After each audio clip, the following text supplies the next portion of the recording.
Black Widow was gravely injured, and Coulson wasted no time mobilizing all available resources. Within minutes, a helicopter equipped with state-of-the-art emergency medical facilities circled above before touching down on the road. The medics rushed to stabilize Natasha before swiftly transporting her to the nearest hospital. By the time Black Widow was wheeled into the emergency room, Coulson had already arrived at the hospital. "What's the status?" he demanded.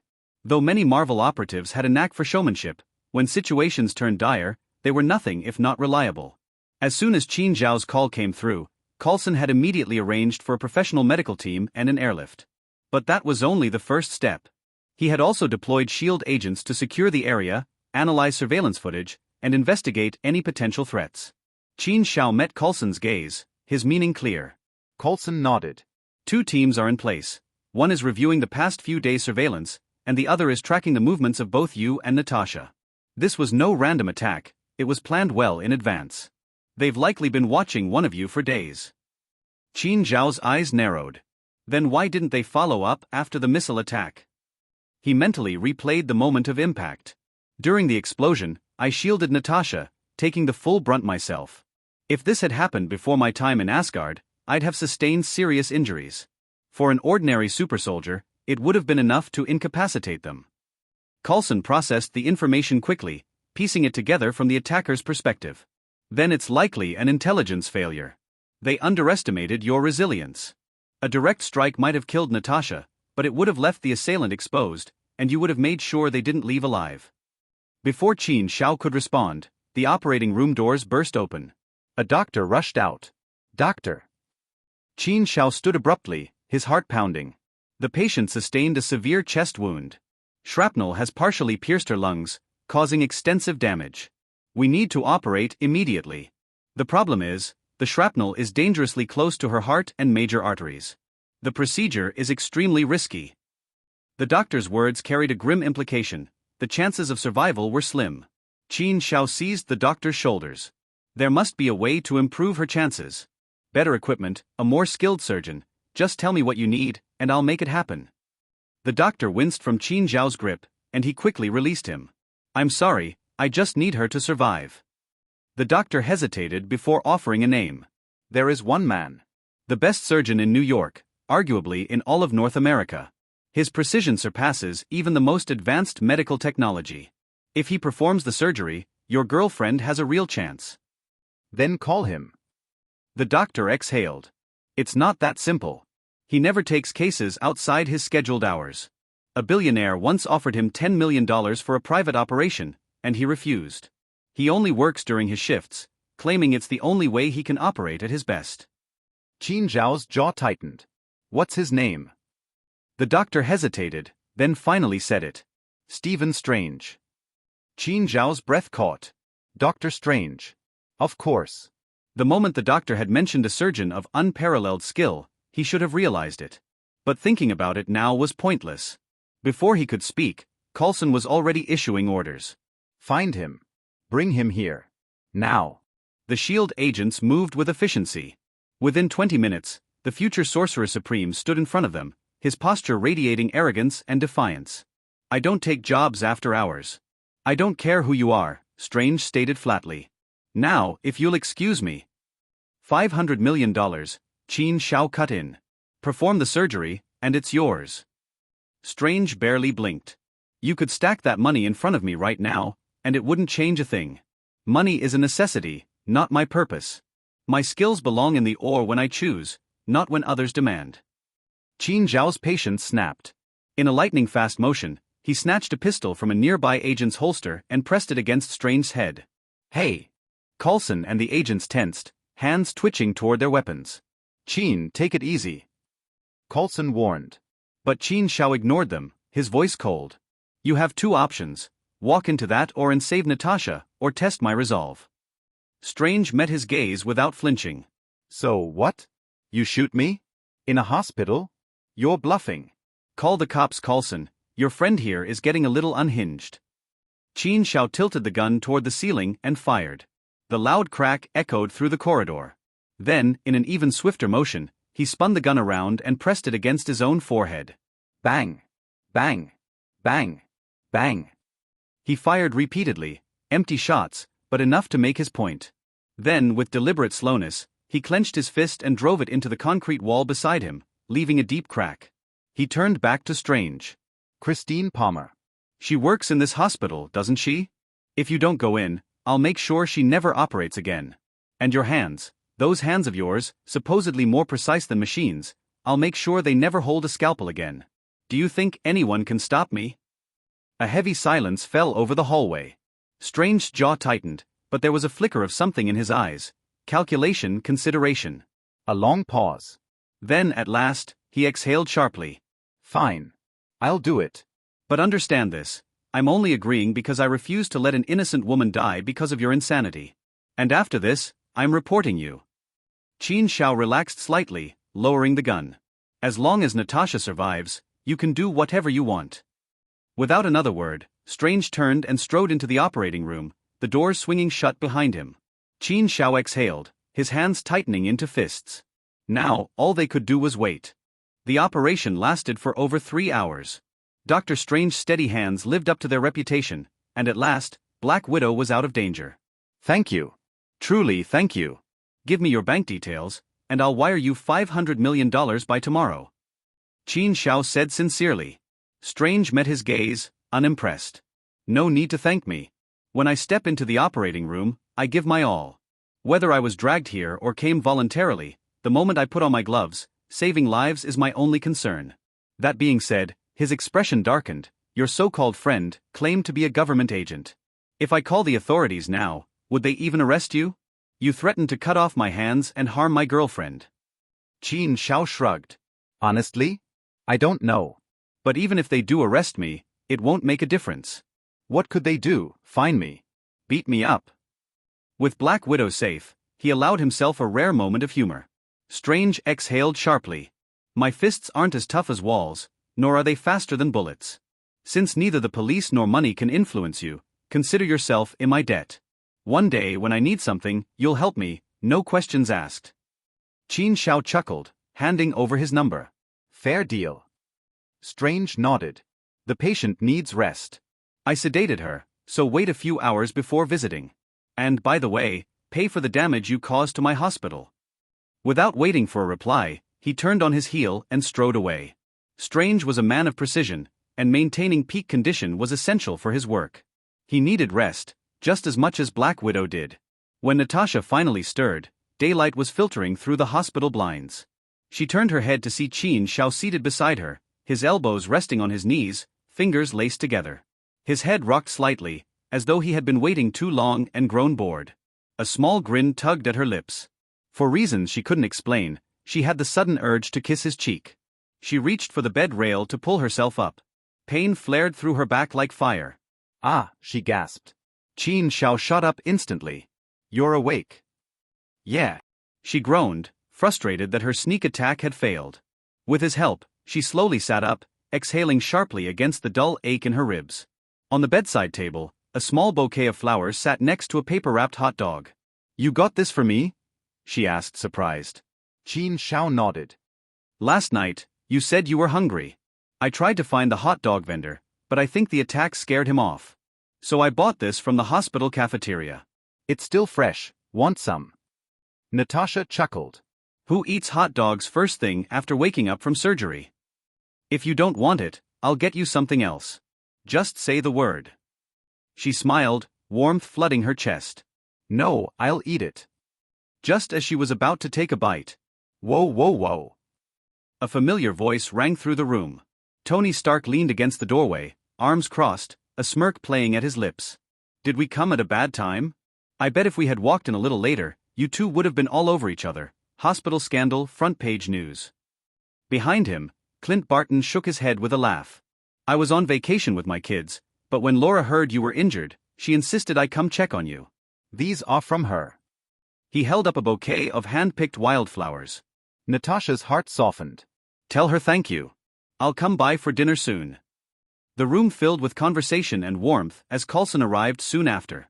But Qin Xiao exchanged a brief glance with Coulson, who shook his head slightly. No leads on the attacker yet. For now, they needed to focus on Natasha's recovery. Later, Qin Xiao pulled Clint aside. Tell me about Budapest. Clint's expression turned solemn. He had heard whispers about Natasha and Qin Xiao. He sighed and began his tale. Back then, Natasha was still working for the Red Room. While gathering intelligence, she ran into me. I had the chance to take her out, but I hesitated. I knew the Red Room's female operatives were brainwashed from childhood, so I gave her a choice, to defect and help us bring them down. But S.H.I.E.L.D. wouldn't take her in without proof of loyalty. They needed her to eliminate Dreykov. Qin Xiao narrowed his eyes. The leader of the Red Room. Clint nodded grimly. She planted a bomb in his house. But before it went off, his daughter Antonia came home. Natasha had mere seconds to decide. If she waited, Dreykov would slip away, and she'd never get another shot. So she did it anyway, Qin Xiao murmured. Yeah. Dreykov survived, but Antonia didn't. That moment won S.H.I.E.L.D.'s trust, but it also left her with a blood debt that haunts her. Qin Xiao absorbed the story in silence. After a moment, he turned back toward the ward, then hesitated. Dreykov, you said he's still alive? Hello everyone, and welcome to another video of FanFic Canon. Before we dive in, I want to remind you to subscribe to the channel if you enjoy our content. It really helps a lot. Also, don't forget to share your thoughts in the comments section below. Let's get started. Dreykov is not dead, and Nick Fury told Hawkeye about this. Black Widow always thought that Dreykov and his youngest daughter Antonia had all been killed by her. In fact, after Dreykov knew that he was being targeted by S.H.I.E.L.D., he just faked his death through the explosion, and the Red House organization also turned from bright to dark, hiding in the dark. In fact, when Qin Xiao and Eagle Eye were chatting, Dreykov was in New York, and in a hotel not far from them. And sitting opposite him was Francis, one of the Hydra leaders who activated the Siberian super warriors to kidnap Ivan Vanko last time. Your information is just a bunch of shit, Francis. That Qin Xiao is more powerful than you imagined. You asked me to attack a Tyrannosaurus Rex, but you told me it was a Siberian wolf. This is what you did. That kid is simply a humanoid monster. He actually stood still and resisted an enhanced version of the micro-missile. You know how powerful that thing is. Oh, he is also a good friend of Iron Man Tony Stark. Recently, by still colluding with S.H.I.E.L.D., you have brought an enemy to me, an enemy that I cannot fight against, and you need to pay the price for it. Dreykov slapped the table fiercely, then picked up a bottle of vodka on the table and took a big gulp into his mouth.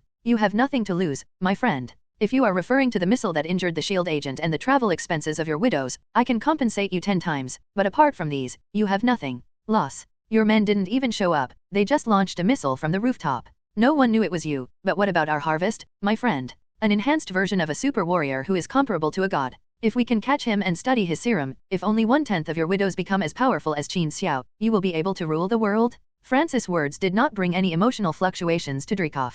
He just glanced at Francis lightly. My target is Natasha Romanoff. I am not interested in that Qin Xiao. You provide me with Natasha's whereabouts and I will help you catch Qin Xiao. But now there is a problem with your intelligence. I want to quit. Do you know how much risk I need to take to come to the United States? Killing Natasha is just to vent my anger, and I will not take too big a risk for this. Francis gritted his teeth with hatred. It's strange that Dreykov wasn't interested in Qin Xiao's serum. If he really felt that the risk was too great, this old fox would have run away as soon as possible. Why would he stay in the United States and refuse to leave? I just found out that Qin Xiao has a rare item to live in, and now I am raising the price. However, this Qin Xiao is indeed attractive enough. I thought that last time he could suppress 4 super warriors by himself and could withstand Gatling's bullets, which was already powerful enough, but I still underestimated him. A super soldier. You know I only have 3 left in my hand now. I will hand over the control password directly to you, regardless of whether this matter is successful or not. Francis gritted his teeth and said, because of what happened last time, the entire Hydra is ostracizing him.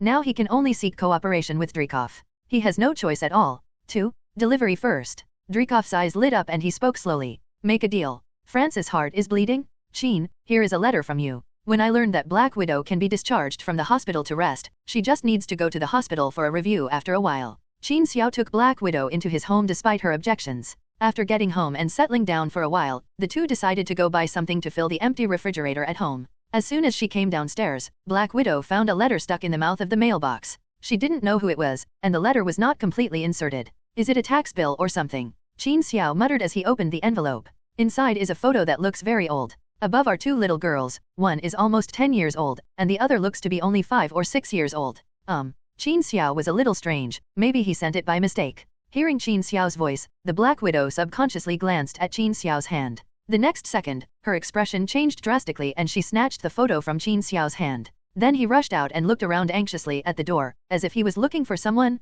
What's wrong? What's wrong with this photo? Qin Xiao looked around and saw nothing unusual. The one in this photo is me, and the smaller one is my sister, Yelena. Black Widow held the photo, her eyes full of memories. You have a sister, Qin Xiao said in surprise. Black Widow did not answer Qin Xiao's words, but looked at the crowd on the left and right again. I didn't find anything unusual, so I looked at the photo again, turned it over, and saw a line of words written on the back of the photo. Can I trust you, my sister? The signature is Yelena? Let's talk about it when we get back. Suddenly receiving this photo, Black Widow was not in the mood to go shopping, so she directly took Qin Xiao back home. At this time, there was a rooftop of a building in the distance. A man and a woman were standing on the edge of the rooftop, staring at where Qin Xiao and Black Widow were standing just now. The man is none other than the leader of the Red House, Dreykov.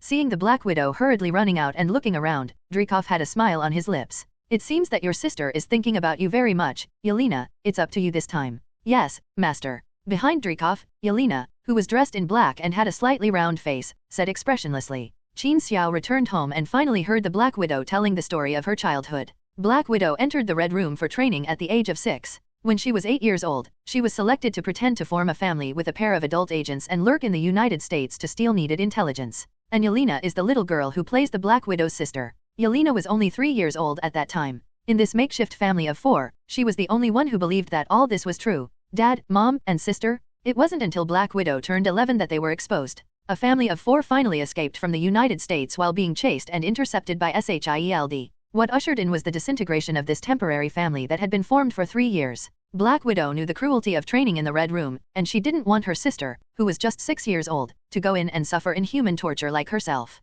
At a young age, she raised her pistol towards the surrounding soldiers. But there was no choice, but in the end the 2 of them were injected with anesthetics and forcibly taken away. Moreover, she was forcibly separated in the Red Room, and she never saw her sister again until she successfully graduated and became a killing machine in the Red Room. Until later, she met Hawkeye, killed Dreykov, and joined S.H.I.E.L.D. She once tried to find Yelena's whereabouts, but there was still no news. Unexpectedly, today, she actually received this photo. She was only 6 years old. 6 years old? In her heart, I was her sister, but I failed to protect her. Black Widow's eyes sparkled with tears. Qin Xiao went over and hugged the Black Widow sitting on the sofa, and gently kissed her head through her hair. He asked softly, and after? Later. There was a trace of struggle and pain in Black Widow's eyes. Later, I was lucky to survive in the Red Room, completed my training, and became a Black Widow. They removed my uterus and fallopian tubes. Qin Xiao felt the Black Widow's body trembling slightly, and he tightened his hands. It doesn't matter. It's not your fault. It may be that receiving Yelena's photo today opened up Black Widow's memory. It might also be Qin Xiao's gentle comfort and persuasion. Or perhaps both. Black Widow clearly explained her experience before joining SHIELD. When she met Hawkeye, the mission failed, and Hawkeye let her go. Finally, with the help of Hawkeye, she carried out the mission of killing Dreykov. I saw Dreykov's little daughter walking into the house. I knew from the look in her eyes that she didn't know anything. She was just an innocent, ordinary girl, but I still pressed the detonation button. During this period, the biggest scar in Black Widow's heart was uncovered by herself. She finally let go of all her heart and burst into tears. Having been a killing machine in the Red Room for so long, Black Widow killed scientists, politicians, and hostile spies. But there has never been an innocent little girl who was killed because she was anxious to leave the Red House. She even saw Yelena growing up in her mind at the moment she detonated the bomb, with eyes as pure and innocent as Dreykov's little daughter. After a long time, Black Widow slowly calmed down. She curled up in Qin Xiao's arms and raised her head and said to Qin Xiao, I'm a monster. I don't have a uterus. I'm not even qualified to be a mother. Qin Xiao's eyes did not waver at all. I am also a monster. I am invulnerable, extremely powerful, and can even breathe fire. I wonder if I ate several gourds in my previous life. Gourd. Black Widow was successfully changed by Qin Xiao. Yes, Calabash. Today I will tell you the story of Calabash Baby. A long time ago, there was an old grandfather. In the end, the 7 gourd babies drove away the scorpion spirit, and they lived a happy life in the mountains with the snake spirit. The Black Widow laughed out loud at the story of Qin Xiao, the crooked gourd boy. So, dear Calabash Baby Mr. Qin, where is your snake spirit? I don't like snakes, I like spiders, the more poisonous the better, like the Black Widow. Ugh. Qin Xiao was stopped by Black Widow midway through his words. Unlike the previous kisses between the two, today's Black Widow is more provocative and offensive. Qin Xiao's blood surged, and he hurriedly began to try to take off the clothes on the Black Widow. As a result, he was pushed gently by Black Widow and fell onto the sofa. With her back to the moonlight from the window, the Black Widow looked down and gently untied the small sling on her dress. The silk dress slid down her white and smooth skin. Qin Xiao couldn't help but take a breath of cold air. The Black Widow looked at Qin Xiao with unhidden passion and admiration in her eyes. Smiling slightly, my little gourd baby, I'm coming. Under the moonlight, the perfect white body gently rested on Qin Xiao's body. A night of silence. Just based on imagination. Early next morning, Qin Xiao slowly opened his eyes in the ray of sunshine, feeling the warmth in his arms and the amazing smoothness and elasticity of his hands. Qin Xiao opened his mouth and smiled silently. Although because of the injury on Black Widow's back, not all the learning materials that Qin Xiao had diligently watched over the years were put to use, but it was also evocative enough. He gently stroked the wound on Black Widow's back, and recalled the past events that Black Widow talked about yesterday in his mind. Just after he was discharged from the hospital after being attacked, there was news about his long-lost sister. How can there be such a coincidence? Now that she has become his woman, Qin Xiao has taken over all the grudges and resentments the Black Widow had in the first half of her life. Originally, Qin Xiao wanted to go to Nick Fury Do to get some information about the Red House. But now that Yelena appeared, Qin Xiao decided to sit on the Diaotai and wait for his opponent to come to him. See what they're up to. As expected. After spending a few days with the Black Widow, mixing honey with oil without shame. It was around 11 o'clock one night. Qin Xiao and Black Widow were kissing passionately on the sofa. Qin Xiao picked up Black Widow and was about to walk towards the bedroom. Nicole's voice sounded in the living room. After coming to New York, Qin Xiao asked Tony to build a system here. Of course, the main body was still connected to the secret room of the apartment in Los Angeles. Sir, I know I shouldn't disturb you now, but Mr. Stark is outside the door. He said he had something to come in to see you. If it weren't for Nicole's voice, Qin Xiao would have almost forgotten that he and Tony were neighbors in New York. Tell him to go back to his house. I'm doing something big in my life. What does it mean to value sex over friends? Qin Xiao perfectly interprets this idiom. Sir, I think you'd better open the door. Miss Romanoff will be interested in what Mr. Stark has in his hand. Nicole switched to the TV screen. Tony outside the door was holding a manila envelope in his hand. Qin. Black Widow looked at Qin Xiao with hope. Qin Xiao certainly understood the priorities of things and sighed. You go in and change your clothes, Nicole, and let that bastard wait at the door for a minute. Frankly speaking, Tony really didn't mean to disturb the young couple, who knew that Qin Xiao had brought Black Widow back, and S.H.I.E.L.D. gave Black Widow a vacation to recuperate. When agents are on vacation, no one usually knows their whereabouts. Who knew that Qin Xiao would be taken home directly? Tony walked in with an envelope in his hand. Qin, what are you doing lately? I haven't seen you for several days. It took so long for Nicole to open the door. Are you hiding a woman at home? He threw the envelope into Qin Xiao's hand. Hurry up and bring me the wine you secretly stole from me. I want to have a good drink with you. You don't know, but recently I and Pepper, waha, Natasha, you two are actually living together. In the middle of Tony's words, he suddenly saw Natasha in home clothes slowly walking out of the bedroom. He put his arm around Qin Xiao's shoulders with a ghostly expression. Did I interrupt your good business just now? Hehe, what do you think? Tell me, you are just over 20 years old this year. My god, you actually brought a woman back to your home, the presidential suite of the hotel. Isn't it good? You wouldn't give up on a forest at a young age. Let me tell you, men who have never been a lumberjack are shameful. Tony punched Qin Xiao hard twice on the ribs, then turned to the Black Widow with a sincere face and said, I didn't expect that you two are officially together. Congratulations, Natasha, congratulations to you. The photo this time is a group photo of 4 people, a fake agent couple, as well as Natasha and Yelena. The smiles of a family of 4 are so sweet. If you didn't know better, you would have thought that they must be a particularly happy family. Behind the photo is written, only me, only I think this is a real family, only me. Those 3 years were the easiest life I have ever lived in my life. I once thought it was true. Everything before was just a dream. I really treat you as my sister, Yelena. Black Widow murmured to herself for a long time in front of the photo, and then said to Qin Xiao very firmly, Qin, I want to find her. A photo comes every few days, and I don't know how long it will take for Yelena to contact Black Widow. Taking the initiative is indeed a good idea. Yelena was the bait set by Dreykov. Qin Xiao knew there was a problem and sent it to her door himself. One of them is willing to fight, the other is willing to suffer. Qin Xiao and Black Widow quickly found the trace. I wonder if Dreykov was afraid that Qin Xiao and others would not be able to find Yelena. Asking Tony to directly call up the building's surveillance system, he found that it was the same little boy who came to deliver the letter twice. This little boy named Hobson lived not far away. Every day he would watch a group of older children playing basketball in a nearby park. In this child's words, every time the big sister found him on the basketball court and paid him $20 for errands to deliver the letter, and told him to put half of the envelope into the designated mailbox when no one was around. Sir, are you the FBI? Have I been used by someone to send you some confidential information? Will I go to jail for this? No, you have helped us a lot, and you will be rewarded for it. Qin Xiao shook his hands and conjured up a new handheld game console like magic. Wow, the young man, who was only in his teens, exclaimed.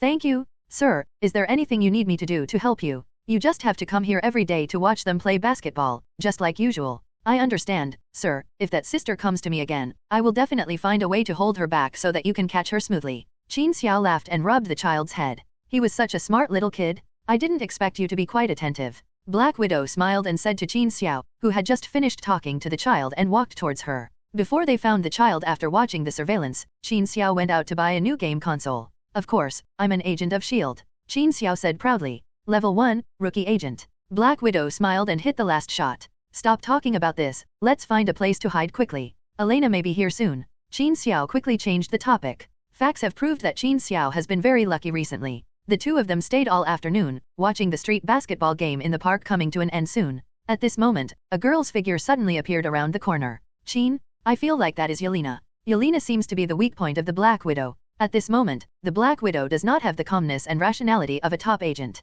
Don't get excited, Natasha, let's take a look first and make sure before we talk. Qin Xiao comforted Natasha and stared at the girl. Sure enough, the girl walked straight to the basketball court and walked straight towards Hobson. Black Widow held Qin Xiao's hand nervously. When the girl was still more than 10 meters away from Hobson, Hobson turned around and saw the girl. Then, sister, run quickly, there is a bad guy looking for you, he is ambushing nearby. Hobson suddenly shouted loudly at Elena. Yelena turned around and ran away. Shit. Qin Xiao cursed angrily and rushed out with the Black Widow like leopards. You're a liar, boy. I'll come back and get that console from you. Qin Xiao shouted loudly towards Hobson while chasing him. I don't care, you old gangster stalking my little sister. Come back to me if you have the guts. My dad will blow your dick out, you bastard. Hobson showed Qin Xiao a shining middle finger. I'm going to complain to the officials of the New York Department of Education. Children's education has really failed. Where is the trust between people? Qin Xiao complained depressedly. Qin, go over there and outflank her, don't hurt her. Black Widow looked at the direction in which Elena ran and pointed another way to Qin Xiao. No need to bother. Qin Xiao didn't care about shocking the world, he stopped and squatted down, and jumped up suddenly. Debris from Qin Xiao's steps on the concrete floor flew everywhere, creating a big pit. Like a gorilla, the whole person flew up more than 10 meters high and landed at the other end of the alley. He and Black Widow stopped Yelena one after another. Damn it, I seem to have gotten into a big trouble. Hobson's jaw almost dropped to the ground when he saw Qin Xiao flying directly. He quickly packed his things and prepared to run home, not forgetting to put the game console into his backpack before leaving. Hobson, where are you going? Aren't you going home with me? Another child said to Hobson. No, I have to go home right now. I have to tell my dad to move right away. I'm in big trouble, man. Hobson put his bag on his back and fled. In the alley, Yelena was blocked and slowed down. He turned to Black Widow and said, What's wrong? Are you going to catch up with me or come to kill me, my sister? Yelena's story is complete and touching, especially for the Black Widow who finally found her sister. When Dreykov died, the Red House was taken over by others, who used nerve agents to control all the Black Widows. Yes, Qin Xiao just learned that Black Widow is not Natasha's special title. In fact, every agent who successfully graduates in the Red Room will be given the title of Black Widow. As long as the Black Widow performing a mission is seriously injured, they will control the seriously injured Black Widow to commit suicide directly. This behavior is called scrapping in the Red House. Yelena also escaped from the control of the potion by chance, and then hid in Tibet to avoid the pursuit of the Red House. I have only recently arrived in the United States, which has not been fully touched by the Red House forces. Unexpectedly, traces of the Black Widow were found in the United States. She thought the Black Widow was here to kill her. It turned out that her targets were Natasha and Qin Xiao. For the sake of distinction, the widowed sister will be called by her first name from now on. She recognized her sister, but because of being hunted and her childhood experience, she didn't dare to trust anyone easily, so she tried again and again. The story is complete and credible. If Qin Xiao hadn't heard Hawkeye mention that Dreykov was not dead, he might have believed Yelena's words. It's okay, you are safe. You will stay here from now on, and my brother-in-law will take care of you. Qin Xiao smiled like an old fox. Late at night, Dreykov looked at the messages sent back by Yelena on his mobile phone. A smile couldn't help but appear on the corner of his mouth. It seems that your people have successfully approached the target. Francis took out an unknown liquid with a metal shell from his pocket and placed it on the table. Ultra-concentrated anesthetic, it can be easily knocked down and dispersed without injection. Even a real Tyrannosaurus Rex within 10 meters can make it fall to the ground immediately. It was developed by the military and specifically used against the Hulk. Oh, you can also get things from the US military. Dreykov was a little surprised. The Hulk had appeared in the public eye several times. Ordinary people who had not seen it with their own eyes might have had the news blocked, but how could they hide it from a pervasive Red House leader like him? Otherwise, why do you think I have been so comfortable staying in the United States? Francis said proudly. As one of the leaders of Hydra, Alexander Pierce had dug holes into S.H.I.E.L.D. and the US government. How could Francis not take the opportunity to arrange for a few of his own people to get in? Qin Xiao's strength is extraordinary, and there is Natasha Romanoff beside him. In 2 days, when they completely trust my people, it won't be too late for us to take action.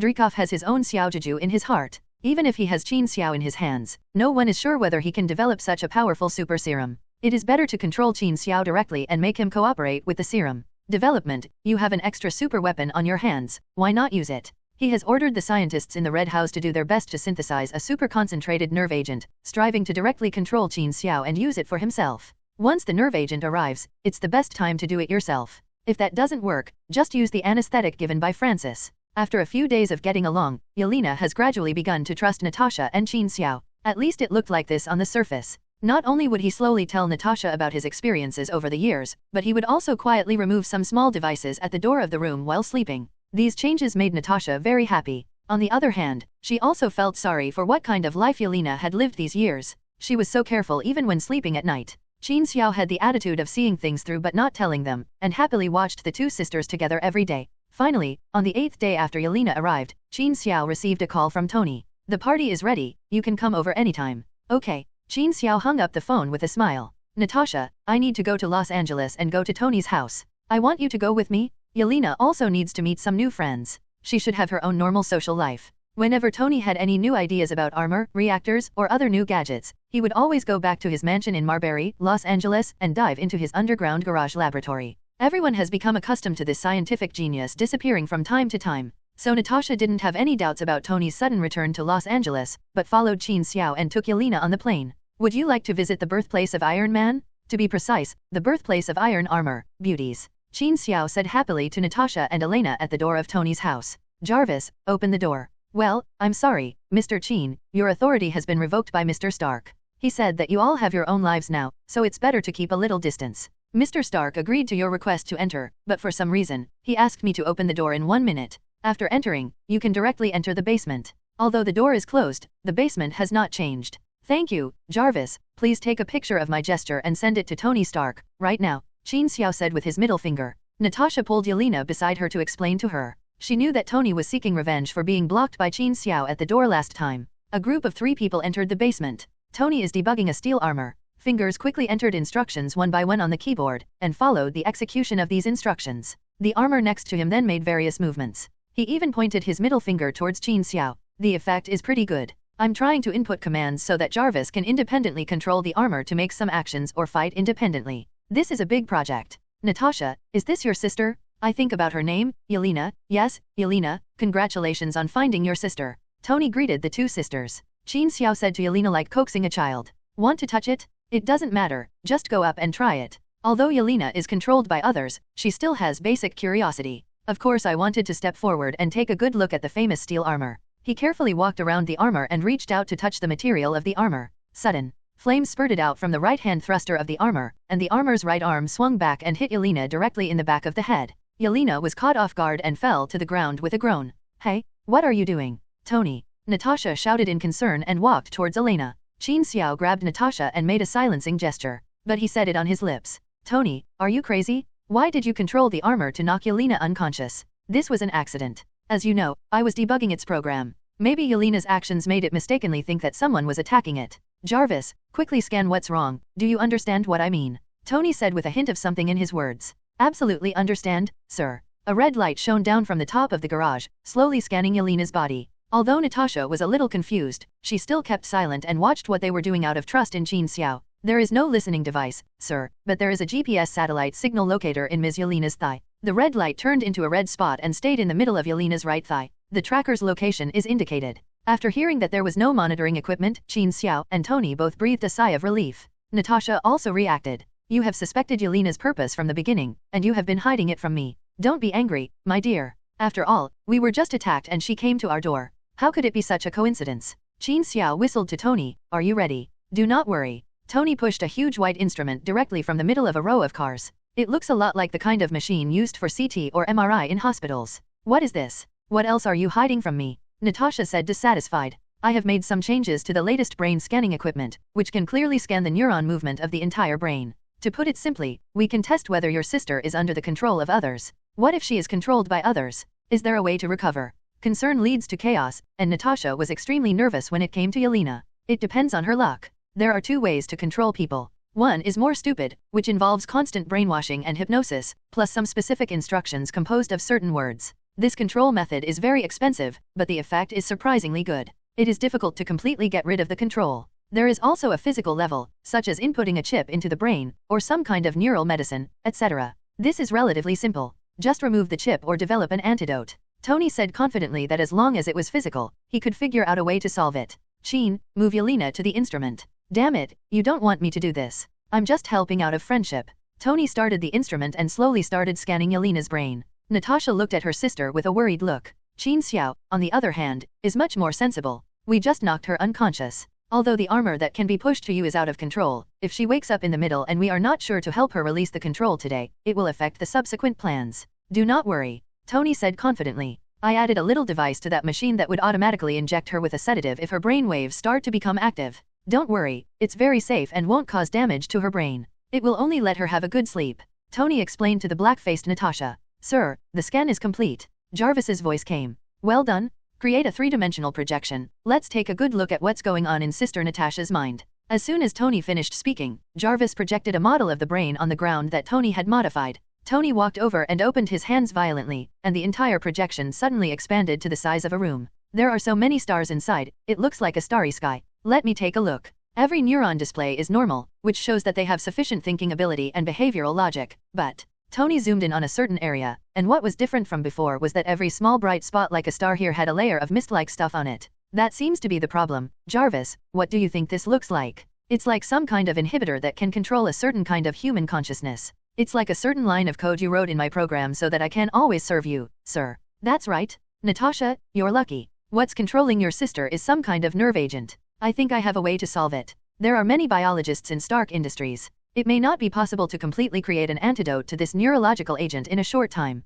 but if instruments and drugs were used to temporarily help Yelena escape the control of the nerve agent, it would not be too much trouble for Tony. A few days later, in Qin Xiao's New York apartment, a burst of pink smoke suddenly appeared in the living room. Qin Xiao and Natasha, who were sitting on the sofa watching TV together, shook a few times and fell straight down. Yelena picked up the phone expressionlessly and reported to Dreykov.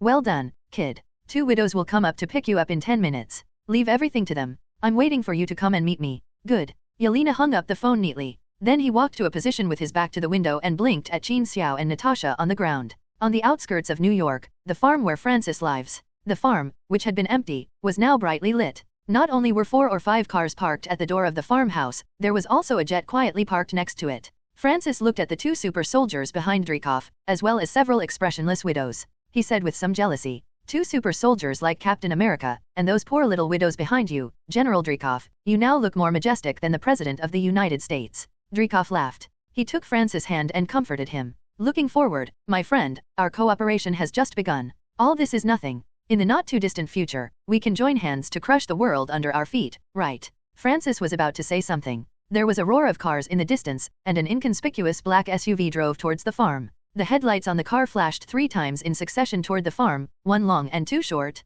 It's our people, look, our future has arrived. Francis laughed from the bottom of his heart this time, as soon as the car stopped. Ignoring Dreykov, he quickly walked towards the car. Several men and the super soldier followed closely behind. But what he didn't notice was that Dreykov slowly moved back several meters. As soon as the car stopped, the 2 widows, together with Yelena, opened the back door and roughly threw Qin Xiao and Natasha, who were pretending to be unconscious, to the ground. Qin Xiao. Francis smiled proudly. Last time, you ruined my plan. I didn't get the arc reactor, and Ivan Vank was blown up into a pile of rotten meat. But it doesn't matter because I found something better. You are the best that God has given me. Gift, haha. As soon as he finished speaking, several soft gunshots with silencers rang out in succession. If Francis's dynamic vision was abnormal enough, he could see several transparent warheads filled with liquid piercing the air in the night sky, then hitting Qin Xiao's body and smashing into pieces. An intense pink fog filled the air, covering an area several meters in radius. Ha ha ha ha ha. Dreykov's proud laughter sounded outside the thick pink fog. The child I raised with my own hands. I can feel even the slightest difference in the tone of my voice.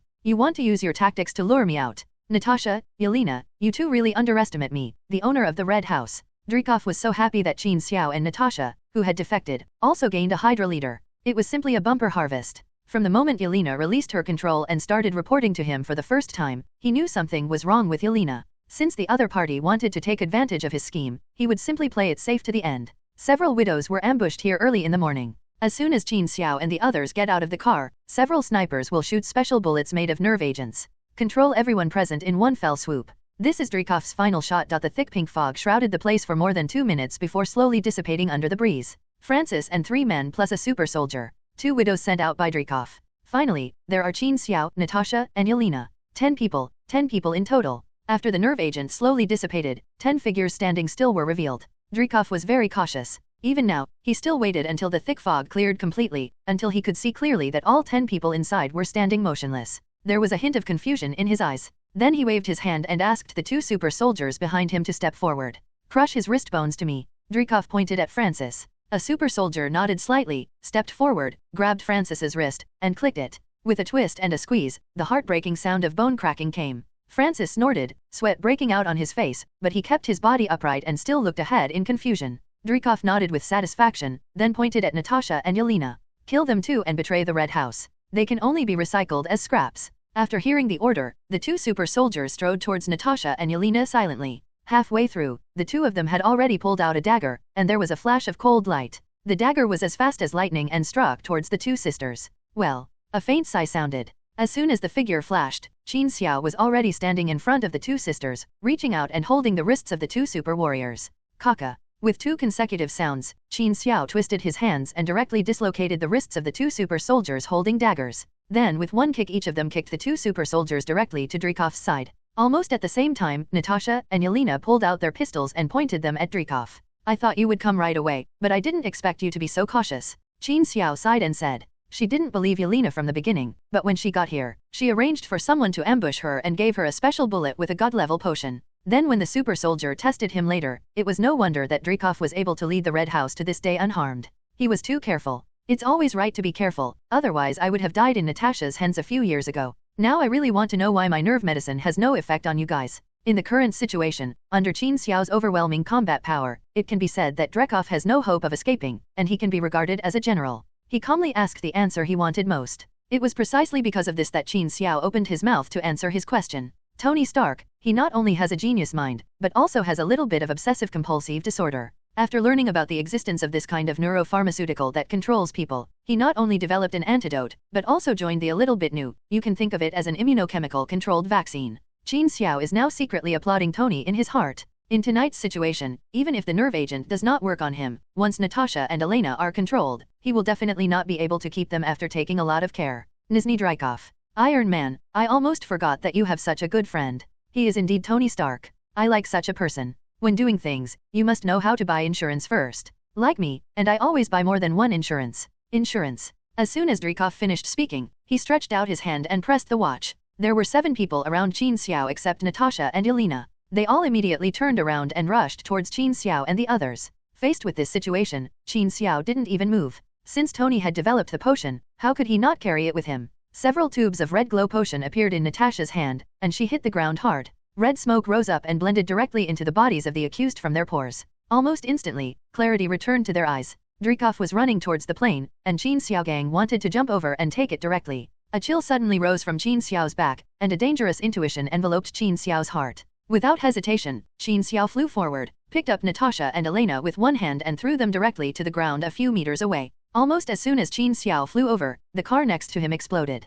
The huge air wave directly blew the car into the sky, and then there was a secondary explosion in the entire car in the air. A stream of metal fragments roared out of the exploding car, directly covering the surrounding area of several meters. Fortunately, Qin Xiao just carried the 2 sisters and flew out, far away. Moreover, the 3 of them were lying on the ground, so they were not hurt by these debris. Looking at the 7 people again, except for the super soldier whose body was covered with fragments and was seriously injured but not dead, the rest of them were almost beaten into pieces. One move after another, not counting the 2 bombs placed in the car, some metal fragments, steel balls, and other objects were also placed in the bomb in the car to increase the lethality. Especially when the first bomb exploded, it directly blew the vehicle into the sky, but the vehicle did not suffer much damage. It was obvious that the chassis of the vehicle had been tampered with, triggering a second bomb filled with materials in the vehicle in midair. One link after another, beyond your expectation. Qin Xiao quickly went through everything in his mind, and couldn't help but secretly admire Dreykov's caution, ferocity and cunning. Compared to the leaders of Hydra, this Dreykov is more like a cobra hiding in the shadows. Are you 2 okay? Are you injured? After the explosion, Qin Xiao asked concernedly the 2 sisters who were protected by his arms. We're fine. The 2 looked at each other, and Natasha spoke. Qin, don't let him run away. Don't worry, he can't leave. Qin Xiao glanced at Dreykov, who was just about to board the plane, and said confidently. He jumped up and rushed directly towards the plane. Not to mention that the plane has not yet taken off, even if it has just taken off and is a few meters above the ground. Qin Xiao can directly smash the plane down as long as it has not started to accelerate. While he was in midair, Qin Xiao had already reached out to touch his crotch. He planned to use the Tangdao to destroy the plane's propeller. During the caution period, before anyone arrived, Qin Xiao planned to use the Tangdao hidden weapon to directly smash a propeller. As a result, Qin Xiao once again underestimated Dreykov's ferocity and cunning. Dreykov, who was about to board the plane, saw Qin Xiao leaping over and giving an order directly to the two super soldiers. Then, the two super warriors jumped towards Qin Xiao in midair. Although the super warrior does not have as abnormal jumping ability as Qin Xiao is already in a falling state. The two super warriors ran towards Qin Xiao's lap, one on the left and the other on the right. It was obvious that the two of them wanted to grab Qin Xiao's ankles, restrict his mobility, and buy some precious time for Dreykov to leave. In response, Qin Xiao just smiled slightly. The man bowed in midair, and the Tang sword drew out from left to right. As long as two super soldiers come over, they will definitely have to say goodbye to his body with both hands before they can grab Qin Xiao's ankles. Who would have thought that the moment Qin Xiao bowed and drew his sword, the two super soldiers laughed ferociously and pressed the detonators in their hands brazenly. Fuck. Only then did Qin Xiao see the detonators in their hands. After working all night, Qin Xiao, who had always been confident, was finally made to blurt out a national curse by Dreykov's successive moves. Intense light and heat erupted in the air. The two suicide bombers produced huge amounts of heat and shock waves. Qin Xiao was blown up in the direction he came from, and flew backwards until he passed by the Natasha sisters for more than 10 meters before hitting the ground heavily. Looking at the jet again, it had accelerated and turned into a small dot in the sky. Fuck, fuck, fuck. Qin Xiao cursed 3 times angrily. What happened tonight, to be honest, was that the conspiracy of Francis and Dreykov was discovered. Even if Dreykov used all his cards, he would lose both his wife and his troops, and in the end he could only run away in a hurry like a bereaved dog. But Qin Xiao didn't think much about it. His purpose today was to go to Dreykov. Unexpectedly, even though he was prepared, he still escaped. Damn it! I should have called Tony if I had known earlier. I was too arrogant. Qin Xiao said angrily. It doesn't matter. He has already lost a lot today, and we still have a chance, right? Natasha should have been more eager to kill Dreykov than Qin Xiao, but when she saw that Qin Xiao was a little guilty, she still stepped forward to comfort him.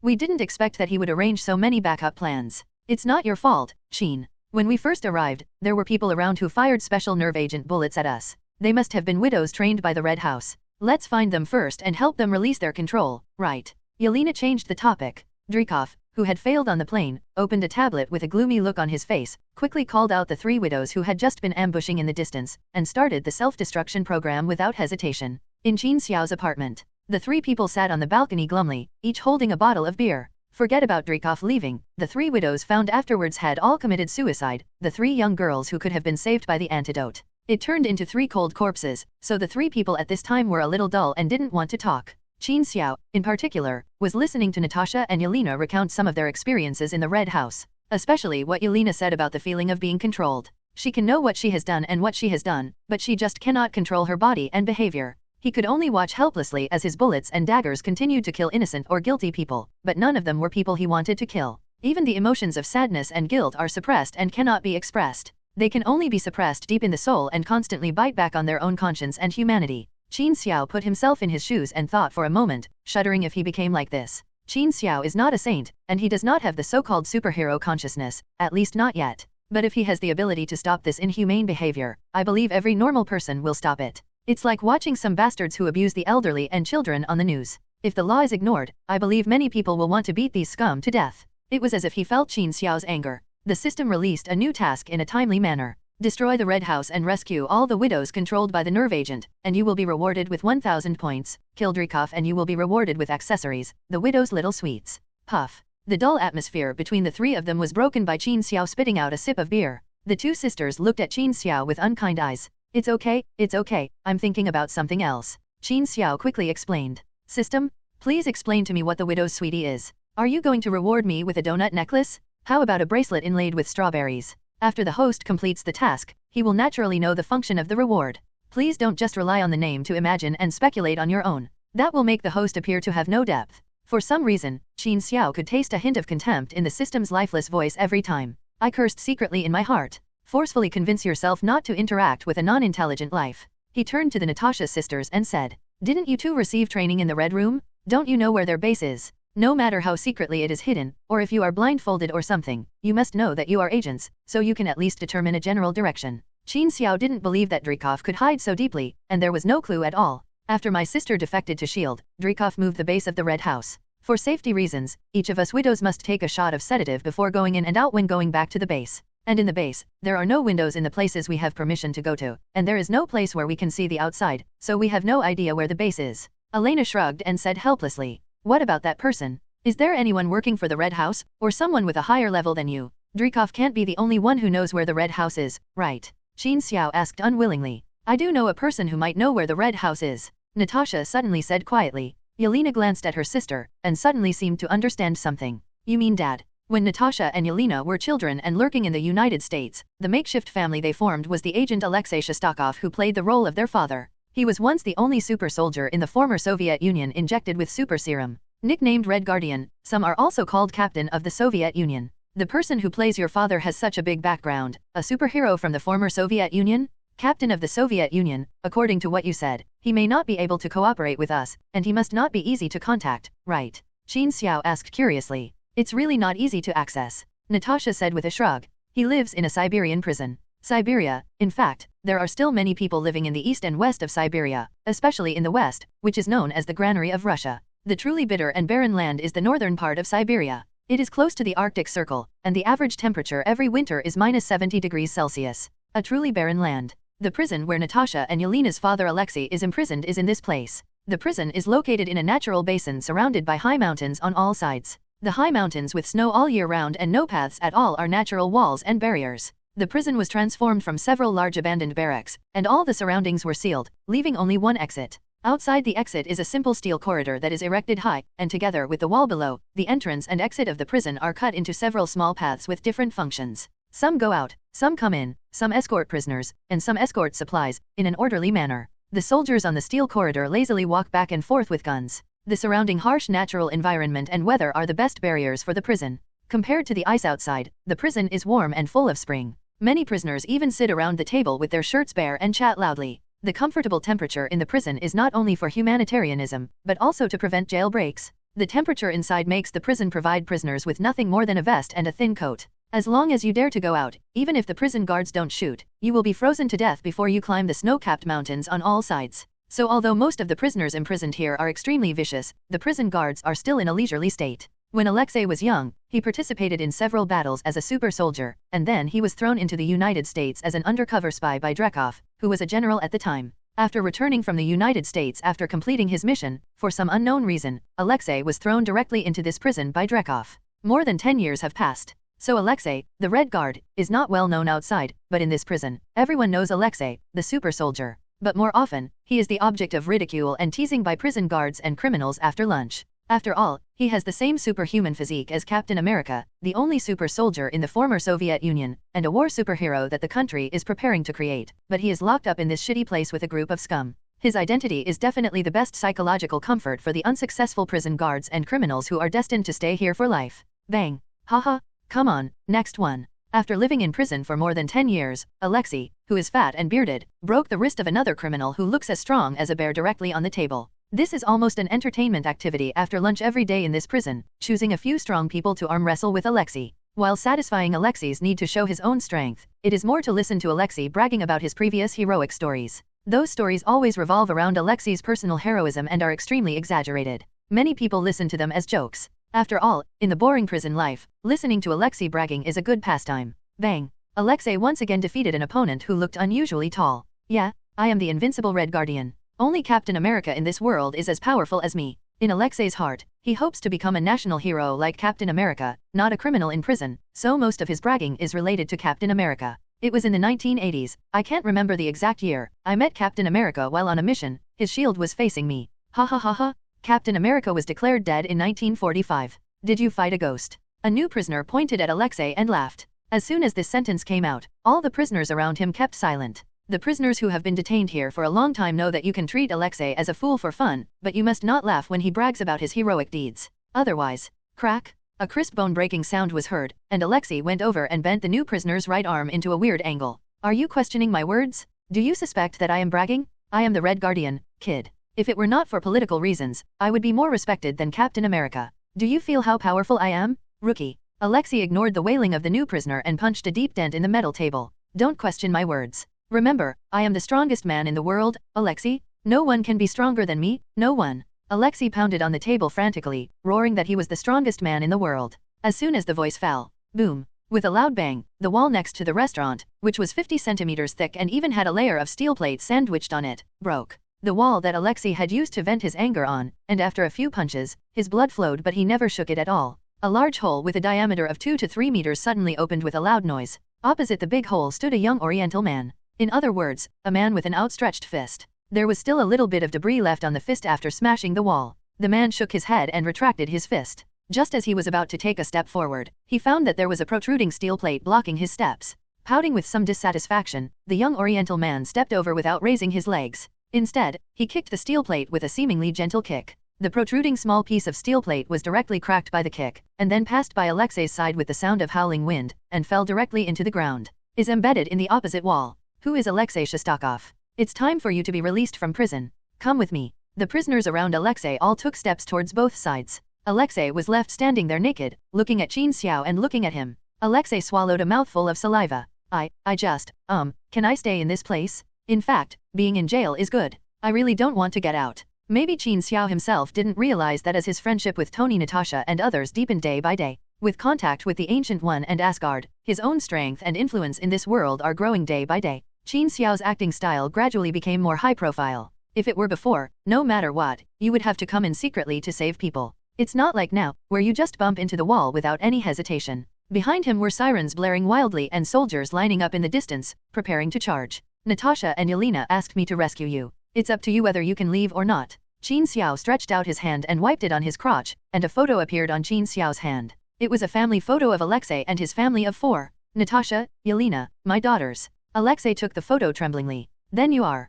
Stop talking nonsense and leave quickly. After Alexei completed his mission in the United States, he watched helplessly as Dreykov's people took away Natasha and Yelena in Cuba. Let the 2 little girls who called him daddy be caught and taken into the frightened Red House. So Qin Xiao really didn't have a good temper towards him. If he were Natasha's biological father, he might be a little more polite, even if the other person was an out-and-out scumbag. But the fake one in front of him had nothing to deserve Qin Xiao's politeness. Grabbing Alexei's clothes, Qin Xiao directly lifted the man who said he was as famous as Captain America directly sideways. Among Yu Yao's soldiers, who were also trained regular troops, when Qin Xiao carried Alexei out, the soldiers in the steel corridor above him had already arranged their formations, aiming their guns at the 2 people below. How do you plan to get out? In fact, you can consider putting me down. I can deal with 100 of these soldiers by myself. Alexei was carried by Qin Xiao like a big toad, desperately arching his arms to show Qin Xiao his long-lost biceps. That's not necessary. Are you afraid of heights? Qin Xiao glanced at the height of the wall and asked lightly. I just said you need. What? Afraid of heights? Yes, afraid of heights. As soon as Qin Xiao finished speaking, he took Alexei's right hand and swung it towards the back, and then swung it hard towards the front. In Alexei's scream, he had already leapt over the wall and slapped heavily on the thick snow outside. A large human-shaped pit was directly smashed. Before he could get up, Qin Xiao had already roared from the air and landed next to him. What are you going to do? No, wait, After going back and forth 7 or 8 times, he jumped directly from the prison to the top of the mountain opposite the prison. To prevent causing an avalanche, Natasha parked the jet on the mountain. Qin Xiao threw Alexei into the plane without any politeness and strode into the plane. Oh, Natasha, Yelena, you've grown so big, God, my daughters. Alexei climbed up from the cabin as soon as he grunted, stretched his arms and said excitedly to Natasha and Elena. What greeted them were the calm eyes of the 2 sisters. What? Don't you miss Daddy? Don't be shy, come on, you all came to save me, didn't you? They saved you so that you could tell where your good friend Dreykov's lair is. They didn't save you because they missed your so-called father. Qin Xiao went over and pressed Alexei on the seat and said, Dreykov, don't mention that bastard to me. I completed my mission in the United States perfectly. I don't know what he did for it. I said the wrong thing and offended him, or something else, and he took me thrown in this damn prison for more than 10 years. By the way, who are you? Why are you so powerful? What is your relationship with my daughter? In front of his 2 daughters, Alexei puffed up his chest again. Asked Qin Xiao from the perspective of a father. Shut up. Our relationship has nothing to do with you at all. You are not our real father. We came to you just to find Dreykov. You'd better tell us everything you know. Natasha turned to Alexei and shouted. Is this your purpose? Did you come to me when something happened? Yelena, what about you? Yelena looked back, opened her mouth, but said nothing. Why do you have such a stinky face? Are you here on those days of the month? Alexei Tian asked shamelessly. I don't have those days, my dear father. Ever since we were thrown into the Red Room by you, and after we successfully graduated, our uteruses, ovaries, etc. were removed, and cold surgical equipment was stuffed into our bodies. A cut here, a cut there, etc., and our fallopian tubes. Oh, stop it, it's so disgusting. Alexei pouted and said. Snapped. Qin Xiao slapped him forward. You hit me. Not only Alexei, but also Natasha and Yelena were stunned. You think this is disgusting? Do you know how much pain you caused them just because you let them go? You could have stopped it, but you didn't. Having their internal reproductive organs removed, that's what they did to your daughter. Do you feel disgusted? Have you ever had your genitals removed? Have you ever had your balls removed? Do you want to try it? Qin Xiao grabbed Alexei's collar and said viciously. Alexei was stunned on the spot for a moment, moved his mouth a few times, looked at Qin Xiao's murderous eyes, and finally said nothing. Give you 3 minutes, think carefully about how to find Dreykov, otherwise I will throw you directly from an altitude of tens of thousands of meters. Do you hear me, bastard? The whole audience fell silent. In fact, neither Natasha nor Yelena knew who their biological parents were, so their 3 years of family life in the United States had a great impact on them. Alexei did treat them like a real father in those years, so they had feelings for Alexei. Qin Xiao's words not only made Alexei fall into silence, but even the two of them silently blushed. Especially Yelena. Natasha at least knew that it was a lie. No matter how real it was, she was mentally prepared, but for Yelena, that was the first home in her memory. Alexei was silent for a long time before slowly speaking. I really don't know where Dreykov is, but I think Melina should know. Your mom. Speaking of Natasha's temporary family, everyone is actually quite unfortunate. Natasha didn't know who her parents were when she was born. Not long after she started to have memories, she was thrown into the Red Room, trained, killed, and struggled to survive among a group of children.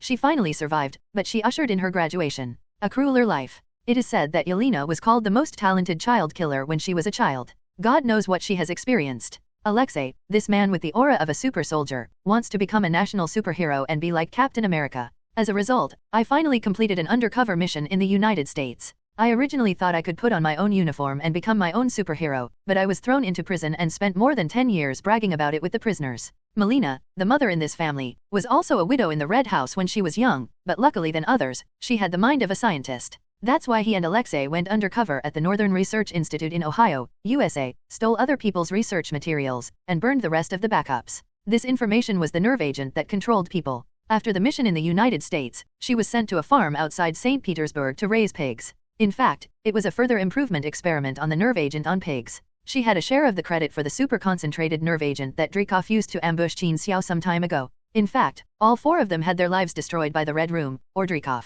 Those 3 years in the United States may have been one of the few times when they felt happiness and love. Of course, Qin Xiao only found out all the above after watching the family of 4 eat a meal together and drink some wine. But compared to Natasha and Yelena, the 2 people who wanted to destroy the Red House and kill Dreykov, Alexei has been immersed in the glory of the past, but Melina simply has no courage to resist. Even if Qin Xiao hadn't been staring at her, she would have thought of informing the Red House just now. We can't possibly kill Dreykov. You don't know how many tricks he still has. He has a kind of pheromone that can invade your nerve center in a colorless and odorless way. Then he will automatically recognize Dreykov's smell and be killed. People who are invaded by pheromones cannot attack Dreykov.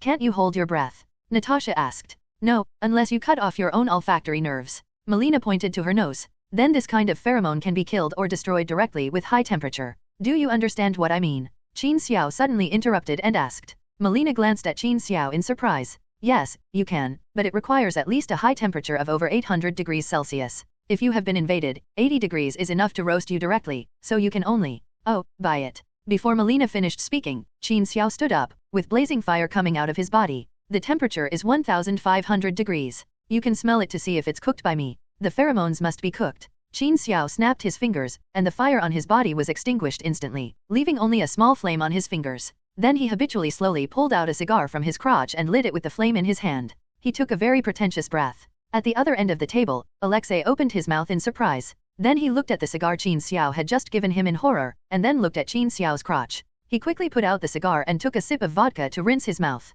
Bah. The family of 4 unified their goals, untied their knots, and before officially going out to fight monsters together, there must have been a warm conversation. The 2 daughters told their mother everything that happened in the past, especially what happened to Qin Xiao in detail. Iron Man and Shield are acceptable. Thor, Asgard, the Ancient One Supreme Mage. Of course, this is just a general introduction, and it does not say that Qin Xiao is now a living Asgardian spirit. But this was enough to make Melina and Alexei a little confused. Compared with the Red House, this is a bit of a dimensionality reduction attack. And the things Melina told made up for the shortcomings and guilt in Natasha's heart to a certain extent. The first one is that Natasha originally thought that she was abandoned by her parents. In fact, the Red House uses some kind of programmed program to select girls with potential. Natasha was one of them, and her parents received monetary compensation and were asked to keep it confidential. But Natasha's mother has always been worried about this matter and vowed to find her daughter. And more than once, it was revealed to the public that a mysterious department had taken away her daughter. Later, Natasha's parents were directly killed by Dreykov. The second thing was Antonia, Dreykov's youngest daughter, whom Natasha originally thought she had killed. But in that explosion, it was not just Dreykov who survived, but also Antonia. However, she was disfigured in the explosion and was seriously injured. In the end, Dreykov implanted a chip in Antonia's neck. He also injected his daughter with nerve agents and has been training her killing skills in the past few years. Beasts without humanity. Antonia is only 13 or 14 years old now, not to mention that she is Dreykov's biological daughter. From killing terrorists with Tony in the Middle East to now, this was the first time Qin Xiao wanted to kill someone so urgently. There is only one question left, about the base of the Red House. According to Melina's account, in order to prevent exposure and avoid detection by others, Dreykov used several huge jet propulsion engines to place the base tens of thousands of meters high. Sky base, and in accordance with Dreykov's cautious character, he never left the base stationary in one place for more than a week. Therefore, it was difficult to pinpoint the location of the base. Melina originally proposed that she leak the secret to the Red Room, wait for them to arrive, and then pretend to be arrested, and then launch an attack at the base. Putting aside the fact that Qin Xiao is here, Dreykov dares to take them to the base. This method of luring the snake out of the hole is actually exactly the same as Qin Xiao and the others used before. It is impossible for Dreykov to be fooled again. How do you usually contact Dreykov? Telephone, or other contact methods? Qin Xiao turned around and asked Melina. Email. Melina gave a relatively backward contact method, but it was also quite consistent with Dreykov's cautious and suspicious character. Network. Qin Xiao's eyes lit up. Qin, it's not that easy to track their emails. Even S.H.I.E.L.D. may not be able to do it, let alone us. Natasha knew what Qin Xiao was thinking and immediately rejected Qin Xiao's idea. Qin Xiao smiled indifferently. We don't track, we just put a person in the mail and send them over. Package a person into an email. Yelena said with some confusion. Does Asgard not only have the god of thunder and god of fire, but also the god of the internet? There must not be one in Asgard, but there must be one in Tony Stark's place. Jarvis, this artificial intelligence butler who Tony Stark has been writing programs since he was a child and slowly improving his functions. It may not be the only artificial intelligence in the world, or even a real artificial intelligence, but it is definitely the most advanced artificial intelligence system on the planet now.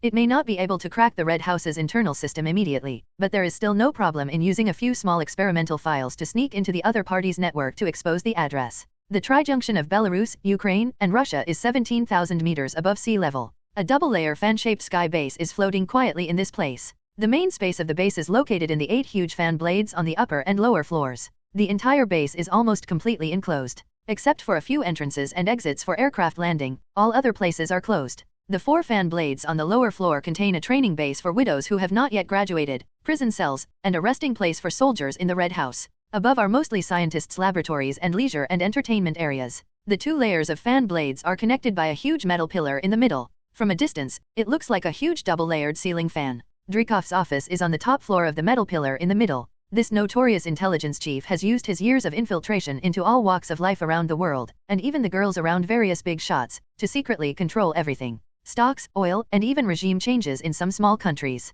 As for himself, he was hiding in what he considered the safest place in the world, enjoying the feeling of stepping on top of all living beings. This extremely cautious old fox may only feel safe and enjoy relaxation by hiding in this sky base he built. But he never expected that at this moment, just a few hundred meters above his head, there would be a jet hovering unsteadily. But the radar system in the base that he was proud of strangely ignored the plane above. The door of the plane was wide open, and fierce airflow was raging in the cabin. Natasha and 4 other people were sitting in their seats, fastened with seat belts, and tightly holding on to the armrests of the seats. Except for Alexei, who was a little more relaxed, the other 3 ladies were speechless under the raging air current. But with such a strong airflow, there were 2 tall figures standing at the hatch, standing still in the strong airflow. Are you ready? Tony Stark, who was wearing armor, turned to look at Qin Xiao and asked. Qin Xiao was smarter this time and roped in Tony as reinforcement to ensure that Dreykov, the old fox, could never escape from the hunter's gun this time. I don't need to prepare, man, I'm not like you, I'm a real man, I don't need to hide under a condom. After Qin Xiao finished speaking, he jumped down from an altitude of more than 10,000 meters. Natasha, as your friend, you'd better go to the hospital to check your body. This guy doesn't care about physical hygiene at all. After teasing Natasha slightly, Tony jumped down even though he was wearing a suit of armor. I feel like I have been eliminated by the times. The plane door slowly closed. Alexei took a breath and said, yes, from now on, the world has entered a new era. It is no longer a world of agents and spies. This is a world of superheroes, an era of superpowers. Melina looked at the hatch and murmured, okay, the vanguard has gone down, it's our turn to take the stage. Natasha smiled slightly and steered the plane towards the sky base. Above the sky base, Tony caught Qin Xiao in midair and threw Qin Xiao directly above the base. You go find the evil boss, and I'll rescue those lovely girls. By the way, control your strength and don't destroy it too much. This base is good, isn't it? Qin Xiao made an okay gesture. He understood what Tony meant. The Illuminati indeed needed a base. Jarvis, mark all the air inlets in this base. Let's add a little ambiguous color to their monotonous air. Tony took out several tubes of concentrated nerve agent antidote from his arm and said. In Dreykov's office, as Tony sprinkled red nerve agent antidote on every air inlet, the air in the entire base began to be filled with a faint red color. Then gradually it started getting thicker and thicker. Finally the sirens in the base began to sound. Dreykov jumped up from his office chair. Damn, what happened? Quickly switch to the big screen in the office, which displays surveillance images from various locations in the base. On every screen, the air turned a faint red. Tony used the circulation of the ventilation system to quickly filter the antidote from the entire base. Dreykov picked up the walkie-talkie on the table and was about to give some orders. The only window in his office, a huge skylight in the ceiling, was violently smashed open. A figure fell down along with the broken glass shards. Hello, General Dreykov, we meet again. Qin Xiao had a smile on his lips, but his eyes were cold and scary. In a training room on the lower floor of the fan blade, more than 20 girls in their teens and 20s were undergoing combat training with dull eyes. They tirelessly held pistols and made various tactical moves again and again. A trace of red smoke quietly blended into the air from the vents. Then came the second and third wisps, and more red smoke poured in. Suddenly all the girls were stunned, their eyes changed from lifeless to blank. The girls who had been released from control didn't know what to do for a moment. They all stood there blankly, feeling the feeling of having complete control over their thoughts. Girls, I am Natasha Romanoff, a Black Widow just like you. Maybe you haven't been sent to the Red Room when I graduated, but like you, I have experienced the cruelty here. Inhumane training. This cold place taught me to fight and kill. I came back today to tell you that you are free. Now is the last lesson before freedom. Join me to fight for yourself and destroy this damn place. Qin Xiao came to capture the thief first, while Tony sent the antidote directly. Natasha and others took control of the monitoring room and directly read out the declaration of decisive battle to the widows. Suddenly, gunfire erupted throughout the sky base. Natasha and Yelena took the widows, plus a fat super soldier, and Iron Man Tony Stark, and killed them directly from the lower level to the upper level in a sweeping manner. When Natasha and others took the widows into Dreykov's office, Dreykov had already had his hands and feet broken by Qin Xiao and tied into twists. It's not that Qin Xiao is too exaggerated, it's that Dreykov is too insidious and cunning. Who knows if he has any device hidden in his body that can cause the base to self-destruct. Natasha, I specially spared his life and left it to you. Qin Xiao pointed to Dreykov lying on the ground. Leave it to us. Natasha looked at Dreykov and said coldly. Behind him, dozens of widows swarmed towards Dreykov.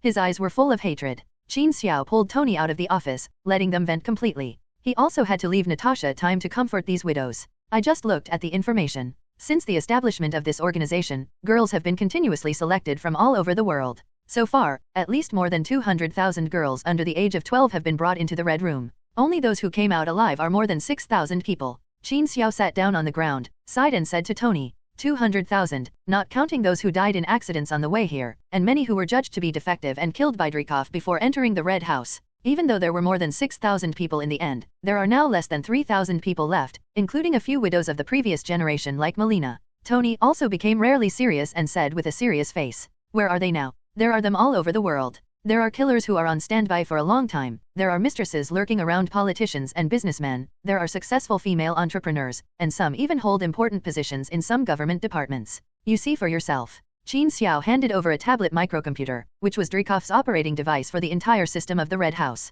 This little tablet can not only directly control the Red House, but also the life and death of all the widows outside. Because on every widow's control interface, there is a button called scrap. Once this button is pressed, the widow will commit suicide in various ways without hesitation, no matter where she is. This son of a bitch, he deserves the cruelest punishment in history. What are you going to do with them? Shield. Tony put the platform on the ground and said, don't be ridiculous, I'm sure Shield will still let them continue these dangerous jobs, I mean call back all the widows out there. Unlock their nerve potion and give them a sum of money if they are willing to start a new life on their own. If they are homeless and stay voluntarily, they can maintain their current status. We also need intelligence channels, Tony. Dreykov controls a large number of physical enterprises and natural resources through these widows. This is a huge amount of wealth, which can be used to maintain this base and fund future activities of those who voluntarily leave behind widows. I'm not familiar with the company's affairs. You can find someone to take over the remote control. The funds will be used for this base and the Illuminati. In fact, this time was a huge harvest for both the Illuminati and Qin Xiao personally, but Qin Xiao was still a little unhappy. Now that they have decided to take over this base, of course they cannot stay where they are now. Everyone decided to let the Sky Base enter the Arctic Circle directly, from the north of Greenland to the south, and back to the vicinity of New York.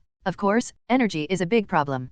Previously, the troops controlled by Dreykov on the ground carried out energy transmission on a regular basis. Now, it depends on Tony Stark's arc reactor. Unexpectedly, his self-supplied renewable energy plan has not been installed in the Stark Tower under construction, but it has been installed in the Sky Base first. The speed of the Sky Base is not very fast. It takes 7 or 8 days to fly from Eastern Europe across half of the European continent and then from the Arctic Circle. Just enough for Tony to slowly transform the energy system. And Qin Xiao just happened to be able to let Yelena and Natasha slowly recall widows from all over the world. After taking control of the Sky Base and killing Dreykov, both missions are completed. 1,000 points and a necklace were awarded. 1,000 points is easy to understand. Qin Xiao directly upgraded his combat uniform after getting it. After all, the effect of eliminating kinetic energy is very good. At least when it is blown up by a bomb in midair, it will not be blown so far. If you upgrade to the top level, the one with the Captain America shield can almost 100% eliminate all kinds of kinetic energy and shock, which is really very easy to use. In fact, the main reason is that Qin Xiao's current attack power is sufficient.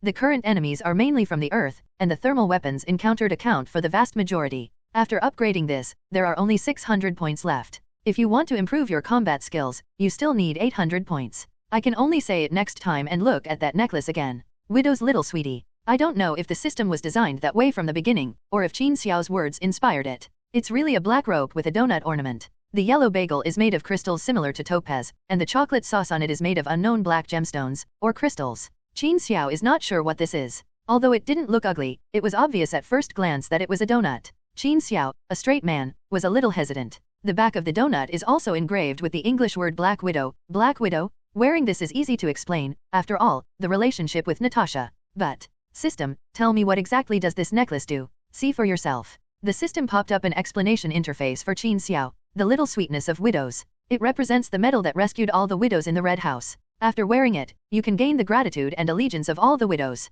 Hiss. Qin Xiao took a breath of cold air and quickly put it on. Then I thought about it. System, that's wrong. Do you mean that anyone who wears this can gain the allegiance of the widows? Qin Xiao must ask clearly about this. If one of them is accidentally lost, Natasha will be abducted. Host, have you played too many games? Do you really use this as a game equipment? You can understand that there is a specific pheromone in it, just like the one from Dreykov that cannot launch attacks. It's just that the function of this necklace is to make the rescued widows feel more grateful to you than other people involved in the incident, thereby increasing their desire to repay you, that's all. What the hell, why don't you just write everything down? I have to ask you again. Although Qin Xiao cursed, he was still very satisfied with this equipment. You must know that most of these widows have no family, friends, or even a life of their own. Even most people don't know how to integrate into normal life, and Qin Xiao doesn't force them. I believe that most people are still willing to provide Qin Xiao with information secretly. This is what Qin Xiao needs, a strong intelligence network. As expected by Qin Xiao, most of the widows didn't know what to do after they returned to Sky Base and released control.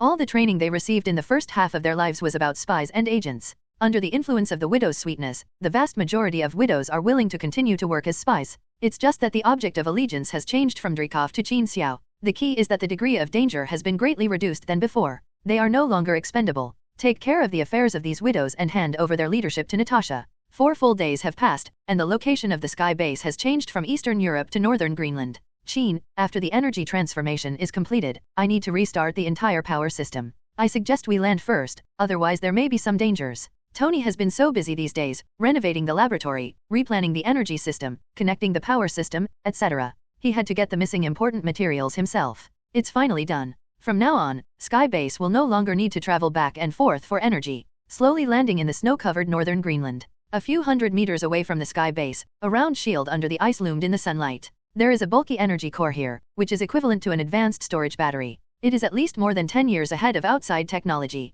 But to me, Tony Stark, this is just a pile of garbage. Tony stuck his butt out and stood near a jet in the Sky Base. The shell here had been removed by Tony. What's the use of this thing? Is it a backup energy source? Qin Xiao stood next to him and took action. It's almost, not much. It's equivalent to the USB uninterruptible power supply at your home. This is used when the energy is exhausted or the energy line fails to ensure that you can land safely to the ground. Tony said as he turned the wrench hard and tightened the screws. As long as I replace it with mine, I can ensure that when there is an energy problem, this thing can fly at least hundreds of kilometers and land smoothly. Damn it! These hexagonal screws can't be tightened at all. Don't they replace parts regularly? Tony struggled for a long time but couldn't turn the screw. When he got angry, he threw the wrench on the ground. I'm coming, I'm coming. Qin Xiao rushed to pick up the wrench, but there was nothing he could do. In terms of technology, especially mechanical technology, Tony was definitely one of the best on Earth. Qin Xiao listened to him playing for a long time, and now he finally had his own use. Quickly pick up the wrench and go up. A real man can't just use his brain. Tony, you can't take off your armor and can't even fix the screws. Today I'm going to let you see what a real man is. Let's go. Qin Xiao exerted a little force, and the head of the screw was twisted off and flew up high, hitting the ice in the distance. It jumped playfully several times and turned into a bright light in the sun. Ha ha ha. Tony sat laughing. Come on. Mr. Macho, you'd better just forcefully pull him down. Don't worry about damaging anything. I will clean it up. All right. Qin Xiao stretched out his hands to hold the metal box, which was about the size of 2 batteries, and pulled hard. The base and the wiring tube below were violently pulled apart. Whoosh! A burst of intense flames suddenly erupted from the pulled base, and a powerful thrust brought the unprepared Qin Xiao directly to an altitude of more than 10 meters. People can't use force at high altitudes, and Qin Xiao can't control the thing to stop with his bare hands. After being tossed in the air countless times like an out-of-control faucet, he was taken hundreds of meters away from the base. Only then did Qin Xiao remember to let go of his hands, but he hit the ice heavily. Tony was laughing from under the base. Tony, you're an asshole? Did you know this would happen? Qin Xiao shouted angrily at Tony. In fact, men's happiness is sometimes so simple, regardless of career or social status, and sometimes it is so naive. Tony Stark is like this, and so is Qin Xiao. Just wait, Tony, I'm going to burn an ice cave here and throw you into the Arctic Ocean. Qin Xiao's body burst into flames. I suspect that Asgard's gods have the function of reducing intelligence. Now you seem to be on par with that stupid guy like Thor. Tony ignored Qin Xiao's threat and muttered to himself, then shouted loudly towards Qin Xiao. This is Greenland. If you burn 100 meters down, you won't be able to see the seawater of the Arctic Ocean. But it is possible to burn out a frozen human from who knows how many years ago. It may be a great beauty, and there is also a very good-looking person. Buttocks and all that. Tony, come here. I don't know if this is a beauty, but she definitely has a nice butt. Did you really see the frozen body? Tony muttered and ran towards Qin Xiao. A small patch of ice around Qin Xiao was burned by Qin Xiao, creating a pit dozens of centimeters deep. Qin Xiao was standing inside now, with a round shield under his feet. A shield that Tony Stark is very familiar with because it was his father who made it. Oh god. My father searched for this guy in the Arctic Ocean for half a year and couldn't find this guy, so we just found him casually. Tony said in disbelief. In Chinese terms, this guy may have a fate with both of us. Qin Xiao spread his hands and said. Forget it. I have no interest in him. My father used this guy as an example to me every day when I was a child, as if I was a waste compared to him. I have no interest in him. At most, he would dig it out and give it to a New York museum. Maybe I'll get a patriotic banner or something. The shield was found, and the person should be nearby. Tony went back and put on the armor, and used the scanning function on the armor to find that it was 5 meters away from the shield and about 10 meters below the ice. This guy should be thanking global warming. When Qin Xiao carried the popsicle captain out from under the 10-meter deep ice, Tony said next to him. Do you think the Museum of the City of New York will give us a bonus or something? I remember there is a Museum of Captain America in New York, which is dedicated to introducing the life and deeds of this guy and his team. If we send the shield and popsicle there, the price of tickets can be greatly increased. Tony, have you ever thought about the possibility that this guy is still alive, I mean frozen? You know, isn't there a rich man who also spent money to freeze himself? I just like your lack of common sense, Qin. First of all, freezing requires a lot of environmental factors. Secondly, it's not certain whether the body's functions, organs, and even the brain can be restored after thawing. I'll bet you $10 that this guy is already a fossil, but a relatively fresh fossil. 2 hours later, in the medical room of the Sky Base, after a detailed examination and scan of various vital indicators and various organs of the body and the brain, Tony took out $10 from his pocket and handed it to Qin Xiao. I have to make it clear that this is an individual case and definitely does not represent correct scientific basis and data. Okay, Tony, sometimes you can't just look at the world from a scientific perspective, you know? I can breathe fire. Someone can reach the sky with a hammer. There is nothing else in this world that is impossible. The Sky Base finally stayed at an altitude 100 kilometers away from the New York coastline. It took a total of 2 days from digging out the captain to coming back here. Tony's new energy helps Skybase pick up speed. I don't know if it's because I'm so close to my hometown. After Captain America came to a complete stop in the Sky Base, he suddenly opened his eyes. There weren't many people in the Sky Base at this moment, and Qin Xiao was afraid that the captain would have a conflict with people when he woke up suddenly. The captain was left alone on the lower level of the fan blades. Poor Captain America, when he woke up, there was no one around him. When he went out, he saw a very futuristic corridor and lights. When I ran outside, I was actually in the sky, above the clouds. I stood in the corridor and shouted for a long time, but no one responded. You think if I flew over in my armor, would our Captain Rogers think he was in heaven? Tony looked at the surveillance screen and said with a smile. The captain searched back and forth for a long time, and finally saw the elevator where the fan blades and the metal pillars were connected. In fact, he had seen it a long time ago, but the door and buttons were so different from what he had in mind that he never thought it was an elevator. I tried to press the button, but I didn't reach out yet.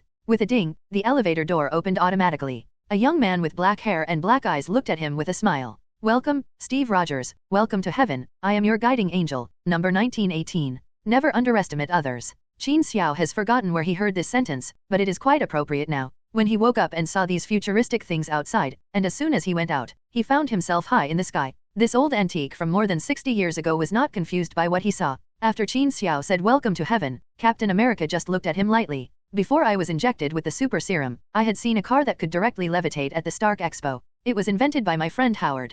Although it failed in the end, he told me that as long as science is, if you can think of it, it means that it is not far away from realization. So where is this place? Qin Xiao is a good guy. He is so calm, he really deserves to be Captain America? Nodding in admiration, Qin Xiao said with a smile. That's right. Maybe what your friend said is right. He is a great scientist and he has thought of many possibilities for the future, but has he ever talked to you about this? As the words fell, Qin Xiao's body suddenly burst into flames. Captain America. In fact, Captain America cannot be confused as an ordinary farmer in the 1940s. He fought against Hydra decades ago, and the opponent had already used the cosmic cube as a weapon on a large scale as an energy source. That thing is much more advanced than most firearms today. Qin Xiao didn't know how to slowly explain to Captain America, so he simply left him to Yelena. Anyway, the little girl talked a lot after coming into contact with the control.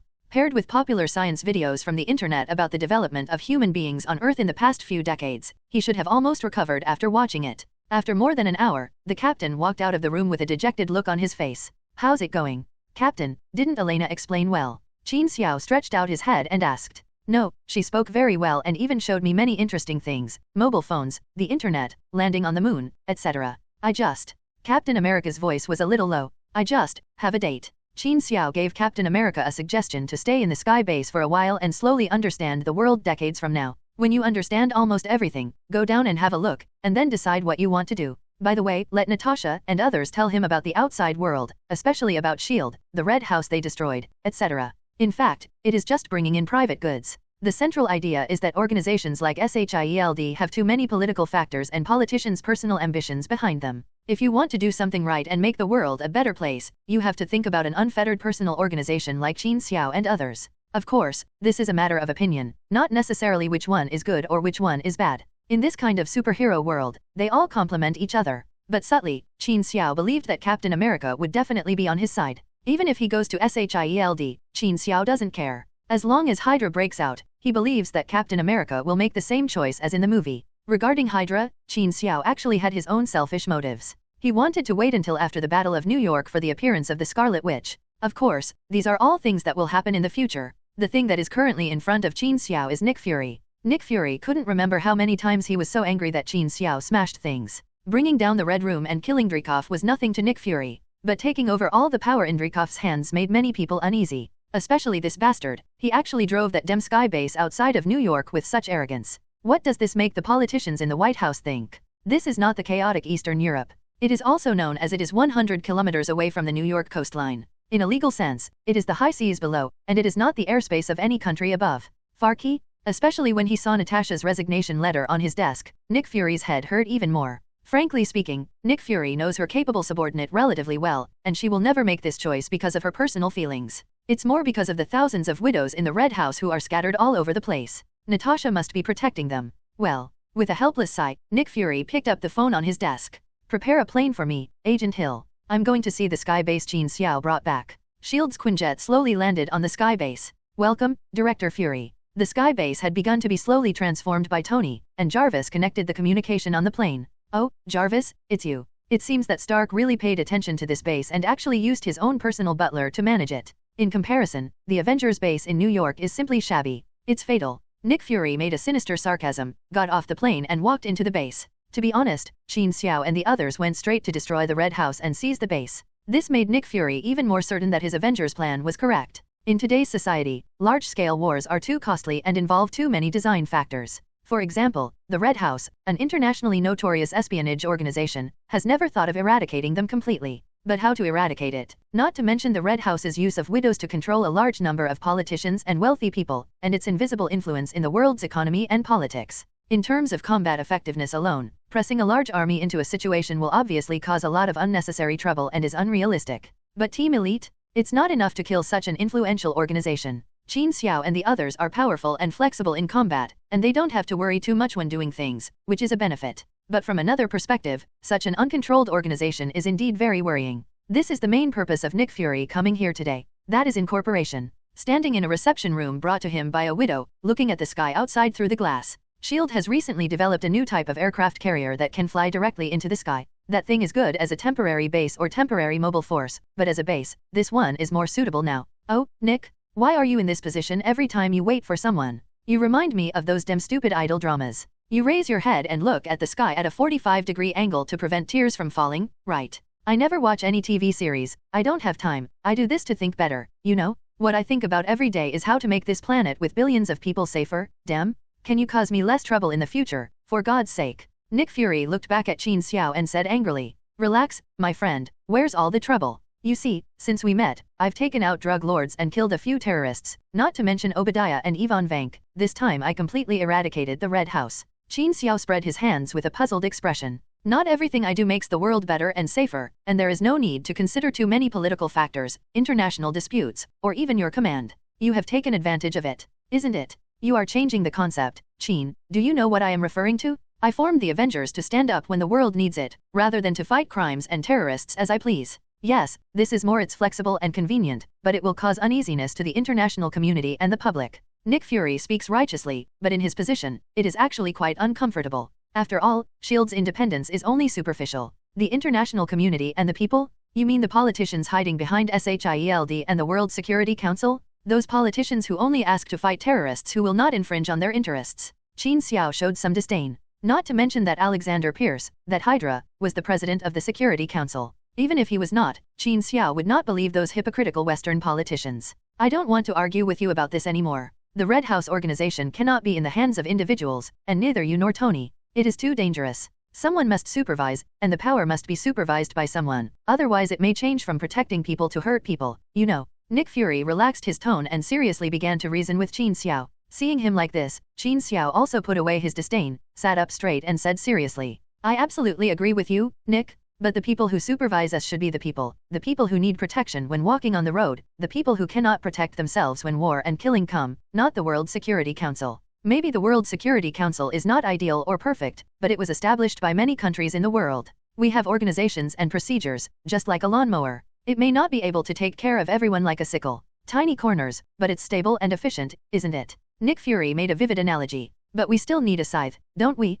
You're right, Nick, but the world doesn't just need a lawnmower, it also needs a scythe to take care of those corners that the lawnmower can't see or is inconvenient to clean, doesn't it? Moreover, it seems that the people who operate the lawnmower are not just left in the corner, they just want to have all the weapons in their own hands. What do they want to supervise? Everyone in the world? For example, everyone in the world a gun above your head? You know what I'm saying, right? Of course Nick Fury knows what Qin Xiao is talking about. The Insight Project, a plan proposed by Alexander Pierce and approved by the World Security Council, is still top secret and is in the intense preparation stage. In fact, even his newly developed mobile base, the Sky Carrier, is just a derivative of this plan. But even Coulson didn't have permission to know about this plan. What happened to Qin Xiao? As soon as Qin Xiao said these words, Nick Fury's eyes immediately looked at Qin Xiao with vigilance. Don't look at me like that, Nick. I didn't put anyone next to you. You know my past, don't you? There is no Red House either. You can ask Natasha. You know she won't cheat. Yours, I know far more than you think, about this world, this universe, the past and the future. Asgard and the mysterious Karmatage. Nick Fury asked calmly. You can understand that, my friend. I assure you that without political factors, the Avengers plan will still be effective if we are needed. Qin Xiao stood up and said seriously. I hope you remember what you said. Nick Fury knew that persuasion was useless, so he stood up and prepared to leave. Qin, let me tell you a few words at the end. You have mastered all the resources and intelligence of the Red House. This is not only a threat to many people, but also a piece of fat. After leaving S.H.I.E.L.D., you need to be prepared to meet those people's coveting eyes and dirty hands. One more thing I must emphasize is that the order of this world is based on the current stable political systems of various countries. No matter how many shortcomings there are, it is the basis for ensuring the lives of billions of people. Maybe people will try to save their heroes. They are cheering, but what they ultimately believe in is a government that can maintain long-term stability. You and Tony are not Steve Rogers, and unless you have as strong a base of public trust as he does, you'd better consider my advice. After speaking, Nick Fury turned around and was about to go out, but he happened to bump into Captain America who was about to come in. Sheen, I don't mean to interrupt your conversation, but this disposable towel that Elena gave me, why is it sticky? Nick Fury took 2 steps back as if he had seen a ghost, and sat back on the chair. Damn it, what did I see? Qin, don't tell me he is Captain Steve Rogers, damn fuck. Is my only eye hallucinating? Nick Fury sat on the chair, hunched his neck and spread his hands, with a ghostly look in his eyes. Captain America also looked surprised. You know me? I am indeed Steve Rogers. Qin, is he your friend? In fact, Qin Xiao originally did not want Nick Fury and Captain America to meet so early. Recently, Captain America has been in the room every day making up for what has been lost in the past few decades. Even if you come out, there are only a few fixed areas. Qin Xiao specially arranged this reception room today to be far away from Team USA's activity area. Who knew he would actually come here? I really don't know whether it's fate or God's will. Okay, let me introduce you. Captain, this is Nick Fury, the director of SHIELD. You can put down what you are holding first, and this is not a disposable towel, this thing is called a facial mask, Captain. To be fair, although Nick Fury is sometimes suspicious and even self-righteous, he is definitely a person with no selfish motives. Seeing that his Avengers plan basically became Qin Xiao's, although he felt frustrated, he also hoped that, as Qin Xiao said, this team could become a sharp sickle. Now even Captain America asked him to dig it out. Nick Fury really didn't know what to say, so he simply sent Dr. Banner over. Of course, sending Banner may be more because he thought he would be safer in the sky. As for the appearance of Banner, Tony is the happiest person. The two genius scientists always collide with some different sparks. For example, the two of them have been researching recently and want to invent a pair of pants that will not be ripped no matter how deformed they are. The conversation between Nick Fury and Qin Xiao benefited Qin Xiao, because he had been standing at the door listening for a long time before the captain came in. Unlike Banner, the captain basically had no opinions of his own regarding this new era, although he superficially followed Qin Xiao's advice and now the sky base is slowly accepting new things, he actually had his own plans in his heart. The words between Qin Xiao and Nick Fury completely dispelled the captain's doubts. To a large extent, the captain even agreed with what Qin Xiao said. New York City, Brooklyn. This is the first time the captain has set foot in the city after waking up. Qin Xiao drove the Acura sports car he had bought in exchange for his house and Tony, opened the convertible and walked slowly on the streets of Brooklyn. How's it going? Captain, do you feel a familiar feeling? I had seen what Brooklyn looked like now on Google Maps, and it felt weird, knowing that my home was over there. The captain pointed to another street. But my house is no longer there. I still remember that alley, where I fought many times with some gangsters. To be precise, I was beaten every time, and Bucky came to save me every time. Bucky. Qin Xiao turned to look at the captain, opened his mouth, but held back and said nothing. What's wrong? The captain was keenly aware of Qin Xiao's hesitation. Oh, it's nothing. I just thought of something. Where do you want to go next? Go to a museum. They said there is a museum about me in New York. It still contains many old photos and videos. I want to go and see it. At least I can see familiar faces there, even if it's in the video. Cap spent a lot of time in the museum, especially watching the videos of the Howling Commandos. In those videos, there are former members of the Howling Commandos, Bucky, and Peggy Carter's exclusive memoir. In the captain's memory, these were just things that happened not long ago, but when he woke up, more than 60 years had passed, and the whole world could no longer find any trace of his memory. This is actually a particularly scary thing, when you are completely unfamiliar with the whole world and have no sense of belonging. As a person, you need to look forward. It sounds very simple. If you really put people in Captain America's situation, few people can face it so positively from the beginning.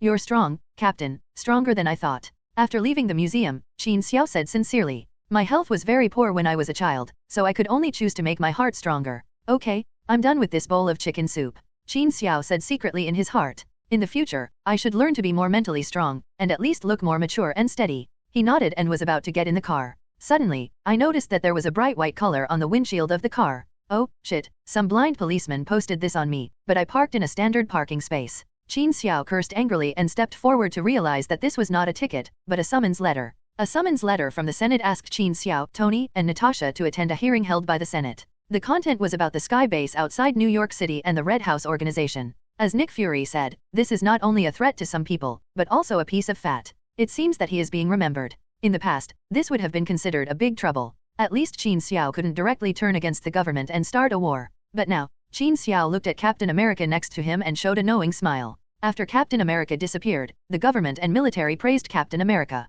Until now, Captain America has been regarded as a representative of American spirit and patriotism. Regardless of the political significance behind these, the government's God-making campaign was very successful. The whole world wished that it was because Captain America defeated Hydra that the war was won and peace was successfully ushered in. Over the years, the various Captain America souvenirs, tickets, and a series of peripherals in the museum alone have brought an unknown amount of extra revenue to the government. The deified Captain America definitely has many positive images in people's minds. He is simply a saint of the new era. Such people are enough to guide the public opinion of the entire society. Senate. The last time Tony came to this place was because the government asked him to hand over the steel armor. That time, Tony used his eloquent words and videos of some secret experiments by the government to swollen the face of the Senate in front of reporters. But this time, facing Qin Xiao, Tony, and Natasha, the Senate was fully prepared in advance. Mr. Qin, I have a piece of information here that shows that you illegally broke into the border between Ukraine and Belarus not long ago and destroyed a spy organization Red House without the consent of any local department. When a council member came up, he first attacked Qin Xiao. The first thing he talked about was the issue of illegal intrusion. As Nick Fury said, without S.H.I.E.L.D., you really need to face these big and small troubles by yourself. Sorry, Mr. Congressman, trespassing? I don't agree with your statement. Natasha Romanoff and I were kidnapped from our apartment in Manhattan, New York. I still have the phone number outside the apartment in my hand. In the video, you can clearly see that we were carried into the car while unconscious. Qin Xiao did have this video, but the date was cleverly modified by Jarvis. These quarrels were just a prelude. Both parties didn't pay much attention to this matter. As soon as Qin Xiao said that, the other party ignored the issue. A video was played directly on the live TV. This is a surveillance video. In the video, it is Qin Xiao who punches the wall of the prison and rescues Alexei carelessly. I was controlled by Dreykov, the leader of the Red House. He had a nerve agent in his hand that could completely control the behavior of others. I was controlled by him at that time. Fortunately, I was injected with a drug to prevent being controlled. The vaccine controlled by chemical drugs soon broke out of control. It was produced by Stark Industries. I was the first voluntary clinical experimenter. As Qin Xiao spoke, he picked up a document bag in his hand and waved it. It contained an analysis report on this medicine, as well as testimonials from many experts in the medical field that Tony had found. What's interesting is that Dreykov's nerve agent was originally a product produced by the Northern Laboratory in Ohio in 1995. I don't know if any of the congressmen here remember the fire at the Northern Laboratory that year. I have some information about that year. All the data in that laboratory, and even 2 witnesses. I wonder if the government can explain why a laboratory with government background is developing such an internationally banned drug. Tony took out a mobile phone and said while gesturing, "Do you need me to project this information on that TV so that the reporters behind me can take a good look?" Ahem. Another congressman coughed twice, interrupting Tony. "This is not a court. We are not here to convict anyone, nor are we here to discuss the fire in a certain laboratory in 1995. We can study these issues later. The main purpose of today's hearing is about the original sky base of the Red House organization, which is now less than 100 kilometers away from New York. It is a militarized sky fortress that will pose a huge threat to our homeland security. There are also thousands of well-trained agents in the organization. They have been trained in various espionage activities and killing techniques since childhood. These powers should not be in the hands of individuals, but should be monitored by the government. Qin Xiao, Tony Stark, Natasha Romanoff, you 3 are now the actual controllers of the Sky Fortress and thousands of threatening spies. We hope that you can share the spy information in your hands with those outside New York City. That Sky Fortress was handed over to the United States government to ensure the security of our homeland and our people. Sorry, we can't do it. Natasha suddenly said loudly to all the members on the floor. What? What did you say? I guess they didn't expect Natasha to refuse so directly and head on. They thought they heard it wrong and checked again. You heard me, Mr. Congressman. I said we can't do it. I know your plan. Thousands of well-trained spies were obtained effortlessly, but I want to tell you that they have been controlled since childhood. When I grow up, I finally get rid of the control of that damn medicine and can live a normal life. I will not allow any organization, government, or individual to control and manipulate those poor girls in order to achieve some of my own goals. They are free. Natasha also came out of the red room. On this matter, she was too lazy to negotiate terms with anyone, but directly raised the topic head-on. With her angry voice, Tony cooperated and disclosed some information on TV about how the Red House selects and trains the widows. This information immediately caused an uproar at the scene, especially the reporters, who immediately rushed forward frantically to take photos. God, this is the most complete denial of human rights. They actually cut off the uteruses of those girls. Damn it, this is murder. Quiet? Everyone, be quiet. We can discuss the placement of these former spies in detail later. Please don't forget that our topic today is how to maintain our homeland security. The Speaker of the Senate slammed the table. National security is above all else. If the 3 of you do not cooperate with our suggestions, then today's hearing will end. The Senate will propose a special bill on this matter. If 2/3 of the vote passes, we will not rule out using the possibility of force. Threat, naked threat. Use force? I want to ask, are you sure you want to use force? Qin Xiao asked, staring directly at the Speaker of the Senate. Mr. Qin, I know you have many abilities that are different from ordinary people, but you are not naive enough to think that you alone can defeat the entire state machine, right? We just want to solve the problem, and you should think carefully before we vote. Clear. The Speaker was smiling, but his eyes told Qin Xiao that he was threatening you. Ha ha ha ha. A bunch of hypocritical politicians who only know how to beat around the bush. Qin Xiao laughed and said, you should vote first from the beginning, and then directly threaten us with force and issue an ultimatum directly. Why bother to hold a hearing? There are many members here today. I think it is better to vote now. How about it? I will continue to vote. It's all ready for you. Snapped. Qin Xiao reached out and snapped his fingers. A strange scene appeared. A small golden circle appeared silently next to all the congressmen present. In these circles, which were not much bigger than small ashtrays, palms stretched out from them, and a standard quarter-sized white paper fell from the palms, fluttering to the side of each congressman. Then the palms retracted quickly, and then immediately stretched out again. This time, a yellow bullet fell from each palm. The scene was quiet, and almost everyone held their breath. The congressmen all tensed up and did not dare to move. There was only the sound of bullets hitting the table. Everyone was stunned and didn't even know when those palms stretched out. When did the small golden circle disappear? Come on. Vote? Right, yes, quickly. Am I waiting to be conquered by your force? Qin Xiao stood up, looked around and said loudly. Quite a while. One of the congressmen reacted suddenly. God, what did I see, Mom? I want to go home to my mom. Seeing that this congressman's hair has turned gray, and he still goes home to find his mother at such an old age, it seems that he is really frightened and a little crazy. Qin Xiao patted Tony and Natasha nonchalantly. Let's go. Today's hearing is over, let's go back. Arriving at the gate, Qin Xiao stopped again and turned around. By the way, I forgot to tell you that all of you, including the congressman who didn't come today, have an identical copy in your bedroom. If you don't think about it now, it doesn't matter. You can fill it out when you get home. I'll wait for you. Also, this is what I call a threat. Qin Xiao received a call from Gu Yi when he went out. How's it going? Are you satisfied? Satisfied, so very satisfied. I really don't know how to express my gratitude. How about I sing a song for you? Qin Xiao remembered the situation when the congressman called his mother just now, and he was in a good mood, so he started talking nonsense with Gu Yi. Don't talk nonsense. I'm not interested in your singing at all. Hurry up and give me the money. As promised, it's $200 million. Gu Yi's voice came viciously from the phone. Qin Xiao didn't expect that before going to the hearing. He ran to find Gu Yi for help, but Gu Yi's condition turned out to be money. Why do you sound like you're asking for a debt? This doesn't sound like what a supreme mage would say. How about a discount? Qin Xiao said with a shy face. The supreme mage also needs to eat. You don't know how many people there are in Karmatage. Stop talking nonsense and transfer the money quickly. You can ask for a discount, if you are not afraid that the length of some organs will be discounted while you sleep. Along with the voice on the phone, Qin Xiao stretched out a pair of scissors made of magic energy strangely in front of him, and cut them twice in front of Qin Xiao's face. I'll transfer the money right away, right now. Qin Xiao gave in immediately. The scissors slowly disappeared, and Gu Yi simply hung up the phone. Qin Xiao's behavior caused a strong sensation both in the government and in the media. The most uncomfortable thing is the people in the Senate who vote and use force. They really didn't dare, but they got it out during the hearing. Are you afraid to vote normally after being threatened by Qin Xiao's 2 bullets? This also greatly affects the government's image. The only way at present is to put forward the proposal normally, vote normally, and then directly declare the proposal invalid because of the difference of 1 or 2 votes.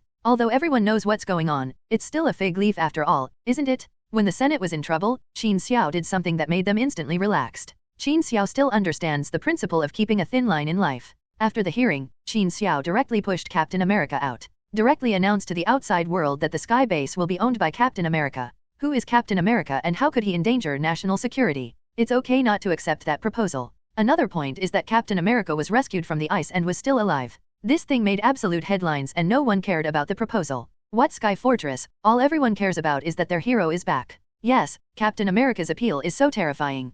People being too enthusiastic is also a problem. In desperation, Captain America accepted an interview with a TV station. He couldn't hide from it anyway. He asked all the questions clearly at once, and he would be full of enthusiasm in the future. There is also the military. Captain America is of particularly great significance to the military. With him here, recruiting will become easier. But now there is no major war breaking out in the world. Qin Xiao's theory of lawnmower and sickle deeply attracted the captain. He now has little interest in returning to the army. Even so, the military still awarded the American team a medal. The US team also recorded a recruitment video for the military. After doing all this, it can be regarded as a true return to society. With the addition of Captain America, the Avengers can be considered truly formed. On the intelligence side, we have the original widows. Although widows around the world no longer engage in intelligence gathering and killing for profit. However, the huge base and diversity of identities will still allow all aspects of intelligence to continuously come together. Natasha will analyze this information and slowly screen out some valuable ones, such as where there will be some terrorist activities, etc. The funding sources were there, the intelligence department was there, and Tony was in charge of equipment support. If it is necessary to go out for combat, several people will go out together. In fact, when the captain decided to join, it felt like the whole team was truly taking shape. Qin Xiao finally understood why Tony and Captain America were truly the 2 giants of the Avengers in the movie. Captain America has absolute cohesion, brings together the team, and sets goals. Just like the one who takes the lead in a startup team, he sets goals and leads everyone to achieve them firmly. and Tony is more like a logistics housekeeper, helping everyone solve all kinds of messy problems. The remodeling of the base, the layout of each room, the updating and formulation of equipment, everything was designed and prepared in advance by Tony. The two of them, one in charge and the other in charge of the outside, are indispensable in a team. After all, Qin Xiao is like an investor and an investment team. Everyone is tied to a chariot. They usually don't show off. When something really happens, everyone knows that this guy is the major shareholder. Training room. Since Qin Xiao traveled through time, he has never been so happy as he is now. With the appearance of Team America, the system gave Qin Xiao 500 points. Qin Xiao spent 800 points to exchange for an intermediate weapon proficiency. Intermediate weapon mastery, an upgraded version of elementary weapon mastery, which allows you to use most of the cold weapons more easily, and has initially reached the threshold of the integration of man and weapon. After redeeming this, Qin Xiao's feeling of holding Tang Dao was instantly different. The fit between the whole person and the weapon is even higher. If I have to use a metaphor, it's like every Chinese person uses chopsticks. It's natural to adjust to the most convenient angle and posture when holding it in your hand. There is no need to go through the brain at all, and it is completely different to use. For example, for the same side chop, the angle of each knife will be slightly adjusted. With the same force, the speed will be faster and the power will be greater. Compared with the original, it is like the difference between top players who play games and ordinary players who play well. Whether it's the release of skills, connection, or movement, it's all smoother. It's obviously the same steps, but it gives people a completely different feeling and effect. But even so, Qin Xiao still couldn't break through Captain America's shield without using flames. Before upgrading the weapon proficiency, Qin Xiao had fought with Captain America with Tang Dao. The result was not much different from now. The reputation of 50-50 is indeed well deserved. A shield made the captain have fun, no matter how tricky the angle Qin Xiao's knife came from. The captain can always defend in time. In particular, the shield has the effect of absorbing shock. Qin Xiao's power is basically useless in front of the shield. No matter how much force is used, if the sword is struck anyway, as long as the shield blocks it, the impact of the Tang's sword will be completely absorbed by the shield. It can't cause any power suppression or damage to the captain at all. No fight, no fight. Qin Xiao waved his hand and threw the Tang Dao to the ground. Unless you're so fast that you can't react, I won't be able to break through your shield. But it's so fun. I've never tried to chop so many knives in one go. Actually, you are much better today than last time. I almost couldn't keep up with you when you changed your moves several times. But you know, you need to change the direction when you change your moves. My shield only needs to be lightly swung left and right or up and down. Captain America is right. If you use a shield to defend, you will naturally have a certain advantage. Especially if you control your body shape well, the shield can block almost half of your body. How's it going, Captain? How was your experience in Africa the past 2 days? Terrorists are very cruel, right? A few days ago, the captain took Alexei to Africa and eliminated an illegal armed force entrenched in eastern Africa that had been arresting young local men for mining diamond mines for a long time. Alexei was too reckless. He didn't follow the prearranged battle plan and almost accidentally injured those innocent miners. Speaking of this, the captain was a little helpless. Alexei pestered the captain to follow him, otherwise the captain actually wanted to drag Qin Xiao along. Ha ha ha. Qin Xiao knew how unreliable Natasha's nominal father was. Don't worry, I gave them a sum of money. He and Melina are going to take Yelena and Antonia to travel around the world. Go up and follow you. He probably wants to compete with you in his heart. You know, when he first became a super soldier, he was called captain of the Soviet Union. Of course the captain knew what this meant. In the history of the world after the end of World War II, he made up for it ruthlessly. Are you sure there's nothing wrong with Antonia? The captain has been at the base for a while and has heard Antonia's story. The psychiatrist said that she should go out more often and see the outside world. Although Alexei is very unreliable, I believe he can make up for part of Antonia's lack of fatherly love. Also, for the diamond mine in Africa, we will arrange for people to mine it. After recovering the cost of the equipment, we will only charge some management fees. The rest of the money earned will help them build schools and hospitals locally. The rest, all will be distributed to each family according to a certain proportion. Don't worry. The captain smiled and nodded. In these aspects, Qin Xiao and Tony were much more thoughtful than he thought. Money in this world basically means nothing to Qin Xiao. It turns out that the resources controlled by the Red House are astronomical, and Qin Xiao also learns to spend the money slowly and rationally. For example, there was an auction some time ago, which included several ancient Chinese antiques, calligraphy and paintings. Qin Xiao took pictures of everything and sent them back through the Chinese embassy here. This time, Christie's held another auction at the Grand Palais in Paris, France. At this auction, there are two important Chinese treasures, the rat head and the rabbit head from the 12 zodiac animals. The 12 zodiac animal heads, a set of 12, were originally placed in Chinese royal gardens as ornamental timers. The 12 zodiac animal heads were arranged in a circle. Arranged according to the 12 hours, there will be a corresponding animal head spraying water continuously at each hour. At noon, there will be a spectacular scene of 12 animal heads spraying water together. It is a pity that due to some historical reasons, the 12 beast heads have been scattered all over the world, and they have not been collected yet. Qin Xiao must not let go. In addition to these two national treasures, there is also a large final object, which is said to be from China. Christie's has been very mysterious this time, and even the photos of this lot have not been leaked. How's it going? Are you still wondering what the last auction item is? It's about to start. You'll find out soon. Tony has never been very interested in this kind of auction. If he has something he likes, he always asks Pepper to come forward.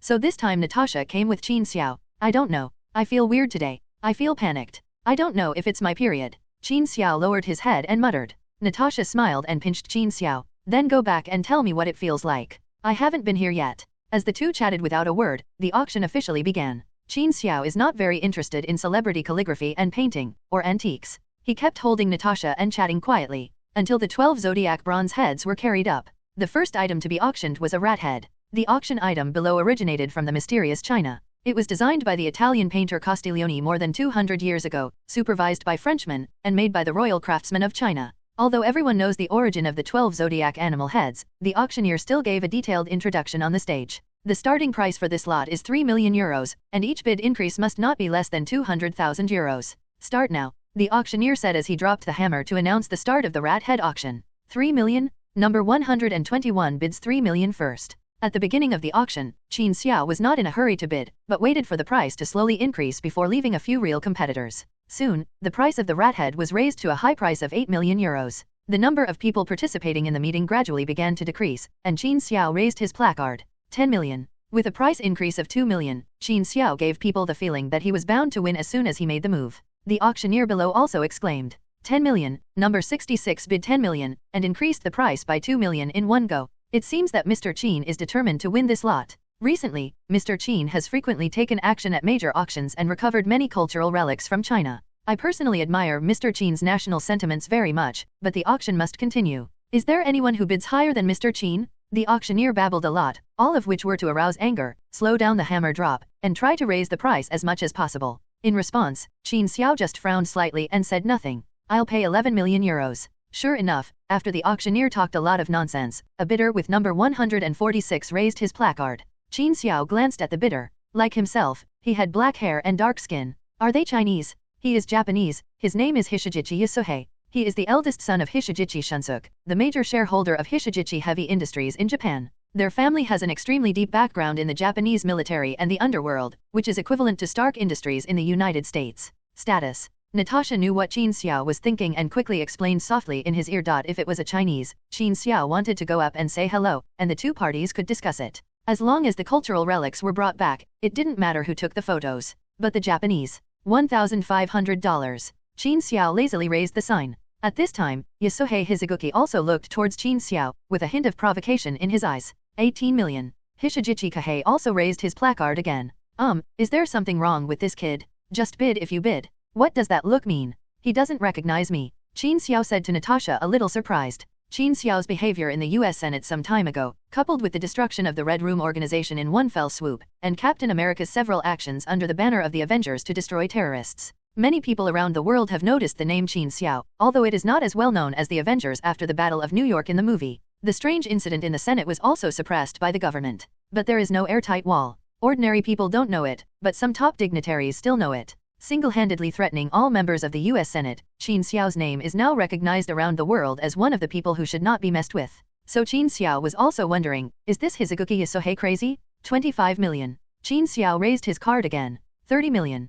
Hishijichi Kahei made another bid, but this time he was getting excited. Qin Xiao smiled slightly. 40 million. The auctioneer was crazy with joy. 40 million, 40 million euros. Mr. Qin bid 40 million euros. God, this is really a crazy price. Does anyone want to increase the price? 40 million for the first time, 40 million for the second time, and 40 million for the third time? Let us congratulate Mr. Qin. This auction has created the highest price for the 12 Zodiac Animal Head series. Amid the excited shouts of the auctioneer, the auction hammer fell heavily. And from Hishijichi Yasuhei's side, an extremely angry Baga? My dear, it seems that you have made that little child who was spoiled by the family very angry. Natasha said with a smile. Qin Xiao glanced at Hizuguki Yasuhei meaningfully and suddenly raised his number plate. Let's. Mr. Qin, the next lot hasn't come out yet. What are you doing? Do you have something to say? Okay, no problem, everyone. Mr. Qin seems to have something to say. The auction is paused. We welcome Qin gentlemen. The auctioneer took the lead in applauding. What are you up to? Natasha looked at Qin Xiao and asked.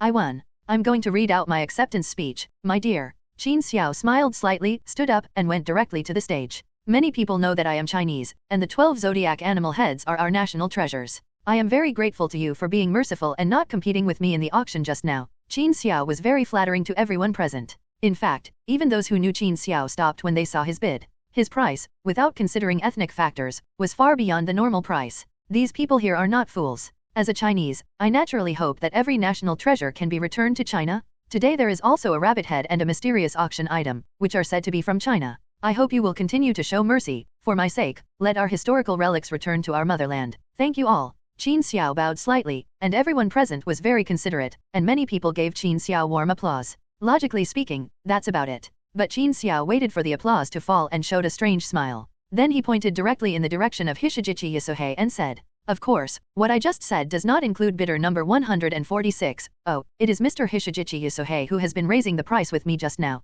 It seems that Mr. Hishijichi is also very interested in our Chinese culture. I can also understand that your Japanese have admired our Chinese culture very much since the Asuka period, corresponding to the Tang dynasty, just like a son worships his father. In this case, I am very curious, why did Mr. Hishijichi suddenly give up the rat head just now? Did your father not give you enough pocket money? Oh, what a poor child. There is a rabbit head down there. Let me help you, it's been delayed for so long. Please hurry up and call your dad for help. I'll be waiting for you. Kaka." As soon as Qin Xiao finished speaking, Yasoping Linguke cut off his number plate. In front of so many people, Hishijichi Yasuhei couldn't really take out his cell phone and call his father. As he approached the next rabbit head, Hishijichi Yasuhei did not bid again, and it was taken away directly by Qin Xiao for 8 million euros. But after the rabbit head auction was over, Yasuhei Hizuguki actually stood up and went straight to Qin Xiao's side. "Boy, no one has ever dared to talk to me like that. Do you know that you are dead? You are dead." Yasuhei Hizuguki lowered his body and stared directly at Qin Xiao, his eyes filled with crazy light. Qin Xiao slowly turned his head and looked at Natasha.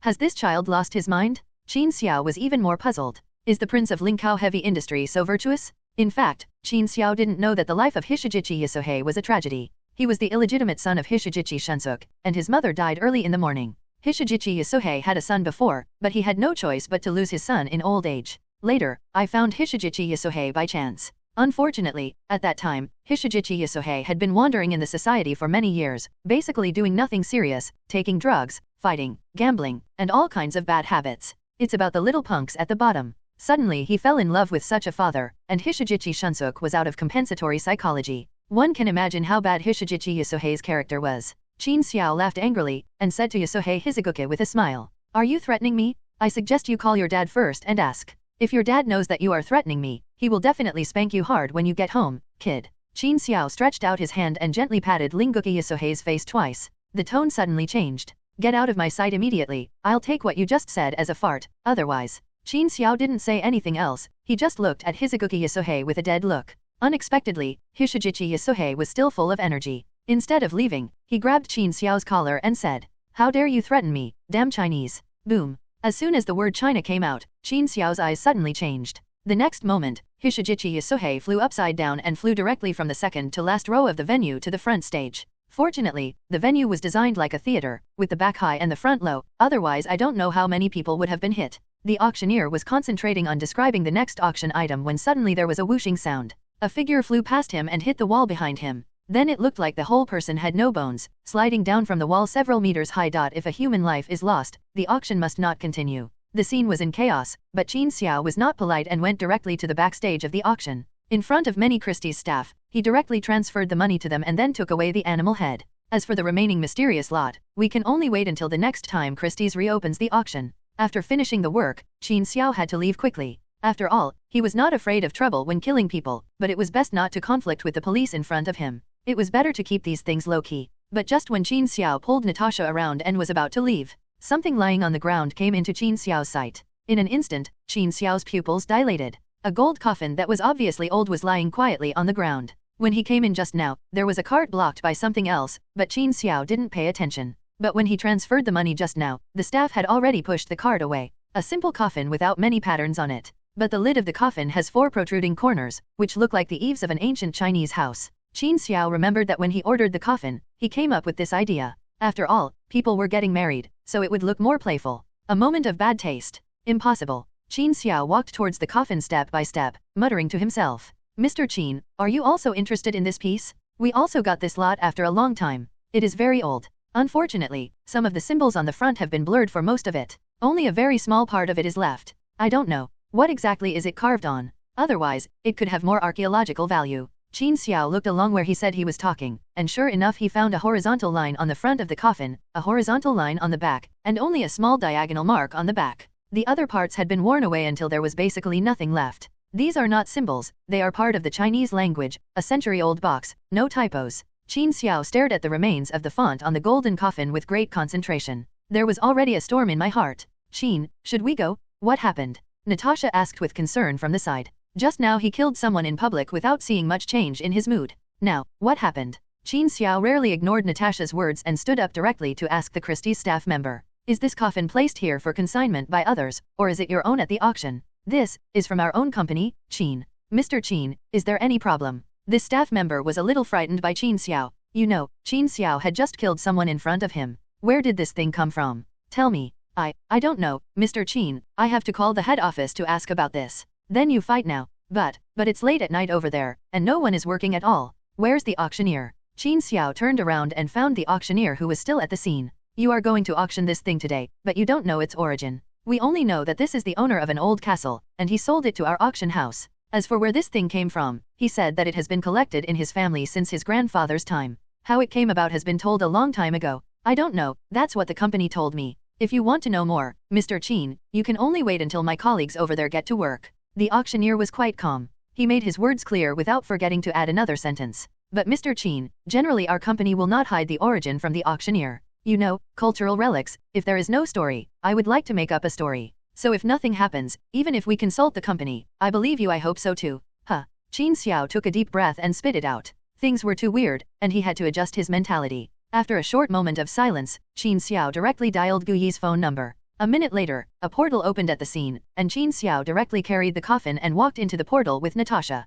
Before leaving, Qin Xiao turned back to the auctioneer and said, I have to take this thing away, let your company make a price, and contact me later. New York Temple. The first time she walked through the portal and returned directly from France to New York, Natasha felt a little incredible. But looking at Qin Xiao's current expression, I knew there must be something on his mind. Consciously, he visited the temple, leaving enough space for Qin Xiao and Gu Yi. What happened? What are you doing here carrying a coffin? Qin Xiao just said he was anxious, but Gu Yi didn't ask anything. Can you tell where this thing comes from? Where did it come from? When did it appear? And why did it appear here? Ancient One Supreme, I know that you can use infinite gems to observe the future and even the past. Although I don't know what the price will be, if it is within the acceptable range, if so, please tell me, this matter is very important. Qin Xiao specially emphasized the last few words. Gu Yi glanced at Qin Xiao in surprise and said nothing. Instead, he circled around the coffin, then stretched out a hand and gently placed it on the coffin. The eye of Agamotto on the chest exudes a faint green light. The whole person began to flicker in this space for no reason.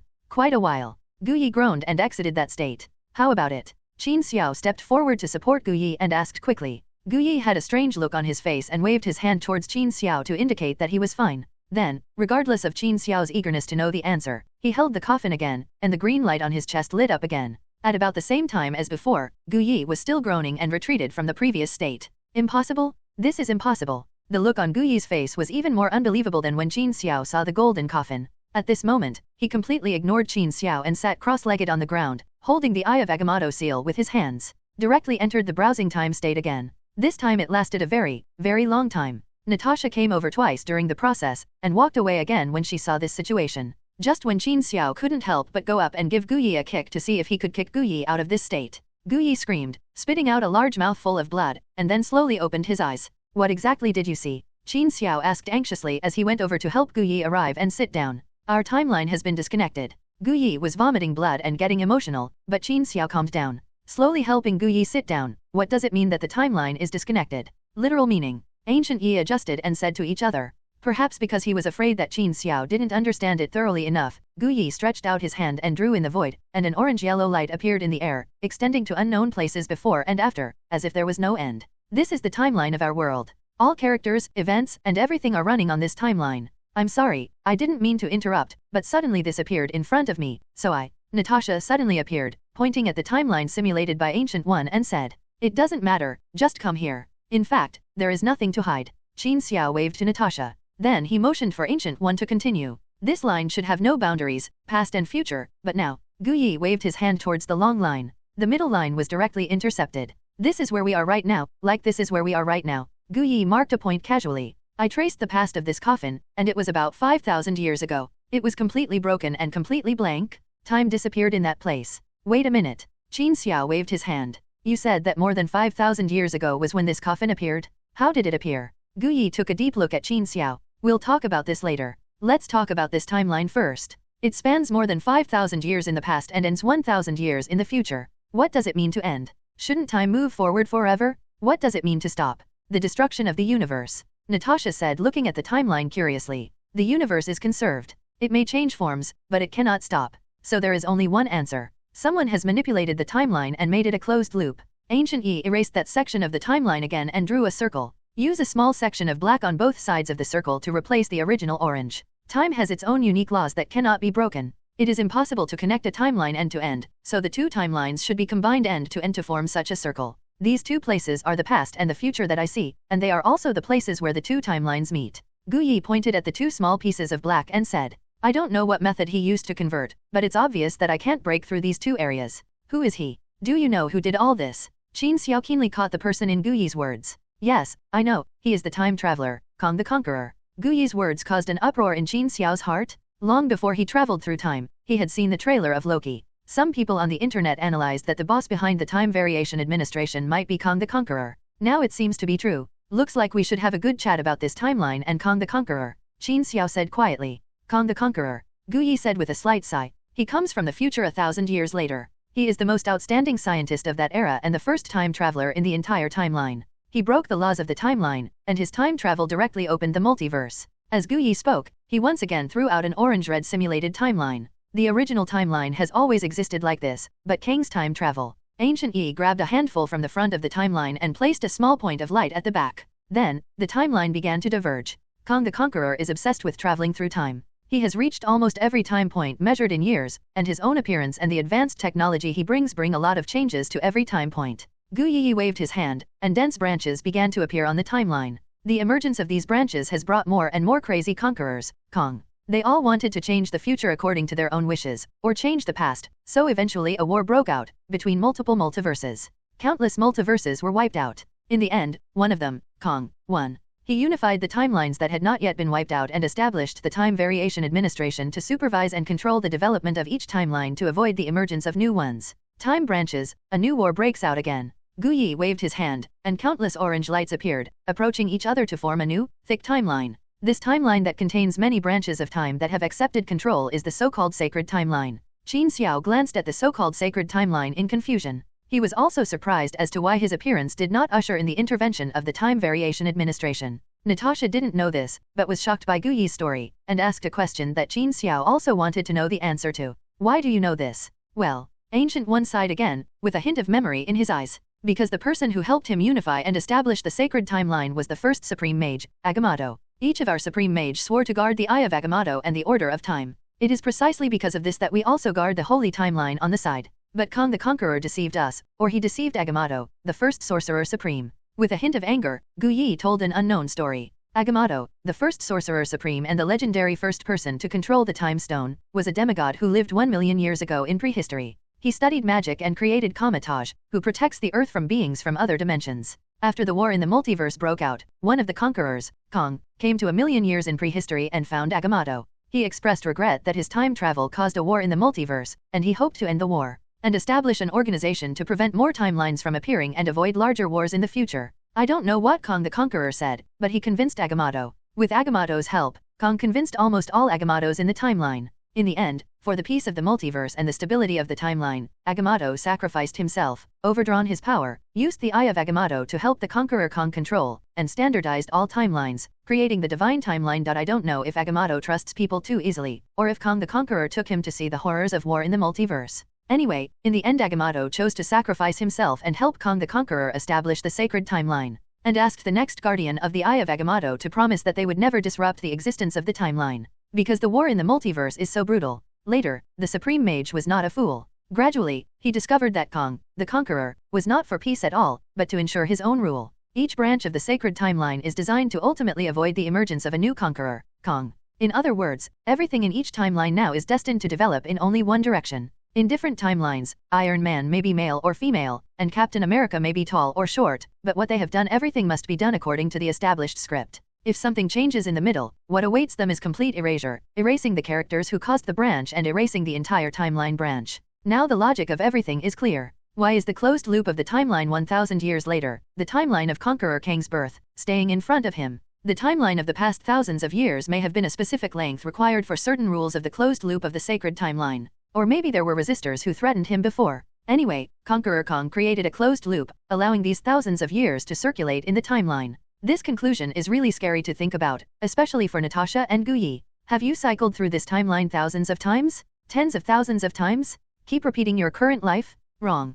Guyi suddenly said. I don't know how many times this timeline has been cycled, and I have no memory of the previous times, but this time it should be different, because I see that at some point in the future, the timeline will change dramatically. It will be up to the next Supreme Mage, Stephen Strange, to end it all. Stephen Strange? He can't be the doctor who performed the surgery on me, right? Didn't you say that you would hand over the next Supreme Mage to Qin? Natasha asked curiously. That's right, what I just said was before Qin Xiao appeared, and after he appeared, everything changed? I was very curious last time, why the Time Variation Administration didn't find you, since you let your little daughter. If your friend stays here, you must have nothing to hide. You don't belong to this timeline, Qin Xiao. Now, we need to have a good talk. Regarding you, I think we can start with this coffin. After Guyi finished speaking, Qin Xiao breathed a sigh of relief. The system and time travel were his biggest secrets, and he didn't want to tell anyone. You can't tell them that they are actually movies made in a certain world. Although the laws of the world may not be like this, and there may be more higher-level explanations, it is too troublesome. But now it seems that what he was going to travel through in the first place was the Marvel movie time, but he might have traveled to the wrong side and arrived at the other end of the sacred timeline. Fortunately, there is a system, otherwise I might be stuck in the other half of the circle, and I don't know how many cycles have passed. Although you may not know it at all, the feeling of being manipulated is very unpleasant. Since I was little, I have been dreaming that I live in another world. Qin Xiao turned on the big deception mode. The first half of Qin Xiao's life and the origin of the coffin were narrated in the form of a dream. Of course, the system and time travel were omitted, and the story was modified with the spring and autumn style of writing to make it appear that he had succeeded through hard work and courage, and had taken revenge on that pair of bad guys. What about some things about this world? I know that you know some things that haven't happened yet. Ancient One asked next. I saw them all in my dreams. Some of the fragments are difficult to put together. Qin Xiao sighed and said with regret. Guyi smiled. She knew that Qin Xiao did not tell the whole truth, but in her opinion, these were enough. The soul is the most wonderful thing in the world. Your soul may have passed through that closed loop, or you may have received some information from that timeline in some form. In the process of receiving it, you have seen some judgments about the future or the past. So that's it. If I hadn't met so many of you, I would have always thought I was delusional. Qin Xiao gave Guyi a thumbs up in his heart. Okay, explain yourself clearly. Well done. So what about this coffin? I can use the soul to explain it. Where is this coffin? Why did it come to this timeline? Qin Xiao asked next. I have no idea. Guyi shook his head. I saw the end of history. This coffin was dug out of the soil. It was regarded by the ancient European civilization as a gift from the gods. It was passed down from generation to generation, and then fell into the hands of a declining noble. That is, the owner of the castle who sold it to the auction. But I guess that during the timeline conversion process, there should be people or other things specifically responsible for deleting some things. Whether it is people or items, it is impossible to disappear out of thin air. There will always be some way to completely destroy it. It must be something missing. Qin Xiao nodded non-committally. Ancient Yi's explanation of the closed-loop timeline should be reasonable, but regarding this coffin, Qin Xiao decided to take the time to go back and take a look. Regarding the issue of the Spacetime Variation Management Bureau, Qin Xiao could not give Guyi any explanation, because he himself doesn't know anything. According to Guyi, either the Time Variation Management Bureau has undergone some changes, or there are some special factors hidden in Qin Xiao that even he himself doesn't know yet. I have one last question. Since you saw the future and chose your successor, why did you choose to make me the next Supreme Mage when you saw me? This is Qin Xiao's biggest question about Guyi. Remember what I just said? Only the next Supreme Mage will end all this. This is the future I saw a long time ago. Stephen Strange is the best of all our Supreme Mage. When the sacred timeline changed, it was he who led the way to end it all. It's a pity that I was already dead by that time. Ever since I got the Eye of Agamotto, I have seen my future countless times, and it has always been this result. But after you appeared, everything changed. Countless possibilities began to appear in the future, and in most possibilities, I'm alive. Qin Xiao returned to the real world. Although Guyi's analysis was reasonable, he had to confirm it himself to feel at ease. However, judging from the fact that the time traveling back and forth between the two worlds is relatively static, it is very likely that what Ancient One analyzed is the truth. When I went back, I first looked for Comrade Shi Aguo. As a result, Shi Aguo laughed happily when he saw Qin Xiao. Brother, do you remember the golden coffin last time? It was too troublesome to melt that thing. I originally wanted to find a rich man to sell it directly. Guess what? Xiaoguo's smiling face was covered with folds, like a chrysanthemum swaying in the wind. A big tycoon from the Middle East took a fancy to it and said he wanted to buy it back for himself to use 100 years later. He paid 5 times the price of gold. 5 times? These people are stupid oil guys with too much money. I should do more in the future. Order these things and sell them to these old haters. While talking, Xiaoguo took out a bank card and handed it to Qin Xiao. I, Mr. Xi, am a wanderer. Last time I helped Mr. Qin with errands. The work was easy and he made a lot of money. Afterwards, Mr. Qin gave me such a big piece of gold. To be honest, it was just a tip for doing things for the boss. It was a lot of money. I don't mind if you give me too much, and I don't mind if you give me less. It's your business to be generous. But when something like this happened, you brought the extra money. Even if you gave me a pile of gold, you couldn't sell it for this price. The gold was your tip, and I took it. It's more money, give it back to you. This made Qin Xiao a little impressed. It's just that he is more curious. That Middle Eastern tycoon is so stupid. If he likes it, he can just get a piece of it. No, Brother Xi, is that wealthy man really that easy to fool? He raised the price when he saw the coffin. Xiaoguo touched his chin and felt happy. That's not true. I originally wanted to make it look like an antique to brag about, but who knew? Haha. Anyway, I didn't mean to trick him. Qin Xiao laughed dumbly. In that case, Brother Xi earned this money by his own skills, so you can keep it for yourself. That Middle Eastern tycoon, Xiaoguo couldn't figure out where he came from. Middle Eastern tycoons around the world are either the illegitimate son of a tribal chief in the United Arab Emirates, or one of the many unpopular princes of a small country. Many people concealed their life experiences deeply, and Xiaoguo was unable to inquire in depth. There is nothing Qin Xiao can do about this. He doesn't have that many intelligence channels here. He and Xiaoguo declined several times, and finally at Xiaoguo's insistence, Qin Xiao accepted half of the money. It's quite an unexpected surprise. But the purpose of coming back this time was not that. Qin Xiao originally believed that being in Marvel was just a transition, and he would eventually come back to live here. But now it seems that things are not that simple, and Qin Xiao has no intention of developing any more power here. Instead, I packed a few random clothes and went to Hong Kong with a backpack. Qin Xiao wanted to confirm something this time. In fact, Qin Xiao had already checked it out when he was in the Magic City. There are no so-called superheroes in this world. The time is now 2020, there is no epidemic in the real world, and there is no fingersnap incident in the Marvel timeline. If this is really a timeline in Marvel time, then Kong the Conqueror must have set up a relatively calm and stable timeline in order to close the timeline. Although Hong Kong is not big, its population and building density are high. It took Qin Xiao 3 days to visit this city, which is known as the financial center of Asia. According to Ancient One, all timelines follow an established route to develop, but if this world is the other end of a closed time loop, in principle, it is also a time branch of the Marvel world. Although it may be under the control of Kong the Conqueror, there are no so-called superheroes and many major events here. But the template will not change. There is no reason for him to remake all the maps just to delete a few people. If this timeline started hundreds or even thousands of years ago and was allowed to develop freely, it would be impossible for so many countries to have almost identical names and development histories. Moreover, Qin Xiao has searched on the internet for a country called Wakanda, a small country in Africa that almost no one knows about. It's just that the king is not the old or new Black Panther in his previous life. But even though he was here, Qin Xiao still wanted to be cautious and look for any more traces of Marvel. The Hong Kong Temple is one of them, because Ancient One said that the Hong Kong Temple was not built by Kamataja's people, but by the locals themselves. It turned out to be an antique shop, and was later bought by Ancient One. Came down and remodeled the interior. Ancient One felt that the window was very consistent with the temperament of Kamataja, so the construction of the London Temple and the New York Temple were based on the appearance of the Hong Kong Temple, especially the large round window. Unfortunately, Qin Xiao did not find the so-called Hong Kong Temple. Yes, it's a pity. Qin Xiao already has deep feelings for the Marvel world. He didn't know that as the mission was slowly completed, if he encountered a final mission or the like, if it was completed, the system would leave him. If the system is gone, can he still stay in that world? But if it is a closed loop, it will be different. In the later stage, whether it is the time variation administration or the development of the quantum realm, traveling between Marvel's various branch universes will no longer be a problem. Therefore, Qin Xiao still hopes from the bottom of his heart that this is the other end of Marvel's closed loop.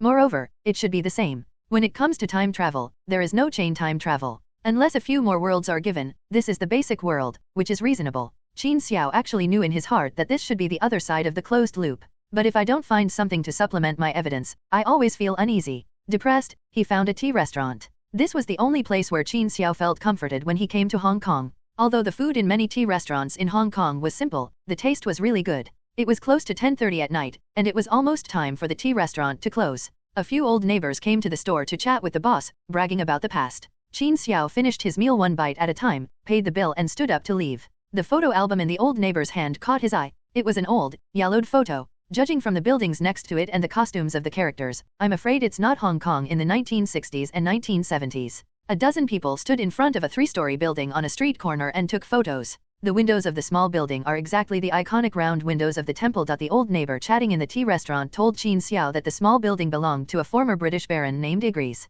Before the return of Hong Kong, their family ran a trading business here. The building in the photo used to belong to them. The parents of the old neighbor used to work for this Baron Igris. This photo is from his parents. After Hong Kong returned to the motherland, the Igris family returned to the UK, and this building has been vacant. Until a few years ago, a huge typhoon made landfall and directly ripped off the roof of the upper floor of this building. The Igris family also contacted their father, who was an old neighbor but was still alive. Give them a sum of money and entrust them to renovate the building. This is also why the circular glass window above is missing. Qin Xiao said that he particularly liked the windows above, and pretended not to care and asked where the building was. After listening to the old man tell a lot of stories about the past, I went out to take a look at the building. Although it is basically certain that Guyi's speculation is correct, it has come, hasn't it? This is a building at AY intersection. A standard fat triangular detached house with a narrow front and a wide back. It can be seen that the layout of the windows and the entire exterior wall of the building are completely different from those in the photos. There is a wooden double door with an iron gate on the outside. There are several rings of iron chains as thick as a thumb hung randomly on the outside, and a lock the size of a palm is hung on it. Adhering to the principle of coming here to see if he finds anything, Qin Xiao stretched out his hand and gently twisted the lock directly from the iron chain. Pushing open the wooden door inside and stepping in, there was no musty smell that had been uninhabited for too long as expected. The floor was also clean. I reached out and touched the wall. It was clean and dust-free. This is obviously different from what the old neighbor said. According to him, Igris family is not short of money at all. This building has been idle and has no plans to sell or rent it. So why does it look so clean here? Without even thinking about it, Qin Xiao raised his legs and walked up the stairs to the second floor. The stairs are the kind of very old ones that go up a row of large stairs and turn the corner into two sides. Qin Xiao had just reached the corner and had not had time to turn. The wooden armrest in his hand actually undulated like waves. Then Qin Xiao saw the wooden armrest, and it turned into a huge metal sword in front of his eyes. There was a sound of breaking through the air, and he swept towards Qin Xiao. Qin Xiao lowered his head subconsciously, dodged the sweep of the long sword, and jumped behind him lightly, descending 5 or 6 steps in a row. He just happened to use the corner of the wall to block the attack of the armrest sword. What the hell is this? As soon as this thought flashed through Qin Xiao's mind, the connection between the steps and the wall also undulated like waves. Immediately, the steps and the wall separated, and the wooden steps turned into a huge hammer again, hitting Qin Xiao directly. This time, there was no way to avoid it. Qin Xiao crossed his hands to protect his head and withstood the blow. Boom. Under the violent collision, Qin Xiao also used the force to jump out of the range of the steps. Pretend to be a ghost. Qin Xiao watched from a distance of 2 or 3 meters as the stairs slowly returned to normal. Since you have someone, come out and have a chat, or I will demolish your entire building. Qin Xiao looked at the corner of the stairs and said, they have traveled to Marvel, and there are no messy people. Qin Xiao will not be scared away by these two things. But changing matter is really powerful. At this moment, Qin Xiao even doubted whether there were X-Men in his timeline. So-called superpowers. However, Qin Xiao quickly gave up this idea, because as his voice fell, a figure slowly appeared around the corner. A woman with black hair, black eyes, and yellow skin looks no different from a normal Chinese person. It's just that on her hands, there was some kind of geometric pattern composed of faint golden light. A circle with several arc-shaped lines inside. Qin Xiao's first reaction was Kamatage's mage. But I immediately rejected it, because Kamatage's magical energy was more orange-red, and it looked more violent. The energy in this woman's hands is more like an extremely pure golden color, and it looks very calm. If you don't look carefully, it is difficult to find that this is some kind of energy. This energy and pattern looked familiar to Qin Xiao, as if he had seen it somewhere. Suddenly, Qin Xiao remembered, and 3 words popped into his mind, Eternals. Compared to Qin Xiao's surprise, this woman waved her hand without saying anything. The golden energy in his hand directly wrapped around the 2 chairs next to him. He waved his hand towards Qin Xiao, and the 2 turned into 2 hammers the size of watermelons. Driven by the golden energy, they roared towards Qin Xiao like 2 meteor hammers. Qin Xiao dodged and directly avoided the attacks of the 2 hammers. As soon as he took a step forward, he was met with at least 5 or 6 long swords of various shapes slashing at him. 5 or 6 long swords covered almost all areas of Qin Xiao's body. Qin Xiao drew out the Tangdao almost instantly. With the blessing of intermediate weapon proficiency, Qin Xiao danced a series of sword flowers with one hand. In the constant sound of metal collision, Tangdao knocked away the long swords controlled by women with great accuracy. With 5 or 6 long swords, Qin Xiao couldn't even stop him for a second. But Qin Xiao just knocked away these long swords and stepped forward. This time, more than a dozen long swords directly surrounded Qin Xiao. It was unrealistic to rely entirely on Tang Dao to block this, so Qin Xiao simply used Tang Dao to sweep across it. He knocked away several long swords that were in the way, completely ignoring the long sword flying from other directions. He rushed directly in the direction of the woman. Just getting beaten is certainly not Qin Xiao's style. As soon as he took a step, Qin Xiao opened his mouth wide and sprayed a pillar of hot fire directly towards the woman. This ability finally caused a hint of surprise in the eyes of this woman who had always looked calm. The energy in his hands controlled the materials around him, and this time he actually turned the wood of the stairs into streams of bone-chilling water that directly hit Qin Xiao's pillar of fire. Water and fire are incompatible. The water flow and the fire pillar cancel each other out in midair, and huge water vapor fills the middle of the two people. Qin Xiao's flame attack was offset, and the woman did not recover from the huge amount of water vapor in front of her.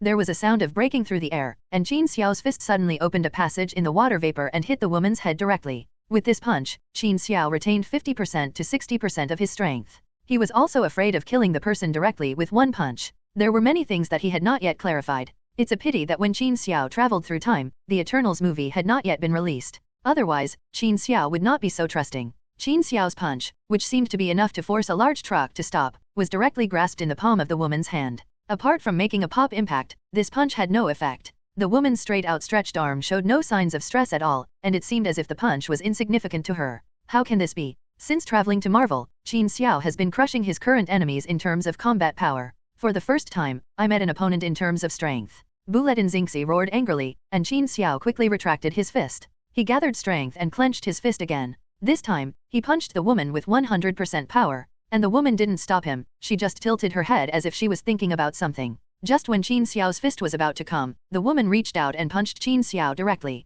With just this punch, Qin Xiao seemed to have been hit by a locomotive. The whole arm was numb, and it was obvious that it had been completely crushed in terms of strength. However, the woman continued to castrate her fist, which was slightly smaller than Qin Xiao's, and pushed back Qin Xiao's entire arm. Then he changed his fist into a palm and printed a palm on Qin Xiao's chest. Qin Xiao jumped into the air and flew directly towards the door. But before the person could fly out of the house, the door behind him and some furniture next to him turned into a thick metal plate again. The huge impact caused Qin Xiao's back to make a deep dent on the metal plate behind him. Qin Xiao only felt his internal organs shaking. He had obviously suffered some internal injuries. This injury is nothing to Qin Xiao, but the strength of the Eternal Clansman in front of him is too terrifying. Qin Xiao fell to the ground, and the energy in the woman's hand extended toward Qin Xiao like a spreading vine. He directly wrapped himself around Qin Xiao's body and tied him tightly at least 7 or 8 times. This energy was extremely tenacious. Qin Xiao tried to break free, but with his current strength, he couldn't break free at all. Just when this woman was strolling towards Qin Xiao, the system's voice suddenly sounded crazily in Qin Xiao's mind.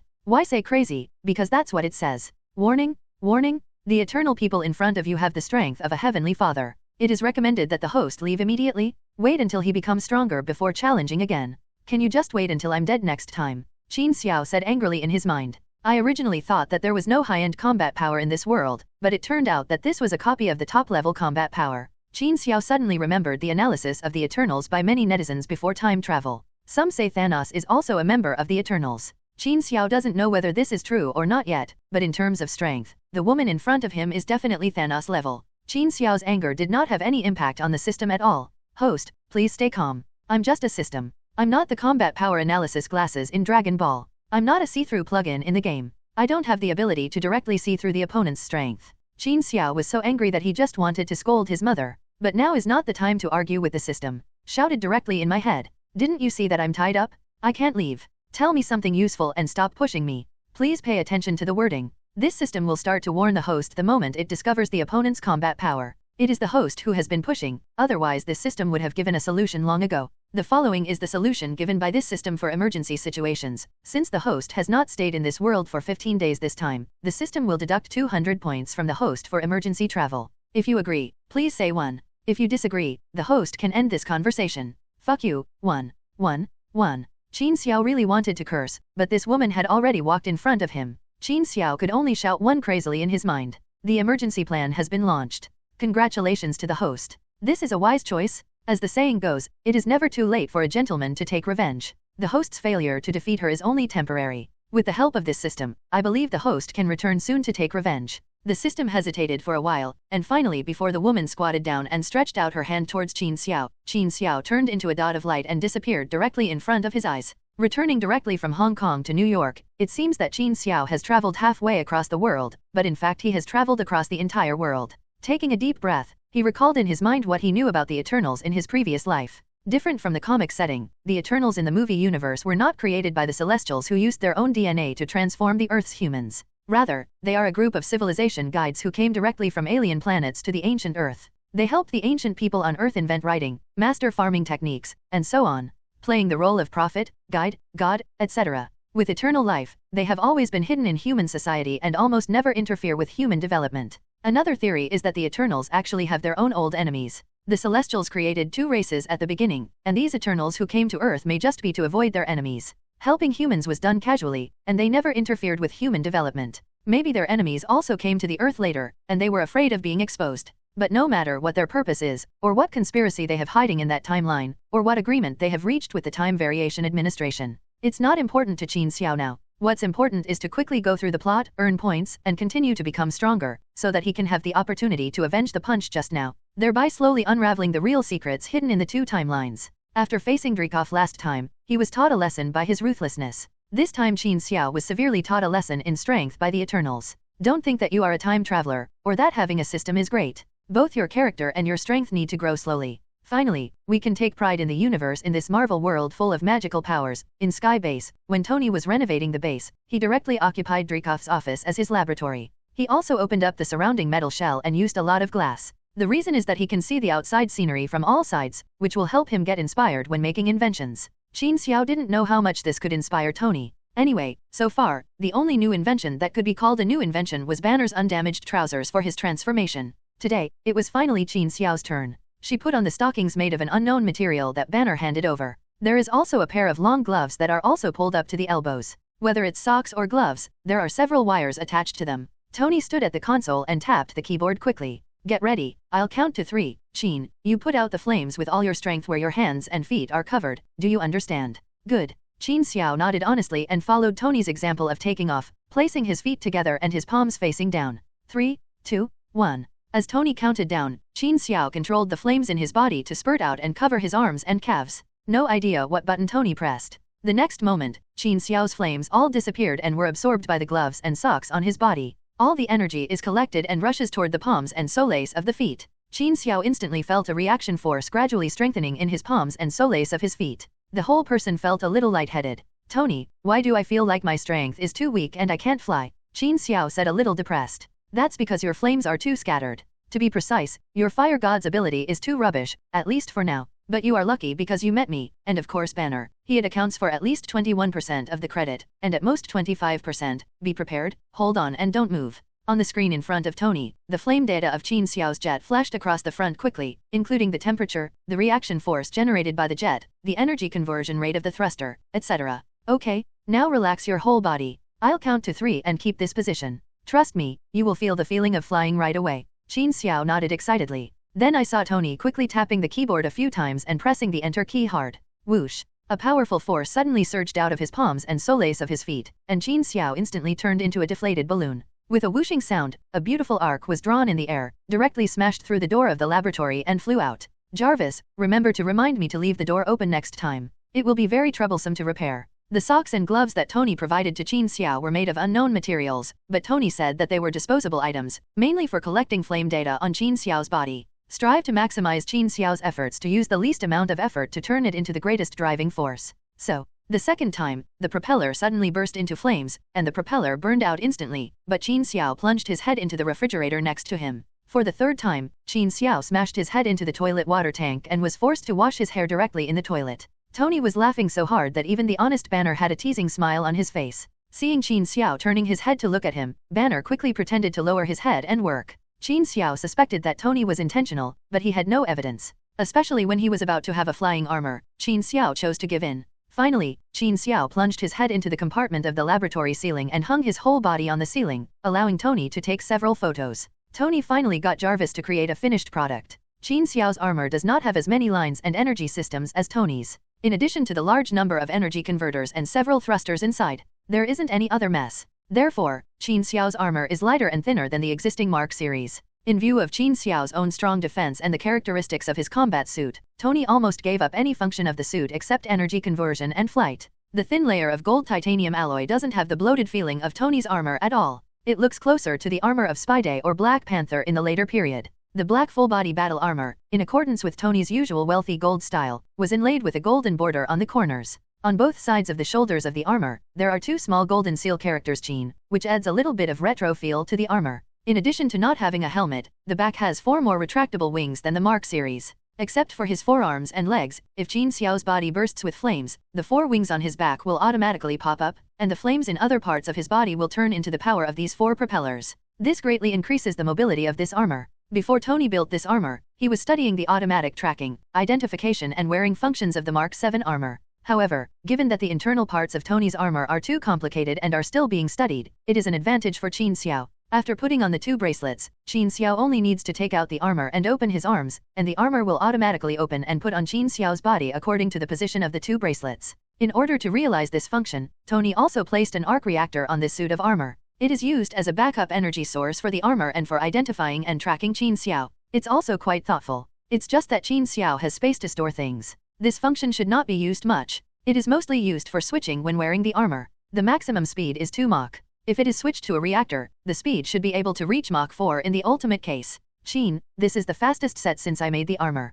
Tony's voice came from the earphones. Qin Xiao circled countless times in the sky before reluctantly landing back to the base. Your current flames are far from reaching the limits of thrusters and energy conversion. As your flames are upgraded, the speed of the armor can be further increased. Tony checked all the parameters and said to Qin Xiao. World Security Council. This organization, spearheaded by several Western powers, has indeed maintained partial peace in some areas to a certain extent. But it is still a bundle of regional interest groups. This is why in the movie, Nick Fury follows Captain America's advice. Destroying Hydra also terminated SHIELD. It also handed over the huge intelligence network of S.H.I.E.L.D., headed by Agent Hill, to the Avengers. Even if SHIELD was reorganized in the later period, it was almost completely divorced from political factors on Earth. Of course, these are all things for later, but since Nick Fury took over SHIELD, no matter how big the security problems are, members of the World Security Council who hold high positions in various countries have always held meetings via remote projection. Except this time. This time all 6 permanent members and 12 deputies of the World Security Council are present. Plus Alexander Pierce, the president and director of SHIELD. A total of 20 people, almost at the pinnacle of power, rarely gathered together for a meeting. The content of the meeting is not to combat drug traffickers or terrorists on a global scale. It was about Qin Xiao's public murder in France. Of course, this is just a trigger, and the core content is for the rise of the Avengers. Whether it is the recruitment of the Red House, an intelligence organization with great potential, or the multiple cross-border attacks against terrorists. These are against the hidden interests of certain countries and politicians. The process of developing weapons using the cosmic cube must be accelerated. The security and stability of the world depends on everyone here and the countries behind it, not on Captain America's group of so-called heroes in fancy costumes. I have a document here that records in detail that over the past 6 months or so, this so-called Avengers, an illegal private organization, has repeatedly ignored sovereign national boundaries and gone to any country to fight against so-called terrorists. Especially the Chinese named Qin Xiao. Not only did he use his superpowers to threaten the entire Senate in public, but he also killed people in public at the auction of the Grand Palais in Paris.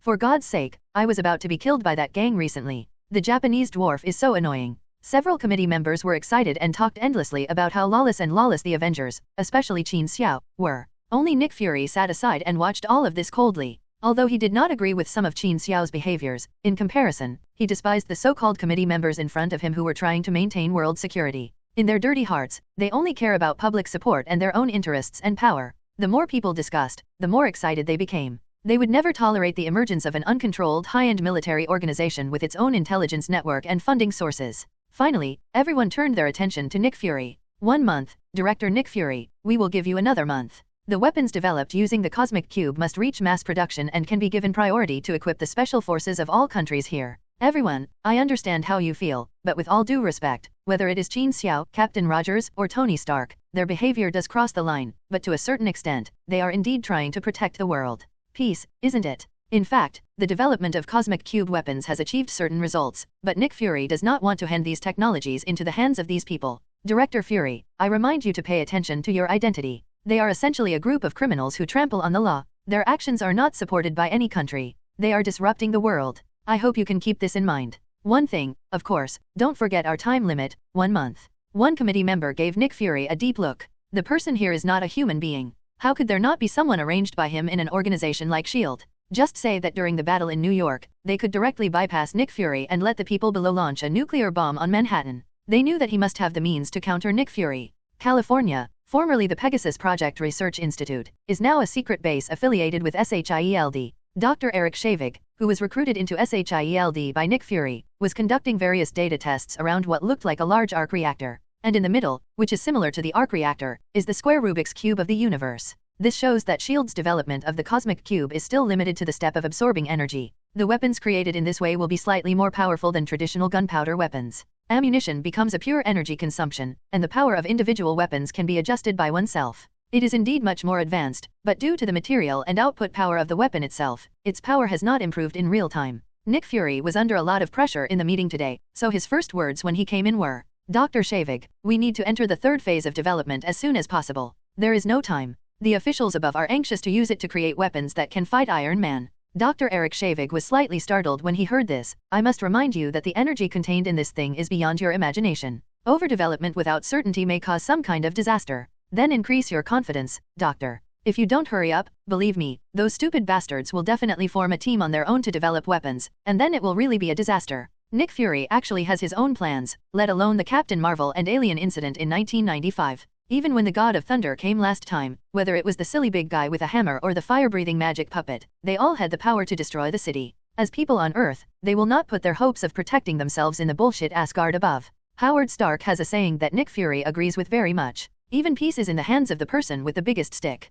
The Earth must have its own big stick in order to deter those advanced alien civilizations in the universe. Nick Fury's words made Eric Shavig fall into deep thought. After a while, he slowly spoke. "I can increase development efforts, but it must be gradual. We can increase risks, but at least it must be within a controllable range, right?" Nick Fury nodded non-committally. Eric Shavig continued to immerse himself in his work. Unexpectedly, just as it started, a piercing alarm sounded from various instruments. The energy value of cosmic magic is constantly rising. "Doctor, is this what you call step-by-step?" Although Nick Fury is not a scientist, he can still understand the values on the computer screen. The energy fluctuations of the cosmic magic have increased almost 20 times compared to before. This is hardly a step-by-step approach. "I haven't started yet." Shavig raised his head and said blankly. Nick Fury initially thought it was the Rubik's Cube moving on its own, and thought it was a good thing. Maybe we can use this to completely control the energy in the universe. But Dr. Shavig's next words made his skin crawl. "This is not the automatic movement of the Rubik's Cube. This is someone opening this thing at the other end. To be precise, I'm afraid this is the real way to use the universe Rubik's Cube, the opening of a super long-distance wormhole. The opening of ultra-long-distance wormholes is a novel statement. Nick Fury used it to create new energy weapons, and the Skrulls previously planned to use this thing to create a light-speed engine. How should this thing be used, or what will be transmitted from the other end?" Nick Fury has seen aliens, and since this place is remote, he is not afraid of accidentally injuring civilians. So he issued an order for the entire base to be on standby, and at the same time called back the Hawkeyes who were performing missions outside. In the original movie, Hawkeye has been watching Dr. Shavig studying the Rubik's Cube at the base and preventing him from doing anything. But here, didn't Natasha run away with Qin Xiao? The burden on Hawkeye is naturally heavier. But it's strange that after the energy burst from the cosmic Rubik's Cube just now, it became quiet again not long after, as if it was just a casual sneeze. "Sir, the energy fluctuations of the cosmic cube have been completely reduced to normal levels. Do you want to give an order to lower the alert level?" Nearly 3 hours have passed since the abnormal fluctuations at the beginning, and the cosmic cube still shows no response, so Agent Hill suggested to Nick Fury. "No, there is always an unusual calm before the storm. Except for the combatants and a few main leaders of the Cosmic Cube project, everyone else has withdrawn from the base. I have a feeling that this time things are not that simple." Nick Fury's one eye flashed with a light called worry. "Sir, if that's the case, why don't you call Agent Romanoff back to help? I mean, Qin Xiao and Stark." Nick Fury put out his hand to stop Agent Hill from speaking. "They have nothing to do with S.H.I.E.L.D. now. If it's not necessary, let's solve it ourselves." An hour and a half later, in the parking lot, Agent Hill watched helplessly as Loki, who controlled Hawkeye, Dr. Shavig, and another SHIELD agent, swaggered away with the cosmic cube. He anxiously asked Nick Fury's opinion into his earphones. "Sir, I failed to stop them. The cube was taken away by them. What should we do next? The base is about to explode. Evacuate first, and then, inform Natasha and the others." Manhattan, New York. In this almost the most expensive commercial area in the world, a brand new building has recently been built. This building, which covers a large area, is divided into upper and lower parts. Below are a look at Stark Industries' various labs and offices in New York. Above is a huge aerial platform, and then there are huge private spaces on 7 floors. People on Wall Street joke that Tony Stark built a small sky estate above the company's buildings. In the middle of the two parts, outside the huge terrace, are 5 huge letter-light boxes of Stark, which piece together to form Tony's last name, Stark. As Tony connected the cable located under the sea, The building becomes the only building in the world with self-sufficient renewable energy. It also indicates that Stark Industries is at the forefront of the world in the field of renewable energy. With Stark's character, of course he would not miss this opportunity to show off. Qin Xiao, Natasha, Captain America, Banner, Rhodes, and of course Pepper, plus dozens of widows staying at the base. Tony throws an internal party in this sky manner. As the letter light box outside the terrace lit up, Tony roared over in his armor and walked slowly on the terrace. The ring-shaped robotic arm on the terrace followed Tony's footsteps. Just as he walked inside, he completely took off his armor. I bet Tony must have secretly rehearsed the process of unloading his armor many times. Qin Xiao lowered his voice and said to everyone, "What are you muttering about? Shouldn't you give me some applause? From now on, there will be a great name lighting up the night sky in New York. You should be proud to have a friend like me." Tony, who opened his arms, did not receive the applause he expected, and could only sit down next to Pepper. He muttered quietly, "You are definitely jealous of me. Especially you, Qin." Tony pointed at Qin Xiao with contempt in his eyes. "You are jealous of me, you are jealous of my name shining in the night sky of Manhattan, while your name is only on the wanted list of the Paris police station." Qin Xiao was too lazy to quarrel with Tony, who was in a bad mood at the moment, and gave him an international gesture with his backhand. At this time, Natasha's cell phone rang. Qin Xiao made way for Natasha to go out to answer the phone, but found the captain sitting alone in the corner drinking with a lonely look. "Hey, Captain. You seem to have something on your mind. Today is a party. You should be happy. Maybe you can go out and meet some new friends." Qin Xiao raised his glass to the captain and said, "Those letters." The captain pointed to the huge light box half exposed outside the window. "The first time I saw the name Stark was in the newspaper. It was the night before Bucky went to the front line. He took me to an expo called Future World. I first met your father, Howard Stark, there. At that time, he was very high-spirited and stood on the stage to introduce to the world what the future world would be like. At that time, I was frail and sick, and no one wanted me to join the army. How could I have imagined that one day I would fight alongside Howard Stark? It was also that night at the expo that I met Dr. Abraham Erskine, the inventor of the super soldier serum, and that night changed my entire life." The captain's eyes were filled with memories. Looking back now, most of what Howard showed at the beginning has now been realized. It is exactly as he envisioned. For this world, it is the rapid development of science and technology after the end of the war. For me, I just fainted after the plane crashed, and then woke up and all these people were gone. There was only a future world that Howard described to me, a strange world. It seems that the letters Stark brought back a lot of memories for the captain. He continued to speak lonely to everyone. "Bucky, my team members, even the enemies, are all gone. Howard is no longer here either. His son looks as old as my uncle." The captain spread his hands helplessly, and drank the entire glass of whiskey in one gulp. Tony also drank the wine in his glass in depression. If he hadn't seen the captain feeling too lonely at this time, he would have wanted to put the wine glass directly on Captain America's head. The story of Captain America is played year-round in museums in New York. But this time I heard Captain America himself tell the stories that happened during World War II. Everyone was still attentive and listened. Hydra, howling commandos, weapons modified from the cosmic cube. And after the final battle with the Red Skull, Captain America chose to crash the plane and missed the date. As a woman, Pepper was of course the most emotional and wiped away the tears from the corners of her eyes. He said to Captain America, "You should go and see Agent Carter. I heard that she is still alive, but not in good health. I think she will also want to see you in her lifetime." I know. Captain America nodded repeatedly. "I just don't know how to face her, but tonight I decided to go see her tomorrow to avoid regrets in the future." "Right decision." Pepper picked up the wine glass and clinked it with Captain America. "Sorry, Captain, I think your date plan has to be postponed for a while. Something big happened to S.H.I.E.L.D., about the cosmic cube." After answering the phone, Natasha spoke to everyone with a serious face. Not long after Natasha hung up the phone, Coulson personally came to deliver some information about the cosmic cube. These things are top secret, and he doesn't dare to send them over the internet. The most important thing is that he also needs to meet Qin Xiao and others to confirm the attitude of the Avengers. There is definitely no problem with the attitude of Qin Xiao and others, especially Qin Xiao. If nothing else, these are two infinite gems. What's more, the Mind Stone on Loki's scepter will also be related to the two superpowers of the Avengers in the future, Scarlet Witch and Vision. Of course, if manipulated properly, Quicksilver can also be retained. A remote galaxy in the universe, a barren and abandoned planet belt without the light of stars. There are damaged planets and satellites everywhere, some are missing a large piece, and some are broken into land pieces of different sizes floating in the universe. For Loki, who was far away on Earth, the gem on the scepter flashed a burst of light, and his spirit was directly projected on this desolate place. A Chidori elder saw Loki's mental projection and said slightly anxiously, "Our Chidori army is ready to go. Do not worry." Loki was unwilling to weaken Asgard's power in front of a race that he considered very inferior. He transformed into a suit of Asgardian armor before continuing. "I will lead the Chidori army to win this glorious war." Glory? War? Just the swarms of ants on the earth. Elder Chidori said disdainfully. Ants on Earth? Loki thought so before, but now, the figure of the Ancient One appeared in Loki's mind. If Thanos hadn't told him that the Supreme Mage would never take action, he might have thought twice about this plan. If your army is as invincible as you say, then what's on the earth is really just a bunch of ants. Loki responded calmly. Are you questioning us? Questioning our Chitauri army? Or questioning Lord Thanos who gave you this scepter? The Chitauri elder roared angrily. He gave you a new mission, and he gave you the scepter, giving you a chance to regain everything you lost from being an exiled wretch. Shut up, I'm the king of Asgard. I just got betrayed. Listen, this is all just a deal. I'll help you get the cosmic cube, and you'll lend me your army to conquer the earth. Loki's mental body subconsciously tapped the scepter and said, Conquer the earth. The Chitauri elder laughed disdainfully again. Your ambitions and ideals are really too naive. It's a small earth. You should learn to look further ahead. The cosmic cube can help us conquer the entire universe.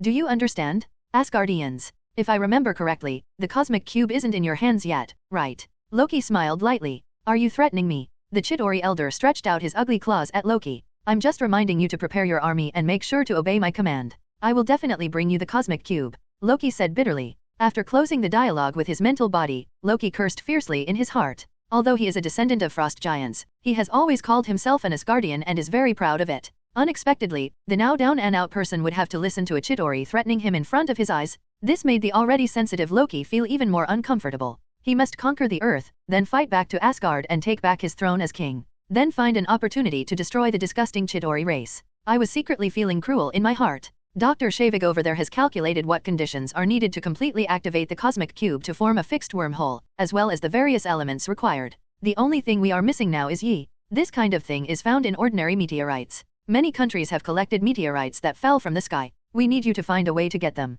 Dr. Shavig said to Hawkeye. Do you need me to do something? After the conversation just now, Loki became even more eager to win this war. As soon as he heard that an important element was missing, he quickly stood up and asked Hawkeye, what Dr. Shavig can do, S.H.I.E.L.D. can also think of. If I want to get it successfully, I need you to help me attract the attention of the S.H.I.E.L.D. gang and an eyeball. Hawkeye took out the bow and arrow in the equipment box and shook it. In Stark Tower, everyone studied the information here for a night. Of course, the main thing is that Tony and Banner studied all night and began to use Dr. Banner's knowledge of gamma rays to track the cosmic cube, whose main external energy manifested itself as emitting gamma rays. But Dr. Shavig and Hawkeye, controlled by Loki, a top scientist and a top agent, gave him no shortage of technology and resources from the beginning. The gamma rays emitted by the cosmic cube were tightly shielded, and Dr. Banner's improvised search program never found any trace of the cosmic cube. S.H.I.E.L.D., on the other hand, used most of the world's cameras to compare faces and found Loki's location. Koenig Sally 28, Stuttgart, Germany. A cocktail party is being held here, and among the guests tonight is the owner of a private laboratory that Hawkeye needs. His laboratory contains the information that Dr. Shavig needs. Loki had already got the eyeball Hawkeye needed before they arrived. But in order to attract everyone's attention and buy some time for Dr. Shavig and Hawkeye, Loki, like in the movie, appeared in the gorgeous armor and cloak of Asgard, with a helmet with 2 huge bull horns. The scepter changed from a short staff to a gorgeous spear more than 1 person tall. Loki transformed into 3 clones, divided into 4 sides to surround the people who fled from the cocktail party and the people on the street. Kneel down. The original body and the 3 clones simultaneously used the scepter to shoot lasers at the ground, while forcing those panicked people back, watching them slowly kneel down at his feet. Loki suddenly felt like a real king at this time. Perhaps what the elder of the Chitauri said was right. Loki's ideals were indeed very naive in his eyes. He enjoyed the vanity brought to him by this high position. At first, it was to delay time here, but now, looking at the dense crowds kneeling on the ground in front of him, Loki began to enjoy the process a little. Yes, that's right, kneel down, abandon your unrealistic freedom and nobility. This is what you humans on Earth should be like. You need a strong man to conquer you, enslave you, so that you can finally get peace of mind. Loki's mouth slowly hung a smug smile. See, this is the slavery hidden deep in your heart. Give up resistance. Sorry, you just threatened us temporarily with weapons. No one will accept your so-called slavery. A gray-haired old man slowly stood up and said to Loki without avoiding his eyes. I take back what I said just now. There will always be some people who will make some meaningless resistance for freedom, which may require a little blood to suppress. Loki looked at the old man in front of him and raised the scepter in his hand mercilessly. A ray of light shot out, but faster than the light was a figure falling from the sky. Captain America arrived in time with a shield and took Loki's energy. Unlike the Avengers in the movie, who had just assembled and had no harmony at all, Qin Xiao's arrival not only allowed the team to assemble long in advance, but also allowed everyone to know each other much earlier than in the movie. Not only did they eliminate the hostility between each other, but they also had a tacit understanding that had been cultivated for quite some time. Captain America's beam of light hit Loki, knocking him to the ground, and the people around him began to stand up and flee. Loki had just stood up when a sound of breaking air came from the air, and a golden red figure fell rapidly from mid-air. When he arrived in front of him, a laser cannon directly blasted Loki, who had just stood up, several meters away again. Damn it. Loki, who was enjoying the peak of his life, was a little angry. Half kneeling on the ground, supporting his body with a scepter, he had not had time to stand up completely. The sound of breaking air sounded again in the air, and Loki turned his head suddenly. Qin Xiao was already standing behind Loki, and he punched Loki's head with his right hand. This punch was originally aimed at the back of Loki's head, but when Loki turned around, Qin Xiao's punch hit Loki's left temple directly. He gave Loki a 360-degree low-altitude spin, and then fell heavily to the ground. Qin Xiao raised his right foot in armor and aimed at Loki's head again. With a clang, Loki's front face directly smashed the ground and a crack appeared. If he hadn't been wearing a helmet on his head, Loki's nose would probably have been smashed into a small fountain. Your father told me that you are just an ignorant child, and I think you deserve a beating. When Loki's head was slightly raised, Qin Xiao kicked him again without mercy. Odin and Frigga are thousands of years old, and they still have to worry about you every day, you damn bastard. Clang? Your brother is just a little bit stupid, but at least he knows what to do and what not to do. Look at you. Bang. People are thinking about the cosmic cube, and you are so stupid to come and serve as a pawn for others. You don't even think about why they don't dare to come. It's really embarrassing for Asgard. Bang. Qin Xiao kicked him every time he cursed. Poor Loki, he didn't even see Qin Xiao's face after being knocked over for more than a minute. His head had already smashed a hole several tens of centimeters deep in the ground. What kind of power Qin Xiao has now is that Loki has the power of Asgard, plus his own body of a frost giant. If it were any other race in the universe, even if their physical fitness was the same, they would be trampled to death by Qin Xiao's few steps. After stomping on Loki's head, Qin Xiao, who was still not satisfied, stared at the horns on Loki's helmet. Loki was now facing the ground. His consciousness was a little fuzzy. The huge arc of the horns just touched the ground, and the helmet was a high arc. I don't know why, but I get angry when I see your horns. Qin Xiao kicked him again mercilessly, aiming at the root of the horns. With a click, Loki's armor was not a divine weapon. It was just a little more resilient than the steel on Earth, so it couldn't withstand Qin Xiao's kick. It was directly cut off from the root, and the helmet became a bare piece. Qin Xiao nodded with satisfaction, grabbed Loki's cape, and lifted Loki up from the ground like a dead dog. Looking at the stunned captain and Tony, Qin Xiao pointed at Loki's face with bruises and said, "This is what Odin told me. If this kid doesn't obey, just beat him up." After saying that, he found that Loki's eyes were slowly focusing. "Asshole, your physical fitness is really good." Qin Xiao muttered, looked around, and didn't find anything convenient. He reached out and took the vibranium shield from the captain. With the shield in his left hand and Loki's head in his right hand, he hit it hard in the middle. Doin'. Loki's neck loosened and he completely lost consciousness. Things went too smoothly. On the plane back, the captain and Tony were wondering why Loki appeared in Germany in a high-profile manner. After taking a look at Loki, who was still unconscious, Captain America couldn't help but complain that Qin Xiao was too heavy-handed and should have left him conscious to question him. Qin Xiao waved his hand nonchalantly. "It's okay, Asgardians wake up very quickly. When he wakes up, ask him carefully. If he dares not to tell me, give me the shield first." But before Loki woke up, the sound of lightning and thunder had already sounded in the sky. Qin Xiao looked up and said to Natasha, who was flying the plane, "Open the hatch, this guy's brother is here."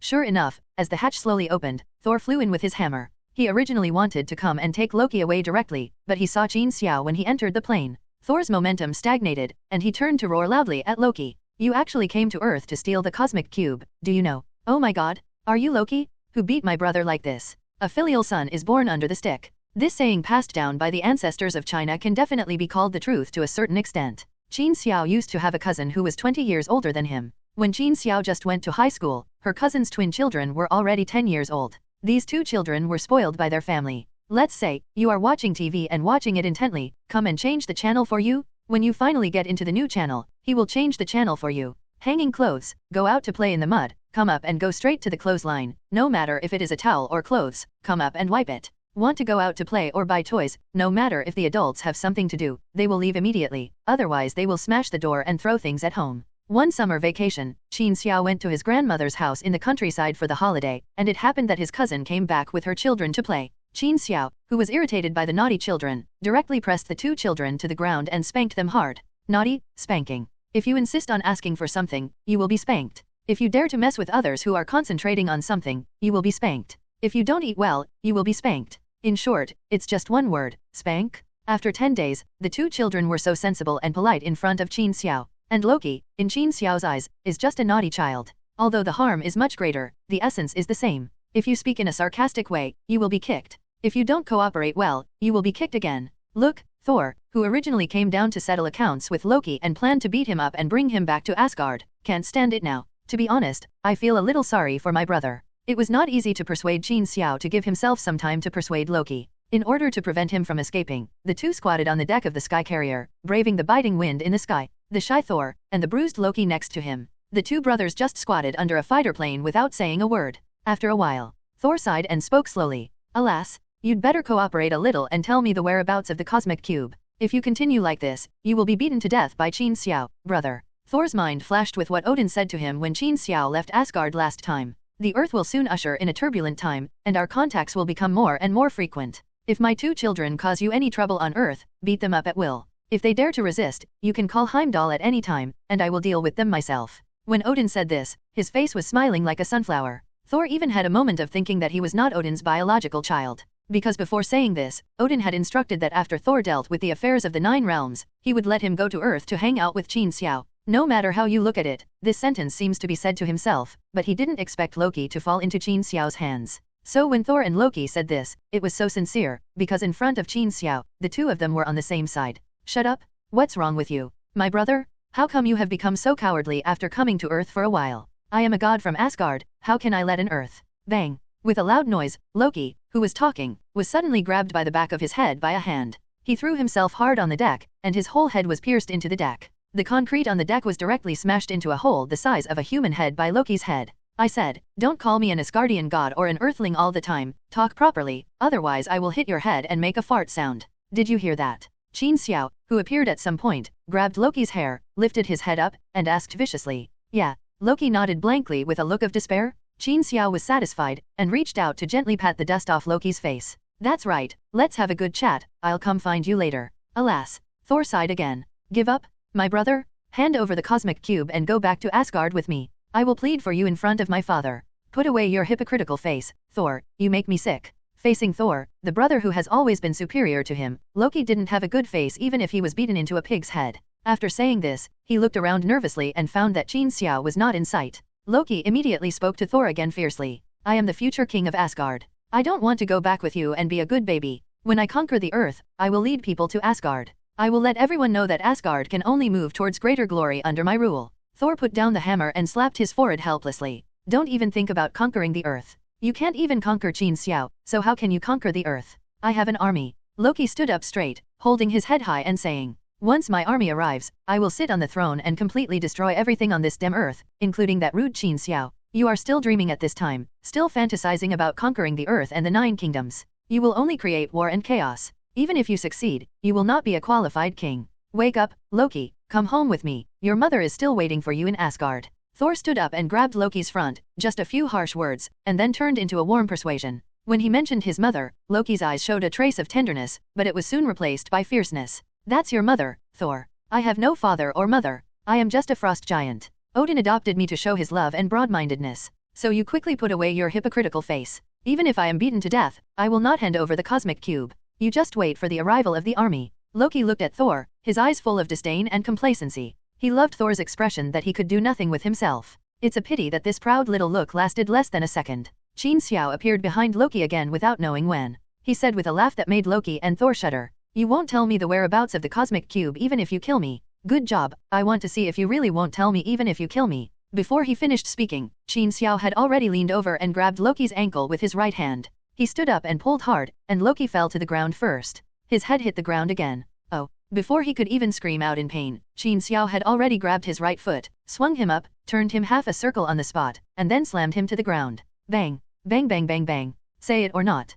Say it or not. Say it or not. Qin Xiao imitated the Hulk in the movie and threw Loki to the ground with his left and right hands. He threw him to the ground with less than 10 blows. He heard a faint voice in the wind. I will say it. I will say it. Qin? He said it. He is willing to say it. Did you hear it? Thor shouted loudly at the first time. He was not really afraid that Loki would be beaten to death. Whether it was Asgard or Frost Giant, their physique was different from that of ordinary people. No matter how serious the injury was, as long as it was not fatal, it would not take long to recover. The main thing was that he was afraid that if he continued to fight like this, Loki would be psychologically traumatized. He felt that he had a psychological trauma just by looking at it. Bang! Qin Xiao finally hit him hard to end it. Looking at Loki's state at this time, the two idioms explained it perfectly. His eyes were dull and his breath was weak. This was not caused by physical pain, but definitely mental torture. He came to the earth with great ambition, thinking of conquering the world by stepping on millions of people, but he didn't expect that the Chitauri army he had been thinking about would be beaten into a bear before it arrived. Stop beating me, I'll tell you everything.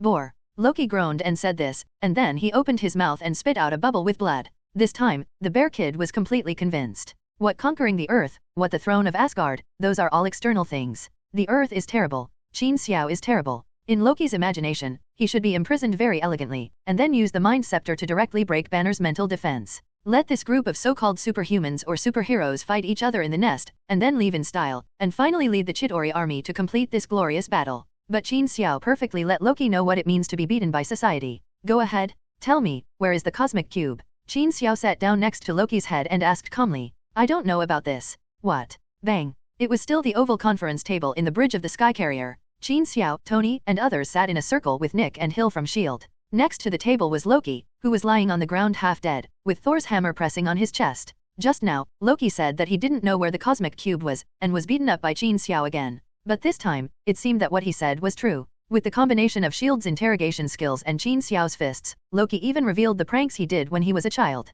According to the understanding of human psychology by the senior agents present, he really didn't know where the cosmic cube was. There was a difference between this and the plot in the movie, because when the Destroyer was controlled to come to Earth to kill Thor, Loki had seen the actions of Ancient One and Qin Xiao. Although Thanos assured him that Ancient One would not act easily, Loki no longer had the superiority of Asgard in the movie, and the deep contempt for the Earthlings who were ants. So his plan also changed. After deciding to attract firepower in person, in order to prevent accidents, Loki asked Hawkeye to meet Dr. Shavig immediately after obtaining the power and leave the original base, and create an instrument that can activate the cosmic cube. After finding a place to open the portal and release the Chitauri army, this side must be empty inside, and then let Hawkeye take advantage of the chaos to rescue himself. Qin Xiao let out a long breath. After a long time, he went back to the starting point, and finally had to wait for Dr. Banner's instrument to search for gamma-ray signals. And Hawkeye is not Loki. Although he was controlled by Loki, his mind is still there. He doesn't want Loki to be so vain and like to be high and mighty. Agents are low-key and pragmatic.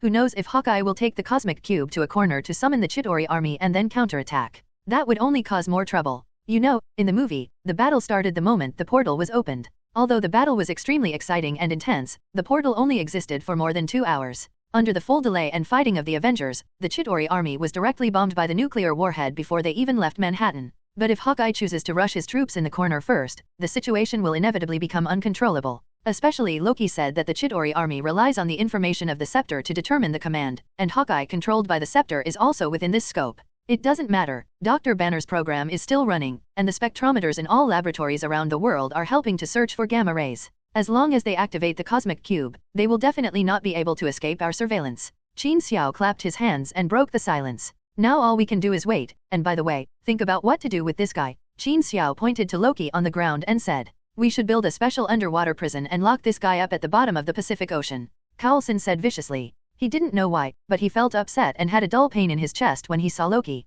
I warn you, he is from Asgard, he must come back with me to Asgard to be tried, he is the Prince of Asgard, my brother. Thor immediately began to refute. In just a few days since he came to Earth, he killed at least more than 80 people directly and indirectly. Nick Fury said calmly. Actually Loki was adopted by my father, Thor muttered guiltily. Loki on the ground couldn't help but roll his eyes. Regarding how to treat Loki, everyone just said a few words. His current thoughts are not on this place, and no one knows where Hawkeye went with the cosmic cube. Logically speaking, even if they have equipment to shield radiation, they will always be detected when activating the cosmic cube. To open a portal and send an army over, you can't be in a certain room, right? If you are outside, you will definitely be detected. Although there is no news now, it can be considered good news, but the current situation is really torturous, because the wind is calm and you don't know what will happen, which is the scariest thing. After waiting for a whole afternoon with no results, Loki was also imprisoned in the huge ring cage in the movie. Seeing the sky getting darker little by little, not to mention Qin Xiao, even Loki was secretly beating drums in his heart, wondering what happened to Hawkeye. Until the early morning of the next day, when it was just dawn and the sun had not yet risen. Alarms blare in the helicarrier. Everyone immediately ran to the bridge. The first one to arrive was Dr. Banner, who was staring at the screen in front of a computer. A red exclamation mark was flashing on the screen, and there was a world map below. As Dr. Banner tapped the keyboard with both hands, the map continued to shrink in scope. Finally showed up. Where is it? Captain America was the first to ask. Wait a minute, I'm still narrowing down the scope. I'm going to confirm right away. In Africa, this place is called Wakanda. Time goes back to more than 10 hours ago. Eagle Eye was indeed as Qin Xiao guessed, after carefully thinking about the comparison of strength. He made a decisive decision and chose to go straight to Africa with Dr. Shavig and the equipment to activate the cosmic cube. Loki was right. Only after summoning the Chitauri army, it was most correct to rescue them while they were empty inside. Way of doing. So Hawkeye took Dr. Shavig directly to Africa. Wakanda in Eastern Africa has undoubtedly become the best choice. It is poor and backward, and there are no large urban agglomerations, which is convenient for quickly gathering troops. And there are 1 or 2 small countries around that can be conquered at any time as a temporary base, and they are not far from the coastline. The time came to 3 hours ago again. It's 2:10 a.m. New York time and 9:10 a.m. Wakanda time. The reference here is the time difference between Ethiopia and New York, which is also located in Eastern Africa. Wakanda is a fictional country, but in the Marvel universe it is indeed located in Eastern Africa. Hawkeye drove an off-road pickup truck into the grasslands of Wakanda. Dr. Shavig was sitting next to him, and the cosmic cube was placed in a box made of special materials. On the way, Dr. Shavig also asked Hawkeye why he chose Africa. Hawkeye's answer is that powerful weapons can destroy a planet in an instant, but if you want to conquer it, this is definitely a long-term battle. Africa is poor and backward, but rich in resources. Is there any more suitable choice than occupying it first? Dr. Shavig nodded frequently as he spoke. In fact, when the two of them entered Wakanda, they were inevitably discovered. Although Wakanda seems backward, it is also an open country. Although there are no famous tourist attractions, there are occasional self-driving or backpackers who come to the grasslands to watch the sunrise and sunset. In addition, the cosmic cube is shielded by a box of special materials. So the two of them arrived deep in the grasslands of Wakanda unimpeded. And here, it is less than 2 kilometers away from the real Wakanda. When the two of them were assembling the equipment, the members of the King's Guard who were secretly monitoring the place thought that they were going to set up an astronomical telescope to watch the stars at night.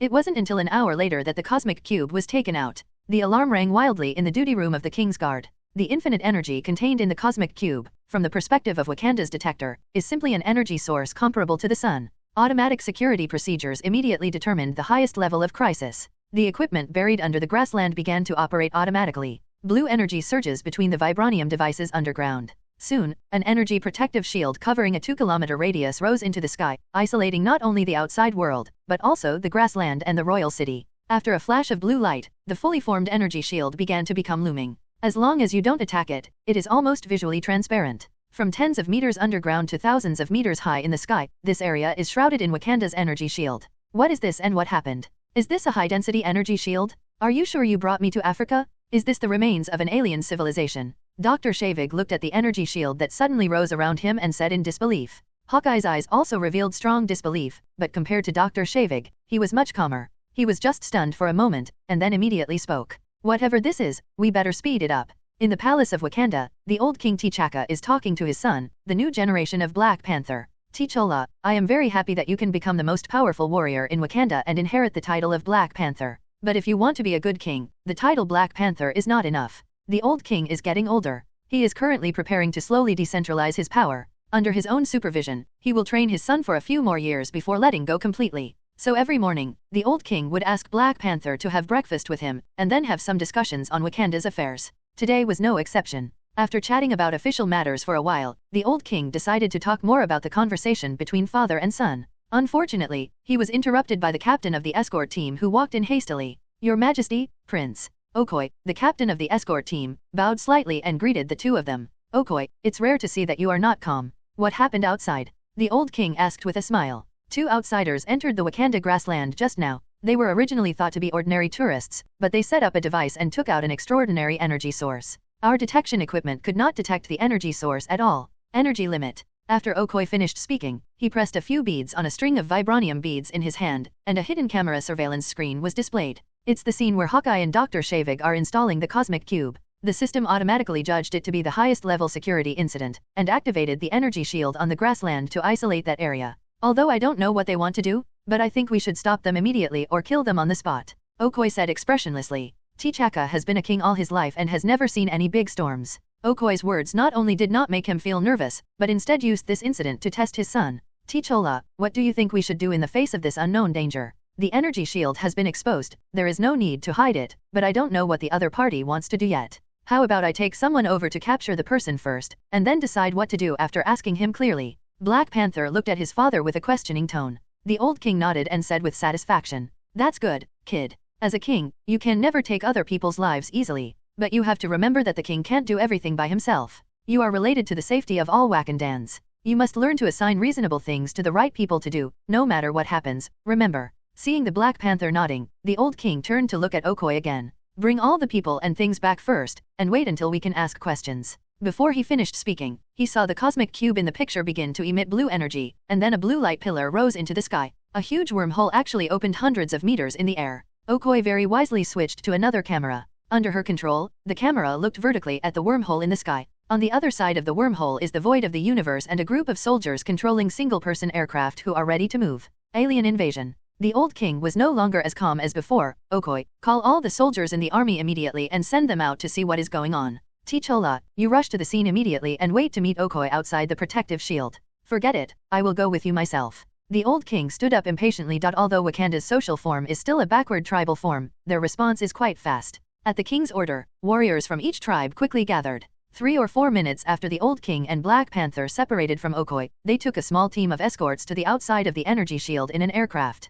Chitauri soldiers were flying down from the wormhole on individual aircraft in dense numbers. Looking at it from a distance, it looks like countless wasps flew out of a hornet's nest. Your Majesty the King, I suggest opening another energy shield 100 meters behind, and we retreat to the outside of the second level. One of the guards said, worried about the king's safety. Being not. The king waved his hand and rejected her suggestion. Wakanda's energy is not endless, and vibranium is still being mined continuously. God knows how many troops are waiting to be teleported up there. If the protective shield in front of him is enough, then there is no need to open another layer. The most important thing is that he needs to see the strength of the alien army up close. The Black Panther, on the other hand, closely guarded the Old King, watching motionlessly as the Chitauri soldiers in the energy shield flew all over the sky. The Chitauri army, like wasps, came down and started charging towards the outside frantically. Driving at high speed, one by one was smashed into pieces on the energy shield. In the sky, a dragon roar sounded, and a Chitauri dragon-shaped aircraft emerged from the wormhole with its huge body swaying. Damn it! What the hell is this? The Old King's expression changed and he ordered the members of the guard around him.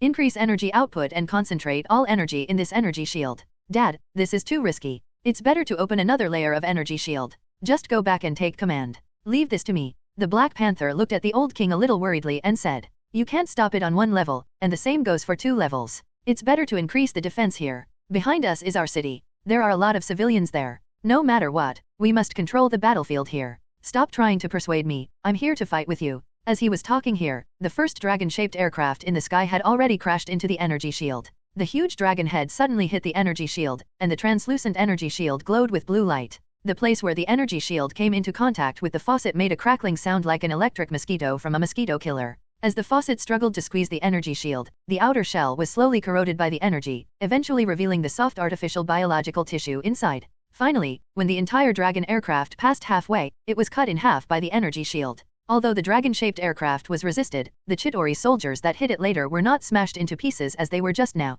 Instead, it passed directly through the energy shield, and only a little bit of its head was exposed, and it was cut into 2 halves. It wasn't until more than 10 seconds passed that it slowly returned to its original power. Notify Okoye to dispatch combat aircraft and pay close attention to the area where this big guy hits the energy shield to prevent the energy from being replenished and transmitted in time and being escaped by the fish that slips through the net. The Old King was still giving orders. Not knowing the number and details of his opponents, he decided to use energy to resist for a period of time while observing the enemy's situation and considering countermeasures. The scene where the dragon aircraft's power was temporarily weakened after it hit the energy shield just now was also keenly captured by the eagle eyes in the distance. At this moment, he fully understood that the backward country he had chosen hidden in the advanced technology unknown to the whole world. Things were a bit troublesome, but the top priority now was no longer to occupy some base, but that he had to find a way out and rescue Loki first. Hawkeye used his bow and arrow to kill a Chitauri soldier. He calmed down and put his hand on the soldier's fallen individual aircraft. The Chitauri armies and soldiers resemble some kind of insect social structure of ants or bees.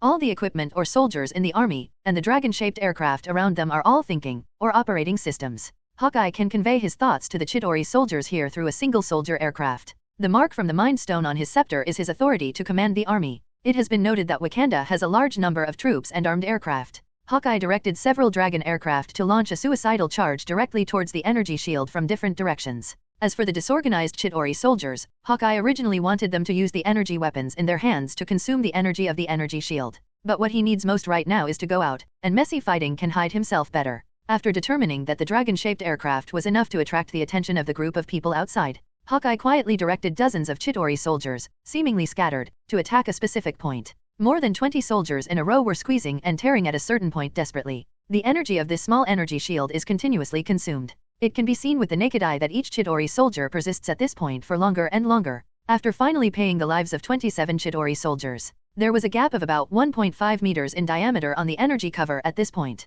Doctor, hurry. Hawkeye made a quick decision and jumped directly out of the gap. and the gap is slowly healing. Shavig looked at the increasingly smaller gap, gritted his teeth, and imitated Eagle Eye to jump across. Hawkswind jumped out of the gap, and half of the toe of the shoes on his feet was cut off. He almost had to cut off his toes. God bless. Looking at his shoes with toes exposed, Dr. Shavig said with relief. God will not bless scumbags like you. As soon as Dr. Shavig finished speaking, a voice accompanied by a black shadow came directly in front of him. Before he could see who it was, Dr. Shavig was punched and knocked unconscious. Hawkeye on the side immediately drew his bow and knocked an arrow, and shot an exploding arrow with a micro bomb at the Black Panther who suddenly came over. Who would have thought that the Black Panther would not dodge or evade, but directly withstood the impact and explosion. Without even swaying, he rushed straight towards him, although the damage caused by the Dragon aircraft to the energy shield looked scary. With the cooperation of warriors from various tribes, it was still a near miss. But after the Chitauri soldiers failed to forcibly cross over at the beginning, they switched to firing the energy weapons in their hands. In an instant, the energy supply was on the high-voltage line.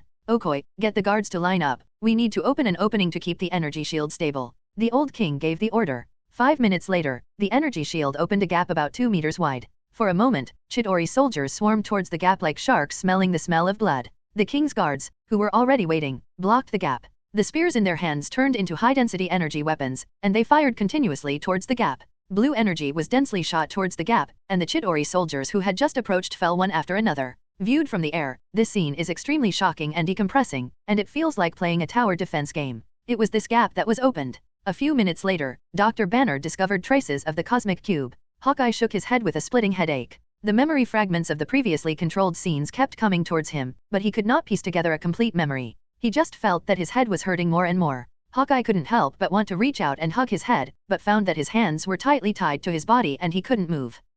Hawkeye's face was painful, his veins were exposed, and he couldn't hold back a scream. Then he slowly opened his eyes. Standing beside him were 2 black women wearing strange red clothes, holding spears in their hands, looking at themselves from left to right. Hawkeye himself was tied up and lying on the grass. The old king sat on a folding chair brought by Okoi, with Okoi and Black Panther standing behind him, looking curiously at the awakened Hawkeye. Are you awake? When you wake up, please quickly explain what is going on with these aliens. The old king asked Hawkeye with a normal expression. Even if all the memories during the period of being controlled are fragments, Hawkeye can still figure out what happened. I didn't expect that there really is an army. This is an alien civilization, the Chitauri. They came to Earth because there was no need to hide anything now. Hawkeye told the old king all about S.H.I.E.L.D., the cube, and Loki. I need to make a call. This portal cannot be closed by conventional means. Who knows what else will come out in the future. I have to make a call. Hawkeye said as he struggled to sit up.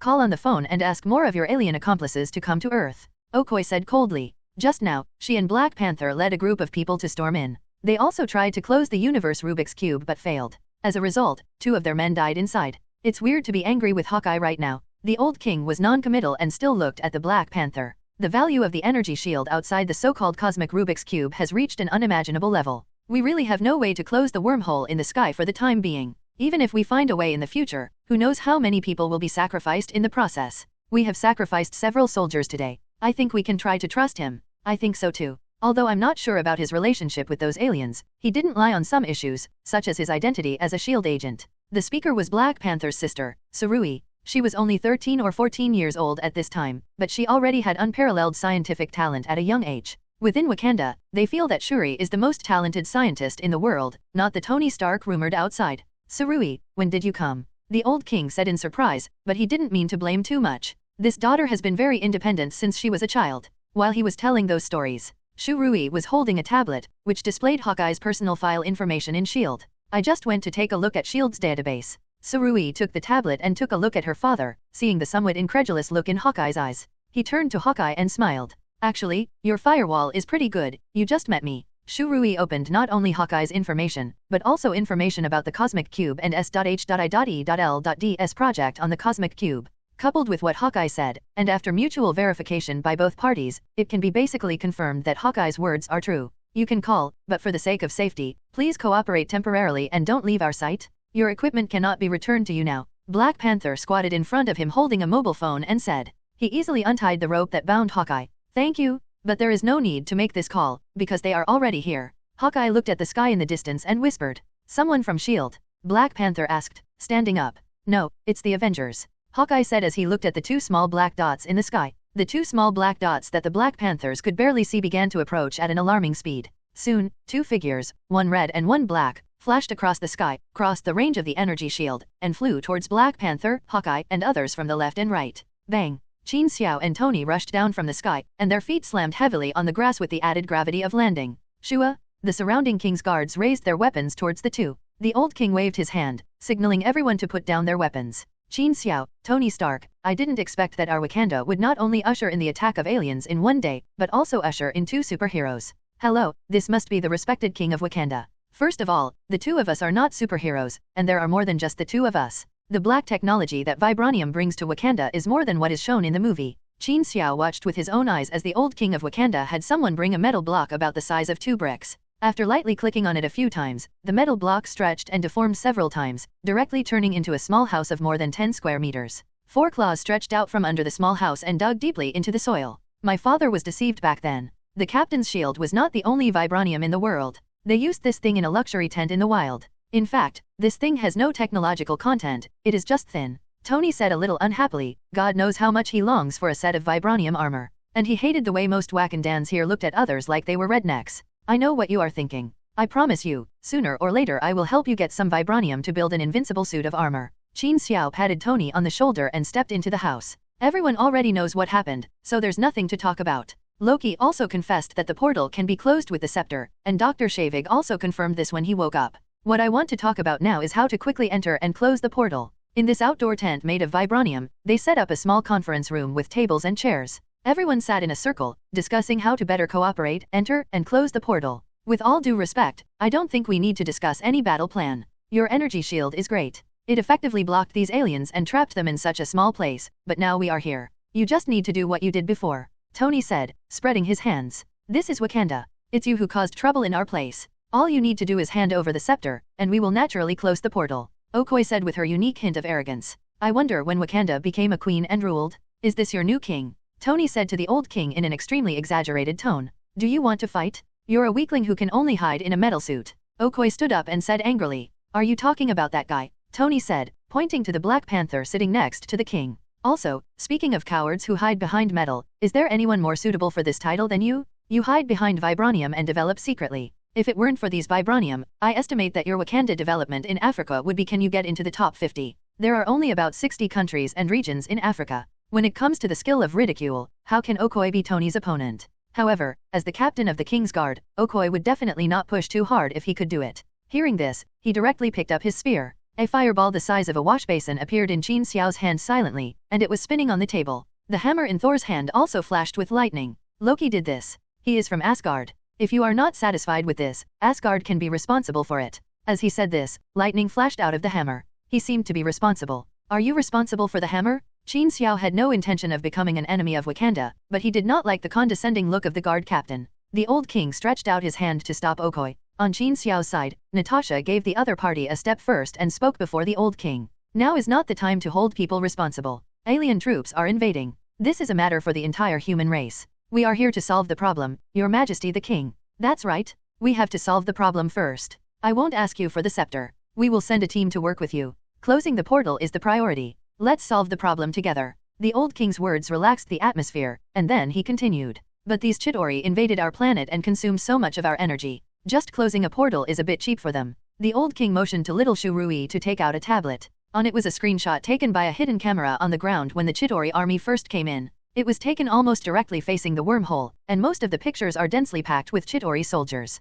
But when Surui enlarged one part hundreds of times, he discovered that it was a four-legged space battleship like a crab. Although it's very blurry, you can at least get a rough idea of it. I guess this is their command ship or base or something? If, before we close the portal, we fire a nuclear warhead at them. Ginger is still old and hot, and the old king usually looks like a kind and benevolent king, and he is not merciless in dealing with intruders. You also developed a nuclear bomb. Tony and Hawkeye said almost simultaneously. Tony was surprised, but Hawkeye was on S.H.I.E.L.D.'s side. If Wakanda is a country that hides high technology and has rich vibranium resources, what if their hiding is to launch a war, such as to conquer the world or invading other countries would definitely be a catastrophe. Don't be so surprised. If we had other thoughts, as early as World War II, when the whole world was in the flames of war, we had already unified Africa. We bought the nuclear warheads on the black market. After the collapse of the Soviet Union, once our vibranium is exposed, it will arouse the covetousness of the whole world. We dare not say that we can fight against the whole world, so we need some means of self-protection. In addition to Qin Xiao, the Avengers were the original 6-person team.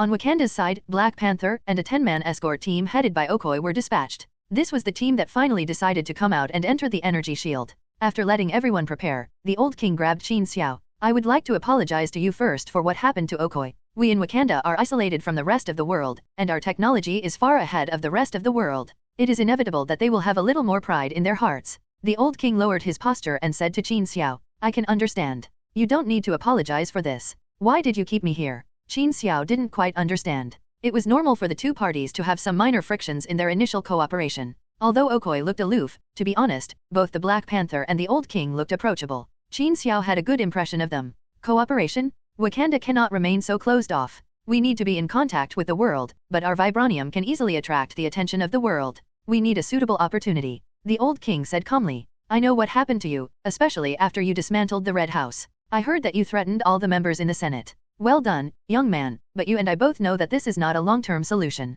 Those greedy politicians will not allow anyone to override them. At this point, we are in the same position as you. And now, the opportunity has come. Aliens are invading. This is not just a matter of Wakanda or the Avengers. People who have done good things should know about it, especially this kind of thing that makes the whole world owe us a favor. Isn't it? The old king smiled kindly, and Qin Xiao looked like an old fox outside the energy shield on the Wakanda battlefield. In order to block this specially created gap, Wakanda dispatched at least hundreds of fighter jets, as well as warriors from 2 tribes. The corpses in the gap have almost piled up into a mountain. In fact, even without Wakanda, the Chitorai's so-called conquest of the earth is really a joke. Unless you directly dispatch millions or even tens of millions of troops, or directly paralyze the earth from outer space. Otherwise, with these Chidori soldiers, the weapons in their hands are indeed much more advanced than the firearms on Earth, but it is a matter of one life for another. No matter how advanced your weapons are, you will hit me and I will hit you.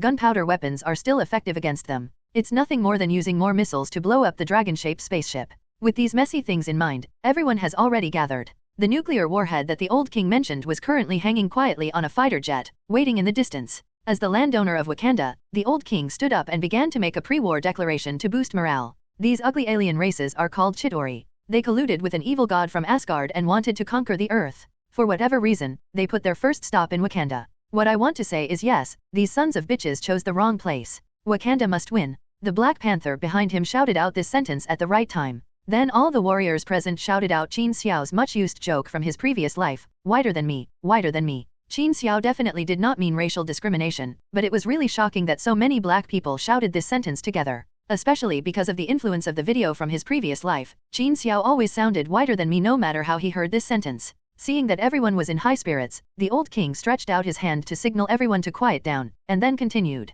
We have selected a few warriors, and they will join the Avengers under the leadership of Black Panther to go in and close the portal. Before closing, we have to send our return gift to their command ship. Before we go in to complete this glorious mission, all we need to do is hold our ground and protect the safety of our homeland behind us. Long live Wakanda! Long live Black Panther! The old king's words not only aroused everyone's will to fight, but also added a little more prestige to his son. Qin Xiao pouted. Sure enough, no one who can be a king has a simple mind. This is the case for Odin of Asgard, and the same is true for this old Black Panther. Not affected by the emotions of these Wakanda warriors, Qin Xiao just turned his head and looked at the people around him, but accidentally saw Okoye's eyes full of provocation and dissatisfaction. Qin Xiao smiled and reached out to pull Dr. Banner, who was a little at a loss. Come on, Banner, it's time to let out the little beast in you and roar. Qin Xiao gave him an encouraging look. Banner nodded towards everyone, and under everyone's gaze, he first strode towards the gap in the energy shield. After walking a few steps, his foot got caught on a branch, and he fell down like a dog. All the Avengers reached out to cover their faces. Banner turned around and smiled a little embarrassedly, but saw the extremely disgusted looks in Okoye and the female guards. The old king walked up to Qin Xiao and said, I'm sure we don't need to go in together. We don't dare to cease fire for too long. You only have 20 seconds to enter the gap. It's okay, trust me. Qin Xiao and a group of people stepped forward to the front of the defense line. The old king gave an order, and the energy shield was once again expanded to a height of 2 or 3 meters. The surrounding tribal warriors and fighter jets in the air stopped firing. Inside the energy shield, those Chidori soldiers and a nearby dragon-shaped spacecraft flew over directly through the gap. Banner, who was walking at the front, looked back again, turned around and rushed towards the dragon-shaped spacecraft. Is he looking for death? Okoye, who had already started charging with the Avengers, came to Natasha and said calmly. The next moment, all the Wakanda warriors opened their mouths and could no longer speak. Just before Dr. Banner's dragon-shaped spaceship was about to arrive, the muscles on his body swelled quickly and turned green. The whole person instantly transformed into a big green man over 2 meters tall. Roar. He raised his head and roared, then punched the dragon-shaped spaceship that was dozens of times his size. A violent punch brought the rapidly flying dragon-shaped spacecraft to a halt. The body of the dragon-shaped spacecraft flipped over directly under the huge inertia. With a roar, Qin Xiao controlled the armor and flew directly to the dragon-shaped spacecraft. With a flash of the tang knife in his hand, he cut directly along the tail of the dragon-shaped spacecraft towards the head below. Tony aimed directly at a torn body of the dragon spacecraft and fired a missile directly into it. It exploded directly into 2 pieces. The fourth one to take action was the god of thunder. He went directly to the sky to absorb enough lightning, and with the force of thunder, he almost smashed into the gap with his hammer. Amidst the loud explosion, lightning scattered and attacked, directly clearing the surrounding area of dozens of meters. Hulk jumped straight in and rushed inside. After Tony launched the missile, he directly knocked away countless Chidori soldiers in the air. Flying directly to the captain's head, the laser cannons in his hands gathered into an energy beam and shot towards the captain. The captain raised his shield with both hands and circled in the air. The reflected energy beam swept a large circle in the air, and the Chidori soldiers fell down like dumplings.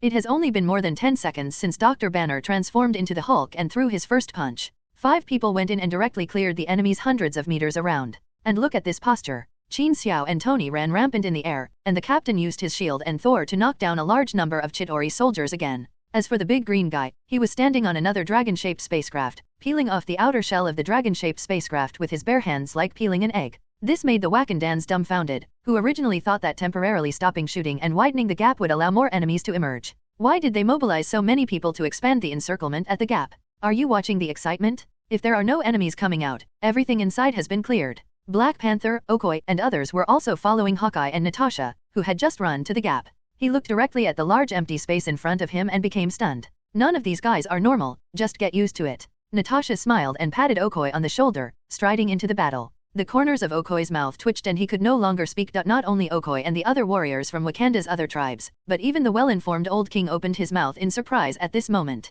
I knew that the people in the Avengers were all so-called superheroes, but I never imagined that they could have such strong fighting power. Forget about Qin Xiao and Iron Man, the so-called Thor, especially the big green guy, is simply. The old king thought for a long time but couldn't find a suitable adjective. The Tyrannosaurus Rex and the humanoid tank seemed to be too weak compared to the Hulk. Anyway, it was so outrageous that the old king felt more at ease about the cooperation he had mentioned with Qin Xiao before. Not counting the combat power in front of him, as well as the methods Qin Xiao showed in the House of Representatives, the old king knew that this young man still had many unknown trump cards. With him as an ally, Wakanda can really rest easy in the future. At least after he goes to see the Black Panther goddess in the future, he no longer has to worry about Wakanda being occupied by other countries. With these unknown thoughts in his heart, the old king did not stop the work that should be started. Gently winking at Surui beside him, hundreds of drones with high-definition cameras took off behind him. There are also some cameras that have not been damaged in the battlefield, all focused on the battle scenes between the Avengers and Wakanda warriors. Surui pulled out a projected keyboard from his tablet.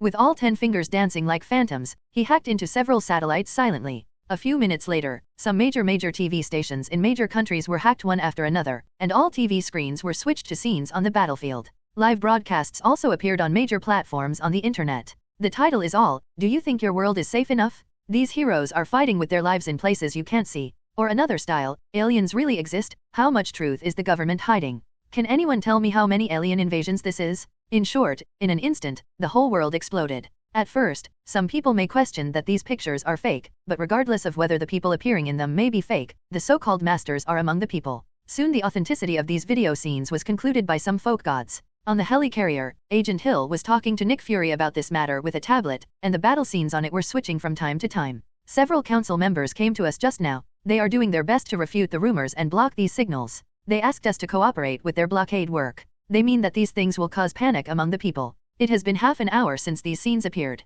Although they have not yet contacted Hawkeye and others, the fool can also say that there are too many things hidden in Wakanda. Combining previous information, Nick Fury quickly concluded that Wakanda should have concealed the fact that it possessed a large amount of vibranium. And using these vibranium to develop technology is already far ahead of the rest of the world. Just talk about that energy shield, a large-scale energy shield of this intensity. Even if all the countries in the world come together, they may not be able to create it. Unless Tony Stark brings out his arc reactor technology for everyone to use as a reference. Agent Hill, tell me, if we block all signals now, I mean immediately, can the people outside believe the government's lies and think that these images are all fake? Agent Hill thought very seriously for more than 10 seconds. Now is not a few decades ago. People are not fools. They have enough technology and information sources to prove the authenticity of these things, sir. That's right. Reply to those committee members. Our SHIELD database is being attacked by hackers, and a detailed report on this incident that we have just compiled has completely leaked out. Nick Fury tapped his fingers lightly on the table and said, "Sir, what do you mean?" Hill said in disbelief. "That's what I mean, trust your own judgment," Nick Fury said seriously. "Wakanda has been hiding for so long. Since they want to be exposed, let them be exposed. As well as Qin Xiao and the others, the matter has reached this point. Let us help publicize it so that the whole world knows that there are people in this world. These superheroes. Since I can't hide it, it's better to be a favor." Nick Fury won't do any losing business. Looking at Wakanda, unlike the Battle of New York, after the Avengers and others entered, the pressure outside was greatly reduced. On the premise that it was safe enough outside, Qin Xiao and others were not in a hurry to close the portal immediately. On the one hand, Qin Xiao secretly cooperated with the old king's plan, and on the other hand, according to what Qin Xiao told the captain and others, under the premise of ensuring safety, everyone can use this to practice their cooperation in battle. After just over half an hour of fighting, Hulk really enjoyed the fight this time, and Tony had more ideas about upgrading his armor. And what about the captain? A shield simply works well with everyone. Not to mention the classic combination with Tony's energy beam reflection and Thor's hammer's shock wave. Qin Xiao saw more than once when the god of thunder summoned a huge bolt of lightning from the sky to bombard the ground. Captain America's shield flew under the lightning just in time. Originally, the lightning that hit the ground could only fly away dozens of meters around. After hitting the shield directly, a bolt of lightning as thick as an arm turned into a dozen or even dozens of electric snakes, whizzing in all directions. A single bolt of lightning can connect dozens of Chitauri soldiers who are relatively close together. The lethality area has increased by more than several times. And sometimes the captain would throw his shield at a dense group of Chitauri soldiers. The nearby Thor will also cooperate very well and hit the shield in midair with a hammer. The shock wave generated at that moment can directly clear out all Chitauri soldiers within 10 meters. Tony used his speed and the strength of his armor in the air to clean up the soldiers while attracting the dragon-shaped spaceships in the air and pulling them towards Hulk. Qin Xiao, on the other hand, rushed directly to the entrance of the wormhole with a single sword, and the soldiers and dragon-shaped spaceship came out of the wormhole. Almost half of them were chopped into several pieces by Qin Xiao as soon as they came out, and were smashed directly to the ground. On the Wakanda side, except for the Black Panther's vigorous figure, he kept charging among the Chitauri soldiers. The 10-man team led by Okoye could only use the wreckage of the dragon-shaped spacecraft on the ground as a position, and played a fixed-point shooting game with Hawkeye and Natasha Boom. Next to the cosmic Rubik's Cube, a huge metal faucet hit the ground heavily. Hulk jumped towards this side from a distance. He smashed a Chitauri soldier's aircraft in midair, grabbed 2 Chitauri soldiers and tore them in half. Falling heavily next to the dragon's head, Hulk roared angrily, grabbed the dragon's head on the ground, and smashed it towards a Chitauri soldier in the sky. Qin Xiao also dropped from the sky holding the Tangdao in one hand and took a look at the surrounding situation. Holding the earphone in his hand, he called the old king outside the court. "It's almost time, you can go out over there? Tony, pay attention to the plane, the fireworks are coming to deliver." Hulk. After finishing speaking, Qin Xiao looked at Hulk who was picking up debris on the ground and throwing bombs into the air. Roar. Hulk roared and turned to look at Qin Xiao. "Pay attention to your surroundings, don't let those big guys get close to here." Qin Xiao pointed to the dragon-shaped spaceship in the distance and said. Hulk was holding half of the shell of a dragon-shaped spaceship that was more than 2 meters long and about 1 meter wide in his hand, ready to throw it into the sky. After hearing Qin Xiao's words, Hulk tilted his head and thought for a moment. Then he raised the shell in his hand and said, "Bang." It hit Qin Xiao's head directly. Qin Xiao's body dwarfed when he was photographed, and his feet were directly inserted into the soil of the grass, almost reaching his thighs. "What are you doing, Hulk?" Qin Xiao, who was only half of his body outside, raised his head and spread his hands and asked angrily towards Hulk. "You, liar. You said you often let me come out to fight. Hulk hasn't come out for a long time." Hulk roared angrily at Qin Xiao. When Hulk said that, Qin Xiao felt a little embarrassed. With difficulty he pulled himself out of the grass. There weren't so many enemies before. Although there weren't many, the Hulk fight was enjoyable this time, wasn't it? "Look at you, your breathing is faster than before. You're tired from fighting, right?" Qin Xiao smiled and spoke to Hulk again in a coaxing tone. Hulk also grinned slightly, and then, boom. A straight punch sent Qin Xiao flying dozens of meters away. After this punch, Hulk is satisfied. Grinning silently with a smile, Hulk jumped up from the ground and rushed toward the dragon-shaped spaceship flying in the distance. Bah! Qin Xiao shook his head and spit out a few grass leaves from his mouth. Just as he was about to curse at Hulk in the distance, the old king's voice came from the earphones. "Qin, the goods have arrived." Qin Xiao raised his head and glanced. At the gap, a plane was flying from a distance. Tony was waiting not far from the gap, cleaning up the surrounding soldiers. "Thor!" Qin Xiao shouted to the god of thunder. Shot a few lightning bolts at the entrance of the wormhole to clear away those unsightly soldiers. Thor immediately summoned 2 waves of lightning in coordination, all of which hit the entrance of the wormhole. Qin Xiao also flew into the air again to prevent the surrounding Chitauri soldiers from causing trouble. Almost as soon as he flew up, Tony was already flying close to the ground with a fighter jet. When he was about to arrive, he pulled up at a 90-degree angle, and the energy beam of cosmic magic roared towards the wormhole above. No, there are many troops on the other side of the wormhole. The distance is too far. I'm not sure I can directly target that big ship.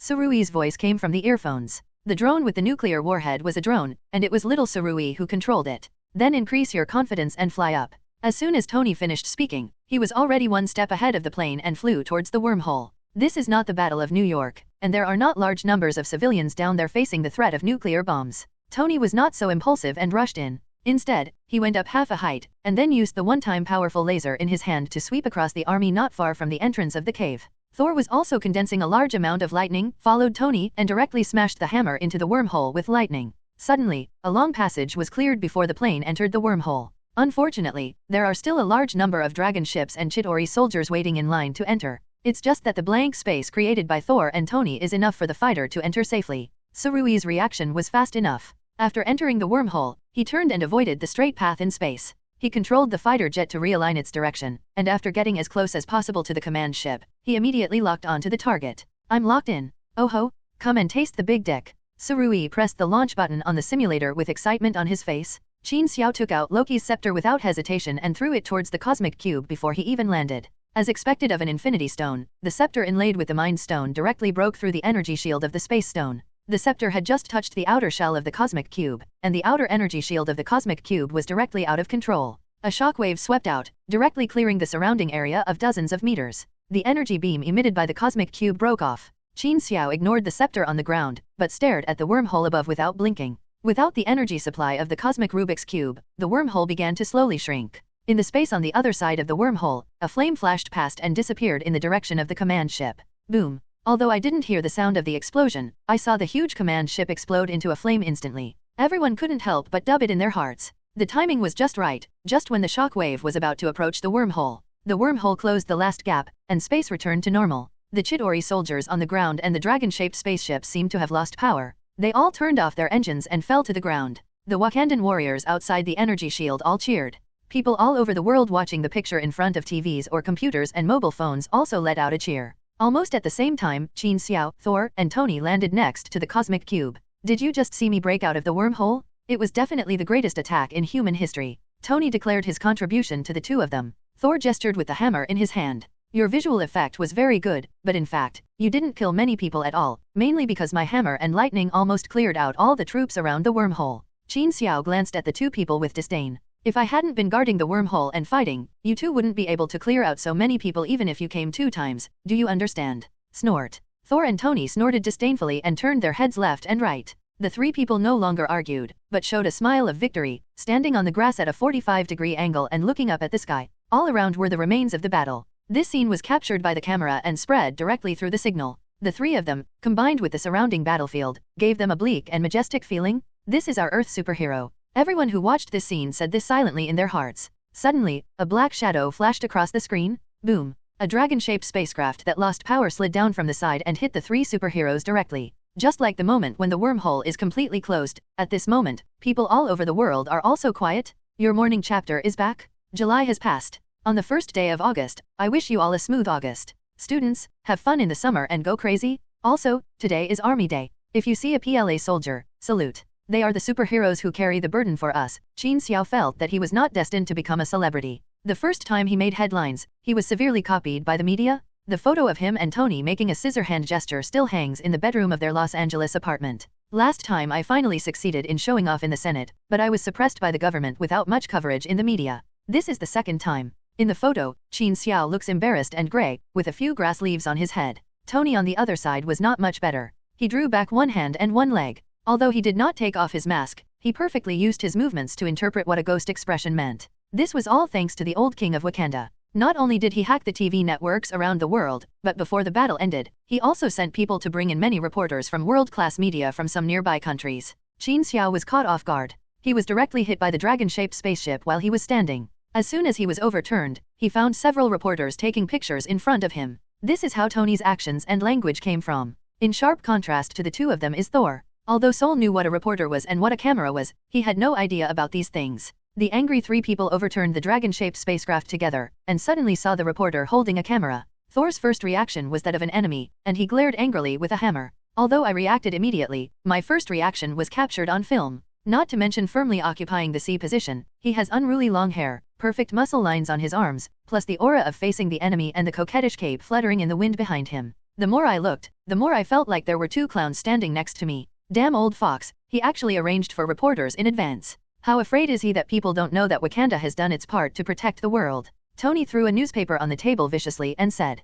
"No, I think it's good. Yesterday, Jane called me to praise me. This photo was taken well. You two are so stingy." Thor picked up the newspaper and looked at the photo on the front page, and said with a puzzled look on his face, "Idiot." Qin Xiao and Tony cursed in unison. This is something Tony has just learned recently and finds it particularly enjoyable. In fact, Qin Xiao made a lot of money this time, not to mention Wakanda as a partner. In terms of system points alone, Black Panther, Shuri and Okoye each contributed 500 points. The outcome of the war with the Chitauri heralds the completion of the plot of Avengers 1. This is different from the plots of previous single-player movies. This time the system directly gave 5,000 points. The points reached 5,600 again, and Qin Xiao did not hesitate to exchange it for a Zongji fighting skill. Anyway, everything else in the secondary mall has been purchased, so now we have everything together. However, this intermediate fighting skill is actually very good. Let's not talk about the technical aspect, which requires practice during fighting, but the improvement in body control, strength, and shooting speed have been increased by at least 20%. For Qin Xiao's current fighting style of close combat, which mainly focuses on the body, this is undoubtedly a step up in strength.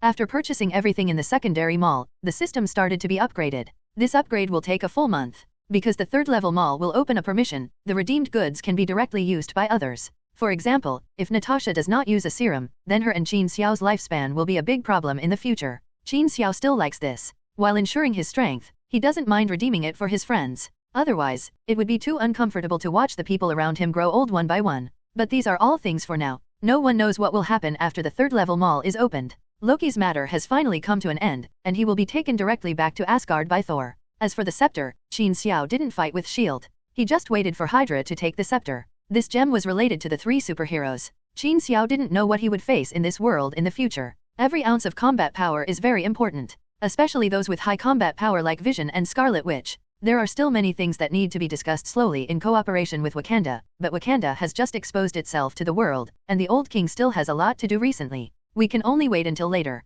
Qin Xiao is thinking about the universe Rubik's Cube now. As a result, before he could find Thor, Thor came running to find him. "I need the cosmic cube to take Loki back to Asgard. As you know, the Rainbow Bridge was damaged by me. My father said that I need the cosmic cube to repair it. That's it." Qin Xiao was a little surprised. These had been agreed upon a long time ago. "No, my father told me that the cosmic cube belongs to you. Asgard needs to borrow it first, so I must tell you," Thor said honestly. Odin said on his own initiative that it belongs to me. This time it was Qin Xiao's turn to be a little curious. Although he also meant this, Odin took the initiative to say this. "Thor, this is a space gem, one of the 6 infinity gems. I see that your father also has an infinity gauntlet in his treasure house. Why did you give it to me?" Faced with Qin Xiao's question, Lei Shen scratched his head in embarrassment and said, Father said that each of the 6 infinity stones is accompanied by trouble. Now that they appear continuously on the earth, someone must be causing trouble behind them. He is old and doesn't want to cause trouble, so I'd better leave it to you." In fact, Odin's original words were that if he gets the cosmic cube back, repairs the Rainbow Bridge, and then leaves this trouble to that bastard Qin Xiao, his future, the Ancient One Supreme Mage, can't even see clearly, so it's best to leave him by his side. Lei Shen has been slightly modified, but Qin Xiao still thinks that Lei Shen is an upright boy. "Why do you say that when your father clearly shirks the blame? Don't you say something like thanking yourself for educating Loki? Alright. Anyway, Qin Xiao doesn't care if he gets the gem." On the other side, after S.H.I.E.L.D. got the scepter, Alexander Pierce stepped forward and took the scepter away. Just like in the movie, Alexander Pierce did not keep the scepter with him, but secretly handed it to Hydra's leader in Eastern Europe, Baron Stiegel. Compared with the United States, it is more convenient to conduct human experiments in Eastern Europe. Moreover, the plan to use the scepter to develop super warriors is just a plan. No one can tell what the success rate is and how powerful the warriors will be after success. Currently, the most important thing for Alexander Pierce is the Insight Project. Dr. Zola's algorithm is almost complete. If the plan is completed, Hydra will emerge from the darkness and rule the entire world. Asgard, Rainbow Bridge. The Rainbow Bridge, which used to be bright and bright red, is now broken into irregular jagged shapes in the middle. Even the bridge body, which used to be brilliant and bright, has now turned into a dull color. As for the 2 instigators, one is being imprisoned in a dungeon in Asgard, bored and living by throwing pinballs all day long. Another one was sitting on the broken bridge and kept sighing towards Qin Xiao. "I should go and meet Jane first before leaving. We had already made an appointment." I don't know why, but as soon as I saw Loki, I forgot about it. All I could think about was getting Loki away as soon as possible. Bring it back. Lei Shen looked at Qin Xiao's cell phone, which was the message Jian sent to Qin Xiao. The general idea is that Thor cannot be contacted. If he returns to Asgard without telling me, then tell him that he is dead. It doesn't matter, you have to follow your heart. Maybe in your heart, Loki is your true love. You two are not related by blood at all, and it is not considered incest. Please, don't look at me like this, I won't discriminate against you. Qin Xiao patted the god of thunder on the shoulder comfortingly. Well, Thor let out a long sigh again. I shouldn't have said this to you. Your comfort is like the bite of a poisonous snake, which will only make people more uncomfortable. My father was right, most of the time, you're just a bastard. Thor said helplessly. Huh? When did your father say that I was a bastard? Qin Xiaomeng reacted and asked. Oh, here they come. Thor stood up quickly and quickly changed the subject. At the end of the Rainbow Bridge in the direction of the Golden Palace, Odin, Ancient One, and Heimdall were slowly walking towards this side. Let us start. The three people nodded to each other, and Odin suddenly raised the Eternal Spear. Through the amplification of the Eternal Spear, the magical power directly acts on the Rainbow Bridge Temple, which has become half a ruin. The half-broken temple roof and fragments slowly floated into the sky. Then all the energy turned into a golden shadow, and after it perfectly matched with the temple below, the energy turned into reality again. The Rainbow Temple returned to its original appearance in an instant. Ancient One Supreme, the material of the Rainbow Bridge is special and cannot be restored by my magic. Thank you. After doing all this, Odin bowed slightly to Guyi and said. Guyi nodded slightly, formed a seal with one hand, and slowly opened the metal on the pendant on his chest, and the green time gem slowly floated out. Guyi held the time stone in one hand, and a faint green halo appeared on his wrist. Hold the green halo with one hand and twist it counterclockwise. The time on the Rainbow Bridge immediately reversed, and countless fragments that fell into the endless sea and even rushed into the universe flew back, slowly piecing together the broken Rainbow Bridge into a complete form. It's just that the color of the bridge is still that dull color, not as gorgeous as before. So Heimdall took action. He held the cosmic Rubik's Cube in both hands, and the divine power in his body poured in quickly. Soon, a blue light from the cosmic cube shot towards the Rainbow Temple. With the continuous injection of space energy, the Rainbow Temple burst out with an astonishing burst of light. Slowly covering the Rainbow Bridge, the entire bridge once again exudes the radiant light of various colors. With the continuous injection of energy, the core energy of the Rainbow Temple was slowly restored. Finally, the light of the Rainbow Temple was restrained, and the radiance on the Rainbow Bridge was fixed. Heimdall let out a long breath and slowly regained his divine power. The energy column emitted by the cosmic cube also slowly stopped. The entire Rainbow Bridge has been completely restored. Qin Xiao was confused. This can obviously be done by Guyi alone, so why divide it into 3 steps? The reversal of time is not as simple as you think. The more powerful an object or life is, the greater the backlash it will have on the gem user. I was injured last time, and I still need a certain amount of strength to suppress the dark power in my body, Guyi explained to Qin Xiao calmly. Qin Xiao then remembered that it seemed that most of Guyi's power was used to suppress the dark power in his body. You should try to use the time stone to directly reverse your body, so that you don't have to rely on dark energy to extend your life. Seeing that Gu didn't mind Odin being around, Qin Xiao directly told him about the dark power. He just said straight to the point. First of all, that will cause her to lose her memory and strength. Secondly, the moment she reverses herself, the dark power in her body will immediately backfire and lose control. Odin glanced at Qin Xiao, and then said seriously. The Ancient One Supreme has been betting with his own life these years in order to resist the threat from the Dark Dimension. For Ancient One, Odin should understand her best, after all, he is in a similar situation to Ancient One. He also used most of his power to suppress Hela in Hell. The Time Stone is the one with the highest usage restrictions among the Infinity Stones. Unlike the Space Stone, the rules of time are much more stringent than those of space. While explaining, Gu Yi picked up the cosmic Rubik's Cube and gave it directly to Qin Xiao. Try it, you now have the power of Vulcan, you should be able to drive the Space Gem. Concentrate on the Space Gem, and then imagine where you want to go. Controlling the preliminary functions of the Space Gem was very simple. After Gu Yi's reminder, Qin Xiao soon saw a portal with a blue-black smoke-like border surging in front of his eyes. Opposite is the bathroom of an apartment. The shower curtain is drawn in the bathtub, and figures are moving inside. It is obvious that someone is taking a bath. There was a small shelf opposite the toilet. On it were a few pieces of clothing, a holstered pistol, and a SHIELD ID named Phil Carlson. There was also a small yellow wig. Qin Xiao was slightly happy, flicking a small flame directly towards the wig, and then quickly closed the portal. He also casually opened several portals with the cosmic cube. Qin Xiao discovered that the farther the distance, the more energy the portals consume. But generally speaking, the energy required to open the door to space is not very much, it is just the energy to drive the universe Rubik's Cube. Try this again. Gu Yi directly stuffed the time gem into Qin Xiao's hand. It didn't matter if he tried it, so Qin Xiao took the gem directly. This time was different from the cosmic Rubik's Cube. Qin Xiao concentrated 3 times in total, and then a green halo appeared on his wrist. Qin Xiao concentrated his attention and aimed his eyes at Gu Yi. As my mind moved slightly, before my hand started to really move, I felt a terrifying suction coming from the time stone. Odin reacted quickly and saw something was wrong. He picked up Thor's hammer and knocked Qin Xiao away with one blow. So scary. Qin Xiao stood up and said with lingering fear, "Even when I was in my heyday, I wouldn't dare to do that. It would be better for you to just target the Ancient One Supreme. There's no problem in trying it on just any Earthling. You'd better forget about the rest of us." Odin scolded. Qin Xiao knew that this was Odin's outspoken expression of concern and saved his life. Hearing this, he was not angry at all, but bowed slightly to thank Odin. Gu Yi chuckled lightly, "Actually, I just pushed you casually to distract you. You haven't even started yet." Qin Xiao. After being beaten by Odin for an excuse, Qin Xiao had to hold his nose and admit it. He strongly suspected that Odin was venting his anger on his adopted son because he beat Loki into a pig's head. Turning his head and ignoring Odin, Qin Xiao asked Gu Yi, "If the other party is an ordinary Earthling, is there any problem?" Gu Yi looked at Qin Xiao and said, "With your strength, 100 ordinary people won't have much of a problem. When you learn special spells and control methods, you won't have any problem reversing a city. The premise is that this city there are no people like us here." Before Qin Xiao's strength reaches a certain level, Ancient Yi has to rely on gems and his own strength to deter Dormammu's invasion. Moreover, Ancient Yi often observes the uncertain future. Regarding when to teach Qin Xiao magic, she have your own plans. But Qin Xiao now made a request to borrow the time stone for use. Although you are not affected by the timeline, the time stone has a great impact after all, and you must not use it indiscriminately. You have to tell me, what exactly do you want to do? Gu Yi asked a little confused. "I just wanted to give someone a birthday gift," Qin Xiao said lightly. London, England. Royal Brompton Hospital. Because Peggy Carter's health has been deteriorating in recent years, the government specially allocated funds to separate a separate area in the hospital and built a small building inside it specifically for Peggy Carter's recuperation. Apart from members of the royal family, the only person who can receive this treatment is this legendary agent and the founder of SHIELD. In fact, compared to the two identities that brought her a lifetime of honor, there is another identity that is the most important in Peggy Carter's heart.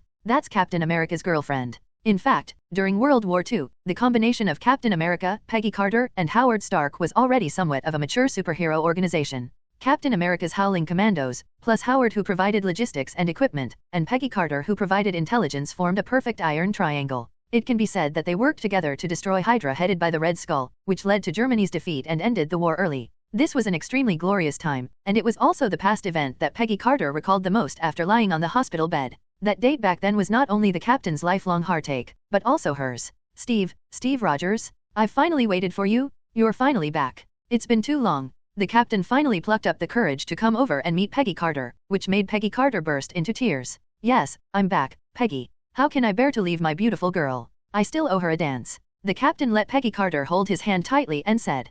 Peggy Carter was overly excited and breathed rapidly for a long time. The captain got him another bottle of water and took a sip before he slowly calmed down. "As long as you are alive, I have long heard that you are back, but I don't know when you will come to see me. I'm really afraid that I won't be able to hold on until you come." Peggy Carter was a little tired and lay down a little, but she still held the captain's hand tightly with one hand. "I'm sorry, Paige, I should have come here earlier. I need some time to adapt. This world is completely different from before," the captain said with some self-blame. "It doesn't matter, just come. You saved this world. During your absence, we messed up the world that could have been better. I heard that you co-founded the Avengers, but you still as always, you're destined to be a hero, Steve." The look in Peggy Carter's eyes was the same as it was more than 60 years ago, still full of admiration. The captain smiled sheepishly. "When you met me, I was just a malnourished little man. It was you, Dr. Erskine, Colonel Phillips, who turned me into a hero. No, Steve, a hero is not the strength of muscles, but the heart. When I just met you, you were already a hero." Peggy Carter tremblingly took out a photo from under the pillow. It was exactly what Captain America looked like before he was injected with the super serum. "After you left, I thought about it for a long time. When did I fall in love with you? At first I thought it was when you kissed that beautiful secretary. Then I found out after you disappeared. What I miss the most is this time. Of you." Peggy Carter placed the photo in Cap's hand. The captain picked up the photo, looked at it, and said with a smile, "It's a pity that Dr. Erskine didn't invent the little man serum, otherwise I would be back like this to see you. Ha ha ha, cough, cough."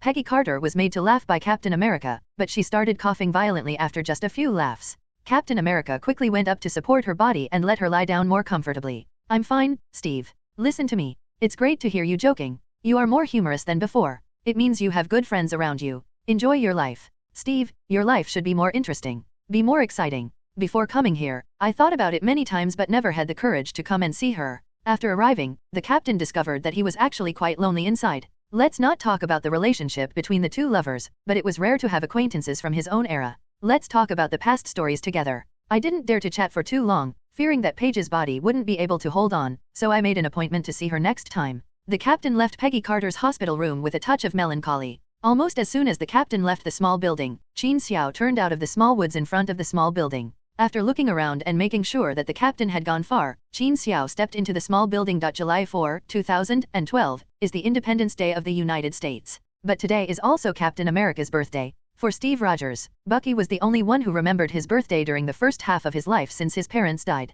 Later I met Peggy, Howard, and others, but it was the war at that time and no one had time to think about birthdays. Ever since he woke up from his deep sleep, Captain America would always go to a quiet place alone on his birthday, walk around and reminisce about his past life, the people, and things. Originally, it was planned to spend this birthday in the base to see the night sky, but Stark said he wanted to upgrade the base, and Qin Xiao and Natasha said they wanted to go out and walk around. Dr. Banner had been hiding in the laboratory and didn't know what he was doing. Saul ran to find Jane. Suddenly, the captain, who was used to having a full schedule every day, didn't know what to do after the base was closed. It seems that since he came back from seeing Peggy, he seems to be more sentimental than before, and he doesn't like the feeling of being alone. Especially today is his birthday, and the captain doesn't want to stay alone in the empty Stark Tower. So I ran out in casual clothes, and unexpectedly walked to my own museum in New York City again. Looking at the photos on the wall and those introductions about myself, they are extremely familiar. Everything seemed to have happened not long ago, but yet it was so far away. Especially the photo of himself and Bucky standing together. If he hadn't crashed at that time, Bucky would have taken him out to drink and celebrate. With a faint self-deprecating smile, the captain was about to turn around and leave. I guess you may be the first person in the world to visit your own museum by yourself. A smiling voice came from behind. The captain turned around suddenly, only to find that it was a man he didn't recognize, a black man who looked quite strong. He was looking at himself with a smile on his face. How did you recognize me? The captain felt that he was a little too nervous and asked with a smile to himself. The glass cover outside the photo is reflective. Although it's not very clear, I'm a big fan of yours. The muscular black man pointed at the glass cover of Bucky's photo that the captain had been looking at just now and said, "Hello, Captain. My name is Sam Wilson. I used to be in the 58th Division Airborne Rescue Force, and now I work in the Veterans Service. By the way, I came to New York specifically to visit your museum today, although I've been here many times." Sam Wilson smiled and stretched out his hand towards the captain. "Steve Rogers." The captain politely said his name. "You are the only one here who doesn't need to introduce yourself. How about it? After thawing, are you still used to this world?" Sam Wilson felt very natural to the captain, probably because he was a soldier before, so the two naturally walked around the museum together and chatted. Fortunately, the food is much better than before, the clothes are much more beautiful, and the internet is so powerful. I spend several hours every day watching various things on it, trying not to be eliminated by the times. Sam Wilson introduced the captain to some interesting things over the years, the army, music, and some interesting news. The captain acted as a guide for Sam Wilson, telling him past stories based on the deeds in the museum. "Nice to meet you, Captain. It's a pity that I have to rush back to Washington early tomorrow morning to have something to do. Otherwise, I would have a nice drink with you. Today is Saturday. By the way, if you want to come to Washington, be sure to contact me.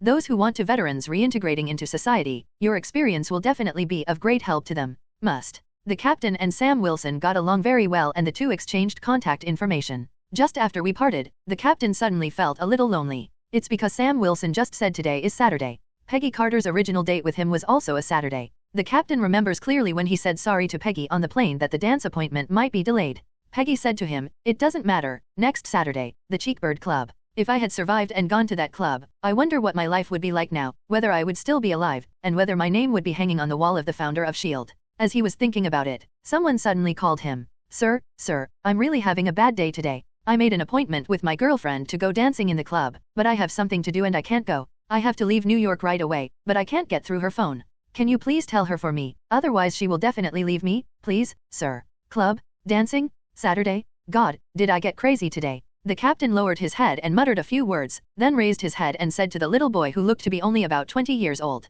"I'm sorry, your excuse is too lame. I know there are many liars out there, but your excuse is really lame. There is no other club." The captain was interrupted by this boy before he finished speaking. "Sir, I really didn't lie to you. There is really such a club, located at 177A Bleecker Street, the Cheekbird Club. You must believe me, sir," the little boy said as he handed the captain a club business card. The words Cheekbird Club struck the captain's heart like lightning. Cheekbird Club. The captain looked at the business card with only an address and the name of the club. He turned it over and saw a line of words written on the back. "Zygomatic Bird Club, looking for you to find the lost time. When he suddenly looked up, there was no shadow of the little boy in front of him. The captain was stunned on the street for a moment.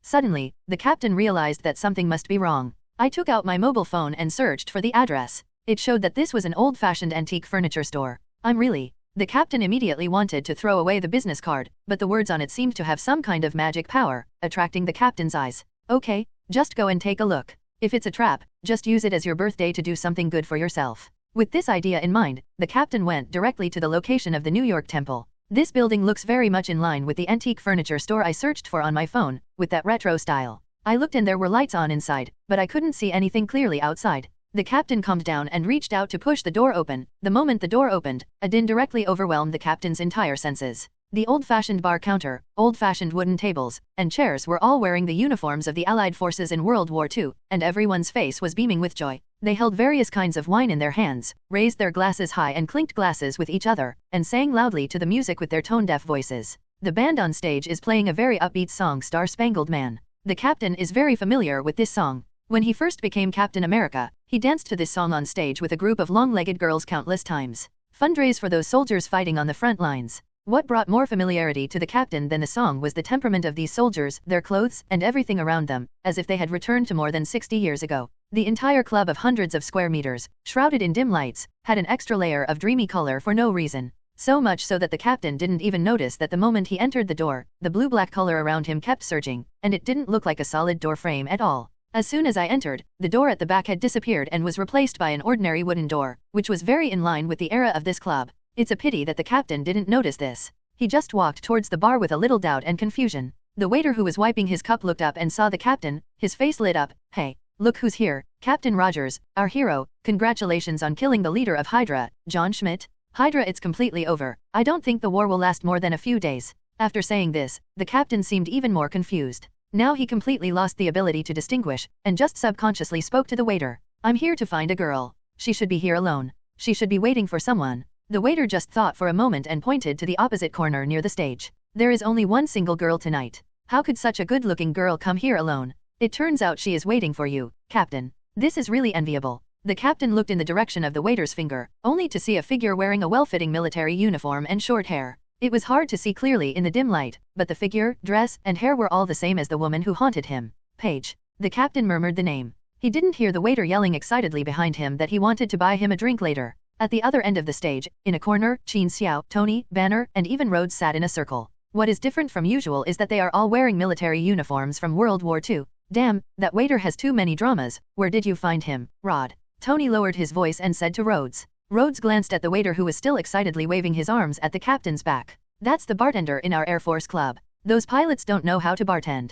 Tony, that's what a waiter should be like. After seeing the heroes on the battlefield, I think he is very good. The two of them were arguing quietly. Qin Xiao next to him suddenly said, Stop talking, the captain has come over, ready to change the music, clear the dance floor, and inform Natasha that it's time for the heroine to appear. Qin Xiao is ready to start the next scene. The captain walked towards the girl in the corner with an expectant look on his face. The short distance of more than 10 meters, but the captain felt that the walk was extremely long. After finally reaching the back of the girl, Captain America, who had always been fearless, was as timid as a primary school student who had done something wrong and was afraid of seeing the teacher. He hesitated behind her for a long time, not daring to take that step. Rhodes, find someone to help him. Tony couldn't stand it anymore and said to Rhodes. Rhodes quickly said something into the earphones. I saw two young men standing at the table behind the captain. One of them was swaying and looking like he had drunk too much, and the other was close behind. When passing behind the captain, the shaky young man lost his footing and bumped directly into the captain's back. The captain's mind was entirely focused on the figure in front of him, and he didn't care about what was behind him. He was hit and staggered. I'm sorry, my friend drank too much. A young man rushed forward and said to Captain America. The captain glanced at the swaying drunkard and waved his hand to indicate it was okay, send your friend home quickly. The young man thanked him profusely, and then went to help his companion. As the two of them walked, the young man who had just played the role of a drunkard clenched his fists excitedly. I just knocked down Captain America. God, I can brag about this for the rest of my life. I want to go back and tell my cousin. Not mentioning these two young men, looking at the captain, he patted his clothes helplessly, stood up suddenly, and met a pair of bright eyes. In just a moment, the captain was deeply attracted by these eyes. Paige. The captain shouted in disbelief. Peggy? I didn't expect our Captain Rogers to pick up girls like this. My name is Vanessa, but if our Captain America likes it, I can also be Peggy. The girl said softly to the captain with a charming smile. Only then did the captain realize that this was just a girl who looked somewhat similar to Peggy. A huge sense of loss came over me. I actually thought that I traveled through time and space and returned to that era. It was really. Now it seems like it was just a prank, whatever it was.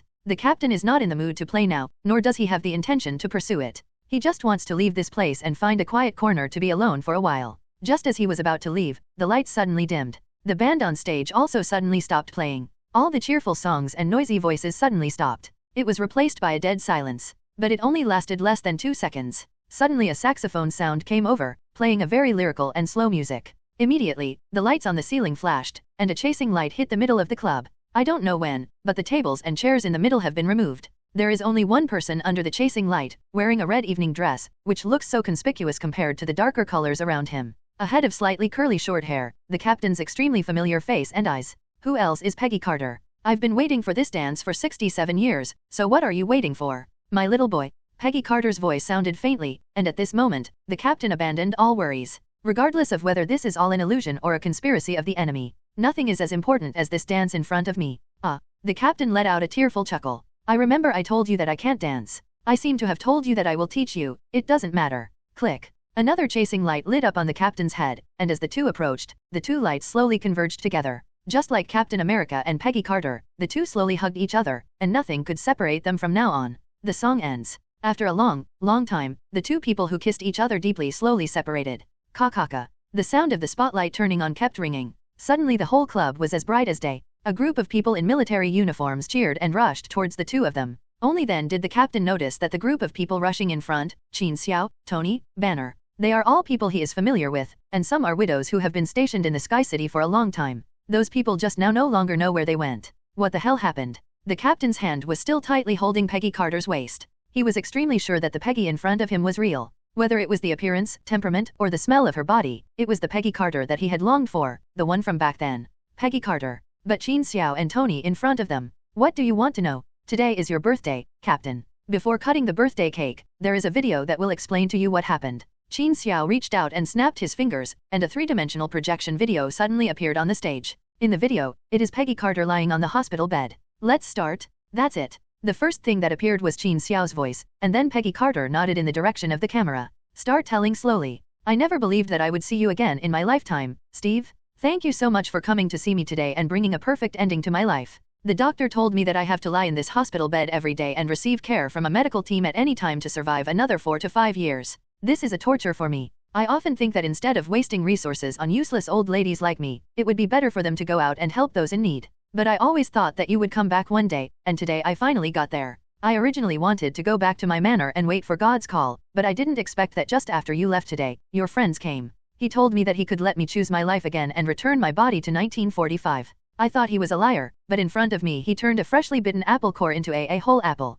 Steve, I've been thinking about it for a long time. Instead of just waiting for death, it's better to start another life again, which is yours and mine. Cough cough cough. Qin Xiao appeared on the screen and quickly poured a glass of water for Peggy Carter. After calming down for a long time, Paige in the picture slowly spoke again. Steve, do you remember what you said to me on the plane? I begged you not to do this. You said this was your choice. Then next, I want to say, this is my choice. Happy birthday, Steve, and best wishes to you, a new 26-year-old Peggy Carter. Blessings to you all. This video was recorded by Peggy Carter before Qin Xiao reversed time. There were 2 videos in total, and one was given to Peggy Carter alone to explain to her what happened. Using the time stone to reverse not only Paige's aging body, but also everything about herself, including her own memory. Even with the video and a lot of information, it took Peggy Carter more than a week to get used to it all. Qin Xiao once thought that for the new Peggy Carter, all this was like Captain America who suddenly passed more than 60 years after falling asleep. He wasn't sure whether Paige was adaptable to all this, and whether she was willing to give up her own era and everything she was familiar with for the sake of Captain America. But the elderly Paige told Qin Xiao that at that time, she could give up everything for Steve. Qin Xiao then made up his mind to do all this. After watching the video and understanding everything, Captain America first spoke to Peggy Carter. Do you think it's worth pursuing this date across 67 years? Peggy Carter smiled brightly. This is my choice, isn't it? Under the gaze of everyone, the 2 people who understood everything slowly kissed each other again. Boom. Tony picked up a bottle of champagne and popped the top. I declare that the birthday party has officially begun. After saying that, he directly picked up the champagne and sprayed it at the captain and Peggy Carter. The door opened, and Rhodes had just taken him out, in order to avoid the leakage of Peggy Carter's incident. The young Air Force guys who played World War II soldiers rushed in one after another, officially kicking off the carnival. The party lasted until late at night, and Rhodes took these soldiers from an Air Force base to rest. Their temporary residence had been arranged here. You know, Rhodes came to help under the pretext of bringing people to visit the Sky Base, and he had to give the military a necessary report on the establishment of the Sky Base by the US military. Yes, this is the Sky Base. Tony did transform the base, but he deliberately cleared everyone out to give the captain an unexpected surprise. In order to make the captain's mood fluctuate more violently, he also specially made an electronic biological human skin mask and found a girl with a figure similar to Peggy from the Widows, which deceived the captain at the beginning. For this party, Yelena also ran back to join in the fun. Qin Xiao, who was occupied by his sister-in-law at night, was sitting on the plane landing area outside the Sky Base. One person was holding a bottle of beer and chatting with Tony. Wakanda is almost busy, and your vibranium armor has hope this time. I mentioned it to him once when we started to talk about cooperation, and he didn't refuse. Qin Xiao bumped Tony with his elbow. You know, he has coveted vibranium for a long time. But this time Tony did not show the excitement that Qin Xiao expected, but said to Qin Xiao with a serious face. Qin, if next time, if, a more powerful cosmic civilization invades the Earth, what should we do? Our world is not safe, Qin. Let's unite and fight together. The captain's voice sounded behind the two. Captain? For your God's sake, why did you come out now? Tony glanced at his watch. It's only been more than 2 hours, and I put 2 full boxes of small umbrellas in your bedroom. Qin Xiao looked at Tony in surprise, turned his head and asked the captain. Yes, why did you come out so early? I also put a full box. The captain was in a state of dismay. He had come out to say thank you to these 2 people with a grateful heart. Why did he have the urge to slap them in the face with his shield as soon as they opened their mouths? He took a deep breath and filtered their words. Thank you for everything you have done for me. The captain sat down next to the 2 and said seriously. For God's sake, Captain, you should be more thoughtful. At least come over and give each of us a hug or something. You know, for these World War II decorations and clothes, one emptied half of the warehouse of props in my friend's film and television company. Qin Xiao did not embarrass the captain this time, but smiled and said, I think you should relax for a while next, take Peggy around and take a good look at the world. If you need, I can arrange for you to travel to Asgard for a while. We can go anywhere together, but let's talk about it after a while. During this time, Peggy and Natasha sorted out intelligence together. Guess what they found? The traces of Hydra. Facing this enemy who was almost his destiny, the captain was unusually serious. Listen to me, Captain. You two can go around the world. Leave Hydra to me. We are the Avengers. We have defeated the alien invaders. Hydra? Now it can only be a fly to us, definitely not a real enemy. That's right, Captain. Our enemies are there. Tony pointed to the stars in the sky and said. Compared to the captain, Tony has more respect for Peggy Carter, the ant-level figure who founded S.H.I.E.L.D. with his father. Stark Industries has just purchased a huge cruise ship to travel around the world on the sea, a high-end and comfortable travel route. Tony directly left a top-level luxury package for the 2 of them. Captain America finally put down his work temporarily under the persuasion of Qin Xiao and Tony, and chose to travel around the world with Peggy. In fact, the key is that the intelligence only found the clues of Hydra, and there is nothing real at all, otherwise the captain would have to go directly to disintegrate Hydra before he would give up. After sending the captain and Peggy away, Qin Xiao breathed a sigh of relief. In his heart, everything else can be changed, except for this Hydra, which he has left there for a long time. It is for the appearance of Scarlet Witch, so that no accidents will happen at the last moment. Wakanda, which proved its strength to the world through the invasion of the Chitauri, has been the focus of world attention recently. Wakanda, which originally had no foreign institutions in its territory, has received requests from almost all powerful countries in the world to open embassies in Wakanda and send scientific visiting groups. And the number of tourists from all over the world who come to Wakanda to visit has increased countless times out of thin air. Recently, the old king has been so busy that his legs can't touch the ground. Apart from other things, facing so many tourists, eating, drinking, defecating, urinating and sleeping are all huge problems. Not to mention Wakanda's external transportation, airport construction, airlines from all over the world settling in, etc. Wakanda is not afraid of war, but these sudden extra administrative tasks are a huge challenge for an ancient country that has always existed in the form of a tribe, even if their technology has surpassed the entire human civilization for many years. If I had known this, I should have been fully prepared to face the world. The old king, who had not had breakfast with his son for a long time, finally found some time today and complained while eating.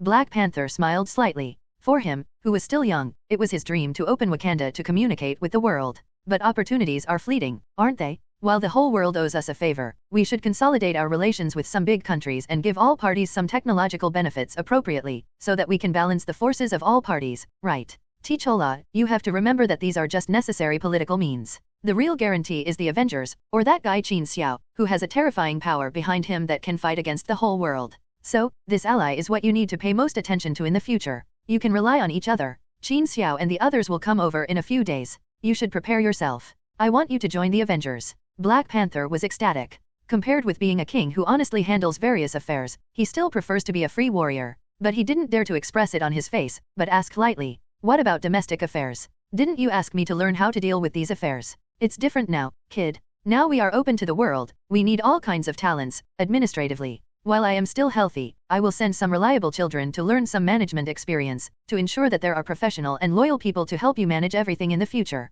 And you only need to do 2 things, maintain your identity as an Avenger, and keep an eye on our vibranium, and everything will be fine." Wakanda began to take time to contact Qin Xiao. Qin Xiao never thought that he would still meet his nemesis after sending Captain America on a trip. After crossing the Atlantic Ocean on a supertanker and stopping in Europe for a few days, the captain and Peggy Carter revisited their battlefields and places they had stayed together decades ago. Then the cruise went south, and after experiencing some African customs, the cruise arrived in the Indian Ocean. On the deck at the corner of a restaurant on the ship, 2 white men were hiding here smoking. The target has been found, right in the middle of the Indian Ocean. This ship happens to have an emergency escape yacht for those rich people who enjoy luxury suites. We can use that to approach them directly, and we can also disguise ourselves as tourists in distress. The 2 were discussing some very exciting but absolutely shameful things, and they didn't notice that Captain America was standing quietly behind the corner listening to them talking. It's just that their voices were getting lower and lower. The captain only heard something like S.H.I.E.L.D, Lemuria, hijacking, etc. But these were enough to know what they wanted to do. In the middle of the Indian Ocean, a ship marked with the words Lemuria and the SHIELD logo was slowly sailing here. This is a mobile satellite launch ship, one of the ships that Hydra used to launch the InSight satellite for their InSight project. At around 3 o'clock in the morning, a luxury cruise ship was slowly moving from west to east in the Indian Ocean. The nightlife on this holiday cruise ship is quite rich, with nightclubs, casinos, KTVs and everything you need. But no matter how rich the nightlife is, most tourists at this point have already died down and gone to sleep. In the duty room of the bridge, a group of terrorists of unknown origin occupied the place. Several staff on duty had been tied together and placed on the ground, except for the first mate on the ship. He was being held to the head by one of the terrorists with a pistol. "Relax, we don't have too many thoughts about this ship. As long as you don't make any moves that cause us to misunderstand, I guarantee that you will survive until you get off the ship safely. Do you understand?" The terrorists threatened the first mate and opened several movable valves under the cabin. 2 large double-decker yachts were docked here, which were used as escape boats and rented out to tourists who wanted to go out alone for a while. After confirming that the valve below was open, the terrorist with the gun knocked out the first mate with one palm and led the people towards the bottom of the cabin. Outside a window on the bridge, the captain, who had put on his uniform, smeared a shield with special light-absorbing material and quietly disappeared into the darkness. After sending a message to Peggy and asking her to rescue the unfortunate first mate in a moment, the captain was 1 step ahead of these terrorists and hid in the engine room of the rescue yacht below the cabin. Ever since the news about Hydra came out, the captain had been feeling like a stone was stuck in his heart, and he couldn't help but feel unhappy. The target of this group of terrorists is the SHIELD ship. He wants to see what their purpose is. Whether he is from Hydra or not is the reason why the captain has not taken action yet. The yacht sailed on the sea for almost 2 hours. When it was almost dawn, the captain felt that the engine speed slowly slowed down. Although the sound of the engine slowed down, the noisy roar of the machine still made it difficult for the captain to hear what was happening outside. He didn't dare to go out easily. It wasn't until more than 10 minutes later that there was no movement outside. Then the captain opened the door and walked out. There was no one inside the yacht, and another one was parked more than 10 meters away. There was no one inside. I looked at various parts of the cabin and found that the inflatable life raft was gone. Directly in front of the yacht, about 100 meters away, a large cruise ship was quietly parked on the sea. You can hear bursts of gunfire coming from over there. The captain plunged into the sea without hesitation. When I swam to the edge, I discovered that the ship had the Lemuria printed on it, and there was also the logo of SHIELD. It seems that this is the target they mentioned, but who is so bold as to dare to hijack S.H.I.E.L.D.'s ship? With doubts, the captain quietly lurked up from a deck. There were several terrorists patrolling back and forth with rifles outside. The sound of gunfire could no longer be heard. It seemed that they had hijacked the ship. I wonder if all the S.H.I.E.L.D. personnel had been killed. The other party may have hostages in their hands, but the captain was alone. He did not dare to act rashly, but quietly avoided the patrolling terrorists and walked towards the cabin. The bridge has been occupied by terrorists, but for some reason, they haven't sailed yet. The most important thing now is to find out where the hostages are. The captain took out a pair of glasses from the side pocket on his arm and put them on. Clicked twice in succession on the temples of the glasses. The scanning system of the glasses was activated, and the thermal imaging inside was directly displayed on the glasses lenses across the cabin. It is clear at a glance how many people are in which room. In a room behind the restaurant that looks like a kitchen. The captain could clearly see that there were about 20 people sitting in a circle on the ground, with 4 people walking back and forth next to them. Needless to say, this is where the hostages should be held. After sighing that Stark's equipment was really useful, the captain took out a small button-like object and ejected it directly outside the small room where the hostages were held. I'm going to use the bathroom. After a few minutes of eavesdropping on nonsense, finally a terrorist was ready to come out. Unfortunately, as soon as he closed the door and came out, he was hit by a shield. There are still 3 people inside. As long as one more comes out, the captain will be sure to kill the 2 terrorists without hurting the hostages. After waiting quietly for a few minutes, sure enough, seeing that the people outside had not returned yet, it was impossible to sit inside. You, go out and see why Virginia hasn't come back yet. This bastard always has a lot of special things to do every time he works. Another one came out and was immediately knocked down by the captain. Now there were only 2 people left inside, and the captain opened the door and entered without hesitation. How did you? As soon as the terrorist at the door opened his mouth, he suddenly realized something was wrong. He wanted to raise the gun in his hand, but his head was pressed directly against the wall. Across the long kitchen counter, before the other terrorist inside could react, the captain swung his shield over. With a bang, the terrorist inside fell down. Captain Rogers, why are you here? The speaker was a bald hostage whom the captain knew, Agent Sitwell, one of S.H.I.E.L.D's senior agents. Sure enough, it was a shield ship. These guys were discussing hijacking a ship on a cruise ship. I happened to hear their plan and followed them. After a rough explanation, the captain untied the tied people one by one, then went out to get the weapons of the 2 people who had just been knocked unconscious. Here are some skilled men, pick up weapons and follow me, take down a few patrollers, grab more weapons, and ensure your own safety while I go to clear out the terrorists on the ship. Sitwell was obviously the leader here and assigned tasks. 2 people followed the captain with rifles, and the remaining people found a safer place to hide first. Everyone was sent out, but Sitwell and another agent stayed here. There is no room for failure in the Insight plan. Let's get our weapons and go to the satellite launch bay first, Sitwell said, checking the weapon in his hand. Another agent nodded and suddenly smiled. This group of people is quite unlucky. They hijacked S.H.I.E.L.D's ship and met Captain America. But even without Captain America, they would be dead. They also offended S.H.I.E.L.D. and Hydra. Hey. He was interrupted by Agent Sitwell mid-sentence. Be careful, Captain America is still on the ship. Nothing can go wrong now, got it. On the other side, Captain America, who was leading 2 people to attack the bridge, changed his face drastically. Without the hostage safety concerns, and with the cooperation of S.H.I.E.L.D. agents, the terrorists on the ship were quickly cleared out by Captain America. Captain America heard everything Sitwell and another agent said through his glasses. Although he didn't know which agent mentioned Hydra, Captain America heard Sitwell's voice clearly. It's a pity that they didn't say it clearly. The captain was not sure whether Sitwell and another agent were Hydra's people or had a certain relationship with Hydra. But no matter which case, S.H.I.E.L.D. is definitely not clean. Unless he sees someone familiar, Captain America can only pretend not to know for the time being to avoid alerting the enemy. Who are these guys? After dealing with the terrorists, Captain America asked Agent Sitwell as if nothing had happened. A group of terrorists, they thought the ship was carrying advanced weapons and equipment, but it turned out to be a satellite launch ship. They actually contacted S.H.I.E.L.D. and threatened $1.5 billion. I think they are really crazy. S.H.I.E.L.D. never compromises. Our commandos are on the way. Captain, you can leave directly by fighter jet. It's a pity that the helicopter on the ship was just damaged. Otherwise, I can arrange for you to go back and continue your vacation now. Sitwell smiled and said. The captain smiled indifferently and said nothing. Since this side was completely out of danger, the commando plane landed directly on the deck. Seeing the first person coming down from the plane, the captain's face was happy. Hawkeye. Compared to others, the captain must have more trust in Hawkeye. Hawkeye obviously knew that the captain had saved the people on the ship, and came up to give him a hug. Look, this is the difference between superheroes and agents. I was dispatched only after receiving orders, but our Captain America can take the initiative to appear where needed. The 2 teammates who had fought together in Wakanda greeted each other with a smile. Hawkeye turned around and introduced the captain of the commando to the captain. Brock Rumlow, the captain of our S.H.I.E.L.D. commando team? Rumlow, I don't need to introduce this guy. That's right. Captain America doesn't need an introduction. Brock Rumlow smiled and stretched out his right hand, shaking hands with Captain America. Since he's here, he can't make a wasted trip, not to mention Hawkeye has other tasks. Brock Rumlow led people to escort the terrorists back. Hawkeye used the excuse of Nick Fury's order to check if the information on the launch platform had been leaked. He walked towards the control room with the captain. Brock Rumlow, led by Sitwell, walked towards the kitchen. I don't know if it was Sitwell's bad taste, he also detained the terrorists in the kitchen. Outside the kitchen, Brock Rumlow was sharp-eyed and saw the small metal disc attached to the corner below. He squatted down and took it to look carefully. Some kind of monitoring equipment. It doesn't look like something used by terrorists. After looking back and forth, he found a small Stark Industries logo below. It seems that the captain used it. Brock Rumlow gave Sitwell a reproachful look. Sitwell suddenly remembered the strange glasses that the captain wore at that time, and his face changed drastically. In the control room, Hawkeye did not blatantly copy the data because he was surrounded by technicians and agents on the ship. Instead, he casually checked it and then attached a small electronic device to a server. The captain did not notice Hawkeye's little move. He was considering whether Hawkeye was trustworthy. After thinking it over again and again, he felt that he should test it a little. So he approached Hawkeye and whispered,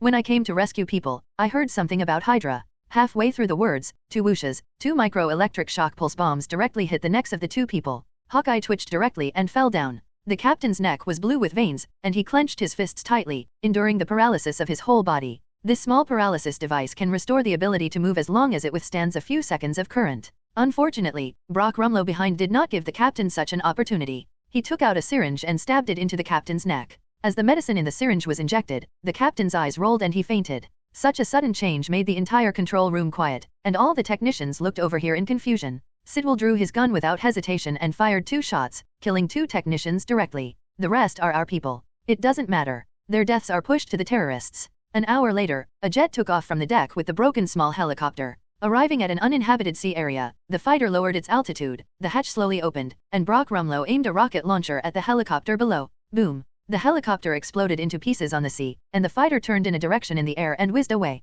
SHIELD, Nick Fury's office. There is an email in the computer, which is the information sent back by Hawkeye's equipment installed on the ship. But Hawkeye couldn't be contacted, Brock Rumlow told Nick Fury. Hawkeye drove Captain America back to the cruise ship in a helicopter. A trace of doubt flashed in Nick Fury's eyes, but he still opened the information sent by Hawkeye first. Open the satellite launch file on the Lemuria. Nick Fury said calmly in the closed office. Access denied. A large screen appeared on the opposite wall, showing that the files failed to open, and an electronic sound sounded in the room. Run the decryptor to decrypt the file. Nick Fury said again. Decryption failed. The electronic sound sounded again. A look of confusion flashed across Nick Fury's face. Super authorized, Director Nicholas J. Fury. Authorization failed, all files are automatically sealed. This time the electronic voice's answer made Nick Fury's expression change drastically. He quickly asked the computer. Whose order? Nicholas J. Fury. After the electronic voice answered, the screen showed that all the files had been sealed and stored. Nick Fury could no longer remain calm, and he finally realized that something was wrong with S.H.I.E.L.D.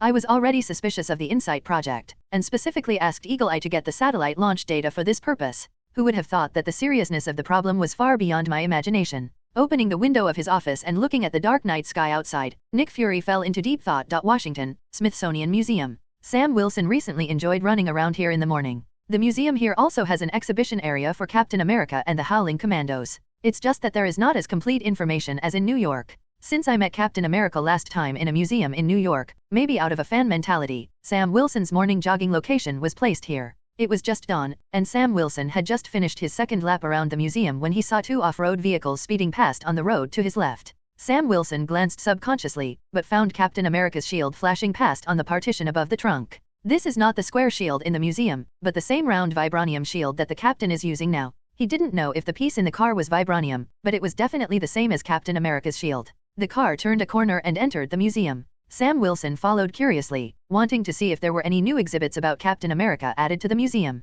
But as soon as they arrived at the door, they found 2 big men in combat uniforms carrying a person out of the car in the parking lot. Although he was far away, Sam Wilson could vaguely see the clothes on the man's body and half of his face. It seems to be Steve Rogers himself. With the shield, clothes, and half of his face, Sam Wilson was almost certain that the person who was lifted out of the car was Captain America. Sam Wilson hurriedly hid his body behind a tree on the roadside, took out his mobile phone and took several photos inside. The captain was moved in, and another man in black wearing a combat vest was moved out. After taking the photo, I enlarged it and saw that it was the Hawkeye who appeared in the Battle of Wakanda some time ago. Sam Wilson realized he had discovered something remarkable. It's definitely inappropriate to go in alone. Call the police? This idea was immediately cut off by Sam Wilson as soon as it came up. Who knows what government departments are involved behind this? This group of people carried Captain and Hawkeye into a room in the museum. After 5 or 6 minutes, they came out empty-handed, got in the car and drove away. Sam Wilson looked at the tall gate and the security guards inside, then turned and walked towards the wall next to it. The next morning at work, Nick Fury still couldn't contact Hawkeye. He dialed Carlson's phone and asked him to put down everything he was doing and go find Qin Xiao first to help him find Hawkeye and Captain America. He himself took the elevator to the World Security Council located on the 40th floor above his office. Qin Xiao's system upgrade is finally over, and the 3rd level mall has been upgraded. 3rd level mall. Asgard Intermediate Divine Body. Advanced version of Primary Awakening. The flame temperature is increased to 5000 degrees, the flame energy density is increased, the body strength is increased by 20%, and the flame ability can be used to fly. 6000 points. Advanced Fighting Skills, an upgraded version of Intermediate Fighting, with complete control over the body's muscles and bones, increased body coordination, increased explosive power and speed, and increased danger perception. 1500 points. Advanced Weapon Mastery, an upgraded version of Intermediate Weapon Mastery, which takes your understanding of cold weapons to a new level. When you get used to a certain weapon, you will no longer feel slack in using foreign objects. The so-called integration of man and machine is nothing more than this. 1,500 points. C-level combat suit is an upgraded version of D-level combat suit. In addition to having all the functions of D-level combat suit, it has an additional 60% kinetic energy elimination. It can be immune to all thermal weapon attacks below strategic level weapons. It also has certain capabilities for high-density energy attacks. Defense power. For example, Tony's palm laser cannon is basically immune to damage unless it fires continuously. 1,500 points. C-level cold weapon customization, an upgraded version of D-level weapons, which can easily break through the advanced alloys on the Earth. It has enough toughness to compete with the advanced materials of the universe. The overall material is understandably weaker than vibranium, and there is no ignoring the characteristic of kinetic energy. 1,500 points. Intermediate space storage equipment. The storage space is 50 cubic meters, and the shape can be defined at will, such as rings, bracelets, watches, necklaces, etc. P.S. It's okay to turn it into a diaper if you like, as long as you don't mind the contents of the space being flooded with urine. 3,000 points. To open the 4th level mall, you need to obtain a total of 50,000 points. After the 3rd level mall is opened, the permissions that only I can use in the 1st and 2nd level malls are lifted. This is definitely a huge benefit, but the bad news is that all the points Qin Xiao has now are only 4,800 points. Let alone giving it to others, even the intermediate body of Asgard's awakened advanced version, Qin Xiao is still cannot afford. But when Qin Xiao accidentally took out the cosmic Rubik's Cube after the system upgrade, it is discovered that there is a highly condensed source energy of the universe around the host. The system can absorb it and turn it into a large amount of points. Do you want to absorb it? The sudden prompt startled Qin Xiao, but the absorption turned into a large number of points, and Qin Xiao frowned. Are you talking about absorbing this space gem directly? This is one of the 6 infinite gems, just absorb it like that? Of course, you have to give 1 billion or 80 million points to the system, so I have to reluctantly do it. Indeed, unless you can directly use points to pile yourself into an invincible situation, or at least be a heavenly father like Odin and Ancient One in their heyday, it feels like the gain is not worth the loss. Host, you are thinking about it again. 1 billion and 80 billion points, do you know what that means? When did this system say that I can absorb the infinite gems? I am referring to the square layer of energy cube protection outside the space gems. Layer. As Qin Xiao expected, it was not that cheap, but Qin Xiao was quite happy to absorb the outer protective layer. You must know that most people cannot hold this thing with their hands. It also couldn't be put into his own space storage, which gave Qin Xiao a headache. It absorbed the outside things and turned it into a small gem, which was much easier to carry. Qin Xiao was simply too happy. Confirm absorption. As soon as the words came out of Qin Xiao's mind, he felt a violent suction burst out of his hands, and the outer layer of the universe Rubik's Cube melted like ice. It turns into a liquid energy that is as viscous as petroleum and is directly absorbed by the system through your body. Points increased by 2,700. What? The system you said has a large number of points is 2,700 points? Are you mistaken? This is the universe Rubik's Cube. Why can't it be 12,000 points? Although the outer shell of the cosmic Rubik's Cube is useless to Qin Xiao, it is still a cosmic Rubik's Cube after all.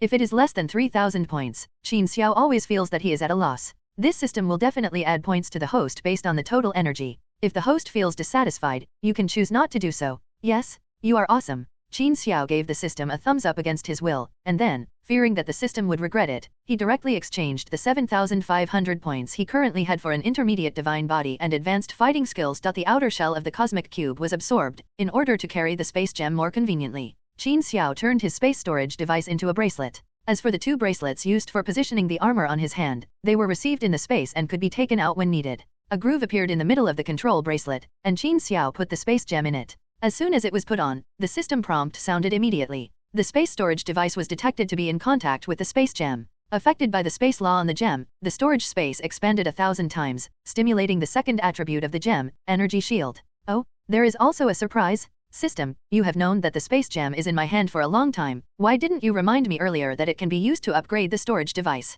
Qin Xiao said, and his mind moved. A blue energy shield about 2 meters high and 1 meter wide appeared in front of the hand wearing the bracelet. This system is not omnipotent. When the host placed the gem, some energy mutation occurred. Just think of it as inlaying gems on the equipment. Okay. Qin Xiao looked at the energy shield carefully, but he didn't know what the defense level was. I thought it shouldn't be too bad. After taking back the energy shield, Qin Xiao couldn't wait to try out his increased flame control ability. He condensed a ball of flame in his hand. Not only was the temperature several times higher than before, but the energy density alone was definitely incomparable to before. He concentrated his mind and condensed all the flames on his right hand and sprayed them slightly outward. Sure enough, a reaction force pushed him through his palm. Qin Xiao, overjoyed, sprayed flames from his feet again. With the experience of flying with a battle armor, Qin Xiao controlled the intensity of the flame spray little by little. His whole body slowly rose up. Ha ha ha. Seeing that he really flew up, Qin Xiao laughed loudly, no longer deliberately controlling, and sprayed flames from both hands and feet at the same time, and flew out of the base. He just caught up with Carlson, who had just landed at the base on a jet plane. Qin, God, when did you learn to fly? Haha, Carlson, do you want me to take you to fly in the sky? Qin Xiao laughed loudly and circled quickly around Carlson's plane. No, I'm afraid I'll become a barbecue. Come down first, Qin, I have something serious to talk to you about. The captain and Hawkeye are missing. What? Qin Xiao slowly landed beside Carlson. Didn't the captain take Stark's cruise ship to travel around the world? Why are you with Hawkeye? Let's talk about it inside, it's too windy here. The two came to the base, and Carlson told Qin Xiao everything he knew. Qin Xiao never thought that he had asked the captain and Peggy to travel around the world, so how could he encounter the hijacking of the S.H.I.E.L.D. launch ship? It seems that there is a big problem in your company, Carlson. Qin Xiao notified Natasha on his mobile phone to ask Peggy Carter, and said to Carlson faintly, Director Fury thinks so too, so he asked me to come to you. The incident is most likely related to Alexander Pierce's Hydra. It is estimated that the captain or Hawkeye found some clues on the ship, which led to the direct attack by the Hydra people. You said the captain of the commando team is called Brock Rumlow. Qin Xiao asked calmly. Yes, you suspect him. Carlson asked seriously. Brock Rumlow is the first person in S.H.I.E.L.D.'s external operations. If he has problems, there may be few people in the entire operation team who are clean. No, I don't suspect him. I suspect that most of you S.H.I.E.L.D. have problems. I just asked him to quickly determine where the captain is. Where is Brock Rumlow now? What? Carlson looked unbelievable. Just as he was about to ask in detail, Jarvis's voice rang in the room. Mr. Qin, someone came to Stark Tower and said that he had something to do with the Avengers. Miss Potts asked me to contact you. Someone is looking for us. Qin Xiao asked doubtfully, Jarvis, do you know the name of that guy? Or what exactly does he have to do? Sorry, sir, he said that he would not tell what the matter was before he met the Avengers, but he did say his name. He said his name is Sam Wilson. What? Qin Xiao was shocked. Falcon? All that is supposed to come will come, right? But it doesn't matter. Although Sam Wilson is only the captain's loyal younger brother, he is also a fighting force. Where is he now? Jarvis. He is waiting in a reception room on the first floor of Stark Tower in New York. Jarvis said, and very tactfully cut the screen of that room directly and displayed it on Qin Xiao's desktop. Do you need me to connect the screen for you, Mr. Qin? Jarvis felt that Qin Xiao valued this person, and said very considerately, No, I will talk to him myself, thank you Jarvis. My pleasure, sir. Before Jarvis' voice faded, Qin Xiao's left hand with the bracelet suddenly clenched towards the void. A portal surging with blue-black energy appeared in midair, and opposite the portal was a surprised Sam Wilson. Is this the power of the cosmic cube? Carlson said in surprise, regardless of the fact that Sam Wilson was right across from him. These old acquaintances of S.H.I.E.L.D. know Qin Xiao better than outsiders. They know well that the matter in the Senate that threatens members is the power of the mysterious Comatage. But Qin Xiao's move was obviously like the way the cosmic Rubik's Cube opened the portal. Ignoring Coulson's question, Qin Xiao waved directly to Sam Wilson. Sam Wilson, I heard you were looking for us.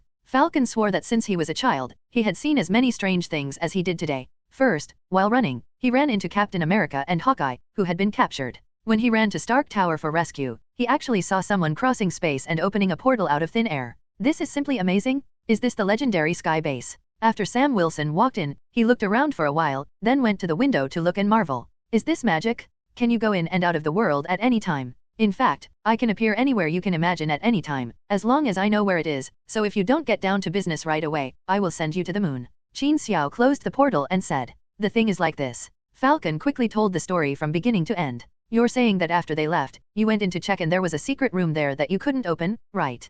Carlson repeated Falcon's words. Yes, that's it. Captain and Hawkeye are definitely locked up there. I asked to rescue him with you. Captain Rogers is my friend. Falcon said seriously. This is an opportunity for Falcon to join the Avengers and become Captain America's comrade. This is an opportunity to rise to the top in one step. Although the life after retirement is peaceful, this is not what he wants. Fearing that Qin Xiao and the others would look down on him, Falcon directly took out a stack of information, which was the secret force he once participated in, a special operations force with advanced individual aircraft. Believe me, I can definitely help, but I need to get my gear back. It's locked behind 3 security doors and a 12-inch thick steel wall at the NSA headquarters at Fort Meade. Hey, Sam, I can help you get your equipment back. I absolutely believe you can help, but now you need to calm down. Now that we know where the captain is being held, we can save people first, right? Qin Xiao spoke and directly opened a portal leading directly to the museum. The 3 people came directly from the base to the entrance of the museum. Can't you just open a door to where they're being held? Carlson wanted to evaluate how well Qin Xiao could control the cosmic cube. Qin Xiao glanced at him with a half-smile, but without revealing his inner thoughts, he told the truth. I have the coordinates of that place in my heart, its approximate location, and what the surrounding environment is like. In short, I need a spiritual connection. At least I have to know this place, understand? I haven't entered that secret room, and I don't even know. How many meters underground is it? The three of them entered the gate of the museum as they spoke. It was already time to open the museum, and the three of them entered the gate in a swaggering manner. Under the leadership of Falcon, we came directly to an employee rest area on the right side of a door. There were several museum employees in work clothes sitting inside. When they saw the three people coming in, especially when they saw Qin Xiao and Coulson, their expressions changed slightly. Sir, this is a resting place for employees. If you want to visit, please. Their expressions did not escape the eyes of several people. Qin Xiao had no need to be polite to the people of Hydra. He waved his hand and a burst of flames burst out. What is the concept of a high temperature of 5,000 degrees? During the Gulf War, the US military used a cloud bomb. The high temperature of 5,000 degrees within 2 seconds of the explosion directly vaporized more than 900 people. Because Qin Xiao's flames were artificially controlled, the energy was more concentrated and would not escape in all directions, so it did not have a great impact on the surroundings. However, the two people in front were directly evaporated by the flames. Let alone running away, there was no chance to scream. Open the door? I don't want to do it a second time. The most terrifying thing about Hydra is its brainwashing control over people. Those high-level personnel are used to enjoying themselves at the peak of power, but the soldiers at the bottom are truly fearless of life and death. Facing Qin Xiao's threat, the two looked at each other and shouted, "Long live Hydra!" He pulled out his pistol and wanted to charge towards Qin Xiao, but Qin Xiao conveniently fired another flame. Qin! Coulson yelled, but was a step too late. You should leave too alive, we must ask clearly, this is Hydra. Coulson said with regret. Believe me, Coulson, there are plenty of Hydra survivors in S.H.I.E.L.D. Once the captain is rescued, I will take you to capture them slowly. Qin Xiao's smile at this time made Coulson shudder. Are there Hydras in S.H.I.E.L.D.? Coulson knows better than anyone how many secrets there are in S.H.I.E.L.D., and how many unknown weapons, mysterious items, and peripheral capabilities the S.H.I.E.L.D. organization has. If it is true as Qin Xiao said, there are a large number of Hydra elements in S.H.I.E.L.D., God. While Coulson was having a cold war, Qin Xiao had already violently opened a metal door hidden in the wall according to Falcon's instructions. After opening it, there is a staircase that goes deep into the ground. This museum tells people every day how Captain America defeated Hydra. Unexpectedly, there is a secret base of Hydra underground. It's so ironic. Qin Xiao spoke and entered the basement first. Maybe it's because the employees above are all Hydra people, and there are no people below to guard here. Captain and Hawkeye were both imprisoned in 2 separate cells. The outside was a metal fence made of special alloy, and their equipment was thrown in the corner outside. The two of them may have just woken up from a coma, or the drug components in their blood have not completely dissipated, so they both looked listless. Gentlemen, looking at your listlessness, it seems that you haven't eaten in the morning. Can't you give everyone some peace of mind? Hearing Qin Xiao's teasing words, the two of them widened their eyes in surprise. Qin, Coulson, Wilson, why are you here too? The captain was a little curious about the combination in front of him. You should thank Wilson, Captain. If it weren't for him, we wouldn't have found you two so quickly. Qin Xiao took out the tang knife and cut off several fences with a few swipes, releasing the two of them. Qin, Hydra, I found traces of Hydra. The captain said impatiently as soon as he came out. I know, Captain, I said to leave Hydra to me, and you took the girl on a trip, but you left her alone on the boat. Well done, Captain. Qin Xiao's sinister tone made the captain blush. As a big fan of Captain America, Coulson naturally wanted to give his idol a step down. Captain, it's great that you have met a girl. I want to invite you to dinner together when you have time. Let's go back and talk about it first. Qin Xiao interrupted the two people's useless words, opened the portal and took the people back to the base. Qin, thank you, but with the appearance of Hydra, I can't possibly be in the mood for a vacation. I have to deal with them myself. He went on a trip by himself, meddling in other people's business and got into trouble, and even got into trouble with Hawkeye. If Sam hadn't happened to discover him, and something happened to Hawkeye if he got involved, Captain America wouldn't know how to face everyone. So this is a bit embarrassing to say. I understand, Captain. Qin Xiao patted the captain on the shoulder. Since you think you have to deal with Hydra, let's sort out the matter clearly first. I'll leave the action plan to you, and I'll call everyone over. Qin Xiao, Captain America, Tony, Natasha, Hawkeye, Banner, and even Thor who was dating Jane outside were all captured by Qin Xiao. Of course, Falcon and Coulson, who have already gotten their equipment back, are also indispensable. The 8 people here had just gathered together, and Captain America was just about to speak, when Coulson received a call from Nick Fury. Nick was attacked, injured, and now holed up in a secret safe house in Washington. Coulson, ask him to send the address, and preferably some photos of the room. Qin Xiao said to Coulson. Without these, he would not be able to accurately locate the portal. As Coulson called again, Nick Fury quickly took the address and photos of the inside and outside of the house. Qin Xiao opened the portal and took him over. Without the original combat pants, the combination of boots and windbreaker, jeans, and hoodie, Nick Fury looks more pleasing to the eye. It's just that his left hand seems to have no strength. It must have been injured a lot. Nick, Natasha, Hawkeye, and Coulson had the best relationship with Nick Fury. Seeing him like this, they quickly stepped forward to support him. The left arm is broken. It's nothing serious. I'll get a splint and gauze. Everyone hurriedly treated Nick Fury's wounds. Only then did Nick Fury take out a USB flash drive. This is the satellite launch file on the Lemuria. It was sent to me before Captain and Hawkeye were attacked that day. I wanted to open this file in the office, but was told that the permissions were insufficient and that S.H.I.E.L.'s system was directly the authorizer for sealing this batch of documents is actually myself. Haha. Nick Fury smiled to himself. The dignified director of S.H.I.E.L.D. didn't even know that the system authorization in his unit had been changed. It's really ironic, considering that he is the director of an intelligence agency. I realized something was seriously wrong, so I immediately went to the World Security Council to find Pierce. I asked him to propose a delayed insight plan to the committee, and he agreed, and then I was attacked. What is Project Insight? The captain asked the key question. The Insight project is. Nick Fury took a breath and explained the Insight plan in detail. Except for Qin Xiao and Nick Fury, even Coulson knew little about this plan. This will be said bit by bit through Nick Fury, and everyone will take a breath. Launch satellites into the sky to target people all over the world, and use their past actions and all information to determine whether these people pose a threat to the world. If so, boom. 3 helicarriers operating in suborbit will shoot directly at you from an altitude of more than 35,000 meters. You call this defending? Putting a gun over everyone's head in the world. Not only the captain, everyone felt angry and incredible about this incident. Especially Tony. I actually provided technical support for the engine upgrade of your helicarrier. What if this plan succeeds? Oh my god, I swear, Fury, if you weren't injured now, I really want to target you. A hard punch on the nose. +1.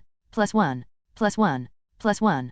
Plus a hammer. Thor raised Mjolnir. You guys are going too far. The original intention of the Insight project is to ensure the safety of the world and eliminate threats in the cradle in advance. Who knew there was an undercover agent in S.H.I.E.L.D.? Nick Fury blushed and argued stiffly. You don't know there is, and you don't know if there isn't. Even if this plan works as you imagined, and the threat is eliminated in the cradle, and the world will be peaceful from then on, what will happen next? Qin Xiao asked sharply. The next person in charge, or those politicians, are you sure that they will not modify the program for their own selfish reasons, or directly control the 3 sky carriers to do something in their own interests, or are you sure that these 3 sky carriers will not, the mothership will not be controlled by terrorists one day in the future? Yes, the Insight project must be terminated. Now it seems that S.H.I.E.L.D. is not just as simple as a few undercover agents. Judging from the fact that you were attacked when you came out, I am afraid that even Pierce, who is sitting in the office on the top floor of the most secure building in the world, also part of Hydra. Hydra must be eliminated, but there is no need for S.H.I.E.L.D. to exist. This time we will solve all the problems at once. The captain stood up and slapped the board directly.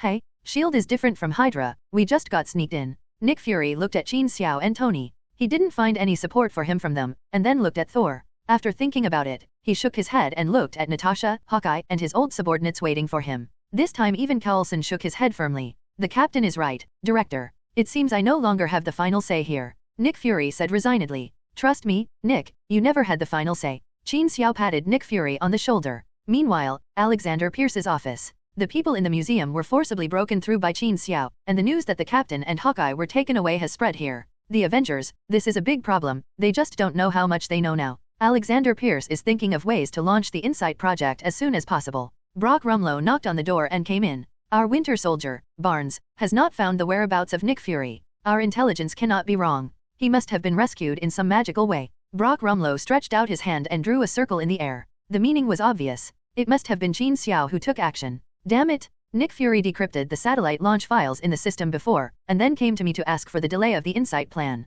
He must have discovered something. No, the Insight plan must be implemented. I will summon all the committee members, even if it is forced. Let them authorize it immediately. You select a few groups of people and let Barnes take them to raid the sky base to buy us time. Alexander Pierce felt a headache when he thought of Qin Xiao, especially after the last incident in the Senate. That kind of elusive ability is really unexplainable, but after their analysis, Qin Xiao's ability should have great limitations and cannot be used at will regardless of distance or frequency. In their opinion, this should be a technology that can break open space at close range. If it can be used unlimitedly, then they could have sent a nuclear bomb directly from the beginning of the last battle in Wakanda, and it would not have been so difficult. That I have to say, backward information kills people. If Hydra knew Qin Xiao's true strength now, I'm afraid Alexander Pierce's first thought would be how to quickly pack up and run away. Not to mention what Pierce's plan is here, Qin Xiao can't just tell everything in one breath. According to everyone's analysis, he is now a quick means of transportation. He even wanted to give himself a nickname, such as Gionda or something like that. Arrive immediately,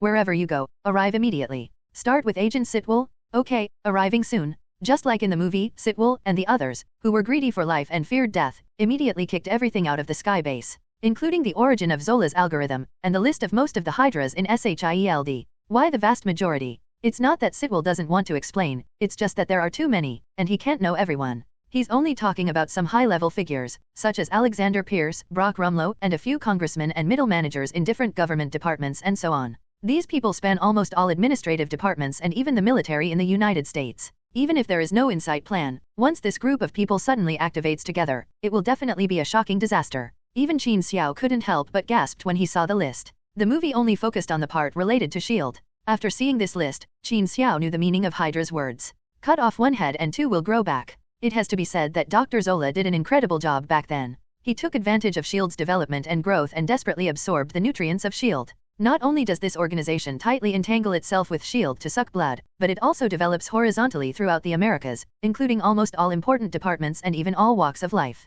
Especially when Qin Xiao opened the portal and everyone went to the old base where the Super Soldier Project was born. Looking at the computer screen, Dr. Zola was talking eerily about how he joined SHIELD from the Allied Forces Project Paperclip, and slowly developed Hydra step by step in SHIELD. Everyone felt a little horrified when they heard this, as if they were facing a crazy cult leader. It's just that this Dr. Zola is now just a semi-artificial intelligence, and is still trapped in an old-fashioned device by Hydra, so he can't make any waves. The actions here certainly cannot be hidden from Alexander Pierce. In fact, Alexander Pierce knew about it when Qin Xiao and others had just activated Dr. Zola's server. He gave orders to S.H.I.E.L.D. almost instantly. All members of the Avengers are wanted worldwide. The Avengers want to conquer the world, which is how Alexander Pierce explains it to everyone at SHIELD. Nick Fury was arrested because he had insight into their conspiracy, and now he does not know whether he is alive or dead. Although he knows that Nick Fury is not dead yet, Alexander Pierce can no longer care so much. The members of the World Security Council have been settled, and the Insight Project has entered the countdown stage. He firmly believes that as long as 3 helicarriers are launched into the sky, then there is still a chance of victory. You are really crazy. You reluctantly started the Insight Project and ordered the Avengers to be wanted. As a result, we have no way out. And the guys on the Wanted Avengers Committee and Senate and even the White House will immediately question your decision. Brock Rumlow said calmly from the side. You think I have a way out if I don't do these things? Nick Fury ran away, and they went to Dr. Zola. The plan has been exposed. Who will stop those monsters from the Avengers, especially that damn Qin Xiao? Is there that big green guy? Is that the god from Asgard? As soon as the mothership is in the sky, the whole world will be our hostage. The initiative will be in our hands. Mobilize all the power to hold off those guys. Time, we need time now. Alexander Pierce said, slamming the table hard. The fierce look on his face made Brock Rumlow, the Predator, a little scared. After joining Hydra for so long, Alexander Pierce has always looked calm and calm. Even if that idiot Francis caused so much trouble last time, there was never a trace of panic on his face. But this time, hope it can be successful. Brock Rumlow thought secretly in his heart. In fact, no matter how calm a person is, they are still the same at this point. Alexander Pierce is just desperate and trying his best. Maybe that guy Stickle is right. The future will really be dominated by superpowers. If I fail this time, I hope he can succeed. Alexander Pierce thought secretly in his heart. On Qin Xiao's side, a group of people had just exited from Dr. Zola's side when Eagle Eye and Coulson's mobile phones already sounded alarms. SHIELD launched 8 missiles, one of which was heading towards the New Jersey base we were at just now, and the other 7 were targeted, all here. Hawkeye looked up and said in surprise, "This madman looks like a great villain now. I like it. How long will it take for the missile to reach us?" Qin Xiao asked calmly. "There's about a minute and a half left." Coulson took out his phone and said. Qin Xiao glanced at his mobile phone, which was displaying the radar mode, with several small red dots flying rapidly in one direction. "If you fight in all directions, I might panic and come from one direction. Isn't that looking down on me?" Qin Xiao smiled slightly, and the blue-black energy surged behind him, directly engulfing Qin Xiao. The next moment, Qin Xiao appeared outside the base. Thick flames on his limbs continued to spurt out, allowing Qin Xiao to stand proudly above 10,000 meters in the air. The sound of breaking through the air in the distance was almost continuous, and several missiles dragged their long-tail flames and roared toward the sky base from diagonally below. Qin Xiao activated the flames and arrived below the base in an instant. Looking at the 7 missiles arriving in an instant, Qin Xiao had a smile on his lips. Following the example of Keanu Reeves in The Matrix, he slowly stretched out his right hand and pointed it in the direction of the missile. It's just that he is not as cool as Keanu Reeves' bullet time, but a giant portal with a diameter of hundreds of meters appears in front of his right hand. 7 missiles filed straight towards this portal. Blast an uninhabited island in the Atlantic Ocean to pieces. On Carlson's cell phone, the radar showed that several red dots had just disappeared, and a large number of red dots appeared again around him. The alarm in the base began to sound crazily. This time, hundreds of fighter jets appeared around the sky base. This may be the largest number of fighter jets dispatched for simultaneous combat missions since World War II. Dense red dots almost surrounded the entire base on the radar. Qin, it seems that the other party is trying to drag us here. Hundreds of fighter jets are speeding towards us. Natasha's slightly worried voice came from the earphones. In the base, Nick Fury said slightly worriedly. There are hundreds of fighter jets. We definitely can't intercept them. It's too dangerous here. We should let Qin come back. We can go to S.H.I.E.L.D. headquarters to find them directly. Why should we intercept and let them come over to try? Jarvis, come and try our new toy. As soon as Tony finished speaking, the blue energy shield slowly rose from the bottom of the base and slowly turned into a semicircle. It seemed that this energy shield should be able to cover the entire place. Just before the energy shield is completely closed. Bang, bang, bang, bang. The sound of heavy objects falling to the ground kept coming from somewhere on the upper level of the base. A small group of a dozen or so heavily armed soldiers descended from the sky and came in before the energy shield completely enveloped the base. The leader is a man with a metal left arm and a mask. After landing, the group of people silently removed the large backpack-sized jets on their backs that were used to slow down. This is a failed product of a Hydra laboratory researching a new individual aircraft. It is not suitable for flying at high altitudes, but it is perfect for airborne landings above the sky base. It seemed that Hydra was not unprepared even if it was an impromptu attack. At least there were so many fighter jets attracting attention. The Winter Soldier dropped from the sky with his men. A sneak attack was really good. Warning, there is an invasion. Jarvis cut out the surveillance footage directly in front of everyone. It was the Winter Soldier who was entering the base with a group of people. Natasha, take everyone to the upper level to hide, especially Banner. Don't let him transform. Tony, go outside and help Qin deal with those planes. For the rest, men, follow me to intercept the intruders. The captain immediately gave the order, and the group of soldiers divided into two groups. Just as he was about to walk out of the door, the captain suddenly stopped, turned around, and said to Nick Fury and Carlson with some embarrassment. What I mean is that Clint and Thor will follow me to meet the enemy, and you two can follow Natasha up and take a rest. Nick Fury and Carlson looked at each other. What do you think I'm doing? I'm a wounded person, and you're the only one who's not a man. Nick Fury cursed. Carlson. Under normal circumstances, Alexander Pierce's arrangement would be enough to keep anyone scrambling. But it is a pity that Qin Xiao, whose base and personal strength have been upgraded, is ushered in. The energy shield from Wakanda is enough to make the entire base impregnable. Coupled with Qin Xiao, who is now not inferior to the Hulk in close combat and has terrifyingly hot flames from a distance, hundreds of fighter jets are just a matter of time. And those invaders in the base, if dispersed, it can still pose a certain threat to the base. But they landed at the parking lot on the lower level. You must know that the upper and lower levels of the sky base are fan-shaped. To put it bluntly, they are two rectangular metal buildings. The Winter Soldier came in with his men, and the first thing to greet him was Thor's hammer roaring directly in the passage. The Winter Soldier's reaction was super fast, and he turned sideways to avoid the hammer. But Thor was not planning to hit people with his hammer this time. Thor didn't throw the hammer in a completely straight line at all. Thor's hammer whizzed past the Winter Soldier's body. The hammer surrounded by lightning directly hit the metal wall behind the Winter Soldier at an angle. A large amount of lightning spurted out, directly sweeping across a radius of more than 10 meters. Thor just made a casual move, and out of the group of fully armed warriors, only the Winter Soldier was left standing. Immediately following the hammer was the captain's shield, which whizzed past the Winter Soldier's body almost immediately after.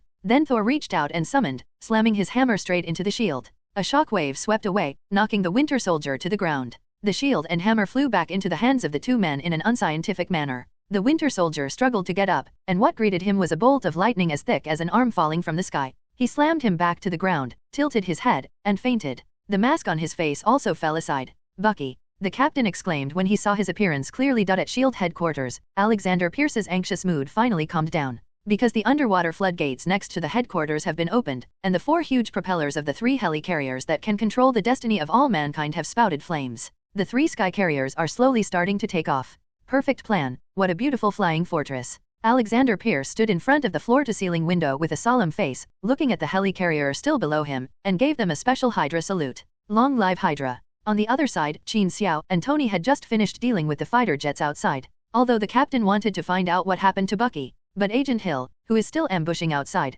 has sent news that the helicarrier has begun to take off, and the Insight project has officially begun. The captain could only lock Bucky in the cell at the base first. We quickly started discussing with everyone how to stop the Insight project. We don't have much time left. As long as the 3 motherships ascend into the predetermined suborbital orbit, they can immediately automatically connect with the satellites, use the so-called Zola algorithm to lock everyone they judge to be a threat, and then directly shot. The best way is to directly replace their positioning chips with ours, so that they will not be able to locate the person they want to kill among billions of people. It seemed that Nick Fury still had something to offer. He took out 3 chips and said, "No need to go to so much trouble, we'll just stop them from taking off." Qin Xiao, who had just eliminated the fighter jets, walked in and said, "How to stop it? There are 3 ships. If any one of them gets on board, millions of people will die in an instant."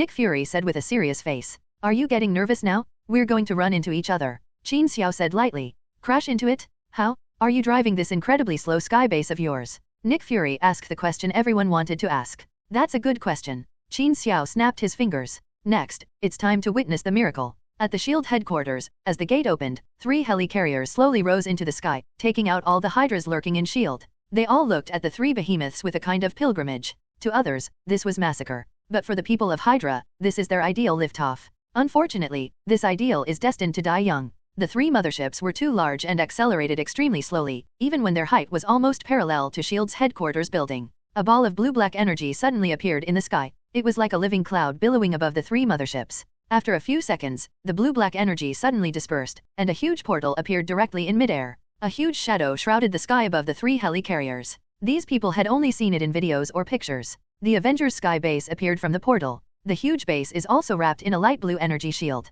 The area inside the sky base may not be as large as a mothership, but the length of its rectangular fan blades is definitely longer than that of a sky base. The 3 motherships had just taken off, but before they had time to separate, the 3 motherships were directly blocked by the sky base. The mothership, which had not started to fully accelerate, directly and silently hit the energy shield of the Avengers base. "Damn! Crush that damn base, increase power, and ascend at full speed." Alexander Pierce's angry voice sounded in the control room downstairs. The blue energy on the energy shield kept flashing, bit by bit counteracting the upward force brought by the 3 behemoths below. The place where the mothership came into contact with the energy shield also crackled and began to crack and melt. Facing the huge energy consumption, Qin Xiao calmly snapped his fingers. He turned back to Thor and said, "Go, young man, for the glory of the Northern God." "Walter," Thor asked, tilting his head, "go and destroy the dim thrusters on the 3 motherships below and smash them with your hammer." Qin Xiao opened a portal and kicked the God of Thunder out. The huge portal in the sky slows down the relationship. In Alexander Pierce's desperate eyes, a small portal opened in midair, and a man in a red cloak flashed out and stood on the mothership in the middle.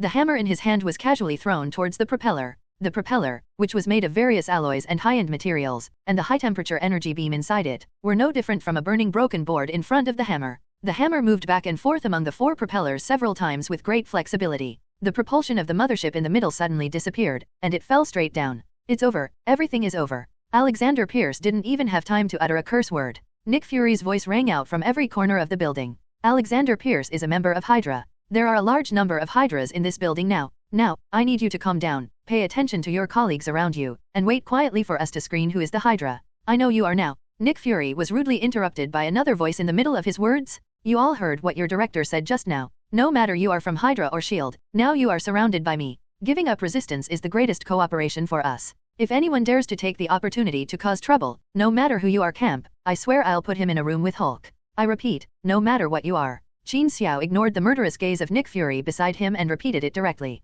All the people in this building, no matter what camp they were in, as long as they were not alone in the same room, all put their hands on the holsters on their waists and looked at everyone around them with wary expressions. In Alexander Pierce's office, the energy of the portal flashed, and Qin Xiao and others stepped in. Without saying anything, Natasha came directly to the computer and started working on it. "You want to lift the confidentiality agreement and make all the information public. I'm sorry, but I killed all those committee members after they agreed to the Insight plan. To cancel the confidentiality agreement, 2 A-level iris scans are required to confirm. I seem to be the only one in the world. 1, unless I forgot to disable Nick." Although Alexander Pierce was a little desperate, he still maintained his character as a hero at this time, and he could still talk freely in the face of everyone's threats. "You are not the only one in this world who keeps a hand open all the time. If you want to keep an eye on me, you have to keep your eyes open at all times." Nick Fury pulled off his blindfold, revealing a scar that penetrated his left eye and a grey eyeball. "Look at him, he is also a one-eyed dragon. If Odin had such a last-minute maneuver, Hela would have been forced to do this.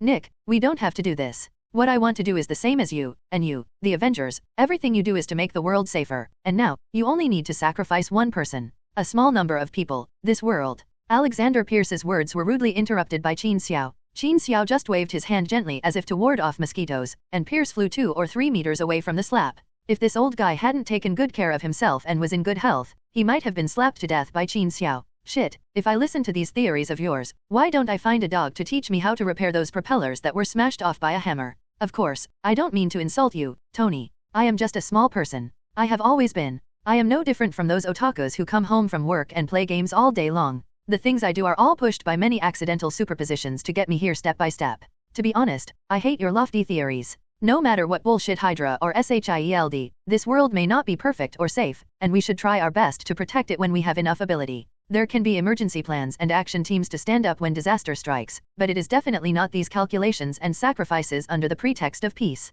You are not God, and no one is God. I have never believed in the so-called saints. Be yourself, don't disturb others, and extend your hands to others when you can. That's enough. So you'd better shut your mouth, scan your damn eyes obediently, and wait for your judgment, otherwise I will step on your dirty-looking face into the toilet. Did you hear that? I don't know why you can control the World Security Council. Your face full of big holes really disgusts me. Don't you government departments care about your image? Of course I'm not talking about you, Nick. Apart from your love of looking at the sky at 45 degrees and your one-eyed vision, you're not bad looking. Although Qin Xiao's words were a bit unreasonable and even nonsense, when you think about it carefully, it's really what happened. There are so many messy things in this world because there are too many people with so-called lofty ideals. Alexander Pierce had no choice but to do an iris scan and lifted all confidentiality agreements between S.H.I.E.L.D. and Hydra. When things got to this point, Pierce was still a little unwilling to give up and was about to say something to Natasha. But when he saw the way Qin Xiao looked at him, he opened his mouth but still didn't say anything. As for Natasha, who was in front of the movie, no one noticed.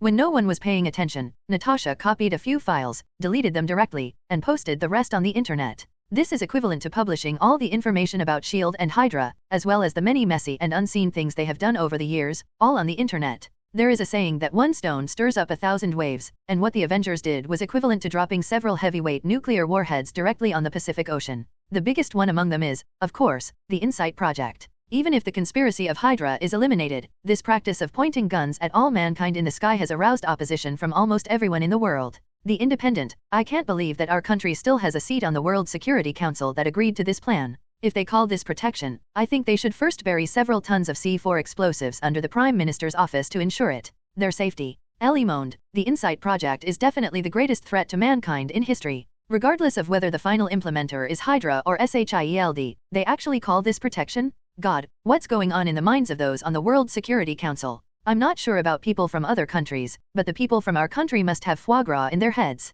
The Washington Post devoted an entire cover to publishing the wreckage of 3 helicarriers after they crashed to the ground, including photos of the entire wreckage and the densely packed automatic firearms in the helicarriers. The article behind the photo wrote in a weird way, the government should invent a genetic testing device to predict whether I will bring trouble to the world while we are still in the mother's belly. If so, please deprive me directly. My birthright is better than having countless guns pointed at my head in the sky. What was completely different from the reaction to the government was people's gratitude to the Avengers, especially Natasha, who personally released all the information to the public. She was directly regarded as a goddess by Americans. There was even an NBA basketball star who said that he didn't even mind drinking Natasha's foot-washing water. This is purely a joke. In reality, a star said he wanted to drink Scarlett Johansson's foot-washing water. If you are interested, you can search for it yourself. This guy is simply a pervert. I should send this guy my foot-washing water, tell him it belongs to Natasha, and tell him the truth after he drinks it. This was Qin Xiao's answer to the reporter when a reporter from a gossip magazine asked him what he thought of the famous star's remarks after he was surrounded by reporters on the streets of New York. And Qin Xiao had just said this sentence in front of reporters less than 2 hours ago. The star posted such an update on the social networking site. Qin Xiao is just a coward who only uses his superpowers to bully ordinary people. He is not worthy of a woman like Natasha Romanoff. Look at how he became famous before. Not because of superpowers or any other talent, but because he licked Tony Stark's ass. Whenever you feel like it, come to the basketball court and compete with me. I let him see what it means to be a real man. Well, just provoke an Avenger. From the time it was posted in the afternoon to the evening, this statement by NBA star Dirtlan, on purpose, don't criticize me, had already been read hundreds of millions of times online and retweeted millions of times. Many netizens who did not mind watching the excitement went to the Avengers official social account to ask Qin Xiao to come out to face Lan's challenge. Tony was laughing so hard that he was out of breath. Qin, haha. I was thinking about when you licked my ass. I forgot what it felt like. Do you want to do it again? Let's relive our good times, baby. Tony, I swear, wait until I kill that damn bastard first, and then I will set a fire under your bed when you sleep tonight. Qin Xiao slapped the case with a constipated face and stood up. Easy, easy. Tony quickly grabbed Qin Xiao. Natasha also stood up quickly to stop Qin Xiao. You can't be the same as him. My dear, you are an Avenger. You are a superhero. This has nothing to do with whether you have superpowers. When we first met, remember? You were far from as powerful as you are now. Yes, Natasha is right. You are a superhero. I will hold a press conference tomorrow to solemnly tell everyone that you have never licked my ass. Ha ha ha ha. Everyone burst into laughter, even Captain America hugged Paige and laughed heartlessly. It may be that he has solved Hydra again, or he has found Peggy and Bucky in the cell who has woken up but has been staying in the dungeon voluntarily. All of this makes Captain America feel good. You're dead, Tony Stark. I have to turn you into a roast chicken today. During the fight, Qin Xiao's mood slowly calmed down. In fact, no one took this matter seriously, except of course Qin Xiao, but if he actually came forward to have a basketball duel with Dutlan, it would definitely be bullying. Let alone fights, but Qin Xiao is different from Captain America. He has always taken revenge. The next day, a photo appeared on the Avengers official social platform.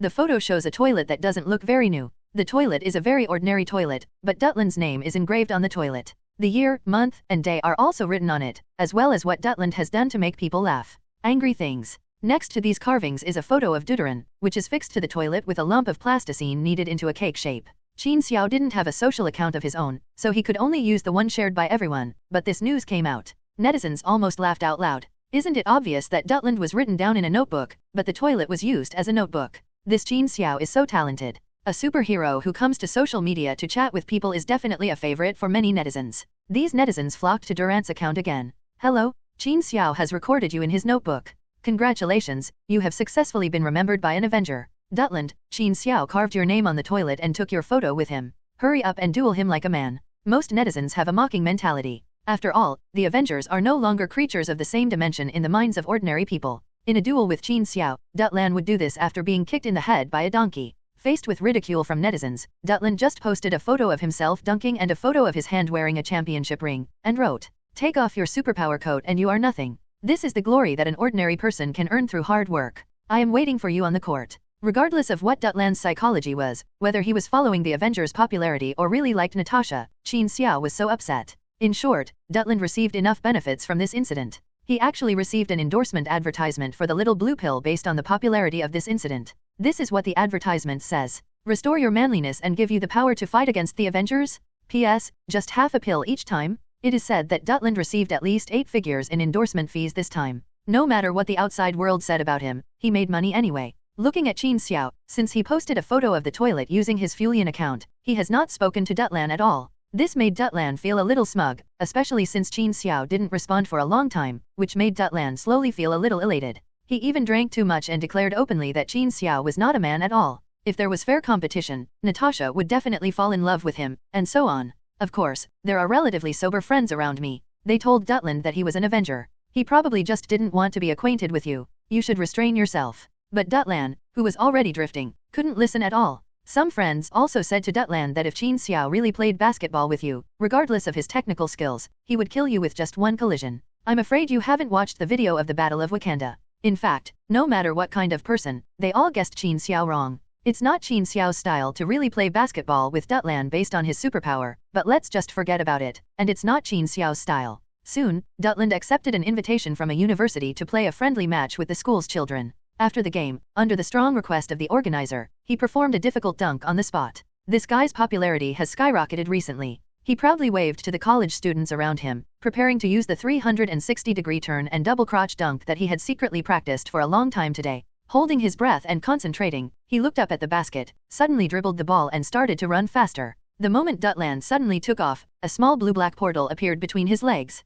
At this time, everyone's attention was on the dunk. The portal was not as big as a fist and no one saw it. The moment the small portal opened, 2 sinful fingers stretched out from it. They caught Dutland's shorts just as he took off. As Dutland took off, his shorts automatically fell off his body. Dutland was concentrating on completing a difficult action and was completely unaware of this. What a shame, today was a friendly match with a group of college students, and he didn't bring a full set of equipment, just a jersey without any protective measures inside. The shorts stayed in the air for only a few tenths of a second, and then fell to the ground. Dutland made a 360-degree turn in the air, the basketball came back from his hip twice, and the last time he dunked into the basket. It all sounds very long, but in fact it only takes 1 second, and almost everything happens simultaneously. Dutland landed on his feet and looked around at the college students who stood up and screamed. Almost everyone had a mobile phone pointed at them. The index fingers of both hands pointed diagonally at the sky and shouted loudly to these enthusiastic college students, "I love you, thank you for your enthusiasm." The scene became even more lively, and applause and whistles could be heard overwhelmingly. It was at least 5 seconds after landing that Dutland realized that his lower body was freezing. At this time, his strong psychological quality and reaction speed as a professional athlete are reflected. After discovering that his shorts had fallen off, Dutland did not cover his lower body or his face immediately. Instead, he immediately pounced on his shorts. It was faster and faster than any save in his career. But how could Qin Xiao make him put on his pants again as he wished? Just when he had just reached his shorts and wanted to pick them up, the shorts suddenly spontaneously ignited without warning, and a fierce fire was generated out of thin air. Dutland felt his hands were hot, and subconsciously let go of his hand, watching the shorts burn to ashes. Okay, take off your clothes to block it? As soon as I took it off and held it in my hands, before I even had time to wrap it around my waist, this piece of clothing went the way of shorts. In the end, someone outside the court took off his clothes and temporarily covered Dutland's appearance. This time there was no problem with other people's clothes. By the time Durant returned home, the video of himself naked had been posted all over the internet. The scene where he dunked with his bare butt was called the most exciting dunk in history by netizens. Everyone knows that the group of netizens is omnipotent after the video spreads for several hours. Some netizens zoomed in on the video and searched frame by frame for the reason why Dutland dropped his pants. They immediately discovered that the small space wormhole that appeared between Dutland's legs at the moment of takeoff had already been extended from the wormhole. 2 sinful fingers. Netizens have always thought that Qin Xiao would not be as knowledgeable as Dutland, or if he was really angry, he might challenge Dutland in basketball. For example, smashing a basket directly in front of him, or hitting some beautiful hollow balls from a long distance. After all, he is an Avenger and a superhero. Playing basketball should not be difficult for Qin Xiao. He always needs a more decent way, right? But Qin Xiao's revenge seemed so down to earth. It didn't look like something done by an Avenger, but more like the Diozzi brother sleeping in your lower bunk. Of course, Qin Xiao's revenge methods cannot end like this. So Dutland ushered in the most uncomfortable, disgusting, helpless and frightening week in his life. For example, flush the toilet after using the restroom. A wormhole suddenly appeared above his head, and excrement mixed with water poured over his head. When I was eating a sandwich, there were a few extra earthworms or bed bugs in there for no apparent reason. The most uncomfortable thing was to see half a wriggling maggot. When I was sleeping soundly at night, suddenly a large bucket of ice water fell from the sky, and so on. If this is still bearable, then what happened next brought Durant directly to the brink of collapse. It was Friday, and Durant had not been harassed for several days, which made his uneasy heart relax a little. I usually do it once or twice a day, but this time I haven't been harassed for more than 4 days. He was in a good mood today. After training, he went to have a few drinks and hooked up with a long-legged model. But just as he was riding on the youthful and beautiful body of this model who was definitely no more than 23 years old, less than half a meter in front of him, a huge snake head emerged out of thin air. It was spitting out snakes and its huge fangs were glowing with cold light. Dutland swore that he had never seen such a thick python. The snake's mouth opened and it felt like it could swallow him, who was more than 2 meters tall. Dutland's blood instantly froze, but when the python was about to touch him, all of this suddenly disappeared. The next day, Dutland, who had just seen a psychiatrist, went to see an andrologist. I had just come out of the hospital when I suddenly felt a coolness in my crotch, and then the coolness turned into unbearable heat.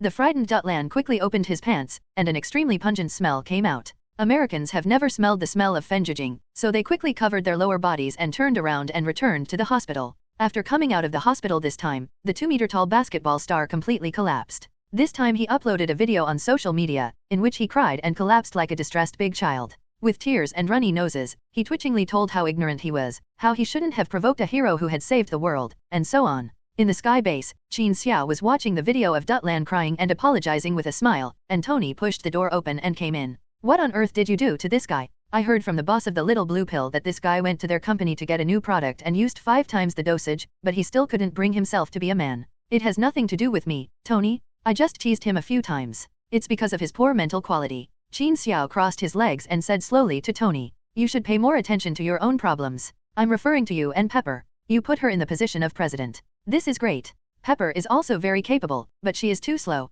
It means you should live a life of your own. Do you understand what I mean?" Since stopping the Insight project, along with Bucky and the plan to destroy Hydra, Qin Xiao has gained a total of 1,500 points. For the time being, he is not strong enough and dare not use it. He is waiting to accumulate enough points to give directly to Natasha, exchanged it for an intermediate transformation serum from a secondary mall. According to the timeline, the plot of Iron Man 3 should have almost arrived, so Qin Xiao paid special attention to Tony's condition. Sure enough, ever since the Wakanda War and the Chitauri invasion, Tony has become a bit obsessed, spending every day in his laboratory frantically building armor. After working on it day and night, Qin Xiao thought at first that Wakanda had given him a ton of vibranium, while Tony was working on building a vibranium armor for himself. But later Qin Xiao discovered that after the vibranium armor was completed, he was still using gold and titanium alloy materials to continuously build sets of armors with different functions. He was building a steel army. Stark Industries has just transformed in the past 2 years. Pepper will not be so busy in the future. We still have a lot of time, don't worry.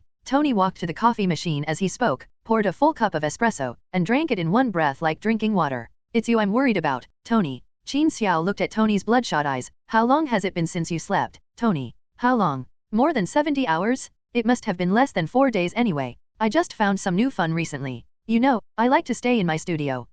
Before Tony could say anything, Qin Xiao knocked him out with a palm. God, what happened? You knocked Tony out. Natasha walked into the room and looked at Tony lying on the ground and Qin Xiao's hand that had just been retracted. This guy hasn't rested for more than 3 days. Arrange for him to see a psychiatrist. Honey, I feel like he may have a little depression or anxiety, Qin Xiao said as he casually opened a wormhole and threw Tony onto his bed. I have good news and bad news, which one do you want to hear first? Natasha nodded and said she would make arrangements. Good news? While I'm still in a good mood after watching that idiot Dutland's video, let me stay in a good mood for a little longer. Mentioning Trent, Natasha smiled, held Qin Xiao's face with both hands and kissed Qin Xiao gently. Because of this jealousy incident, Qin Xiao took revenge like a middle school student falling in love for the first time, but for some reason, Natasha loved this feeling so much. The good news is related to that fool. After he posted this video, France cancelled the arrest warrant against you. There was news before that the CEO of Japan's Hishijichi Heavy Industries once wanted to pay a huge sum of money to kill you. Remember? You killed his only son, but others in the consortium stopped you from doing so.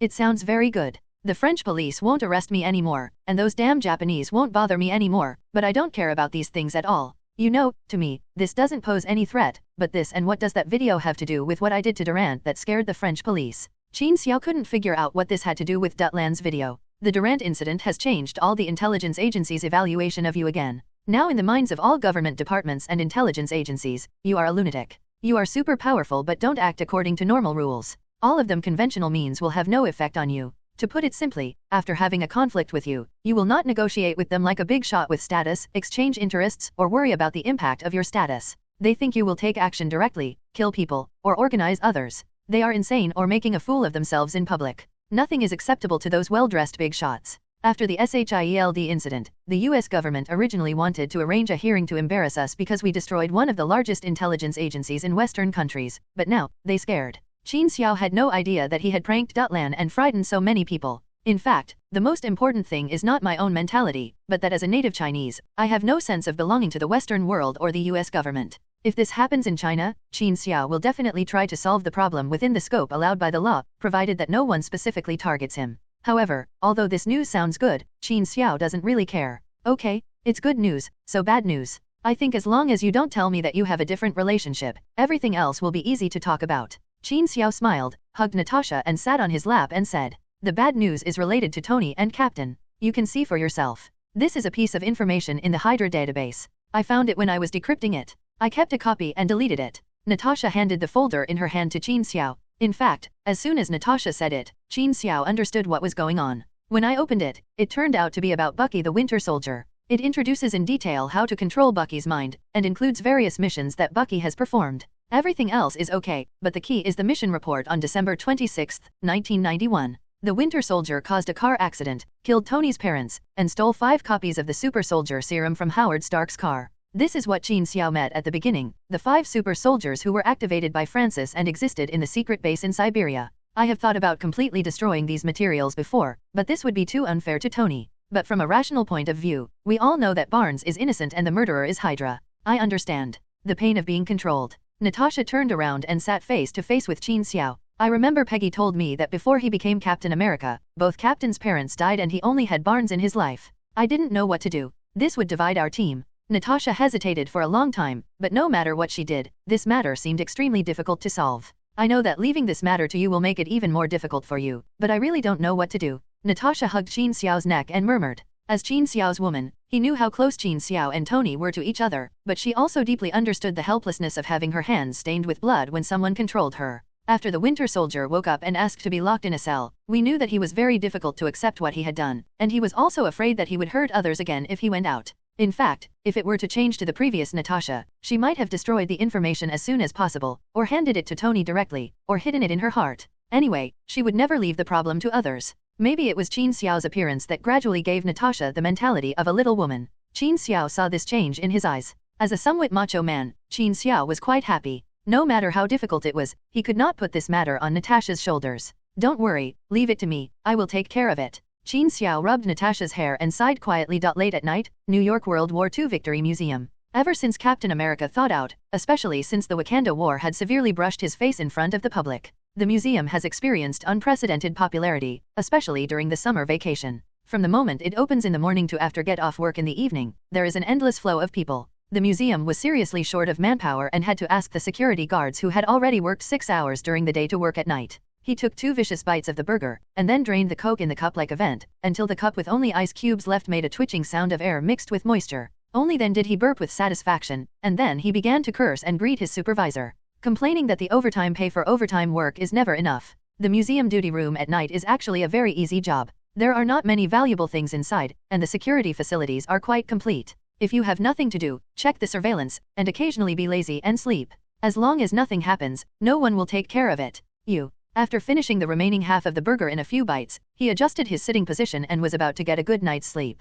Suddenly, the light source in a surveillance screen changed, and the TV set on the wall used to show documentaries suddenly came on. Damn it! I hate this old TV that should have been thrown into the garbage dump long ago. Can't you just let me do my shift quietly? The security guard cursed and walked towards the Captain America exhibition area. This TV turned on automatically in the middle of the night more than once. However, the managers of the museum were afraid that the TV would be stolen, so they even locked the plug-in area. While cursing all the managers of the museum, he pushed the door open and entered the Captain America exhibition area. As soon as he opened the door and entered, the scene in front of him made the security guard unable to believe his eyes. 2 men were sitting in front of the glass display rack against the wall of the exhibition area. This area happened to be the blind spot for surveillance. They were sitting together, chatting and watching the TV on the wall. Hearing the sound of security coming in, the 2 of them turned around at the same time. Luo, Captain Rogers, you are, Qin Xiao? God, am I right? Why do you appear here in the middle of the night? The security guard didn't believe his eyes. Captain America stood up and said to the security guard with a smile on his face,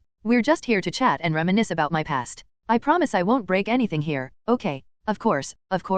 Do you need me to order you some late-night snacks? I know there is a pizza nearby that is quite good. I want to say that I am your fan, Captain. I come here to work just for you. Of course, I am also Qin Mr. Fans. I actually like every one of you Avengers. You guys are so cool in Wakanda." The security guard rambled on about how much he admired the Avengers, how his childhood wish was to become someone like Captain America, etc. After smiling and praising the security guard for his seriousness in his work, the 2 of them took a photo with the security guard before sending the security guard out. As soon as they left, the captain's face suddenly turned serious. I confirmed it with Bucky. He had a vague impression of the incident. He didn't even know it was the Howards afterward, but he had an impression of the whole thing. It was indeed him who did it. Well, the captain sighed faintly. Qin Xiao took out 2 bottles of high-quality vodka from the space and touched them with the captain. The 2 people who were not drunk drank the entire bottle directly. No matter what decision you make, or what Tony plans after knowing it, I understand everything, but Bucky was once my only friend. This matter is not his fault. I will not leave him alone, just like the same thing he did to me.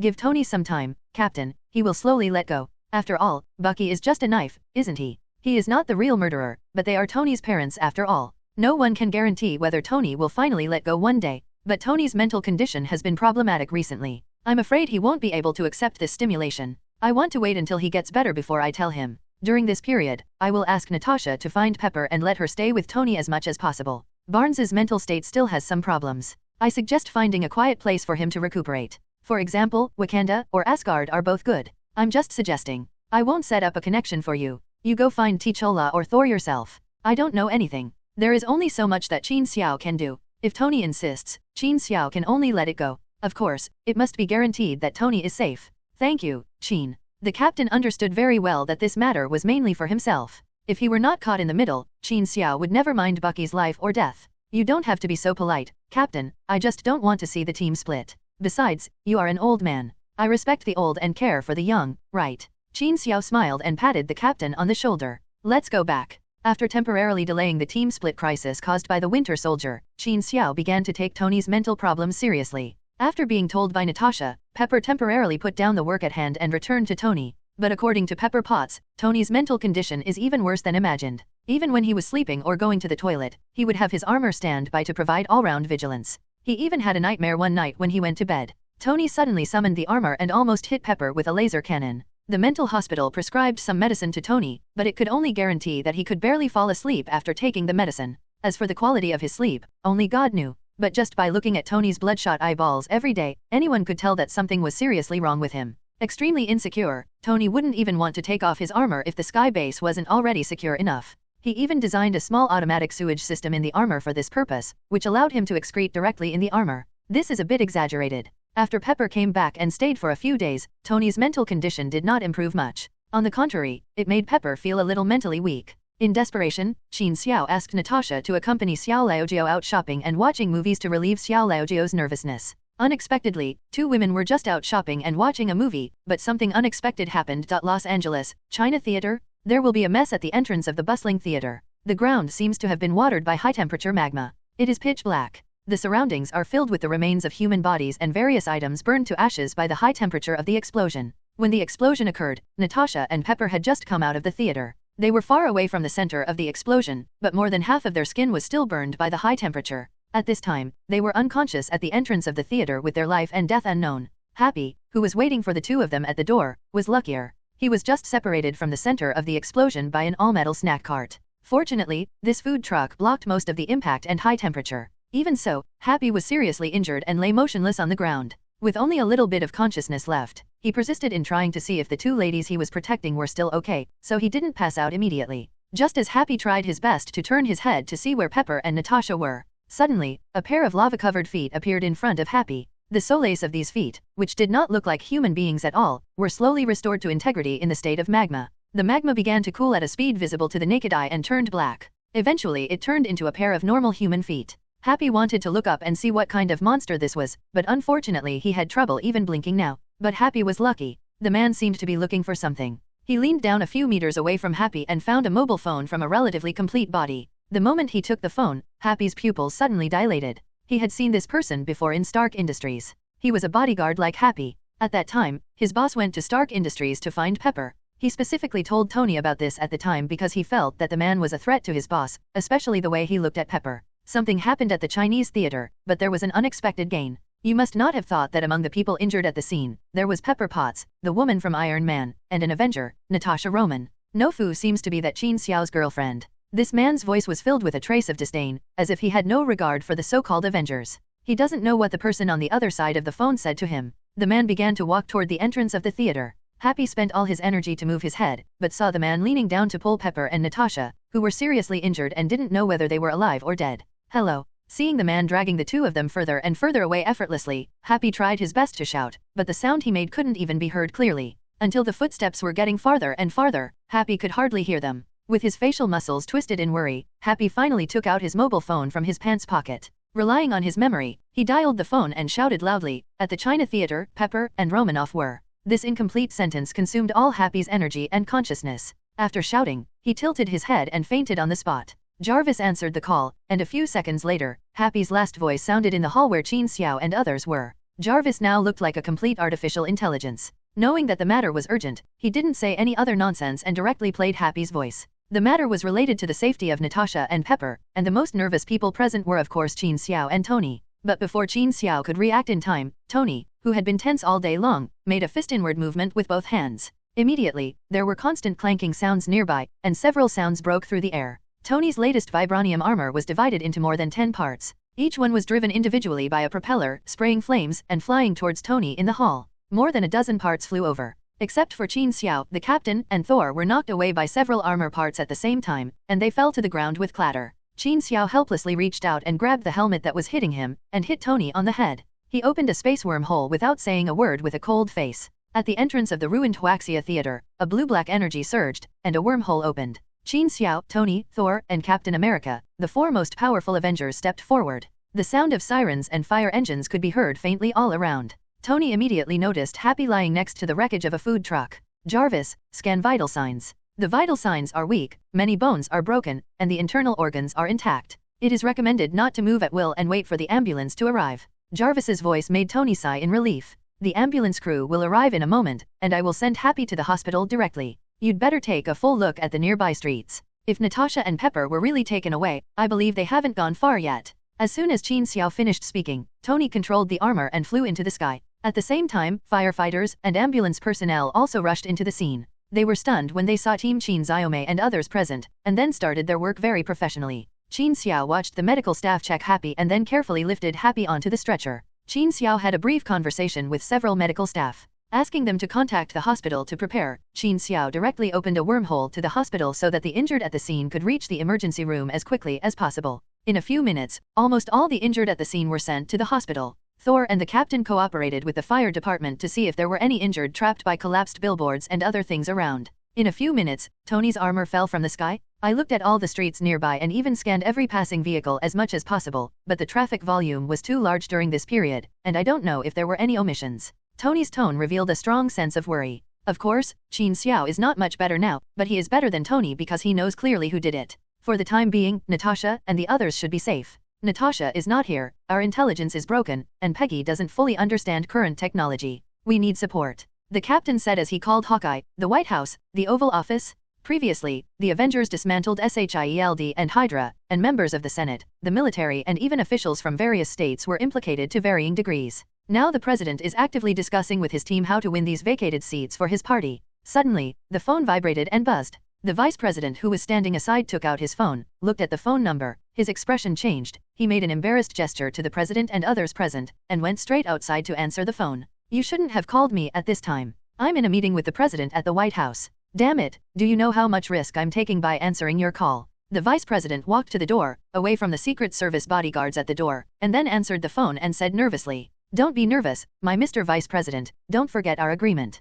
I have encountered a little trouble now. I hope you can help clean up some traces." The voice on the other side of the phone said calmly, "What?" The vice president suddenly said loudly. After finishing speaking, I realized that I had lost my composure. I quickly looked around, and when I saw that no one was paying attention, I lowered my voice and whispered, "Damn it, you provoked the Avengers and captured Pepper Potts and that Natasha Romanoff. Do you know what the nickname of that damn Qin Xiao is here, madman? A lunatic who can take on an entire army by himself. Whoever you mess with will end up in his head." The vice president wiped the cold sweat from his forehead and took a few deep breaths before continuing. "I regret trading with you now. Your approach will kill us all alive. You think too highly of those clowns in fancy costumes? Avengers? They are nothing in my eyes. Besides, I arrest people all because of you. You know that our products are not stable enough and the success rate is too low. What better material to experiment with than a Red Room-trained Avenger? What's more, we still have Pepper Potts in our hands. At critical moments, we also have a genius scientist who can be used by us at any time. If I inject Pepper with the terminal virus, then Tony Stark will have to take action.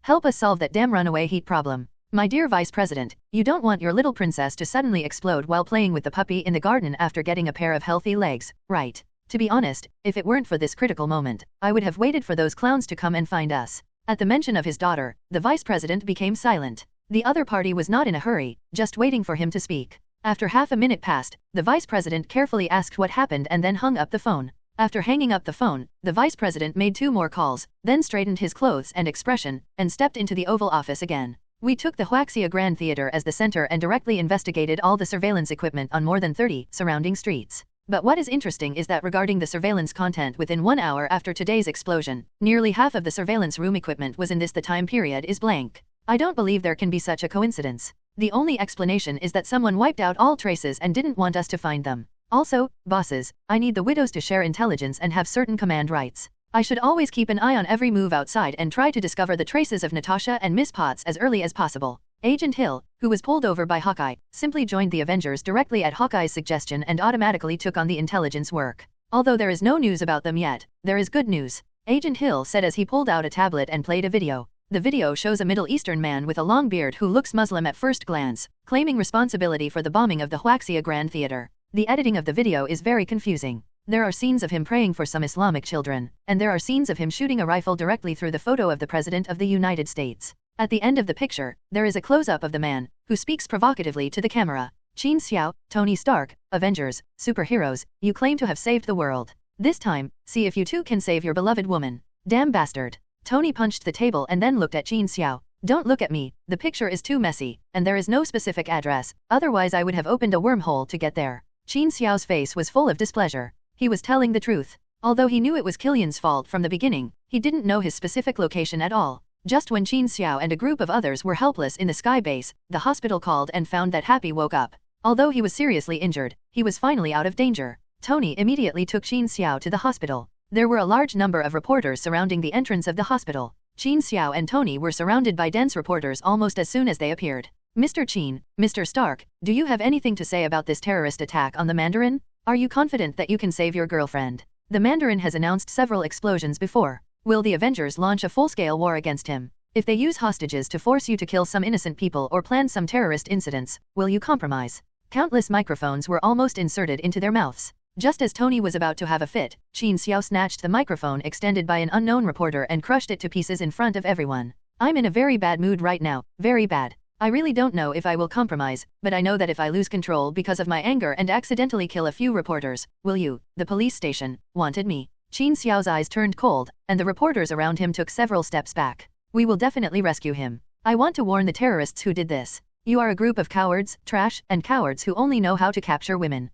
If you want to challenge the majesty of the Avengers, come directly to our base. I'm waiting for you right here. Qin Xiao waved his hand towards the sky, and a huge wormhole appeared in midair. The Sky Base went directly from New York to Los Angeles, suspended less than a kilometer in the sky. Sky Base can be seen from all over Los Angeles. Do you know what's the difference between us? We are tigers. The whole world can see where we are, but no one dares to challenge us head-on. You are just a group of mice hiding in the shadows, and you don't even have the courage to show your face. Qin Xiao's challenge was very childish, like a kindergarten kid raising his butt and saying, "Come and beat me, come." But this worked extremely well for Killian. I don't know if it was the cold wind blowing alone on the rooftop more than 10 years ago that completely blew away his calmness, or if it was because the temperature of the extremis virus made him hot-tempered. Anyway, after seeing the challenge between Qin Xiao and Tony on TV, Killian almost lost control of his temperature and melted a table and 3 chairs in one breath, and then he calmed down a little. Not far from him, the man who took away Natasha and Pepper at the China Theater, Eric 7, was chewing gum nonchalantly. You don't have to be so angry. If you are dissatisfied with the rhetoric of those clowns, I can help you teach them a lesson. I also want to see if the so-called Qin Xiao, whose body can block bullets, can block my hands. Eric Severn's hands turned into magma-like liquid, and he licked his lips and said, after the flame upgrade, Qin Xiao got the space gem. Basically, he rarely used the power of flame in the outside world. Before, it was because it was not powerful enough, and later he had no chance to use it. Therefore, Killian and the others' assessment of Qin Xiao's combat power was still at the time of the Battle of Wakanda. You can't go. Our plan has just begun. We must capture Iron Patriot. Everything is for the final plan. Let's send others there first. Killian looked expressionlessly at the monitor on the wall, which showed Natasha and Pepper being tied to an experimental chair. Happy couldn't speak for the time being. He could only move his eyes and 2 fingers, but he still held the pen with difficulty and wrote the name Killian on a piece of paper. Investigate all the information on this person. Qin Xiao handed the piece of paper with Killian's name written on it to Agent Hill. Tony, I think you can take off your armor first. It will make me feel awkward talking to you like this. I swear, there will be no problem with Natasha and Pepper. Trust you and me. I know, they will all be fine, but now, if I take off the armor now, I will feel like I can't breathe.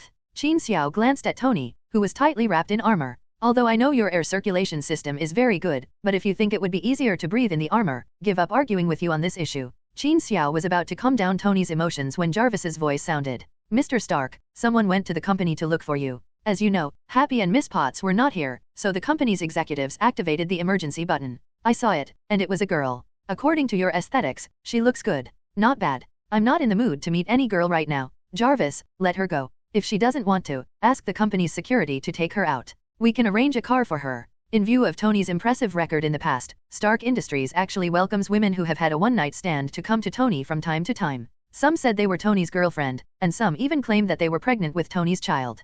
Pepper and Happy used to handle it themselves, but now that they are both away, the company's senior management couldn't contact Tony, and they didn't dare to make the decision themselves, so they started the emergency procedure and contacted Jarvis. 2 minutes later, Jarvis's voice sounded again. Mr. Stark, I'm afraid you need to meet this girl. She said she has news about Miss Potts. Qin Xiao and Tony looked at each other. 10 seconds later, a certain reception room in Stark Industries. Maya Hansen, I hope what you said to Jarvis is true. Don't tell me that there is a 12-year-old boy waiting for me in the car outside. In the movie, Tony pretended to be confused at first, but now that there was no Pepper around, Tony just called out the girl's name. Unlike other one-night stands, this girl's persistence in science and imagination impressed Tony deeply. I'm surprised you remember me. I'm not kidding you. Tony, do you remember Killian? Killian, Tony had heard this name more than once recently. Maya Hansen started talking about Killian and the fake terrorist Mandarin from that night more than 10 years ago, including the human experiments performed by Killian and so on. In the past, our project was funded by the military, but because the effect was too unstable and self-destructions often occurred, the military stopped the project.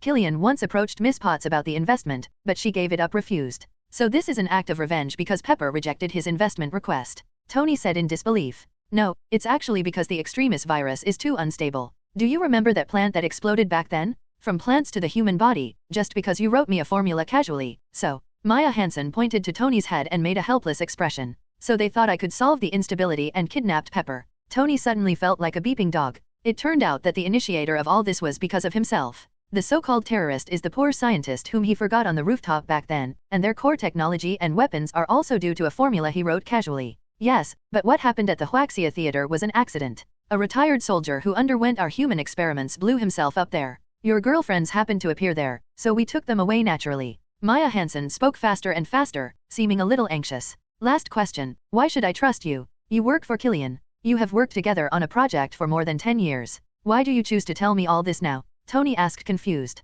Because I originally wanted to use it to regenerate severed limbs of the human body, instead of making those horrible biochemical weapons that turn people into monsters that are unkillable, can turn into lava, and even self-destruct. Killian wants to rely on this is not what I want to build an army. Maya Hansen said, shaking her head. You have to believe me. We don't have much time. I'm not sure if he has sent anyone to follow me. We have to find a safe place quickly and then figure out what to do next. Maya Hansen became even more anxious. You don't know how terrifying those who have succeeded are. They can completely ignore damage. Even if you cut off their hands and feet, they can recover immediately, and they can also emit a high temperature of 3000 degrees. Damn, they're already here. Although I don't want to help them anymore, I don't want to die. Don't you know how to use space wormholes? Let's leave quickly. For the sake of God, Stark, I advise you. Friend. Looking out of the glass of the reception room, I happened to see a man and a woman walking in outside the door. When Maya Hansen saw these two people, her expression changed drastically. Guard, don't stop them, let them two in, I'm in the reception room no one. Tony pressed a button on the wall and told the people outside. Damn it, you have no idea how powerful the extremist warriors are. They are simply unkillable monsters. I shouldn't have come to you, Stark. Maya Hansen looked panicked, but it was too late to leave now. Under the guidance of the doorman, the two desperate warriors, a man and a woman, walked straight towards their reception room. The front half of Stark Industries is the public area. When you enter the doorman's area, you are already in the middle of the building. The number 1 reception room where Qin Xiao and the others are located is at the outside. So the two desperate warriors pushed the door open and came in without taking a few steps. Qin Xiao, Tony Stark, it's nice to meet you. I wonder if you two follow us consciously, or do you like your skin to be burned to charcoal before leaving? As the female warrior walked inside, she activated the power in her body and turned her arms red. You know what? I've long wanted to test how powerful these so-called superheroes are. You'd better resist a little. I really want to see what it feels like for the Avengers to beg for mercy under my heat. As the two approached, Maya Hansen hid tightly behind Qin Xiao and Stark, and whispered in a low voice. I'm begging you, leave now. Move faster before it's too late. Unfortunately, no matter how much she urged, neither Qin Xiao nor Tony showed the slightest hint of worry on their faces. Tony even said to Qin Xiao, it seems that my formula was not very complete at that time. Why do I feel that the brain injected with this virus is not doing well? What do you think? Tony Stark, you do have an annoying mouth as rumored. You are just a coward who hides in his armor and is vulnerable. The female warrior glanced at Tony and walked straight towards Qin Xiao as if she didn't take him seriously. I'm warning you, be careful what you say, you can become such a retarded ghost, and I still take most of the credit. Tony spread his hands and said helplessly, shut up. The female warrior took a step across and rushed towards Tony, but the flames on her arms were put away. When he came to Stark Industries, Tony didn't want to scare the company's employees, so he didn't wear a suit. You are still useful to us. I won't kill you, but I swear, I will knock out all your teeth. As soon as he finished speaking, a punch came out. This man and woman are both outstanding figures in the army. They lost their arms or feet during the mission and voluntarily became Killian's experimental subjects. In their view, Tony Stark is just a weak playboy without his armor, and they can easily defeat him with military fighting skills. Although Tony was not as fragile as they thought, his physical fitness was indeed slightly better than that of ordinary people, and he was incomparable to professional fighters. But they ignored Qin Xiao. The male extremist warrior saw his companion walking towards Tony Stark, and he stared at Qin Xiao closely. But just when the female warrior punched Tony, the male warrior felt his eyes blur and Qin Xiao had disappeared from his original position. Appeared directly in front of the female warrior. Boom. Qin Xiao did not dodge, and the punch hit Qin Xiao directly on the left side of his face. You came in and said harsh words for a long time. Is this the only thing you can do? Qin Xiao touched his face. Many people have told me since I was a child that men cannot do anything to women, and I agree very much. As soon as he finished speaking, Qin Xiao moved his right leg, and his knee hit the female warrior's stomach mercilessly. The female warrior was pushed half a meter off the ground, and there was a crunching sound on her lower back. It was obvious that Qin Xiao's impact, which contained most of his strength, directly broke her spine. The male warrior roared angrily and was about to take action. The female warrior, who was already lying softly on the ground, stretched out a hand. Let me. While he was talking, a faint red light came out from the injured areas on his face and lower body. From the outside, it looks like a piece of human skin wrapped in orange-red jelly. The jelly inside flowed back and forth, and after a while the injury was completely recovered. I said they can't be killed, that's what I said. Maya Hansen yelled from behind. Qin Xiao ignored the frightened girl and just watched with interest as the desperate warrior in front of him recovered from his injuries. To be honest, if it were not too unstable and the success rate was too low, this desperate virus would be really good. Originally I wanted to take you both back, but since this is the case, we don't really need you anyway, so just go and die. The female warrior jumped up, opened her mouth and roared. From this distance, Qin Xiao could see her red throat. His right hand became as red as red-hot metal. Qin Xiao still did not dodge the punch. He just stretched out his hand and grabbed her wrist. Court death. The female warrior said disdainfully, and the temperature on her hands began to soar. The arm changed directly from the jelly wrapped in human skin to a liquid like magma. As the firepower on her arm was fully activated, the entire arm really seemed to turn into lava. Qin Xiao's fingers holding her wrist were actually surrounded by lava little by little. Maya Hansen covered her eyes. The female warrior even showed a cruel smile on her face. She was waiting for Qin Xiao's scream, and then she could melt Qin Xiao's arm directly and listen to the so-called strongest Avenger begging for mercy on the ground. Tick, tick. The clock hanging on the wall ticked twice, but there was no scream from Qin Xiao. Not only was there no scream, but Qin Xiao was also heard laughing. I've been saying cruel words for a long time, and that's it. My breath is hotter than your body temperature. After Qin Xiao said this, seeing the ghostly look in the female warrior's eyes, Qin Xiao really opened his mouth and blew a breath at the male warrior next to him. It was really like exhaling smoke after taking a puff of cigarette. With a gentle breath, a flame that seemed to be extremely convergent, but looked very scary in temperature, spurted out from Qin Xiao's mouth. The desperate warrior standing aside only had time to make a surprised expression before he was directly turned into ashes by the flames. Tick-tock, tick-tock. The scene was so quiet again that you could hear the seconds beating. 3000 degrees Celsius is a temperature that these desperate warriors are proud of. This is their limit and their most powerful weapon. If the temperature exceeds 10%, they will be unable to control the energy in their bodies and directly become a suicide bomb. If it exceeds 60%, Qin Xiao gave the answer, 2000 degrees Celsius, which is more than just a number. Now we can talk about some topics that interest us, such as where is Killian's base? Where are Natasha and Pepper being held by you? After an awkward silence, Qin Xiao said this. Of course, the awkward thing is the desperate female warrior and Maya Hansen hiding behind Tony. Dream? Go to hell. The strength of this female warrior exceeded Qin Xiao's imagination. Facing Qin Xiao's strength, which was beyond expectations and far exceeded her own, the female warrior brazenly detonated the energy in her body. The temperature all over his body soared, and the orange color under his skin became more and more intense. All the clothes on his body turned into ashes. She's going to blow herself up. Maya Hansen finally came to her senses and shouted loudly. Hey, if you have something to say, please say it. If you can't beat me, you don't have to do this. Hey, Qin Xiao really didn't expect this woman to be so strong. Instead of paying attention to Qin Xiao's words, she turned naked and turned into an orange-red body, wrapping around Qin Xiao's body like an octopus. Oh, Tony, why is it that the person who is looking for you is a sweet female scientist, and the one who is looking for me is such a thing?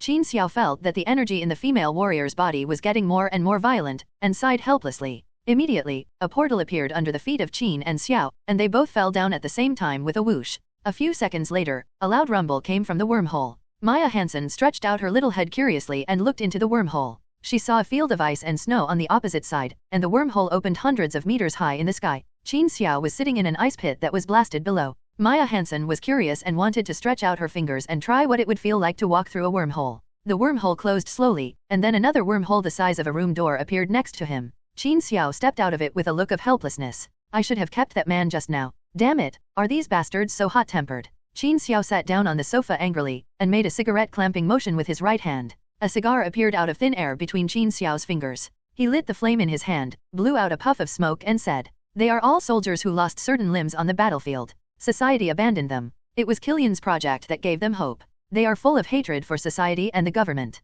It is impossible for them to betray Killian. Maya Hansen looked at Qin Xiao's fingers curiously and said, What about you? Miss Hansen, you are the absolute core of their project. You actually don't know where Natasha and Pepper are being held, or even where their base is. Qin Xiao puffed out smoke on Maya Hansen's face. Killian doesn't believe me. Ever since I learned his true identity, he has come to me in a different place every time. Maya Hansen shrugged nonchalantly. Then he asked curiously, What was that when you breathed fire just now? Is it your superpower? Why didn't I see you use it during the Battle of Wakanda? And the cigar you just conjured up, was it some kind of space transfer or a creation out of thin air? Maya Hansen, who was out of danger, was like a curious baby, asking questions around Qin Xiao. Let's go back to the base. There may have been results on Hill's side, Tony said anxiously, worried about Pepper's safety. Back at the base, I randomly found a widow to show around with her curious baby. Qin Xiao and Tony came directly to Agent Hill. Hill was already prepared. When he saw the two coming over, he turned the computer screen towards them. Killian is a scientist and businessman of unknown reputation.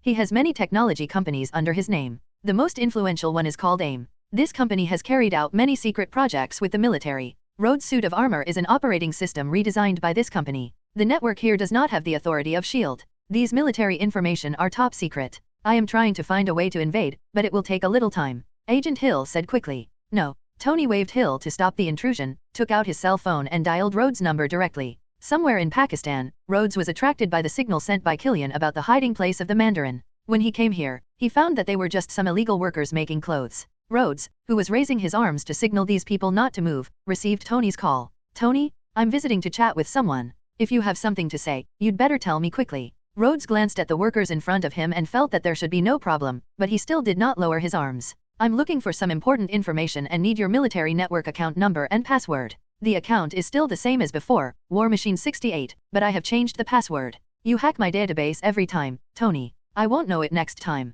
Tell me the password immediately. I don't have time to tell you this now. I'm in a hurry to rescue Pepper, Tony said anxiously. Rhodes looked a little embarrassed and glanced at the workers in front of him. He said in a lowered voice, the password is, War Machine is super awesome. Haha. The anxious Tony was immediately amused by Rhodes' password and said to Hill with a smile, did you hear everything? Then let's start. Rhodes hung up the phone, raised his arm vigorously, and said to the workers who laughed out loud, shut up, or I'll blow your heads off. As a popular figure in the current military, Rhodes is the only man besides Iron Man who owns a battle armor. Qin Xiao set does not count, at most it counts as a full coverage aircraft. His account had very high authority, and soon Hill saw some footage of human experiments in the database. Qin Xiao and Tony even saw the man and woman inside. One only had one arm left, and the other had both legs completely broken off. In the video, when their experiment was successful, their whole bodies turned into orange-red magma. The magma continued to surge around the severed limbs, recondensing them into their original limbs. After cooling down, their bodies completely returned to their normal appearance.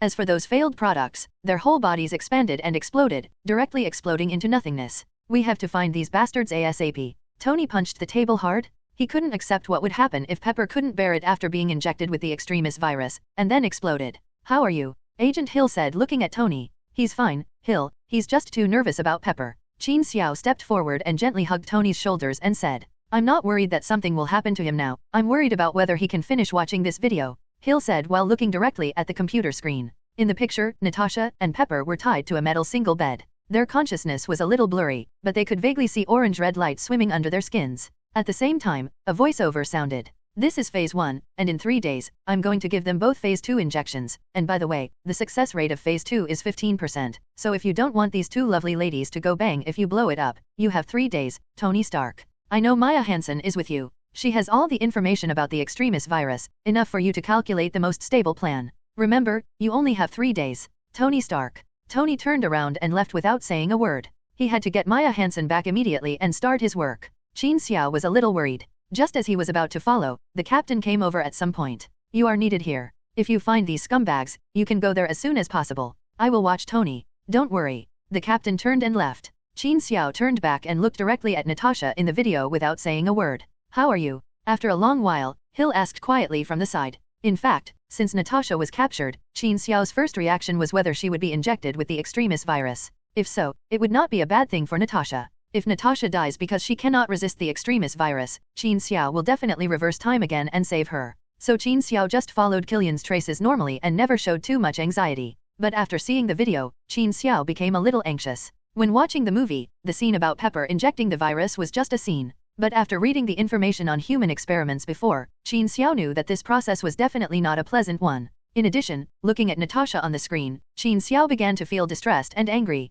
Except when he traveled back and met the Eternals, Qin Xiao had always had everything going smoothly here, and his strength had always crushed the current enemies. This made Qin Xiao feel slightly elated, with a so-called game mentality. But the scene just now pierced Qin Xiao's heart like a needle, reminding him that this is not a game or a movie, this is a living world. Thoughts went through his mind 1,000 times, but Qin Xiao still raised his head and said to Hill expressionlessly, I'm fine. Can you trace the source of the signal? Of course, but the other party is very careful. This video was transmitted through a computer counter in a shopping mall and has no value. Hill quickly tapped the keyboard a few times with both hands, letting Qin Xiao see the tracking results he had just made. Maya Hansen just said that the so-called terrorist Mandarin is basically a smoke bomb released by Killian. Do you have any ideas? Oh, Hill's eyes lit up immediately. He quickly found a video of the Mandarin on the internet, pointed at the video and explained to Qin Xiao. If he sent a video like the one just now, he could put the video anywhere on the USB flash drive and send it to us. Even if it is tracked, it would be meaningless. But videos like this, which directly invade the TV screen through satellites, are different from network signals. We can directly lock the location of the signal transmission through satellite reverse calculation. But there are two prerequisites. I need Jarvis to use all the computing power to help me calculate when the signal is sent. The second is that none of us know when they will invade the TV broadcast again, or even whether they will invade again. Qin Xiao did not answer Hill immediately, but stood up and spoke directly to the air. Jarvis, ask Tony to give Hill permission, and call Dr. Banner to help Tony. Yes, sir. But Dr. Banner is already in Mr. Stark's lab. After Jarvis was sure, Qin Xiao turned to Hill and said, keep your eyes on the TV, trust me, the Mandarin will be on TV again soon. Qin Xiao was right. Killian was just like in the movie. He used his ability to heal the vice president's daughter's leg to win over him, but he didn't just want a little convenience. He wants to directly kill the president of the United States, install the vice president, and then control everything from behind. At that time, let the Mandarin appear more on TV and carry out more bomb incidents around the world. When the extremist virus is completely stabilized, he will emerge with the extremist warriors legion, manipulate politics from behind, and ostensibly replace the Avengers, becoming the aloof superhero. This is what he really wants, just like the sky base floating above Los Angeles now, that's where he should be standing. Eric, inject those two women with the second stage of the virus immediately. Killian came back from his fantasy and said to Eric Severn beside him, didn't you say you have to wait 3 days? Are you willing to let these two women risk it? I remember you said you liked these two trophies very much, especially the Stark woman. Those who can't resist the virus have no right to be liked by me. Anyway, Stark will definitely be obedient and perfect the virus. Even if there are not these two women, just randomly drag a few people on the road to do experiments, these people will still do whatever it takes to save them. They are superheroes and Avengers, aren't they? Killian's eyes flashed with madness. An estate outside Miami. A space wormhole appeared silently on the road next to the manor. Qin Xiao, Tony, and Thor stepped out of the wormhole. As soon as he came out, Tony asked Jarvis to conduct a scan of the manor. The result of Jarvis's scan of this place was that there was not even a heat source that exceeded the standard in this manor. This shows that there is no desperate warrior in this manor. If the tracking results weren't wrong, it seems we'd be a step too late. Just go in and take a look and you'll find out. Qin Xiao took the lead, kicked open the door and walked in. The manor was heavily guarded, with many men in black carrying pistols patrolling everywhere. But facing 3 flying and invulnerable Avengers, their resistance was no different from holding a foam shield to resist firearms. The 3 people walked directly towards the house inside. If anyone resisted along the way, they would give them a slap and walked to a room on the top floor as if they were in a deserted place. Pushing the door open, the so-called Mandarin was sleeping soundly on the same bed with 2 girls in his arms. He stretched out his hand and gently threw the 2 little models that Killian hired from nowhere under the bed. Ignoring their screams, Qin Xiao frowned and looked at the Mandarin who was still lying on the big bed, sleeping soundly. Thor, give him something he will never forget. Don't use too much electricity, just wake him up. Hearing Qin Xiao's words, the god of thunder nodded and stepped directly onto the bed. He placed Mjolnir just above the Mandarin's crotch and reached out to gently pat Mjolnir. A small electric snake about the same thickness as a cotton swab hit the Mandarin's crotch. Oh woo. The Mandarin jumped up and sat up with a wolf howl. Oh, who was it just now? This damn feeling feels so good. Who woke me up like this? What did you use? A new bed toy? This so-called Mandarin didn't even fully open his eyes, but looked dazed and had an expression of enjoyment on his face. The god of thunder couldn't stop him now. If he could, he would really like to smash this guy's face to pieces with a hammer. But now I couldn't kill him, so I had no choice but to look at Qin Xiao helplessly. Qin Xiao pouted. People say they like this feeling, then you can do it again. The lightning this time was at least twice as big as before. When the electric snake penetrated along his crotch, Qin Xiao even heard the sparks of the electric current hitting the human body. Oh. This time the Mandarin opened his eyes suddenly, and then his expression changed from frightened to empty, confused, and happy. Let's talk about it. If you find the toilet after holding in your pee for 40 minutes, rush in, and unzip your pants, this is the look you'll get. Really? Oh, damn, this came down a bit too hard, I think I wet the bed. As the Mandarin spoke, he reached into his crotch and took a look, then put it under his nose and smelled it. Damn, I really wet the bed, haha, I should have taken a picture as a souvenir. Boom. This Mandarin is really too good. One sentence actually frightened Thor so much that he jumped out of bed, but he didn't control the strength of his feet well, and the whole bed collapsed.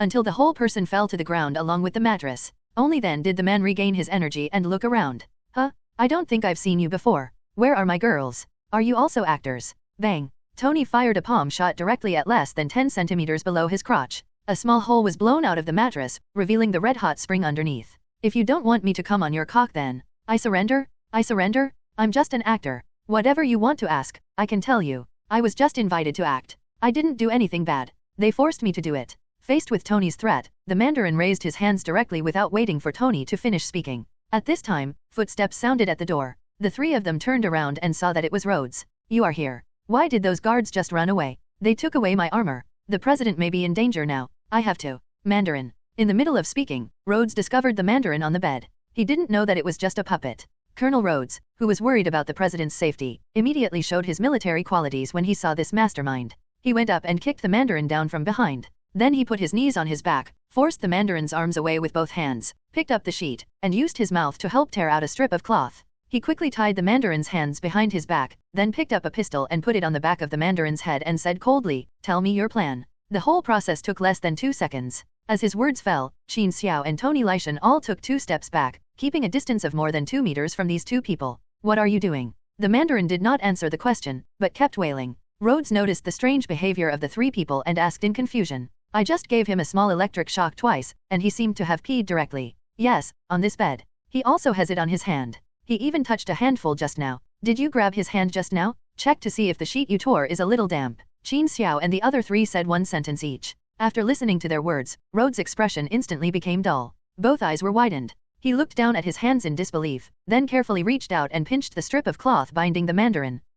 I'll kill you, you bastard. Calm down, Rhodes, calm down. He can't die now, please calm down, and after all, it's best to keep your hands away from me, otherwise I won't give you face as a friend. With this little episode, and the fact that the Mandarin had taken a lot of drugs before going to bed, and his speech was a little garbled, it took everyone more than 20 minutes to sort things out. They took Rhodes' suit, boarded the president's Air Force One, and kidnapped the president. Regarding this point, Rhodes had found out through his own connections that something had indeed happened to Air Force One a few hours ago, and the whereabouts of the president were unknown. And they planned to publicly execute the president in the name of the Mandarin on TV tonight, on a cruise ship called the Nock. The ship, which belonged to the defunct Ross Petroleum Company, leaked a large amount of crude oil at sea 2 years ago, so it has been sitting on an abandoned dock in South Florida ever since. A good secret base. Natasha and Pepper are also on the boat, and everyone has the same goal now. The only problem now is that they have a large number of desperate warriors who can't be killed and can breathe fire. And I lost my armor, we don't have enough manpower. Rhodes took the disinfectant he found somewhere and kept spraying it on his hands. Indeed, even a super soldier like the captain would have a hard time dealing with them, but we have 2 living gods. Tony pointed at Qin Xiao and Lei Shan. Also, who said we are short of manpower? Jarvis, get ready, the family party is about to begin. I have to say, you two are stronger than I thought. Natasha and Pepper were tied to stretchers made of special fireproof materials, and they watched helplessly as Killian injected a tube of orange-red liquid into their arms again. This is a stabilizer. Although it is not perfect yet, you have survived the second stage. With this, you will soon usher in your final transformation. Killian looked at the 2 women with a faint glow under their skin with eyes that admired peerless treasures. Pepper Potts, a woman who made Tony Stark. If it weren't for you, Tony's own life would be a problem. After he invented that ridiculous iron shell, you helped him take charge again. He's not worthy of you, Pepper, and compared to you, Stark is just trash. Natasha Romanoff, a top agent who has been brutally trained by the Red Room. You are already above most people. You don't have that ridiculous armor or so-called superpowers, but you still became a superheroes, Avengers, although the name is ridiculous, but in my eyes, you are hundreds of times better than those with superpowers. Compared with you, if Qin Xiao doesn't have superpowers, he is nothing and he is not worthy of you. Killian stood in front of the 2 of them, evaluating the 2 women with a regal expression on his face. What about you? You took advantage of us being injured and took away our 2 women. You didn't even have the courage to confront Qin Xiao, but you talked nonsense in front of the 2 of us. Is this what you are proud of? Natasha's expression was calm, and she even had a smile when she said this. This was the pride she felt from within when she mentioned Qin Xiao. Without waiting for Killian to speak, Pepper also opened his mouth and said, You look down on everything about Tony, but you threaten Tony with my life to help you perfect the virus. Even if he takes off his armor, you still have to rely on him to stabilize your fire-breathing body. Killian, it starts with you. You lost, both in terms of brains and courage, you lost to Tony. Shut up. Killian could still listen to Natasha's words with a smile, but Pepper's words made Killian furious. Tony Stark, this is the deepest thorn in Killian's heart. I don't have his prominent family background and the good education I received since childhood. I have nothing. I can only rely on my own efforts. In the end, I can't even get back a little bit of my pitiful dignity. If we change our positions, he is 10,000 times better than him, 10,000 times better. Killian shouted hysterically, and what he received in response was Pepper's mouth full of disgusted saliva. I understand, you are angry because you are worried about him, worried that I will pull him off the altar and trample him severely. Be your audience and I will defeat him in front of you. Killian slowly wiped the saliva from his face. After being spat on by Pepper, Killian calmed down. Watch these 2. By the way, Killian told the people around him and turned around to go out. At this moment, bursts of gunfire suddenly rang out outside. If you listen carefully, you can hear the increasingly dense gunfire accompanied by the sound of thunder. It was Rhodes who fired the first shot of the battle. As soon as he arrived, he discovered the president hanging high in the air. At this time, Colonel Rhodes of the U.S. Air Force still had a strong sense of loyalty to the president. He saw that the president was not only hung high in the air, but also had 2 huge searchlights burning above him. Rhodes couldn't bear it, so he pulled out his pistol and knocked down 2 searchlights with 2 shots. These 2 shots attracted the attention of the desperate warriors in every corner, and they all looked this way. Qin Xiao, Tony, and Thor flew into the sky in unison and launched an attack on the big ship from 3 directions. Damn, I miss my armor so much. Rhodes looked at the 3 people in the sky, complained, and found a direction to slowly rush in and take the opportunity to rescue the president. It's just that the president was hung high on a tower crane. He ran onto the ship from here and was trying to figure out how to slowly climb up the tower crane so that he could still have the strength to fight. Hey, can any of you give me a ride? I need to put the president down and get my armor back. Rhodes looked at the distance and said helplessly into the headphones. No, Rhodes, your president won't die if he hangs up there for a while longer. Just stay where you are and wait for reinforcements to arrive. Tony's voice rang in the headphones. God knows when your reinforcements will arrive. Rhodes muttered unwillingly. Hey, Rod, look up. Rhodes raised his head suddenly when he heard Qin Xiao's voice. In the distant sky, a fire cluster composed of dozens of jet flames quickly broke through the sky towards this side. In just 2 or 3 seconds, the fire clusters were separated from each other and arranged in sets of armors with different colors, shapes and functions in the sky. Rhodes just took a cursory glance and saw that there were at least 20 sets of armors. I really don't know how many sets of armors there are in this paragraph, but they must be at least from Mark 15 to Mark 37. Tony, is this what you do every day in that base in the sky? Rhodes stared blankly at the rows of armors in the sky. People always have their own hobbies? Jarvis, target all the bastards with excessive heat sources in their bodies, and be careful to distinguish between Pepper and Natasha. Heartbreaker, take Rhodes for a ride and protect him during the battle. All of Killian's desperate warriors are in this big ship. The ship is very large and the enemies are relatively scattered. Qin Xiao and the other 3 were just flying and fighting piecemeal. With the arrival of Tony's armored army, the 2 sides finally started a large-scale firefight. Thor, just find the highest place and shoot lightning in the sky to support Jarvis. Tony and I will go in and save people. The high temperature and self-destruction of the extremist warriors still pose a certain threat to Thor, especially the self-destruction at close range. Although it is not fatal, if there are several at the same time, Thor will not be able to withstand it. But Thor's lightning has a fatal effect on these desperate warriors. As long as the energy of the lightning reaches a certain critical point, each hit can make the energy in these desperate warriors completely lose control and directly turn into a human bomb. Stability, this is the biggest flaw of the extremist warrior. Not only must they avoid external energy stimulation, but even their own emotional fluctuations can easily cause the temperature to be too high and cause self-explosion. Nightclub, go help Sneaky. Destroyer, Disco is surrounded by several extremist warriors, go and deal with them. Silver Centurion, go deal with the ones in front. Red Snapper is ready to follow me to rescue people.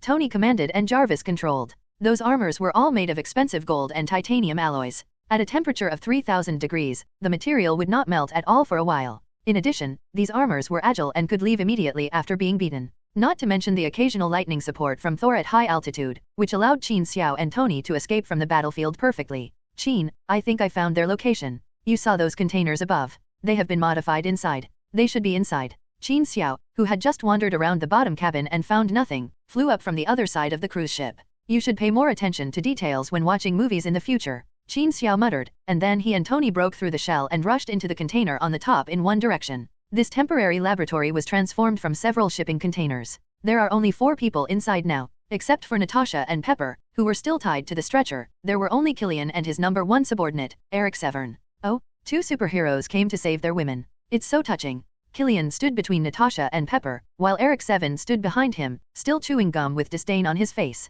Although there were no cameras outside, Killian went out to take a look just now. He never expected that Stark's armor was so powerful and there were so many of them. The legion of extremist warriors that he was proud of was beaten to pieces after only 3 Avengers came. All this seemed so ironic, just like on that rooftop 13 years ago. He was full of hope but was eventually greeted by gusts of cold wind. What made him despair many years ago was Stark's disdain, but today, it is still Stark who defeated all Killian's capital with just the steel armor legion he built. This made all the ambitions that Killian had planned for many years go bankrupt. Now he only has one idea, to defeat the 2 Avengers in front of him, or to defeat Tony Stark. It's a pity that Qin Xiao didn't give him this chance. After he finished his sentence and was about to open his mouth to say something more, Qin Xiao came directly in front of the 2 of them at a speed that was completely beyond their reaction range. He grabbed the 2 people's necks with one hand and lifted them off the ground. I really don't know where your pride comes from. The initiator and inventor of your so-called extremist virus is Maya Hansen, and the formula for perfecting it comes from Tony. You are nothing from the beginning to the end. Even if you stand on the shoulders of both of them, after so many years, you still haven't solved any problems.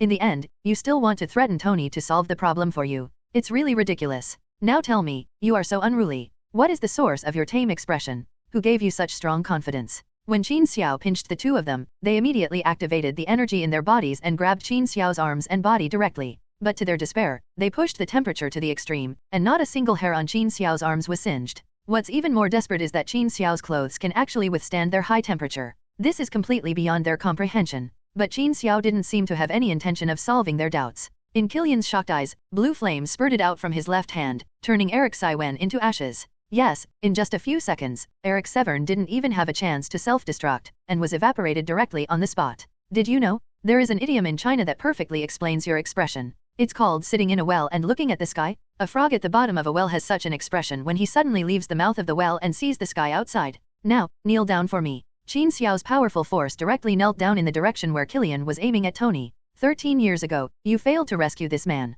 Later, you worked hard to consolidate resources and planned to retaliate against him. It's a good idea. I didn't have any objections at first, but something went wrong with your own affairs and you actually wanted this man. This you someone who plans to take revenge will deal with it for you. Do you know what your behavior is like? It's like a child who had an argument with his father and ran away from home with no money. He still shamelessly called his father for help. Come on. Call daddy. Qin Xiao's palm shook slightly, Killian's whole body was pressed to the ground, and Qin Xiao stepped on it. Hurry up, call daddy. When Qin Xiao took action just now, Tony rushed to rescue Pepper and Natasha. At this moment, the three people looked at Killian on the ground with complicated eyes. Qin, just kill him. Tony glanced at Killian with complicated eyes, he had created this demon himself. Actually, I don't care. I just can't understand that this guy obviously wanted to take revenge after being humiliated, and he had to do so many messy things. Qin Xiao shrugged his shoulders indifferently. Just as he was about to kill Killian with a burst of flame, he suddenly felt his feet empty. It turned out that Killian had been radiating heat just now, and the bottom had already been burned by him and began to deform and melt. It had finally softened to a certain extent, allowing Killian to fall down. Don't worry, he can't run away. Qin Xiao looked at the big hole in the ground and said lightly. A wormhole was opened, and the four people came directly to the shore. Rode happened to save the president here and was sent down by a piece of armor. Looking at the cruise ship, the battle is almost over, and the steel armor has surrounded the cruise ship in the sky. There were only a few desperate warriors left on the ship who were resisting tenaciously through obstacles. I believe that Jarvis can command the manpower to solve it alone. Qin, then we have rescued the people. That's great. Just in time. Open the door and send the president back first. Qin Xiao glanced at Rhodes and the president of the United States, and suddenly a smile appeared on his lips. Natasha, I will send you back to the base with the president first. You arrange for someone to send the president to the White House. Remember, it should be more solemn. It is best to invite more reporters, otherwise you will be sorry for your status as Mr. President. Tony was also comforting little Pepper. Don't worry, you go back first, and we will go back after we have solved it. I have a way to help you get rid of the virus on your body. Don't worry, my dear, you won't always be like this. Mr. Qin, why don't you just send me back to the White House? You know my identity. We need to keep a low profile on these things. The president took a step forward and said to Qin Xiao, No, Mr. President, this world is not safe, it is better to let us Avengers escort you back. As soon as Qin Xiao finished speaking, Rhodes wanted to say something to Qin Xiao. Rod, if you don't want me to hold a press conference to tell you what happened to you this afternoon, you'd better shut your mouth. Colonel Rhodes, what happened to you this afternoon? Before the president could finish his sentence, he was pushed directly into the wormhole by Rhodes. Pepper was very concerned that she had become a desperate warrior, and was worried that she would not be able to control the temperature and injure Tony. Tony comforted her in a low voice. Natasha suddenly stepped forward and hugged Qin Xiao. Qin, although I know I shouldn't thank that bastard Killian, but what I want to say is that the organs in my body, the ones that were removed in the Red House, are all back. It feels strange, but I don't know, I should be a complete woman now, right? Natasha leaned on Qin Xiao's shoulder, and 2 tears slowly flowed down her cheek and onto Qin Xiao's shoulder. Qin, I understand Natasha's situation. The extremis virus is simply a deformed genetic change. There is no perfect stable form. I will cure them both. By then, Natasha and a normal woman will not be the same. The difference. Tony pulled Pepper over and said calmly, Okay, it's a good thing this time, isn't it? Don't cry. There's no danger here anyway. Let's go back together after I finish off that bastard Killian. Qin Xiao gently pushed Natasha away and said, Qin, leave Killian to me. I have thought about it. This matter was entirely caused by me and should be completely solved by me. Moreover, I need a victory to give myself a greater sense of security. Good. Qin Xiao waved his hand to close the wormhole, and the two of them flew directly to the cruise ship with their respective women. Thor also happened to use lightning to eliminate the last enemy. Everyone fell on the deck together, and around the ship were steel armors floating in the air in a circle. Sir, the scan revealed that there is a superheat source under the cabin. He should be the only human being on this cruise ship besides you. Do you need me to eliminate him immediately? Jarvis's voice came. No need, just go down and give him a message. I'll wait for him on the deck, just the two of us, one-on-one. He will definitely come up. Sure enough, for Killian now, there is nothing more tempting than defeating Tony Stark. Besides, knowing that he would definitely not be able to escape, now that he had a chance to fight back, he would surely seize it. Killian, who came up now, was no longer as high-spirited and calm as before, with everything under control. The suit jacket he was wearing was nowhere to be found, his neatly combed hair was messy, and even the t-shirt he was wearing was stained with all kinds of dirt. Looking at the embarrassed Killian, Qin Xiao suddenly remembered the lines from a movie he had seen. I still prefer your unruly look at the beginning, Killian. Did you know? Did that stupid guy over there with the hammer kill many of his men see that his younger brother was the culprit who caused the war in Wakanda? Loki, the god of trickery in Asgard, is also a man who wants to the childish ghost who conquered the world. Do you know what's the difference between you and him? He is just a child who has never experienced society, full of innocent fantasies, but what about you? You are just a fool who doesn't know the heights of the sky. Qin Xiao looked at Killian with eyes full of disdain, almost spitting on the ground to show his contempt for him. It's not that Qin Xiao likes to talk endlessly, he really doesn't like people like Killian very much. This has nothing to do with whether he is a villain or not. Just like Nick Fury did before, he talks about the safety of the world at every turn. You cannot represent the whole world. Don't use your own values to ask others. The same goes for Killian. It doesn't matter if you are seeking revenge, you are not mentally healthy and want to destroy the world, or you are ambitious and want to conquer the world. Just do what you have to do. Why do you have to promote your own values this and that after so many messy things happened? Qin Xiao is tired of this. After traveling here for such a long time, Qin Xiao has been with the so-called heroes of the Avengers all day long, and he indeed has more responsibility and sense of responsibility than before. But in essence, he is still an otaku from the bottom of society, a loser, or in other words, no different from ordinary people in the market. Killian was so angry at what Qin Xiao said that his body temperature began to get out of control, and flames began to appear in his t-shirt, burning fiercely. Put away your anger. Your flames pose no threat to me at all. Your opponent today is him. Qin Xiao took a step to the side, revealing Tony behind him. I know, I was actually quite an asshole more than 10 years ago. In fact, I am an asshole sometimes now, but no matter what, that is not the reason why you become like this. I will give you a chance, Killian, give up your resistance. I will remove the virus from your body, and you will be judged by the law. Tony's eyes were a little complicated. To a certain extent, after knowing all the ins and outs, he felt a little guilty about this matter. But his look turned into ridicule and contempt in Killian's eyes. So Tony's look was more lethal than Qin Xiao's words just now. Put away your hypocritical pity, Stark. What I want to do most right now is to burn your hypocritical face to charcoal. As soon as he finished speaking, Killian rushed towards Tony quickly, and nimbly dodged one of Tony's palm cannons by turning sideways. Almost as soon as he rushed in front of Tony, Killian just met Tony face to face, turned his feet, and hugged the waist of Tony's armor with his right hand, and moved directly along the armpit of Tony's armor to his back. This set of movements is very smooth, not only fast, but also looks very smooth. It must have been rehearsed in his head many times. Killian hugged Tony from behind, his hands just pressing on the reactor on his chest. Both arms turned completely orange, and the temperature on the body had reached its maximum. Actually, I have a secret. The stabilizer I use is different from others. I can withstand higher temperatures than others, close to 4,000 degrees Celsius. Titanium alloy? How long can you last?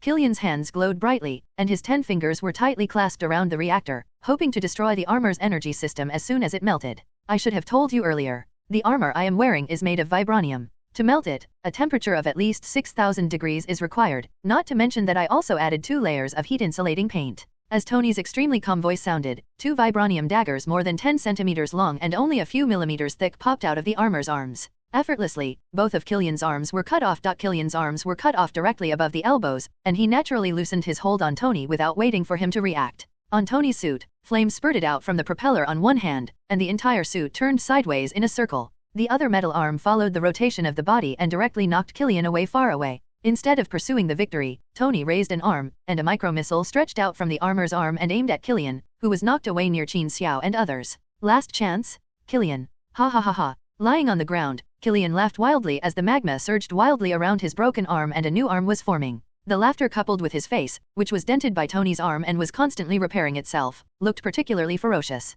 Put away your ridiculous kindness, Stark. Even if I die, I will let you try what it means to be miserable. As soon as he finished speaking, Killian, who had just recovered, jumped up from the ground and rushed towards Little Pepper. I don't know if she is worried that the temperature of her body will hurt others. Although Qin Xiao and Lei Shan are not ordinary people present, Xiao Jiao still stands some distance away from the two people. In order not to make her look so lonely, Natasha stood with her.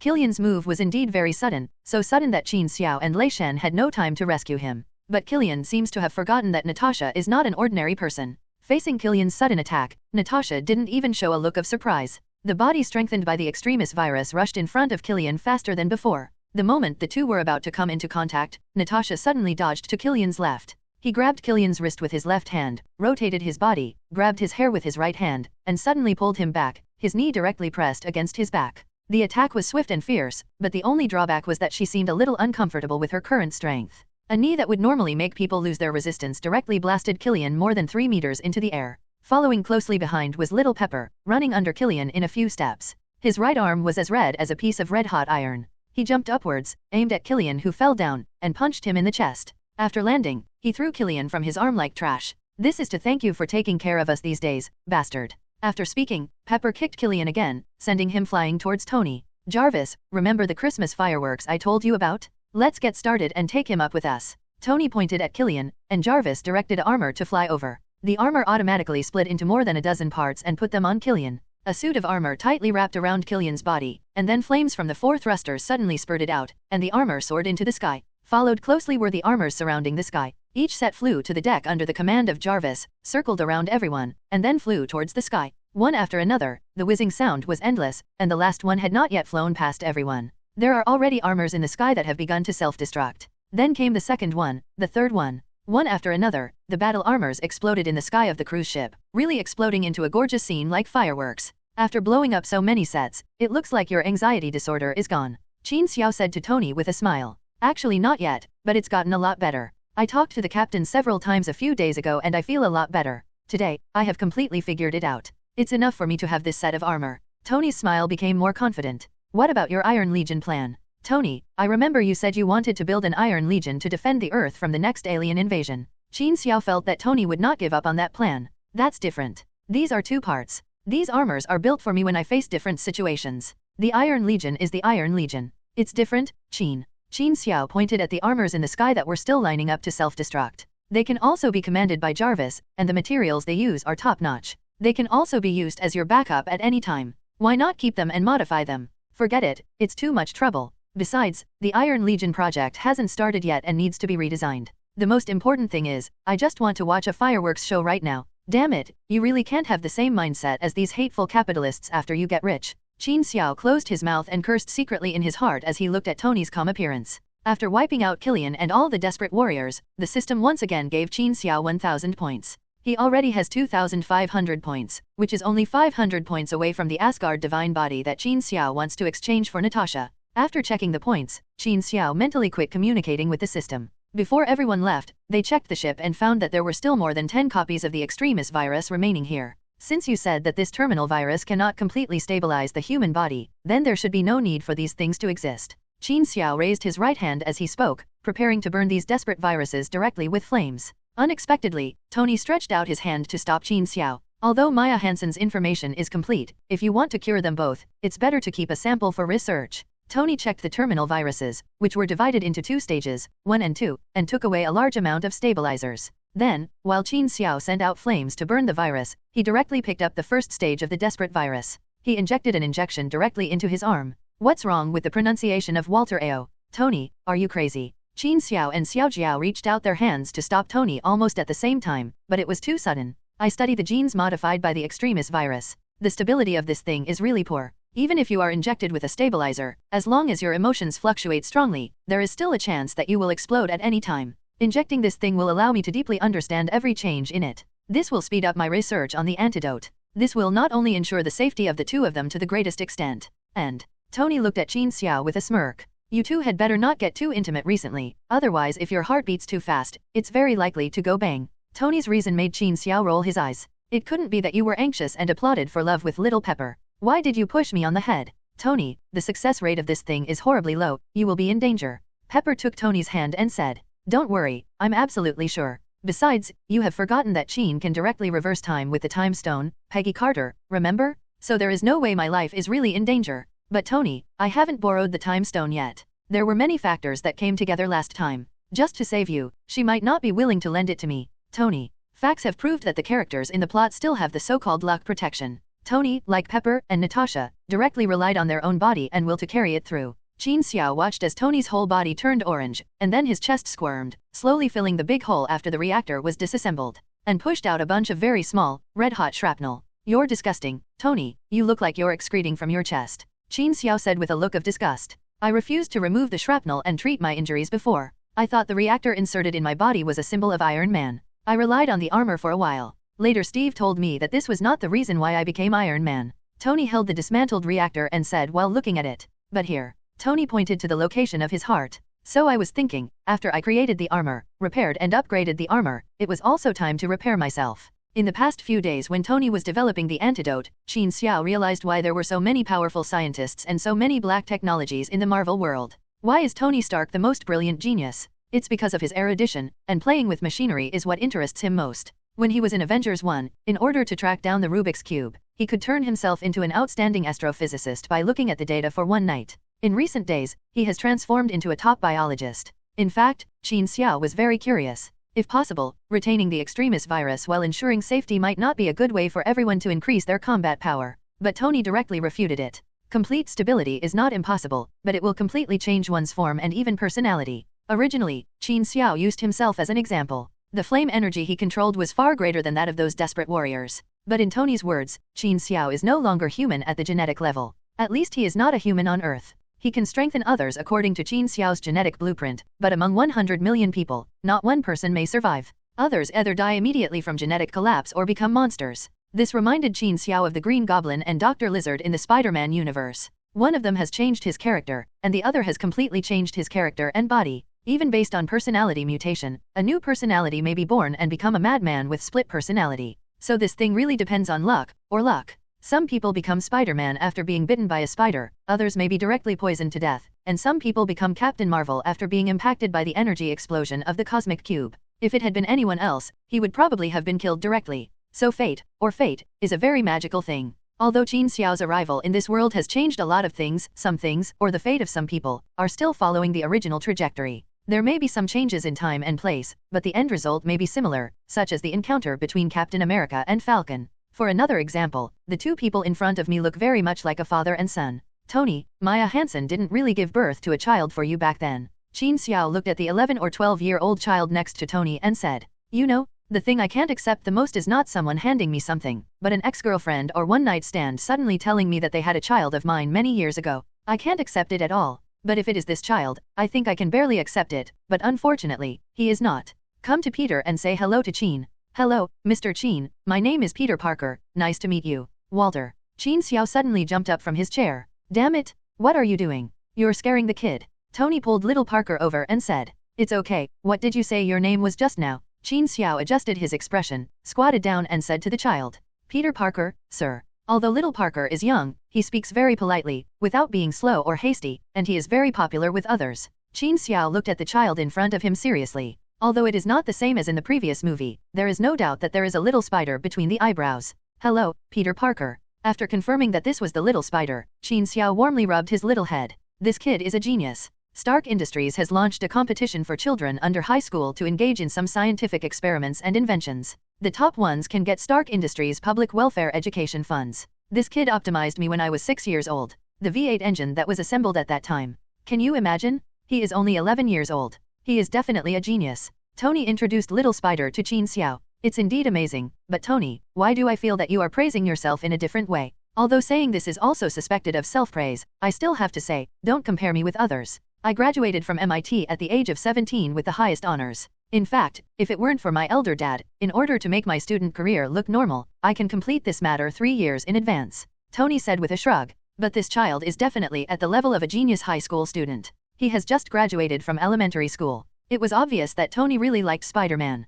In the previous movies, there was not much introduction to Spider-Man's personal affairs, and they just followed the family background template of the previous Spider-Man universe. But in the world Qin Xiao traveled through, little Spider's parents died unexpectedly when he was 2 years old. Aunt May's husband and uncle also died of illness when little Spider was very young. With this life experience, he is an absolutely perfect protagonist template. Not to mention that now he has gained Tony's favor because of the competition, which not only subsidizes all his future schooling and living expenses, but also takes him to the sky base to visit his laboratory. He even let little Spider express some wild imagination in the design of his armor. He also took Little Spider everywhere to look for Captain America, and took photos with Natasha and others. All in all, what he did today was enough for Little Spider to brag in front of his classmates until he graduates from college. Just when the Little Spider was having a great time playing in the sky base, a passenger plane is taking off at the New York airport. Unlike ordinary airplanes, this passenger plane immediately raised its altitude to over 10,000 meters almost as soon as it took off into the sky. It circled the sky above New York several times before speeding towards the Atlantic Ocean.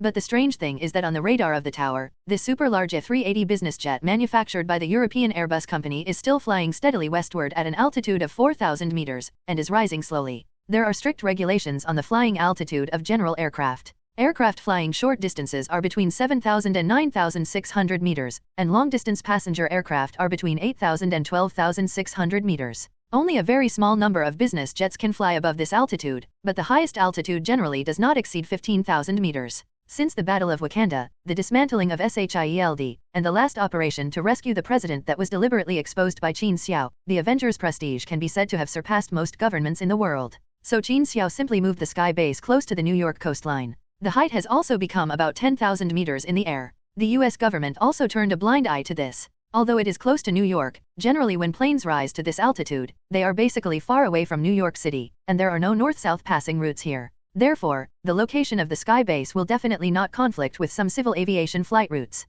And for safety reasons, the location of the sky base has been registered with the Aviation Administration and the Military Ministry, so it is logically impossible for a collision with an airplane to occur. But a strange scene happened today. The A380 Sky Giant, which had reached the radar standard over the Atlantic Ocean, was flying at an altitude of 100 meters above the sky base, and it's just outside the confines of downtown New York. The radar on the plane showed that the plane was less than a few kilometers away from the sky base. In the cockpit of the aircraft, the co-pilot sitting in the first officer's seat had his head raised and his earphones were tilted to one side. If his chest were not still rising slightly, he would have looked no different from a corpse. The captain looked at the location of the lurking obstacle on the radar, took off his earphones and directly picked up a satellite phone next to him and dialed a number. "I have arrived at the designated location. I hope you can keep your promise. Don't worry, you have already received the deposit, haven't you? The rest will be given directly to your family in the form of huge insurance compensation. Later, a listed company will take over your child's education from now to college in the name of charity. All the expenses, if they don't mess around, the money will be enough for your wife and children to live a prosperous life."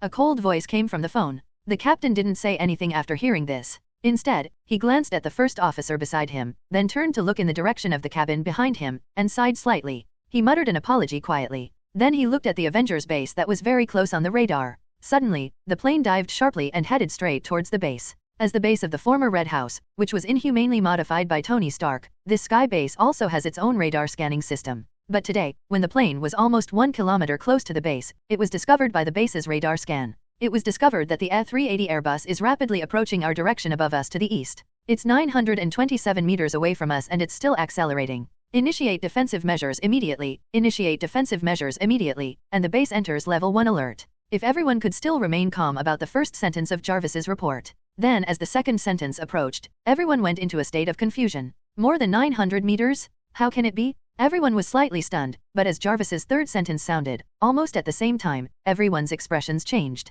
"Damn it, run." I don't know who shouted loudly. The Avengers who were all in the hall started moving almost at the same time. Qin Xiao rushed directly to Natasha's side. Tony immediately made a gesture to summon the armor. Captain and Thor rushed towards the little spider one after another. But unfortunately, except for Qin Xiao and Natasha who were relatively close, everyone else almost made their move just now. Boom. The entire base was shaken violently. A large passenger plane crashed directly from overhead into the middle column of the sky base. It plunged into the column between the two blades of the sky base. Because the fuselage was parallel to the blades of the lower layer, after hitting the column, it hit one of the blades of the lower layer hard. The huge fuselage, mixed with the gravity of the impact at a height of hundreds of meters, directly smashed open a blade of the lower layer. The entire fuselage became a ruin in the constant friction and mutual crushing with the base shell. At this time, the position of the Avengers was located in the column above the second layer blades. The huge metal column in the middle was modified by Tony and gold titanium alloy with ordinary metals and a certain proportion of vibranium. Even so, a huge dent was hit in the head of the plane.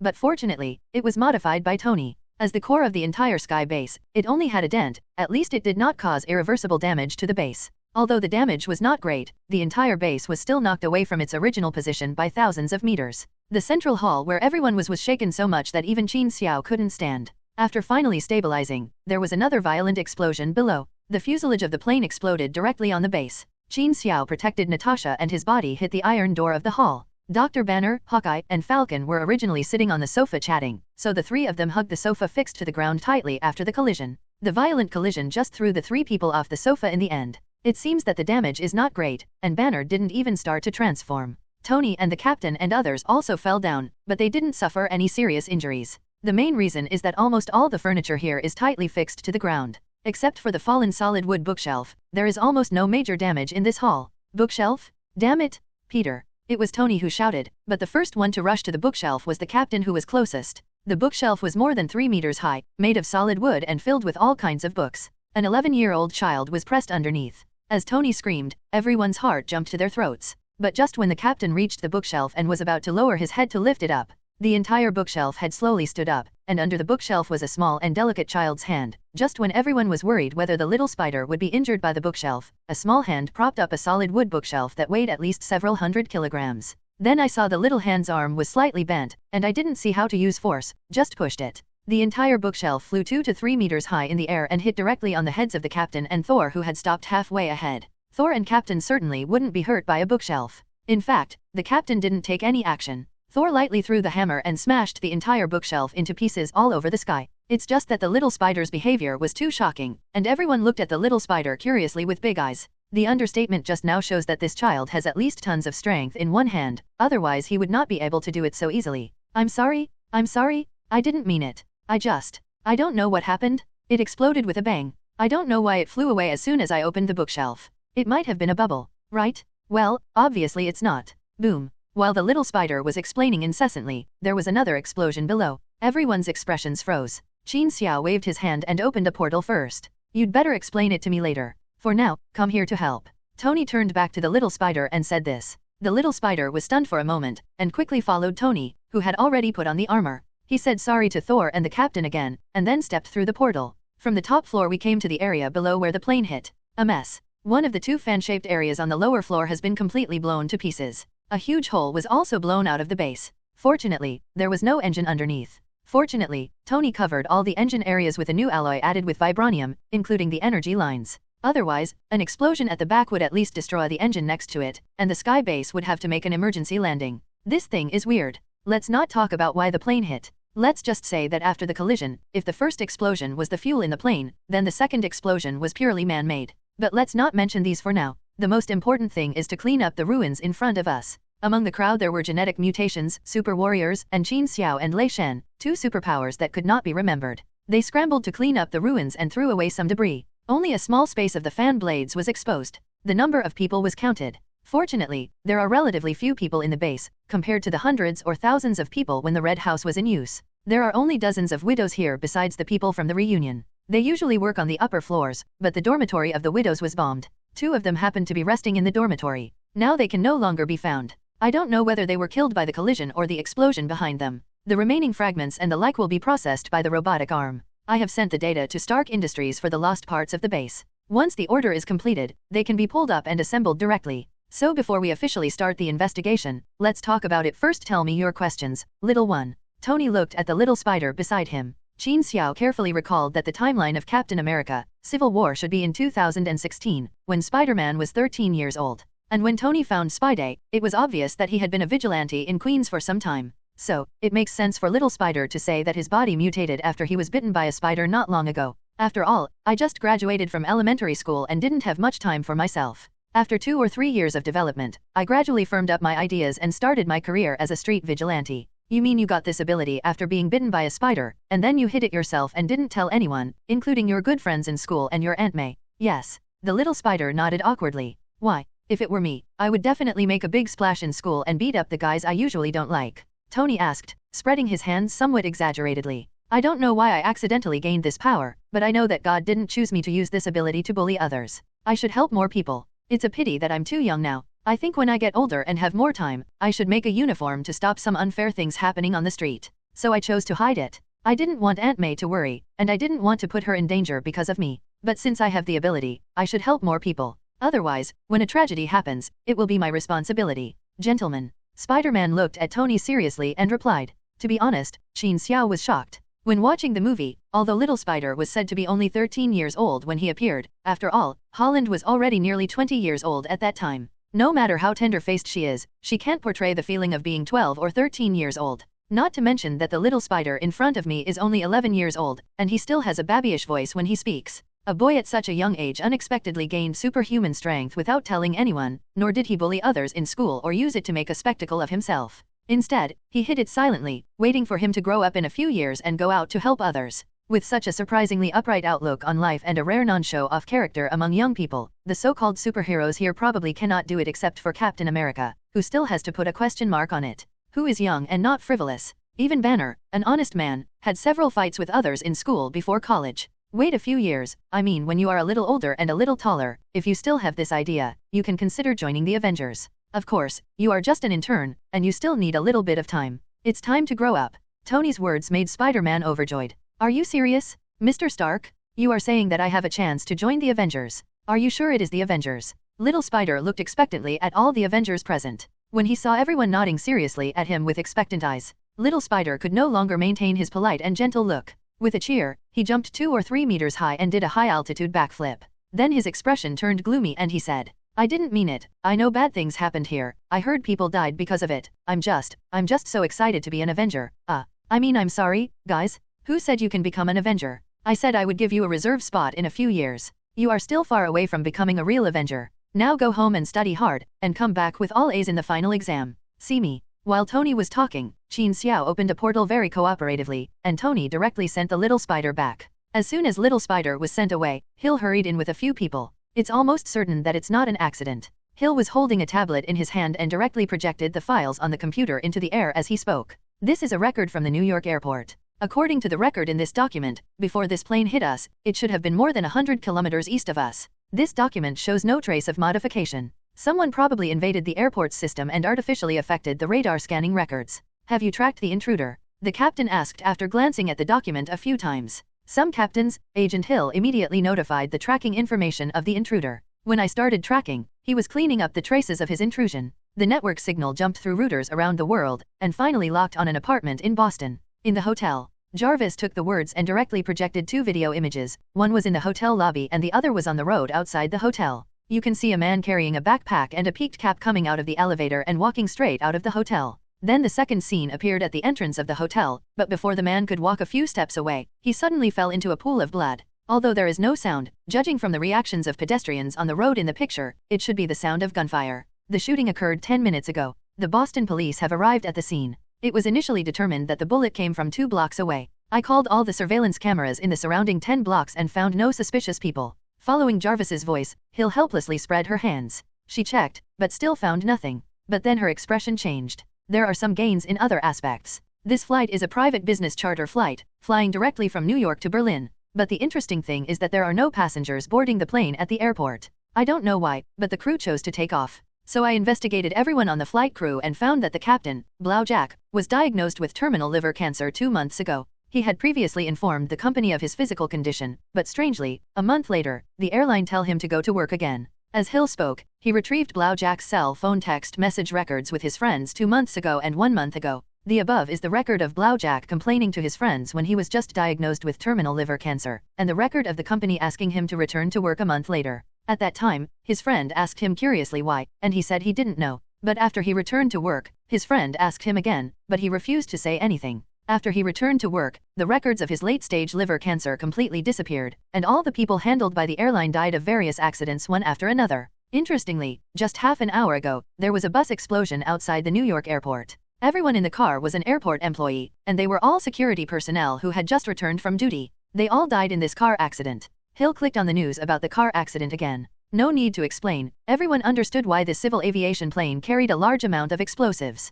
Although the number is not very large, if Tony had not strengthened the base earlier, I am afraid that the base would have fallen into the Atlantic Ocean after the explosion today. But who did this? I don't understand. It doesn't make any sense, just to let the base fall into the sea. Unless they have the confidence to kill us, no matter who they are, they will usher in our crazy revenge. These explosives are simply not enough to catch us all. Qin Xiao's question is also everyone's. With this kind of blow, even if you are lucky enough to kill unenhanced superheroes like Natasha or Hawkeye, then they will face the most brutal revenge from the Avengers. I'm afraid the other party's plan from the beginning is to catch us all. Hill took out a metal fragment with some words and numbers on it that Qin Xiao couldn't understand. Although it was only a small part, Natasha's expression changed drastically when she saw it. Soviet nuclear warheads. Natasha's voiceless exclamation made everyone's hearts jump at the same time. With nuclear warheads, even Qin Xiao and Lei Shan were not sure they could survive such an attack. But why this nuclear warhead? Before the captain finished speaking, arms expert Tony, who had already understood what he meant, immediately gave his own explanation. In the last century, when several major countries acquired their own nuclear weapons, they held a multilateral international conference, which was the so-called prohibition of other countries from researching, testing, and developing nuclear weapons. But everyone knows that some powerful countries have been secretly developing nuclear weapons in order to have their own nuclear deterrent. Those small countries with enough economic and scientific research strength can only look forward to nuclear weapons. However, the dissolution of the former Soviet Union gave them an opportunity. The only chance to have your own nuclear weapons. Everyone knows that the number of nuclear weapons possessed by the former Soviet Union is frightening. No one knows the exact number. After the dissolution of the Soviet Union, no one knows how many nuclear weapons flowed out of the black market. Even the original US government bought hundreds of them on the black market in Europe. Small nuclear warhead. But the whole world went crazy about it. Of course, the Russian government soon took action to stop all this. They intercepted a large number of nuclear warheads and disassembled the main chemical elements uranium-235, plutonium-239, etc., and used them to recreate nuclear weapons. But there are people down there who want to make money, so they use these discarded nuclear warheads, load them with a certain amount of TNT, make them into knockoffs, and sell them to some fools with a lot of money, or to the emperors of Africa and the Middle East. Needless to say, they met a copycat today. Qin Xiao and others broke out in a cold sweat. Can you find out which money-grubbing member of the Russian military first sold this nuclear warhead? Qin Xiao is determined to buy some gifts to see others. What a surprise! Many Russian behind-the-scenes bosses were involved in the sale. It was very difficult to find out who sold it. They never came forward on their own, but it is very simple to find out who bought it. Natasha took over the conversation and immediately called her father Alexei. Tony also traced the origin of the nuclear warhead through his own arms channels. It didn't take long for the replies from both sides to arrive at the same time. This nuclear warhead was originally bought by a Middle Eastern oil tycoon for collection. He had 3 nuclear warheads in total, but a few months ago, someone bought one from his descendant at a high price. The identity of the buyer is unknown. Just like Hill combined the Boston shooting and the airport bus car accident to find out the killer organization behind the case, the identity of the client is also deliberately kept secret. However, the flow of funds was found to come from a divorced company on a British island, and the registered owner behind the company was a Japanese. The Japanese, Qin Xiao, came to this world and made enemies with the Japanese who had a good life. Not to mention just a few, he could count them even if he dragged little ding ding. Now that it is confirmed that the funds come from Japan, the next step is simple. But Qin Xiao did not act rashly, but asked Natasha and Hill to check more to see who was reaching out from behind. He didn't believe that Shunsuke Hishijichi, the head of Hishijichi Heavy Industries, had the guts to take action against the Avengers. I really didn't expect this time. Shin, you know, you are always more excited every time you deal with things. Although innocent people died this time, I see that you are more mature than before. Yes, I thought you would just kill him. The captain's words rang in Qin Xiao's ears. Qin Xiao turned to look at the captain who looked pleased, and burst into laughter. Captain, you are overthinking. I just need to find more excuses and kill more of them. At some point, I can actually keep a low profile and make some compromises appropriately, but you know, I am Chinese. Japan, NM Shrine. This is a shrine dedicated to the JW naval commander, a notorious war criminal during World War II who successively attacked Lee, LS, and TW. Although the war criminal committed seppuku after the defeat, Japan still built a shrine for him. There are many registered shrines in Japan. In addition to shrines enshrining some gods, there are also a large number of various shrines enshrining Class A war criminals during World War II. NM Shrine is one of the more famous ones. In addition to many Japanese people coming to worship, many local people choose it as a wedding venue. It can be said that this is one of the most famous shrines in Japan, excluding of course the more notorious JG Shrine. Late at night, a space wormhole appeared silently above the NM Shrine, and blue-black space energy surged in the night sky. For some reason, the opposite side of the wormhole is also pitch black, which makes the wormhole even more secretive in the night sky. Even if you stand at a very close distance, you can't see anything unusual in the air. In fact, apart from being completely dark on the other side of the wormhole, there was no movement at all. Just hanging in the air quietly, not knowing what to do. It took several minutes before the clicking sound of mechanical rotation was heard from the other side of the wormhole. Immediately, the wormhole burst into light, and several missiles pierced the night sky with tail flames. They flashed out of the wormhole and slammed down towards the NM Shrine.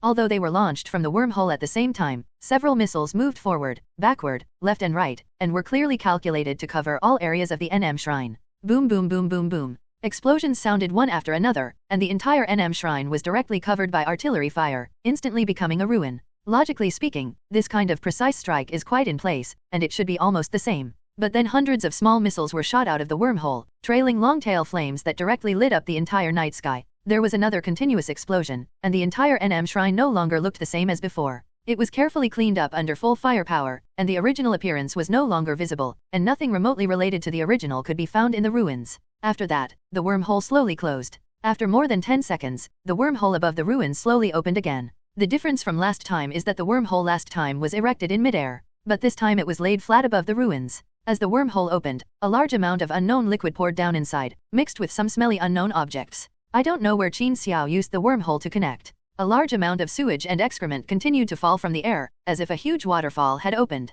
This process lasted for more than 10 minutes. The excrement completely covered the entire ruins, and then it slowly stopped. By the time people from the Metropolitan Police Department and other government departments arrived, the wormhole in the sky had disappeared. Where the shrine used to be, all that could be seen was a smelly mixture of excrement. The disgusting stench floated several kilometers away in the evening wind. Japan hasn't realized what happened yet? Immediately afterwards, a wormhole slowly opened in the sky of another shrine enshrining Class A war criminals. What happened at the NM shrine happened again. Closer is the third, fourth. No matter how unprepared the first few were, the Japanese knew what was going on with the later ones. Qin Xiao finally stopped temporarily after blowing up 6 shrines in a row and filling the ruins with all kinds of excrement. In the Imperial Palace in Tokyo, the Emperor urgently summoned the Prime Minister and all cabinet members. The people who symbolized the pinnacle of Japan's power were sitting in a circle in suits and leather shoes. At the head of the table was the Emperor, who looked ashen and was wearing pajamas and had not even changed his clothes. Don't be silent. What are you for? Give me a solution. What should I do? The heroic souls of those brave warriors who sacrificed for our empire have been insulted.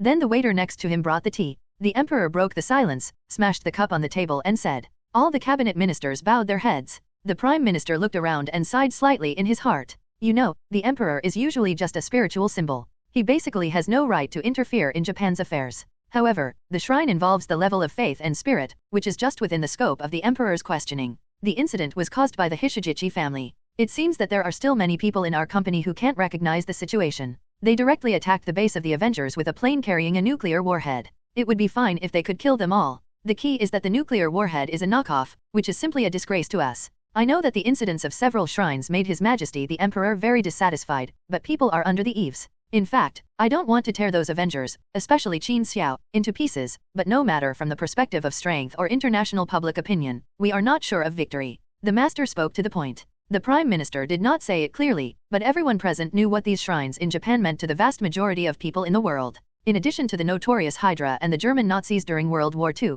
Japan played the role of invader and plunderer in the entire Asian and Pacific battlefields. Facing the Avengers, they can't fight them. If they massacred civilians, maybe someone would stand up and criticize them, but these Japanese shrines. It's good that those people outside don't celebrate with drums and gongs. They insulted the heroic souls of our Japanese warriors, the Emperor said through gritted teeth. What do you mean? We still have to surrender to them. They polluted the shrine dedicated to heroes with their dirty excrement and desecrated Amaterasu. We still have to apologize and surrender? Then do you want me to come forward and apologize personally? The Prime Minister's eyes slowly swept over the Emperor and all the cabinet officials. He didn't mind the Emperor's expression and gritted teeth at all. If His Majesty the Emperor is willing, that would be the best. Do you know what you're talking about? The Emperor pounded the table angrily. Of course I know what this means. I also know that Hishijichi Shunsuk doesn't have the guts to kill him. There must be someone among you secretly supporting him. I also know that if our attitude is not enough to reunite the alliance, especially Qin Xiao's, if the crazy Chinese people are satisfied, just Shunsuk Hishijichi may not be enough to quell their anger.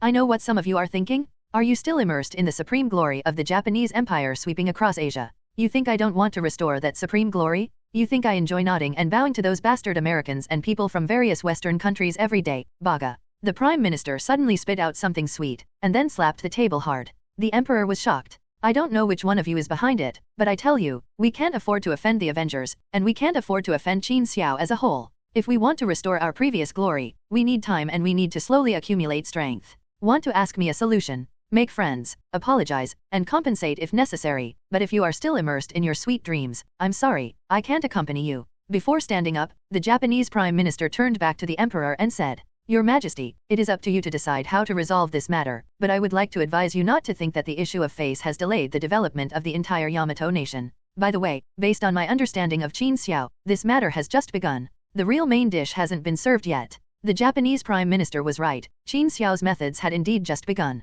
The first few shrines are just appetizers. The next destination is the infamous JG Shrine. Before Qin Xiao took the next step, some people in Japan still maintained a glimmer of hope and called the White House directly. I hope they can come forward to stop Qin Xiao. They are willing to hand over Shunsuke Hizuguki, the mastermind of this incident, and Japan can privately apologize to Qin Xiao for this incident. They thought very well and wanted to find some excuse to cover up what happened at those shrines and resolve it privately. But this time a person from the Avengers died. Although he was not a core member, human life was human life. Qin Xiao would not have been able to let go so easily if it were another country or force, let alone the Japanese. After all, Japan is a loyal little brother of the United States. The White House came forward to contact other people in the Avengers, such as Hawkeye, Tony, and others, but Qin Xiao directly rejected their request without even answering the phone or raising any conditions. On the next day in Japan time, Avengers held a press conference and directly announced the attack on Sky Base. Mr. Qin, I feel very sorry for what happened in the Avengers, but even if you have definite evidence that this matter is related to many people in Japan, you can still ask Japan to hand over people.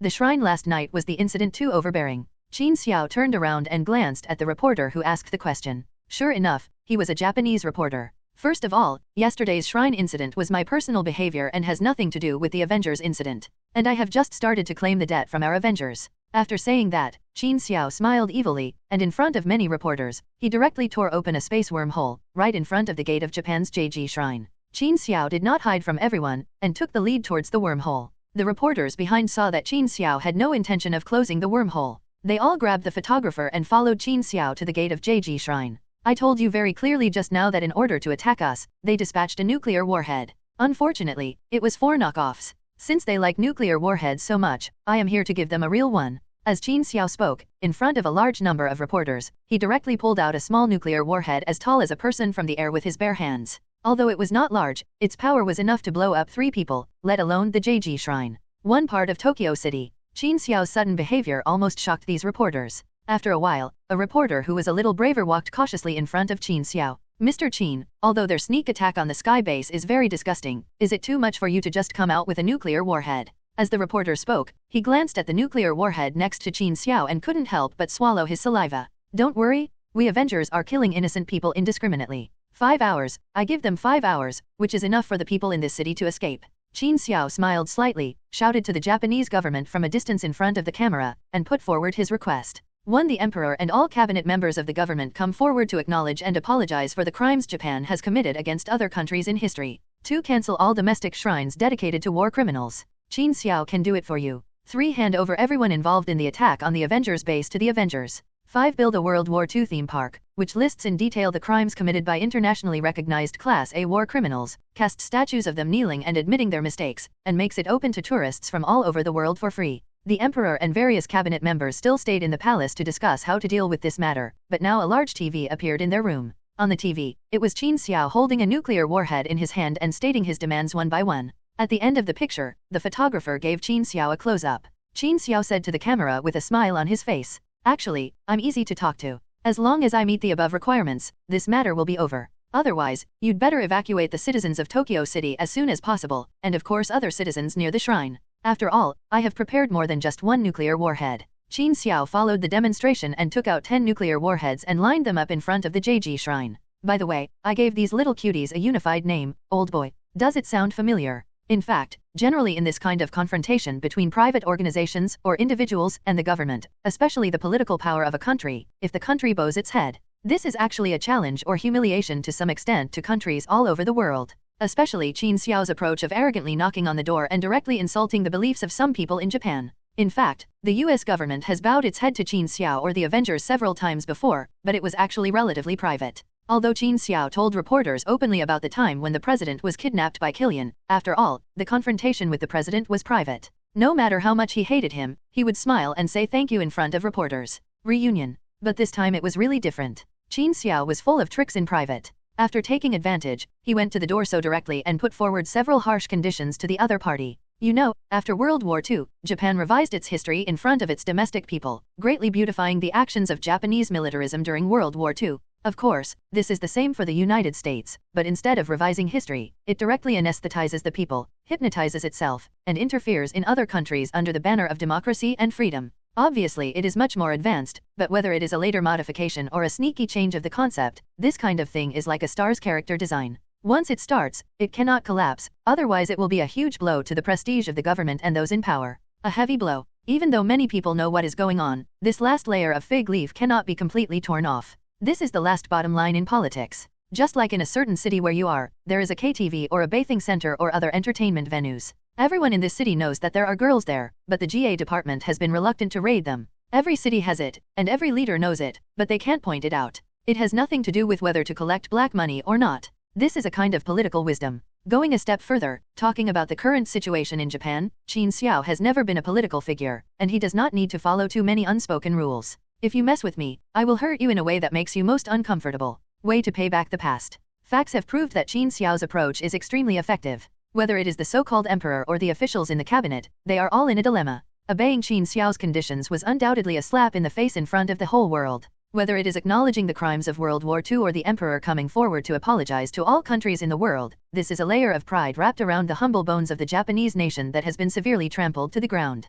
Disobedience? That is nothing more than asking Qin Xiao to crush them from the inside out, including your humble bones and proud skin, into a ball and trample them on the ground. There is no doubt that Qin Xiao must have this strength. Compared with the upper echelons who are unable to get off, most of the middle and lower levels of government and civilians are divided into two factions. One of course is to support the conditions agreed to Qin Xiao. Some of these people really think that the government's behavior of forcibly tampering with history is wrong, and it would be good to correct it while it is almost done. Some of them are purely citizens and want to calm things down quickly. Live your life. As for who is right and who is wrong? History? Come on, they are just ordinary people at the bottom. When they wake up every day, they only have to pay for car loans, house payments, and milk powder for their children. They don't care who is right and wrong in the affairs of big shots like you. On the other side are the traditional right-wingers. They believe that wars of foreign aggression are glorious, and Japan should maintain this glory. The so-called Class A war criminals in the past are national heroes. These are all war maniacs with fanatical militarism. They can't wait to start a war now, fight all the way from Asia to Europe, and restore the glory of the so-called DH nation.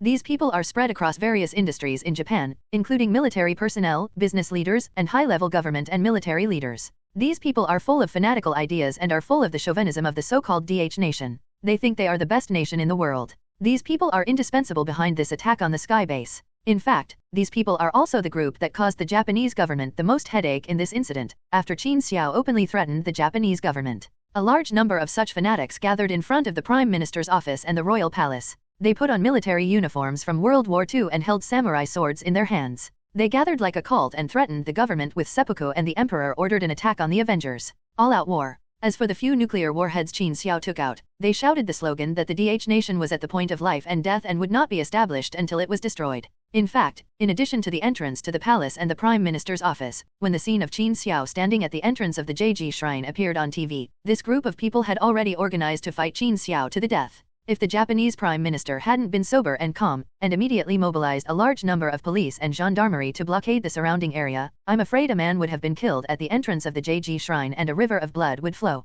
Of course, he was killed by Qin Xiao and was bleeding like a river. In the palace, the emperor's face became even more ugly than last night. Normally, he, the emperor, has no rights at all in handling government affairs, but at this moment, all the officials of the cabinet came here in unison, waiting for his orders. Anyone with a little bit of political savvy knows that no matter which order is given, his future political career will be completely finished. Be tough, I really can't afford to offend you. Give it up, not to mention the huge pressure of public opinion in the country. First of all, the shame brought by Qin Xiao was even more unbearable than the emperor who announced his surrender during World War II. The emperor's fists clenched loudly. By his own generation, he really no longer had the so-called ambition to lead this country and nation to glory. He just wanted to enjoy his life in peace. Who knew that he would be tricked by Qin Xiao? This is like riding a tiger with difficulty. But after all, the cause of this incident was Hishijichi Shunsuk. Don't you know what kind of thing your son is? It's okay to commit evil in the country, but he still dared to threaten an Avenger in public in France. Qin Xiao, who was nicknamed the Madman, deserved to be killed, but he didn't even know how to take revenge on the entire Avengers.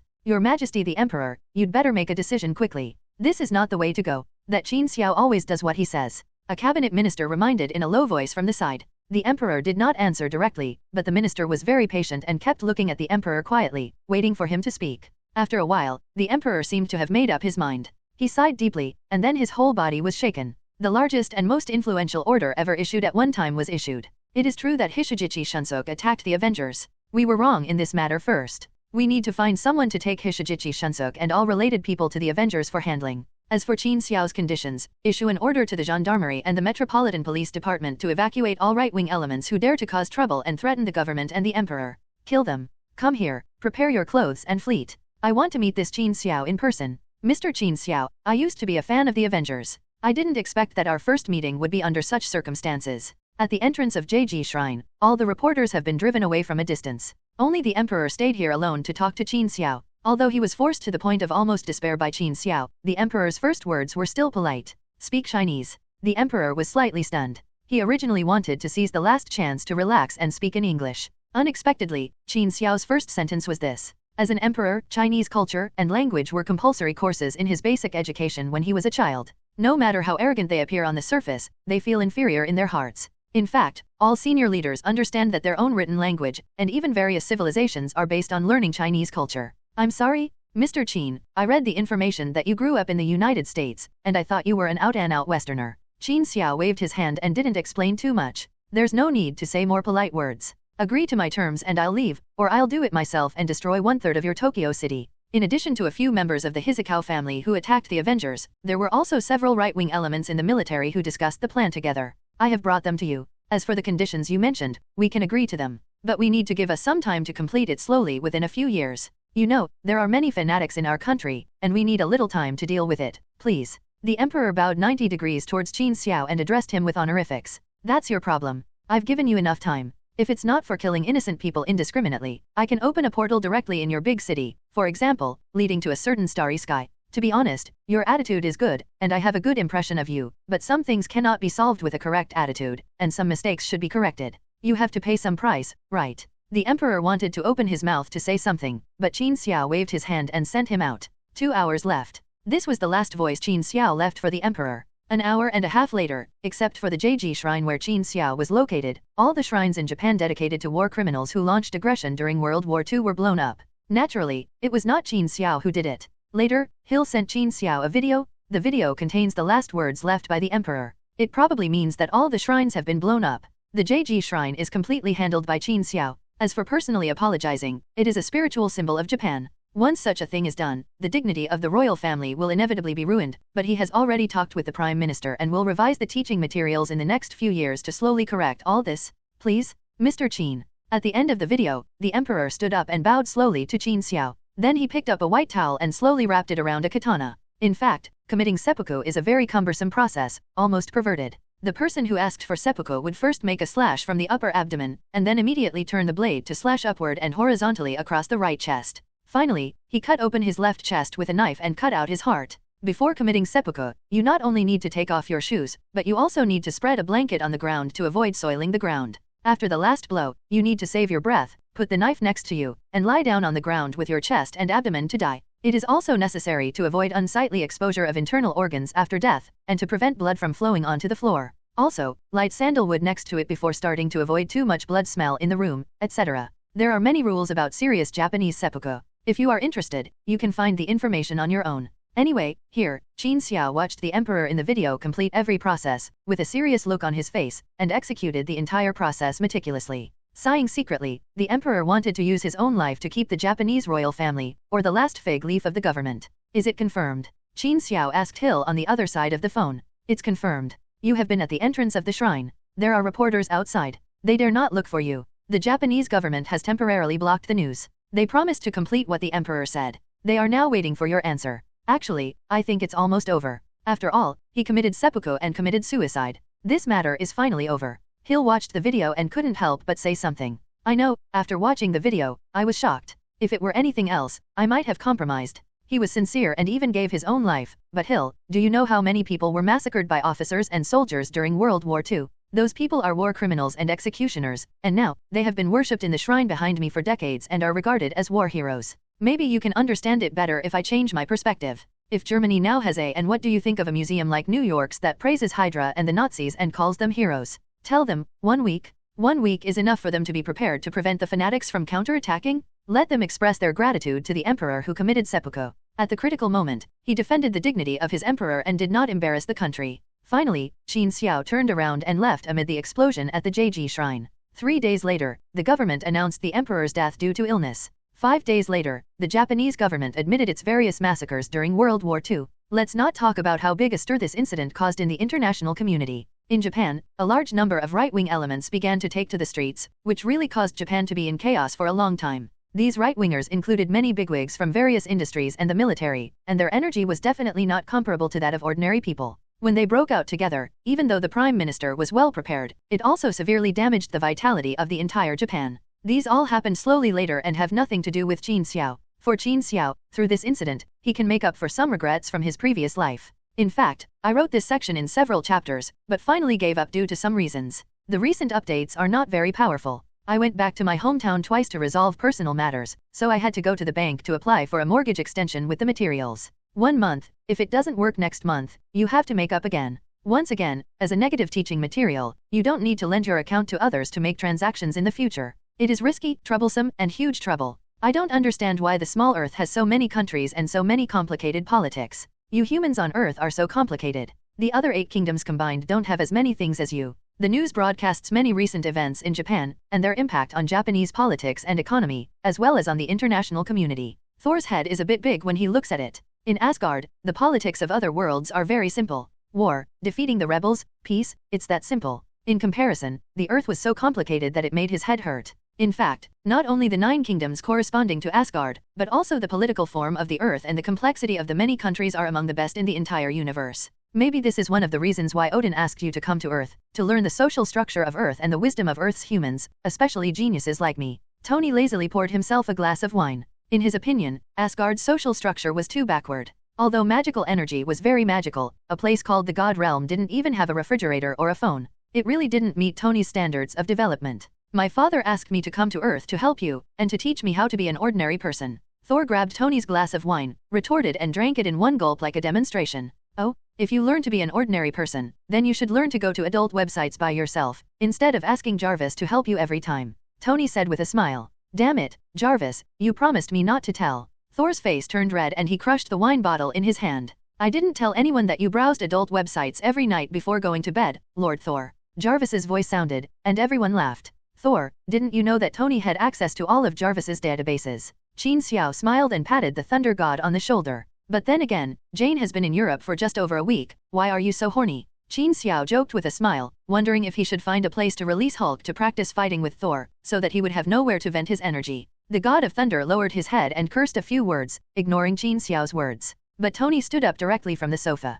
Why didn't I think about it before? Guys, I should go to Asgard to set up a company, KTV, shopping mall, and various entertainment facilities. Poor Asgardians, they still have to go to Asgard to buy good-looking clothes. Find a tailor. Their only activities before going to bed at night are either drinking or hiding in bed to create the next generation. Entertainment life is so lacking, they don't even have a TV. Qin, let's go to Asgard to save them from falling behind. Thor wanted to refute something, for example, the civilization level of Asgard was much higher than that of Earth, etc. But thinking about the various entertainment measures on Earth, technology does bring more comfort and pleasure to ordinary people's lives than in Asgard. My father probably won't agree. Life in Asgard has been going on for hundreds of thousands of years, and it's been like this since people on Earth couldn't get fire by themselves. But you have to be sure you want to do it. I can help you by asking. Whether Tony's idea of starting a company is feasible or not will be discussed later, but when we go to Asgard to see the scenery of the so-called God's realm and experience the European civilized life similar to the Middle Ages, everyone is interested.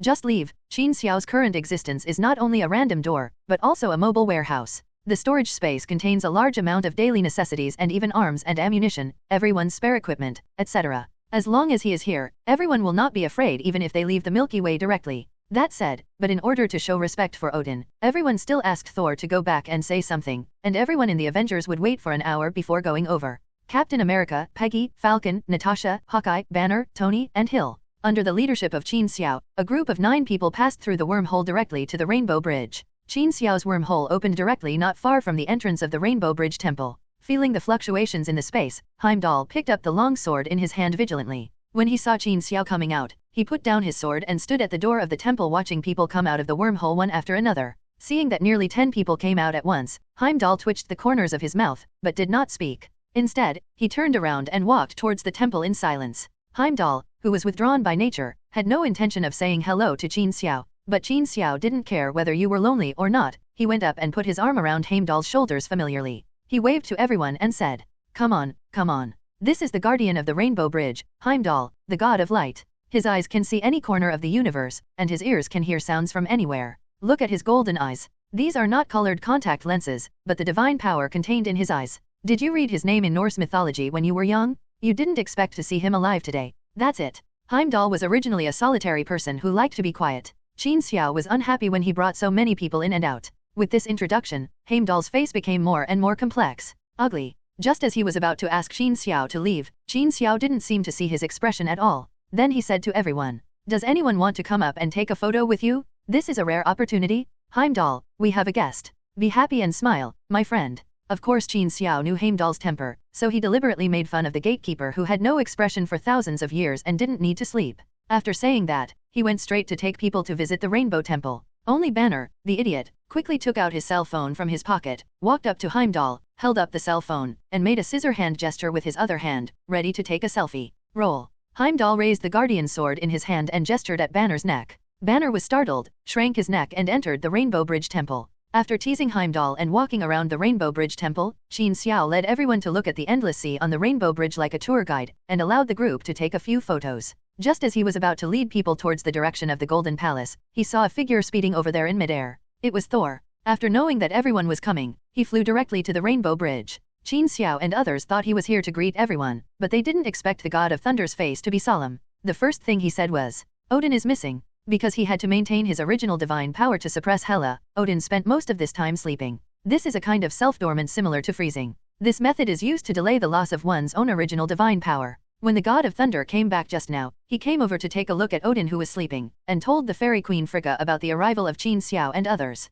"I chatted with my mother about some interesting things happening on Earth, and Heimdall happened to send a message saying that Qin Xiao had brought people to the Rainbow Bridge." Thor got up and prepared to come over to greet everyone, but passed by the room where Odin was sleeping. The mother and son took a look to see if Odin was awake, but found that Odin suddenly disappeared. The mother and son were chatting next door just now. If Odin woke up and went out on his own, he would definitely be discovered by them. Now there is not even the slightest movement. His father disappeared mysteriously, and Thor was not in the mood to entertain everyone. He briefly explained the situation and came directly to Heimdall. Heimdall knew the seriousness of the matter. Before Thor could speak, the golden light in his pupils disappeared, and his eyes were blank. Apparently he has looked elsewhere and is locking Odin's position. After a long time, Heimdall silently walked back to the Rainbow Bridge Temple with the Guardian's sword, pointed the sword at the console and inserted it into it. At the same time, the antenna-like needle on the Rainbow Bridge Temple emitted bursts of colorful light. A stream of colorful light suddenly shot out from above and shot towards the starry sky in the universe. Somewhere in the corner of Wat Alheim, this is the location of the Dark Elves. Ever since the Dark Elves failed to use ether particles to return the entire universe to darkness many years ago, the entire territory of Wat Alheim fell into a state of desolation, and all the Dark Elves were dormant in the dark, recuperating and waiting for the opportunity. Just now, Odin suddenly appeared on the desolate land of Wat Alheim. The Rainbow Bridge crossed the border in the sky and headed straight towards the area where Odin was lying. There was a loud bang, and the moment the Rainbow Bridge landed, Odin disappeared strangely again. In the Rainbow Bridge Temple, after Heimdall inserted the Guardian's sword, the Rainbow Bridge was activated and locked directly on the position Heimdall had just seen. However, in just a few tens of seconds, the Rainbow Bridge was quickly retracted. However, the teleportation portal of the Rainbow Bridge Temple is still empty. What? Heimdall's expression changed. Heimdall, what's going on? Didn't you use the Rainbow Bridge to bring my father back? Heimdall paid no attention to Thor's words, and his eyes returned to that blank state again. Qin Xiao seemed to remember something, grabbed the Thunder God's arm and said, "Odin's position should have been changing irregularly. Don't disturb him. He needs to concentrate and bring him back before Odin disappears again."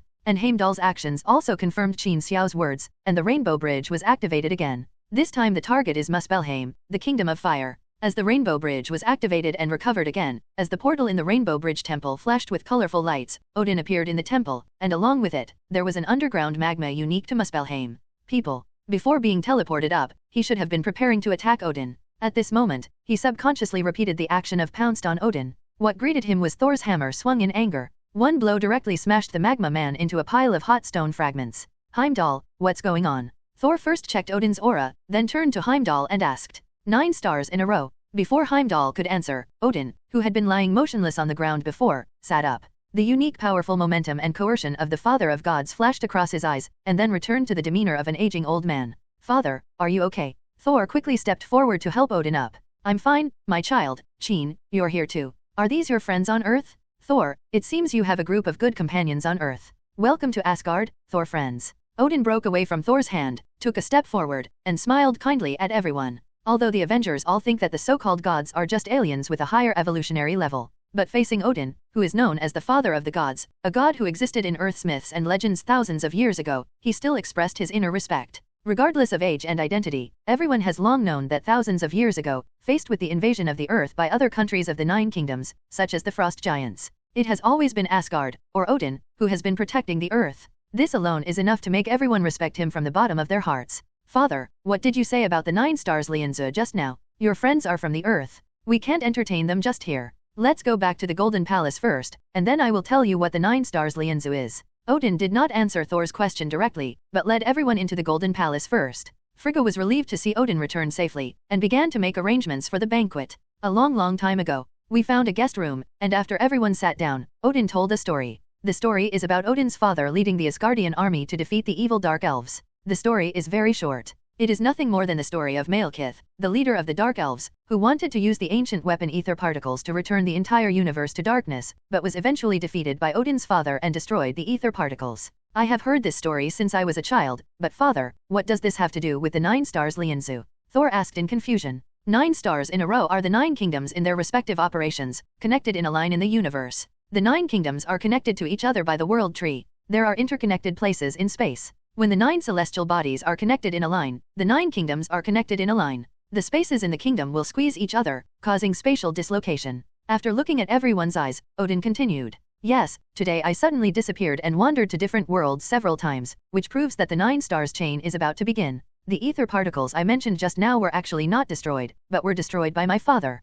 buried somewhere no one knows. This time, I have a vague feeling that the 9-star continuum will bring out ether particles. At that time, Malekith will wake up from hibernation and re-implement their evil plan to return the entire universe to darkness. Odin said with a worried look. Qin Xiao rolled his eyes. Did Supreme Ancient One come to see you? Did you feel these or did she say them? Ahem. I felt it first, and then I checked with her, which proved that my feeling was right. Odin said with a blush. Qin Xiao didn't know what Gu Yi had said to Odin. Anyway, it must be about the Dark Elves and the ether particles. As long as he took the ether particles directly, he would be safe. But the most helpless thing was that even Odin didn't know where the ether particles were buried. His father only told him that the ether particles had not been destroyed, but didn't tell him where the ether particles were hidden. Because Odin's father was worried that his descendants would do anything for power, and whether it was the current Asgard or Odin's father's generation, there was a consensus. That is, the Infinity Stones will only bring disaster to people, and it is better not to keep the Infinity Stones around. This is why Odin hid the Space Stone on the Earth at the beginning of the movie, and then gave the Reality Stone to the Collector after he had the ether particles.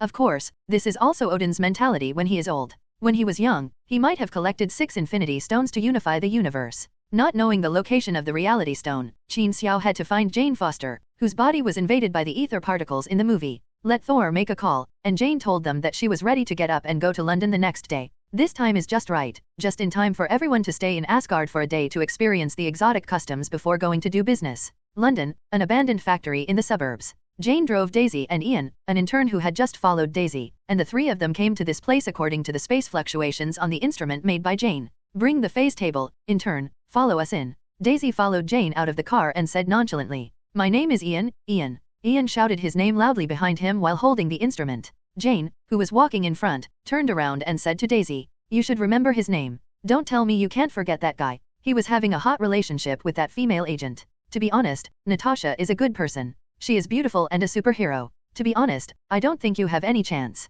Come on, you know, my goal is to become a great astrophysicist, at least as good as you. Men are like ice cream to me. I want to taste it occasionally, but it is definitely not a necessity in life. Whether it is the rookie intern behind me or the superhero, it is the same to me," Daisy said with a nonchalant look. As soon as she finished speaking, more than 10 meters in front of the 2 of them, a colorful light with a diameter of about 3 meters fell from the sky. Jane and Daisy both recognized this light. It was the Rainbow Bridge from Asgard. After the light disappeared, 2 figures appeared on the spot. One was naturally Thor, and the other was Qin Xiao. Daisy screamed excitedly, threw away the car keys in her hand, and happily threw herself into Qin Xiao's arms. She buried her head in Qin Xiao's arms and took several deep breaths. "Damn, I like the smell of you. For God's sake, you should take a little more time to see me. How long have we not seen each other? 2 years or 3 years?" After saying that, without waiting for Qin Xiao's answer, she hugged Qin Xiao's neck and kissed him hard on the lips. After a long French kiss that almost suffocated her, Daisy let go of Qin Xiao, said to Jane, who looked at her with contempt,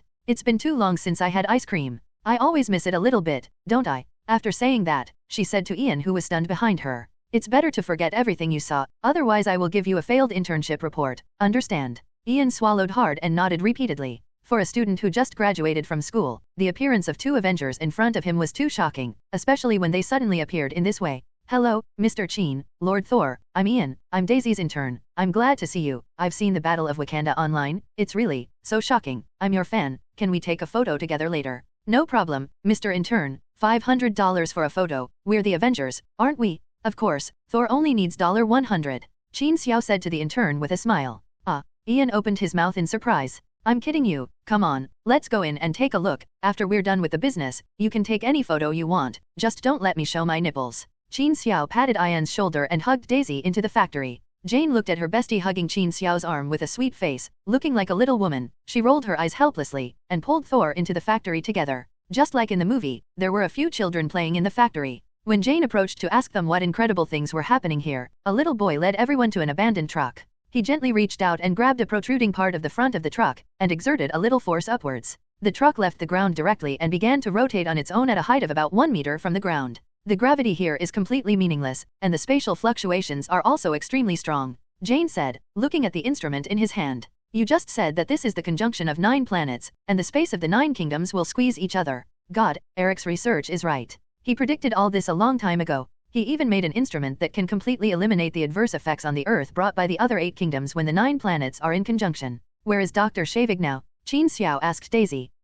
He went to Stonehenge to test the gravity meter, but he took off his clothes and ran naked there. He was taken away by the police. I guess it was because the test instrument was too hot running back and forth. Daisy said, covering half of her face with her hand. Although Dr. Shavig is her mentor, it is too shameful to talk about such things. Okay, then let's take a good look at how many incredible things there are here, and then go back and get him out of the police station. Qin Xiao said as he reached out and grabbed the front bumper of the truck. With a little force, he threw the truck out of the gravity failure area and smashed it directly on the ground with a bang. Little boy, this is very dangerous. Next time you play, if gravity suddenly returns, bang, you will be smashed into a hamburger patty, understand? After watching the weightless truck, a group of children led everyone to the patio of a building in the factory. Standing on the steps on both sides of the patio, the children took out a can of Coke and threw it directly down. The Coke bottle disappeared directly through the air and fell out from the sky strangely. It started an infinite falling motion directly in the patio. It was as if Qin Xiao opened 2 portals, one up and one down in a row. But the difference is that this phenomenon cannot last for a long time.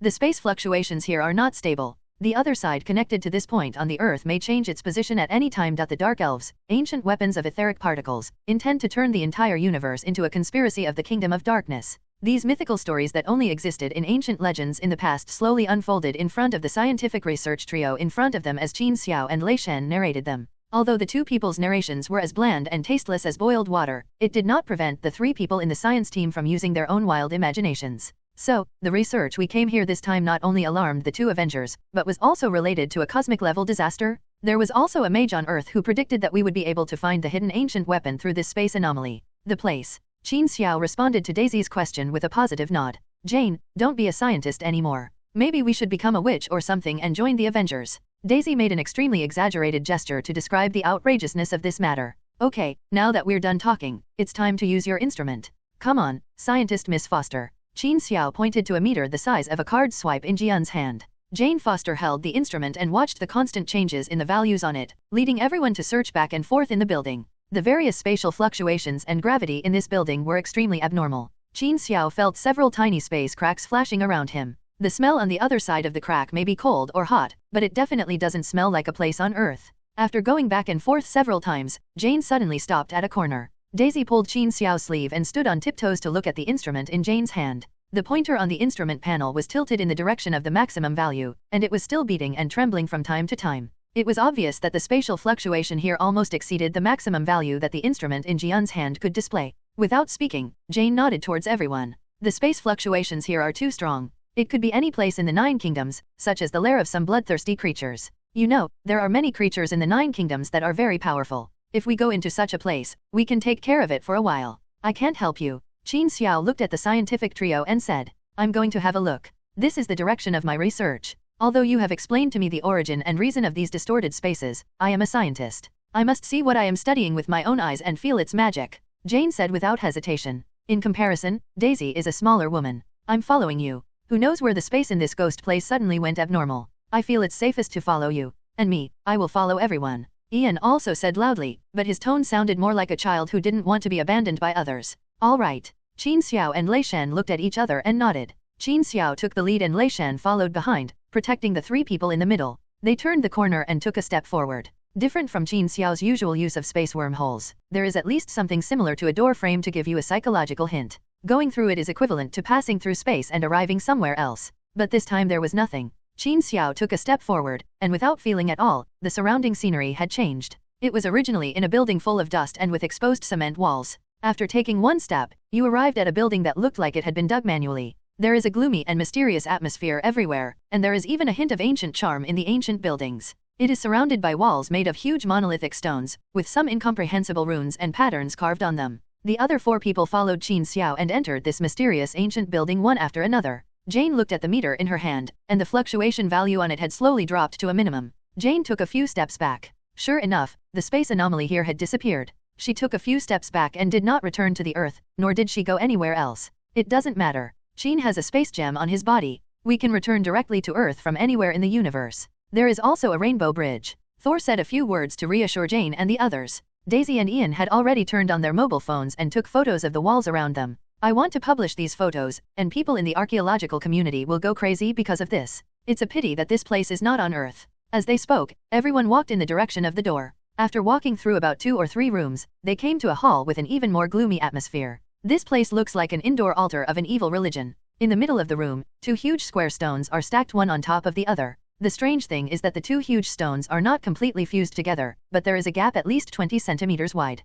In the gap, a faint red light flashes like breathing. From the red light, both Qin Xiao and Lei Shan felt a dangerous aura. Just when the two of them looked at each other, they confirmed that there should be ether particles sealed inside. The curious scientists, or it should be said that Jane and Daisy could no longer restrain their curiosity, reached out to touch it from left to right. Shit. Farky. Qin Xiao and Lei Shan breathed out fragrance almost at the same time, and rushed towards the 2 women, one from the left and the other from the right. When it comes to the speed of the 2 of them, Qin Xiao is much faster than Thor. He hugged Daisy and pulled her directly behind him. Looking at the red light in the middle of the stone, it had changed from red to a dark red light similar to Venus blood. And this dark red light slowly changed from a group to a long one, like a living snake, winding towards Jane on the other side. Qin Xiao's eyes flashed coldly, and before the ether particles wrapped around Jian's arm, he grabbed most of the ether particles still under the stone. An extremely fierce force burst out from Qin Xiao's hand, and the irregular shape of the ether particles struggled and rolled in Qin Xiao's hand, and instantly broke away from Qin Xiao's hand. Continue to wrap around Jane's arm.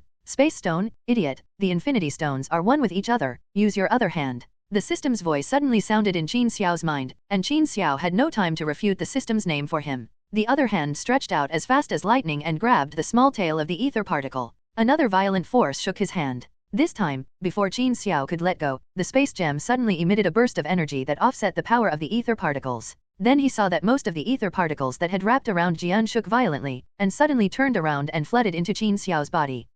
Qin Xiao shouted in pain and used his last bit of self-control to push Daisy away from him. Then flames erupted from his body, and his whole body floated in the air in the shape of a cross. The Reality Stone is the most unique of the 6 Infinity Stones. In the Avengers 4 movie, Thor described it as being like a puddle of angry mud. Although it is not very accurate, it also explains from the side that the appearance of real gems has no fixed shape, which corresponds to its powerful function of directly changing matter from the molecular level. If you have enough power to control and drive it, you can directly turn an entire planet into an ice cream, or even directly turn the sun into a huge ice ball. Of course, this is based on extremely powerful power. In terms of the control of gems in Marvel movies, even Thanos has only mastered the preliminary application when he puts on the Infinity Gauntlet. Let's talk about Qin Xiao first. The ether particles are like viscous liquids or fog that has solidified to the extreme. Attracted by the space gem on Qin Xiao's body, which is also the source of the universe, he retreated directly from Jian's body, and then directly entered Qin Xiao's body along his pores. As soon as this particle, which was both a physical entity and an ether particle of energy, entered the body, the Vulcan power in Qin Xiao's body seemed to be doused with gasoline, and it felt like the 2 energies were boiling with each other instantly. Qin Xiao also pushed Daisy away, and a large amount of flames spewed out of his body uncontrollably, floating in the air. The energy in his body was out of control and his body was out of control. Qin Xiao suddenly fell into a dangerous situation, and the others did not understand what happened. Just when Qin Xiao was tortured by the energy in his body, the space gem in his hand glowed brightly. It broke away from the base in an instant and rushed straight towards Qin Xiao's body. When it got close to Qin Xiao's body, the space gem turned into a cloud of mist for no reason, and just like the reality gem, it poured into Qin Xiao's body. The god of thunder reached out to protect several people and took several steps back. One person's body directly swallowed 2 infinity stones? You know, in the known history of the major civilizations in the universe, no one or some force has ever obtained 2 infinity stones at the same time, let alone swallowed them directly with the body. If the energy is directly out of control, a bad move can directly destroy a planet. Although he cared about Qin Xiao very much, there were others around him, and the god of thunder was ready to call Heimdall at any time. To the thunder god's expectation, after the space gem entered Qin Xiao's body, the out-of-control energy in his body slowly calmed down. The flame slowly retracted from the body, and the whole person slowly fell to the ground, as if it had turned into a sculpture, standing motionless in place, going from extreme movement to extreme stillness. Everything happened within a few seconds, and only then did everyone fully react. When Daisy saw Qin Xiao motionless, she screamed and was about to rush forward, but Thor grabbed her arm. "Don't move. I don't know what happened to him, but I know that no one can help him now. It is the best help for him not to affect him. He'll be fine, right?" Although Daisy is a complete non-marriage advocate, she still has an indelible feeling for Qin Xiao. Seeing Qin Xiao like this, she couldn't help but ask with concern. "That's really only God knows, if there is a God," Thor murmured. After hearing what Thor said, Daisy could only silently pray for God's blessing. Is there a God in the Marvel Cinematic Universe? There shouldn't be, but although Qin Xiao doesn't have God's blessing, he has a system. Just when the energy in the body began to lose control, the system controlled the space gem in Qin Xiao's hand, allowing him to directly integrate into Qin Xiao's body. The system seems to know what the Infinity Stones are better than anyone else. From the moment the space gem entered his body, Qin Xiao was cut off from all perception of the outside world.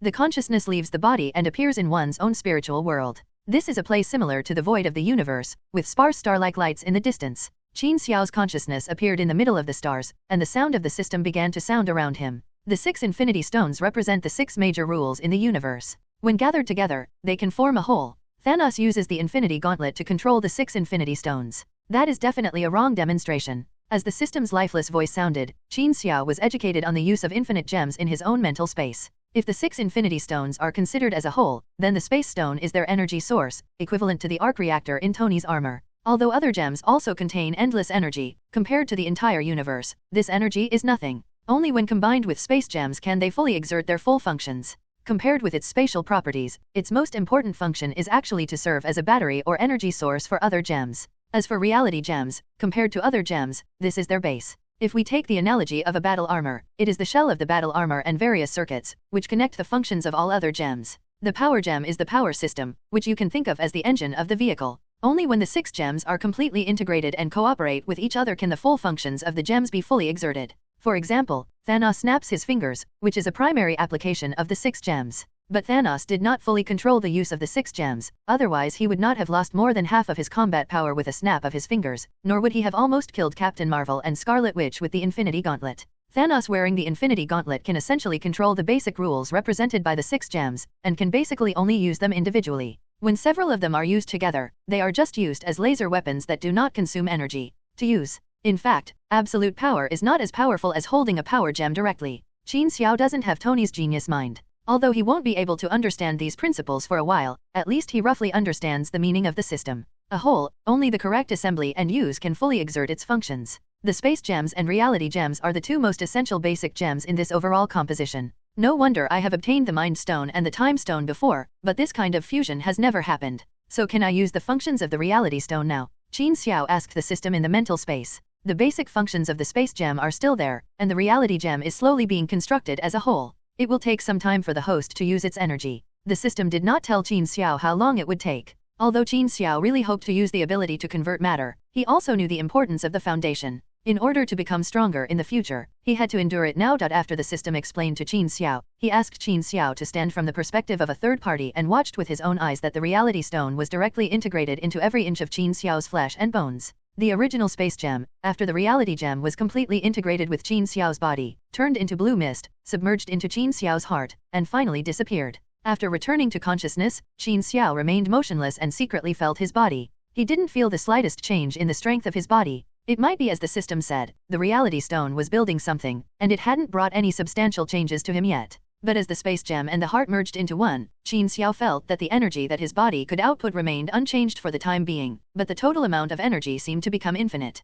In other words, the 2 gems are still merging, and Qin Xiao's physical attack and spell attack have not changed. The only thing that has changed is that the amount of mana has become infinite. And maybe because of the fusion of space gems and storage space at the beginning, the storage space in Qin Xiao's hand can still be used, but he has this function. You can easily carve out a dimensional space of your own, and hold as many things as you want. The same goes for opening a wormhole. You no longer have to reach out and give yourself psychological hints to activate the space gem. With a thought, a small, almost invisible space wormhole appears not far away. After the experiment was completed, Qin Xiao slowly turned around and looked at Lei Shen and others.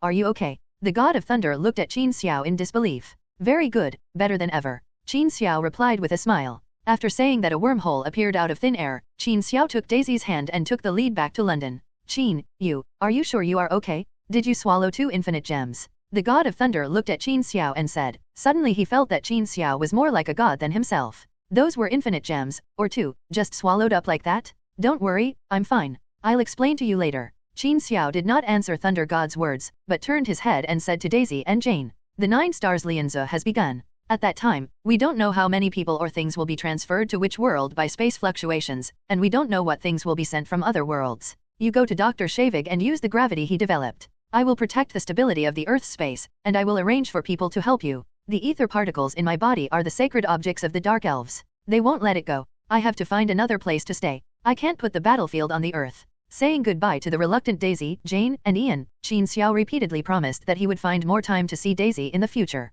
Then he dragged Thor to Asgard. In Asgard's Golden Palace, Odin's performance was not much better than Thor's just now. Are you sure? You swallowed all 2 gems? Odin asked, circling Qin Xiao several times. Qin Xiao thought, and a space wormhole appeared around him. Then he thought again, and an energy shield composed of the energy of space gems appeared on him. The reality stone is also in my body, but I can't use its power for the time being. Odin nodded with a shocked look on his face. Qin Xiao had just used the rules of the space gem, but there was no space gem on his body. Odin could still feel this. No wonder Gu Yi said you can change your destiny. Now I completely believe it. Compared to Odin, everyone in the Avengers is not that deeply in awe of the Infinity Stones. Qin Xiao has a lot of miracles, although they also know that swallowing 2 Infinity Stones should be a great thing. But there is no intuitive feeling like Odin and Thor. The emergence of ether particles will definitely awaken the sleeping Dark Elves. This is something Qin Xiao and Odin are extremely sure of. In view of the impact of the 9 stars link, Qin Xiao asked everyone to go back to the Earth base, and arranged for Tony, the captain, and Thor to go to London to help Jane and the others.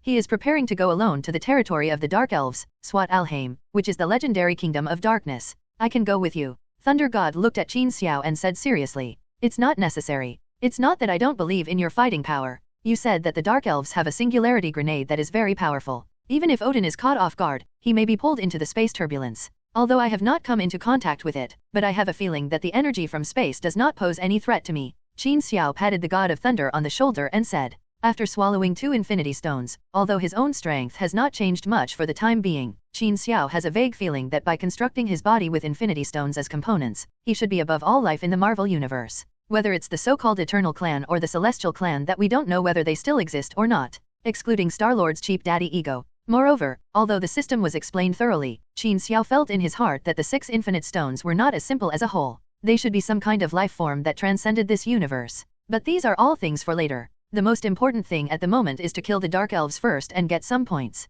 Since he had never been to the so-called Dark Country before, Qin Xiao approached Heldam. As for the Dark Kingdom, the moment Jane and Daisy's hands touched the stone, the ether particles were instantly activated. In a canyon of unknown depth, in the endless darkness, pairs of eyes opened in the darkness. How many years has it been? How many years have we been sleeping since we were defeated by Asgard last time? The ether particles finally reappeared. We will never fail this time. Darkness will eventually cover the entire universe again. Malekith, who woke up from his deep sleep, felt the ether particles calling him, and looked at the surrounding pairs of eyes waking up from their deep sleep. He made a hoarse and heroic oath to the sky. This time, he would never allow himself to fail. However, just when Malekith was about to say something more, the strong feeling of ether particles lingering in his heart suddenly disappeared. The words of encouragement disappeared directly from his throat. With his mouth half open, Malekith suddenly braked, so that a sound similar to an old hen's clucking came out of his throat. At the same time, a colorful light pierced the darkness that had been maintained for thousands of years in the Dark Kingdom, and the mark of the Rainbow Bridge appeared again on the land.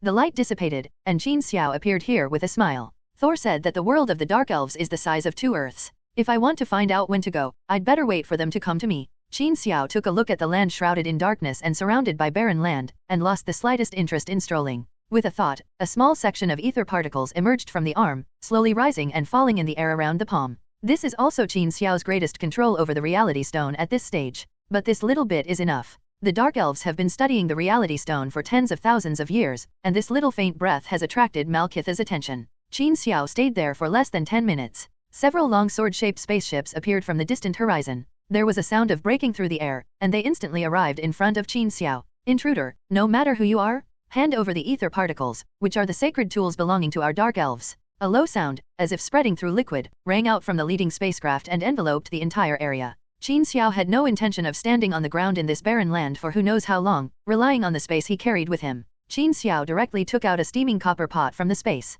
A square dining table for 4 was filled with mutton slices, bean skin duck intestines, various vegetables, and seafood, and good sesame sauce mixed with various seasonings. Dipping sauce, authentic Chinese imperial capital hot pot mutton. Next to it is a plate of at least 7 or 8 kinds of fruits cut in various ways, and the fruit plate is exquisitely arranged. Qin Xiao's space is the same as the space in all online novels. There is no concept of time at all. Qin Xiao doesn't know how many fresh fruits and ingredients and various delicacies that have just been put in. It can be eaten immediately after taking it out, and the copper pot is no exception. The moment the water boils, Qin Xiao takes it into the space. Qin Xiao has stored at least thousands of such equipment. So when several spaceships shouted condescendingly at Qin Xiao had already finished 2 plates of mutton slices. At this moment, he was grinning and stuffing a chopstick full of chrysanthemum into his mouth. Swinging his tongue, he sucked the vegetable stems that had just come out of the copper pot into his mouth, and took a few satisfying bites. Qin Xiao lazily reached out and took out his ears. I don't know if there's something wrong with your voice or your loudspeaker. Come down and tell me if you have anything to say. He stretched out his finger towards the leading spacecraft and hooked it. The ether particles on his hand followed Qin Xiao and made the same movement as his index finger, and then wrapped around Qin Xiao's hand and disappeared into the skin. Just such a simple movement caused Malekith's dark pupils in the spacecraft to shrink to the size of a pinhead. He can also manipulate ether particles, and he can also let them enter his body for a short period of time. But after entering the body, it completely blocks the breath of ether particles.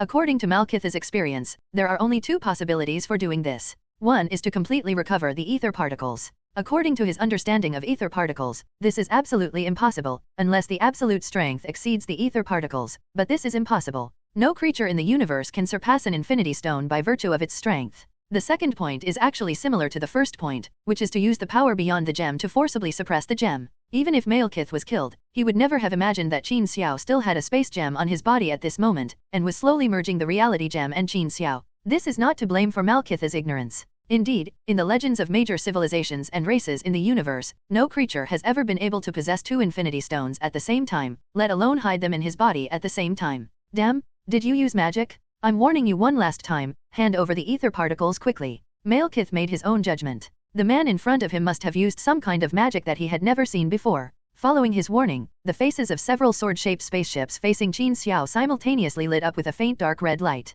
At first glance, it looked like some kind of energy weapon was being charged. Qin Xiao was eating vigorously and didn't bother to pay attention to Malekith's words. He picked up a piece of tripe with the chopsticks in his right hand and put it into the copper pot. He was still mumbling words as the chopsticks moved up and down. 1,2,3. Thoroughly implementing Mao Du's hot pot eating method, his left hand casually stretched out his hand to gesture with a straight middle finger in the direction of the spacecraft in response to Malekith's words. As for whether the Dark Elves could understand this gesture, that was none of his business. In fact, this gesture can be called an interstellar gesture in the universe. Just look at the gesture Star-Lord of the Guardians of the Galaxy made to the prison guard when he was in prison on Xandar. Malekith was immediately angered. The man in front of him not only invaded their territory, but also swaggered over there to eat in the face of his questioning. You know, even the father of the gods in Asgard treats himself as an enemy of the same level. Fire. A low and angry voice sounded in the spaceship. Including his own car, a total of 4 spaceships were divided into 4 directions and simultaneously launched attacks on Qin Xiao in the middle. I hope you've had enough to eat before you die, you damn arrogant magician.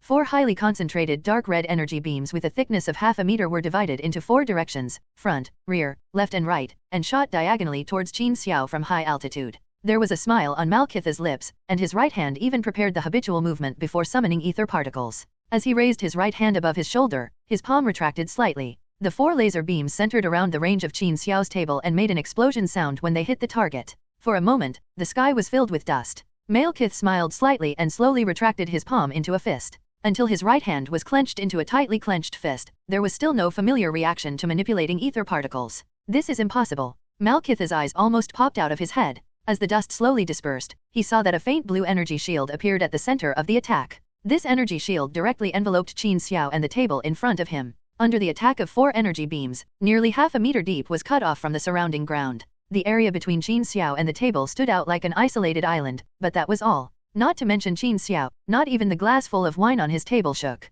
The full amber liquid remained untouched. Qin Xiao reached out to pick up the cup and drank the full glass of wine in one gulp. In Malekith's disbelieving eyes, he opened his mouth and burped. Hiccup, this was definitely the loudest burp Qin Xiao had ever had in his life. I don't know whether it was because he ate too much or because his current physique was different from ordinary people. Anyway, this burp passed through a distance of nearly 100 meters between the two sides. It was clearly captured by the spacecraft's radio equipment, and it hit Malekith's ears like a golden hoop. It also hit his fragile and sensitive nerves. The elves in the Marvel world have some similarities with the legendary elves in previous lives, such as pointed ears, proud characters, and strong self-esteem. They are one of the products of the rules of the universe. Their kings are born with the ability to manipulate infinite gems such as ether particles. They have long lives and have technological power that is proud of the 9 kingdoms. Being defeated by the Aesir of Asgard was unacceptable, let alone being ignored by this ordinary-looking human being in front of him. You damn ant, I'm going to sink you into eternal darkness. Malekith impulsively wanted to take action himself, but a dark elf next to him stretched out his hand to stop him. You are our king. Although this magician is like an ant, he may have powerful magic items. The king should not take risks. Fighting is a matter for warriors. Don't kill him, bring him back, and after taking out the ether particles, I will personally make him into a cursed warrior. Malekith said bitterly. It seems that the previous failure and long sleep did not teach Malekith much lesson. He had no idea that in front of Qin Xiao, his group of people were real ants, let alone lost the ether particles. Following the orders from the Dark Elves beside Malekith, the 4 spaceships slowly landed, and 2 teams of Dark Elf soldiers came out of each spaceship. Dozens of Dark Elves formed an encirclement and slowly approached Qin Xiao. At this time, Qin Xiao seemed not to realize that he was surrounded, and was slowly and carefully putting away his table, cutlery, and other things. Wait until all the surrounding Dark Elf soldiers are within 20 meters of him. Qin Xiao raised his head and said with a smile, I'll give you one more chance. If you don't take action quickly, you won't have the chance to do it. Qin Xiao's words seemed to sound the clarion call for the opponent to attack, and the surrounding Dark Elf soldiers simultaneously pulled the triggers in their hands. Swish, swish, swish. Dozens of energy weapons instantly overwhelmed Qin Xiao. This time, he didn't even open the energy shield, but the laser beam still came overwhelmingly. The combat uniform on his body perfectly isolated these attacks. If he was hit on the head or face, it would feel like being splashed with oil when cooking. It would be slightly hot, and then nothing would happen. And the oil temperature is not very high. It seems that my strength has far exceeded the crisis encountered at this stage. Qin Xiao thought a little complacently, and on the surface he pulled out a cigar and said with great pretense, Just this little strength? Is this the source of your Dark Elves' confidence in turning the whole universe into darkness? If you only have this little strength, let alone the universe, the 9 kingdoms, and the countries on the earth can turn the whole universe into darkness. You have completely neutralized it. With contemptuous words in his mouth, Qin Xiao snapped his fingers with his right hand in a very pretentious manner, and a cluster of flames appeared in response. Qin Xiao brought the small flame on his hand close to the cigar, lit it and took a big puff, preparing to spit out a small smoke ring or something like that. The surrounding Dark Elf soldiers, who saw that the weapons in their hands were ineffective, took out a small metal ball from their waists without expression. One for each person. I don't know if someone was directing their actions on the spaceship, but dozens of soldiers moved in unison. Crack. Even the sound of opening the safety on the small ball just made a sound.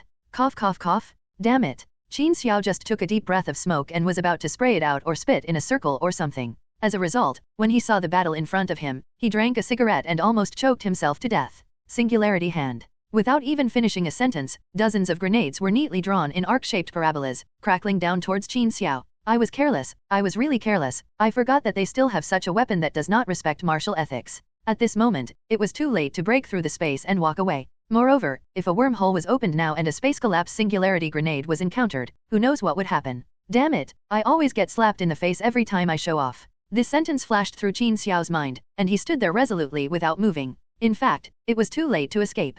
Dozens of grenades exploded silently around Qin Xiao. Unlike other weapons, the Dark Elf singularity grenade directly collapses the surrounding space, forming a small pseudo-black hole. The effect is like suddenly making a big hole in the outer shell of the spacecraft in the universe, and everything inside will be sucked away by strong suction. But this suction is not unstoppable. In the movie, Thor and Loki relied on their cooperation to successfully avoid the suction force of the singularity grenade. And with so many densely packed grenades on the opposite side, Qin Xiao wondered whether the suction force would cancel each other out around them. All kinds of random thoughts were racing through his mind, and the black hole for every grenade outside had taken shape. Dozens of black holes formed a protective cover similar to a semicircle around Qin Xiao's front, back, left, right, and above his head. Strong suction force came from all directions at the same time. Qin Xiao pressed down his center of gravity for the first time, but was still pulled up slowly by the strong suction force. Qin Xiao underestimated the power of the singularity grenade. His heels had slowly left the ground. As long as he rose a little higher, as soon as the grip disappeared and the center of gravity of his body changed, he would be immediately pulled up by these black holes. Whether his body will be torn apart by dozens of black holes or pulled away by one of the black holes depends on his luck. However, according to the suction coming from the body, the high probability should be the first result. Get down here. Qin Xiao shouted loudly, shifted his center of gravity downwards, and sprayed out 2 high-density flames from his palms to the sky, offsetting the surrounding suction. But there were too many singularity grenades around, and the dozens of black holes did not cancel each other out as Qin Xiao imagined. Instead, the edges of the small black holes in each direction were distorted, directly squeezing and collapsing the space in the middle, and several small black holes merged into one large black hole. Several large black holes pulled Qin Xiao's body in several directions without interfering with each other. The 2 arms with their palms facing the sky were affected by the straight flames, and they slowly moved towards both sides. At the critical moment, the space gem in Qin Xiao's body suddenly stirred. The light blue space energy centered on Qin Xiao's body and suddenly burst out a wave of energy outwards. The energy swept around Qin Xiao, and the black holes disappeared without a trace in an instant, just like small black spots attached to the table that were washed by water. Pieces of space collapsed and were wiped out casually. Qin Xiao, whose body had completely left the ground just now, fell down again. Qin Xiao's heart palpitated as his feet stepped on the ground again. On the surface, he said calmly, "There's really nothing new at all. You're done fighting, it's my turn next." Qin Xiao smiled ferociously and waved the Tang Dao forward. A blue light flashed on the blade, and most of the blade disappeared out of thin air while Qin Xiao was swinging it. Then, without warning, a small group of dark elf soldiers appeared in front of Qin Xiao. To be precise, it should be at a height behind them and parallel to their necks. Blue light flashed across, and a group of soldiers fell to the ground without any knowledge. This is a skill developed by Qin Xiao after the space gem entered his body and became more proficient in using the space gem. It wasn't that he cut open the space with one blow, but actually opened a small wormhole in front along the direction of Tang Dao, and then stretched the wormhole longer and longer with the swing of Tang Dao. But because the speed is very fast, it gives people the illusion of cutting open the space. Male Kith now has this illusion. Breaking the space with one knife? This. Male Kith and the dark elf next to him looked at each other, and both saw the shock in the other's eyes. But the shock that Qin Xiao brought to them had just begun. After killing a small group of soldiers with one knife, Qin Xiao stamped his feet on the ground. 2 long flame beams suddenly burst out from the soles of his feet, and his whole body suddenly burst out at extremely fast speeds, and then his whole body was covered in flames. Standing at Malkith's point of view, Qin Xiao squatted down slightly, then stood up. 2 flames spurted out from under his feet, and then the flames all over his body were full of flames. Whoosh! With a cry, they circled around the other 3 teams. Then it went straight back to where it started. The whole process took absolutely no more than 3 seconds. Qin Xiao blew the little flame left on his palm, and it seemed like nothing happened in those few seconds.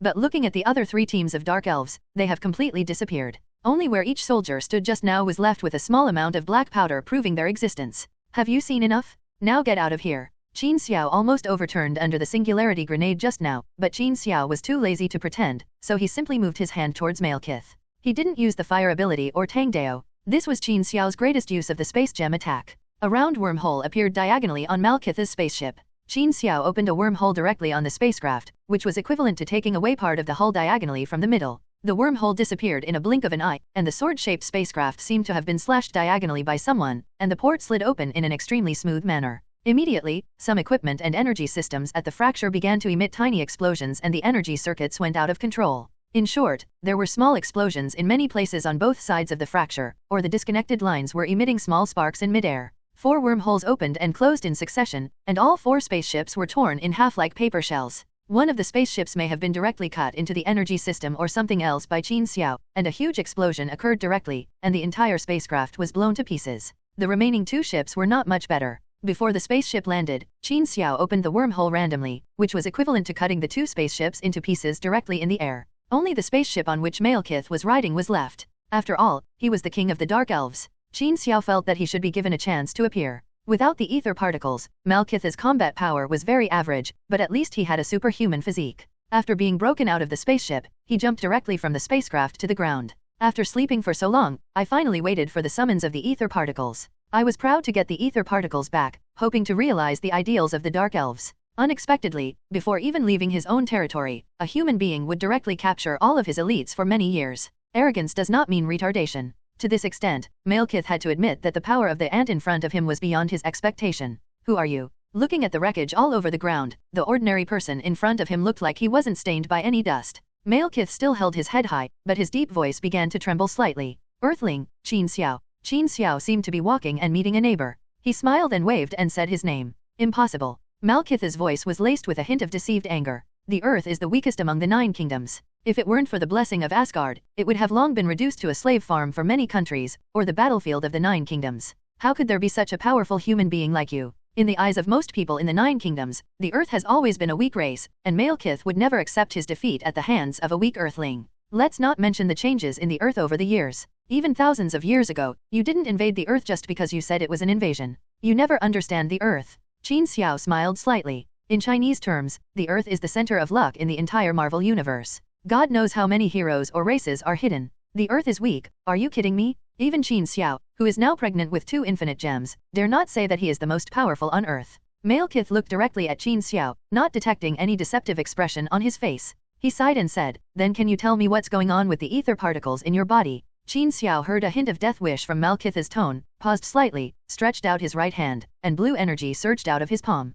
Several energy beams outlined a projection of a space gem above Qin Xiao's palm. One of the 6 infinity stones, the space stone. I got it before I found the ether particles. After I found the ether particles, or the reality stones, the 2 stones had a certain connection. As Qin Xiao spoke, dark red energy surged out of his palms, and another projection of the reality gem was projected next to the space gem. Then under Qin Xiao's operation, the 2 gems slowly merged. Infinity stones are never just a weapon or tool. Malekith watched blankly as the projections of the 2 infinity stones in Qin Xiao's hands merged with each other. That's it, that's it. Although Qin Xiao's fusion was not a real process in the body, it gave Malekith a preliminary understanding of its general meaning. 2 infinite stones, even if you use the right method, are not something that ordinary people can bear. You must have some kind of mission and will given by a great being. Malekith's deep voice sounded. Defeat at your hands is not a shame for us dark elves, but you made a fatal mistake. When Malekith said this, his voice suddenly became deeper and colder. Qin Xiao's heart trembled, and a sense of crisis that made the hair on his body stand up emerged from the bottom of his heart. The whole audience looked around for the first time, although they could not find the source of the crisis.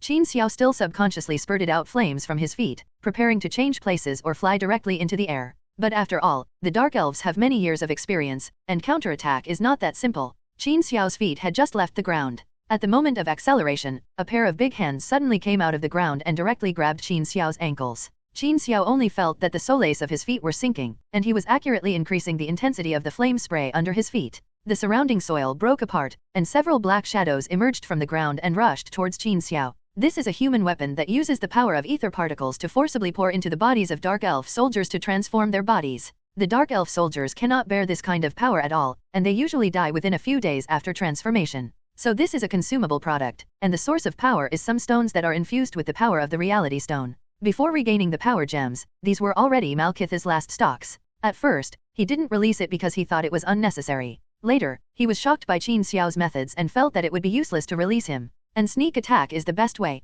More than 3 meters tall, several cursed warriors with bulging muscles all over their bodies looked like rocks. After breaking out of the ground, they started from Qin Xiao's ankles, then his legs, waist, upper body, and neck. Anyway, everyone rushed forward and hugged Qin Xiao tightly. Each one is stronger than the super soldiers on Earth, and even more than half as powerful as the Hulk. His hands, feet, body, neck, and even his head were tightly hugged by a cursed warrior. Qin Xiao was now a really big man. Not to mention moving, even if you stand a few meters away, you can't see what these cursed warriors are holding. Only through the gaps between their bodies can you vaguely see a figure inside. He temporarily controlled Qin Xiao's body, but could not control the power in his body. A small flame suddenly emerged from the gap. Then, like mushrooms after a rain, flames sprouted from the gaps in the bodies of these cursed warriors.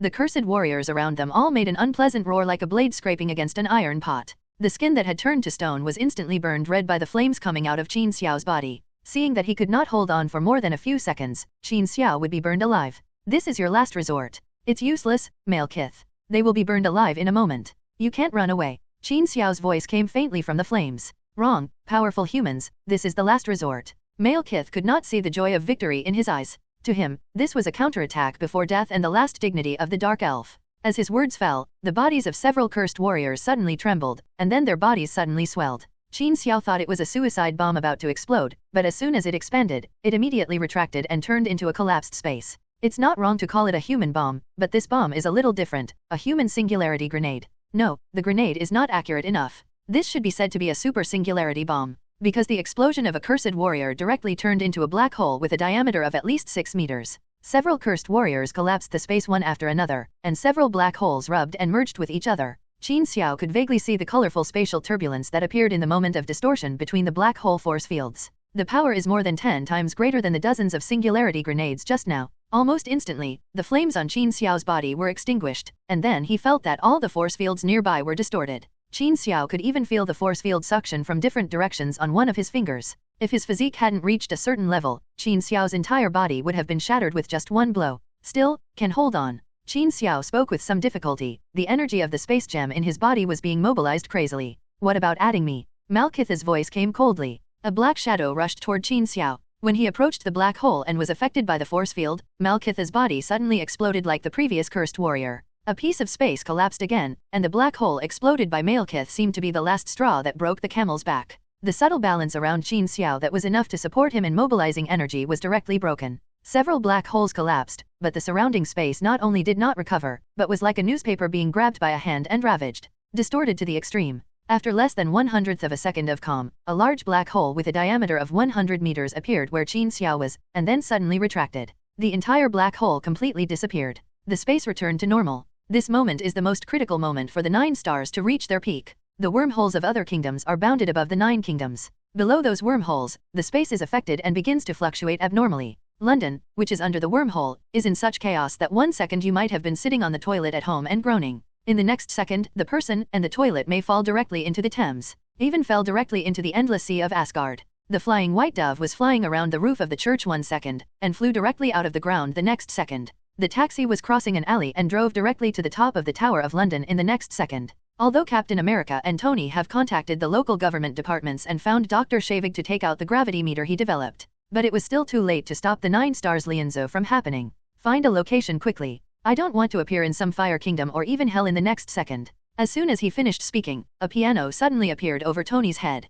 Tony screamed strangely and had no time to close his helmet, so he could only stretch out his hands to cover his head. As a result, the piano disappeared less than 50 centimeters above Tony's head. Damn it! Dr. Shavig, you better stay closer to both of us. Tony pulled the doctor who was holding the instrument and was looking for a suitable place to install the gravity meter, and protected him between himself and Captain America. The fluctuations here are getting more and more severe, and it looks like it's coming soon. Dr. Shavig said while staring at the value on the meter without moving. After searching in various conditions for a long time, I finally found a suitable location by the Thames River. Right here, now follow my command. Dr. Shavig held the gravimeter and distributed it to everyone. Suddenly, a burst of blue energy swept across the sky, and all the wormholes in the 8 kingdoms disappeared. Tony and others have just found the location to insert the gravity meter. Unexpectedly, the wormhole in the sky suddenly disappeared. You activated it, Doctor. The captain asked Dr. Shavig in confusion. It's not me. I haven't fixed it yet. In the end, what happened? The captain stared at the sky in the distance and murmured, Tony, don't you think that blue energy looks familiar?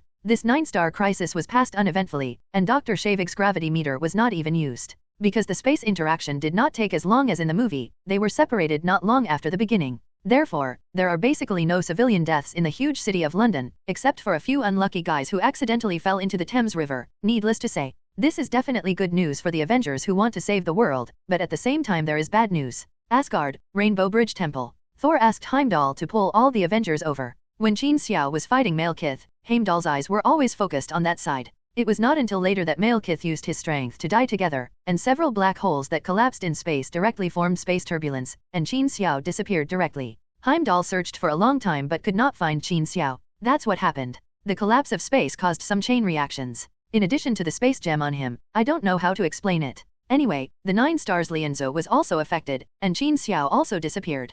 Qin, dead. Natasha's face instantly turned pale. She took Thor's arm and looked directly at Thor. No, he's not dead. He's just missing. Thor quickly explained. Since Qin is not dead, why can't this guy with golden eyes find him? Tony took a step forward and asked. My eyes can instantly see every place in the 9 realms, and I can feel every person in the 9 realms. But beyond the scope of the 9 realms, I can see, but I can't find him instantly. I can only cover dozens of planets the size of the Earth at a time, and in the universe. After saying this, everyone understood that this guy had an automatic search function in the 9 realms, and he could only slowly look at it bit by bit outside. In this case, it is indeed not certain that something happened to Qin, but why are you so sure, Saul, that Qin is not dead? Of course, I mean, I hope Qin is fine. I'm just curious as to why he is so sure. Dr. Banner finished his words carefully. He has the origin of the Asgardian fire god. If he dies, the origin will return to Asgard no matter where it is, and Odin will also be aware of it, so I am sure that Qin is definitely not dead. I just don't know where it was swept away by the space turbulence. Next time, say this first, and then explain other issues. The captain patted Thor on the shoulder. Then he looked at Natasha comfortingly and said, "Don't worry, he can open the wormhole and come back at any time, but he may encounter some trouble temporarily." "Hope so." Natasha let out a heavy breath. It's a good thing that Qin Xiao is not dead, but he can open the wormhole at any time with the space gem. Given his strength, since he couldn't come back right away, it meant that he had encountered something quite troublesome. So what trouble did Qin Xiao encounter? Malekith made a temporary pounce, and the final black hole directly tore apart all the surrounding space. Qin Xiao didn't even have time to send out the power of the space gem, and disappeared directly in the middle of the black hole as the space was repaired. Then there was a spinning feeling, as if the whole person's soul was being pulled apart. A feeling that was a bit like extreme motion sickness and a bit like altitude sickness directly affected Qin Xiao's soul. Finally, Qin Xiao could no longer hold on, tilted his head and fainted. I don't know how long it took. Qin Xiao slowly opened his eyes. Faint. It feels like the brain inside the head has turned into a lump of jelly, and the skull is one size larger, so the jelly keeps shaking inside. Qin Xiao was so shaken that he couldn't even see clearly what was in front of him.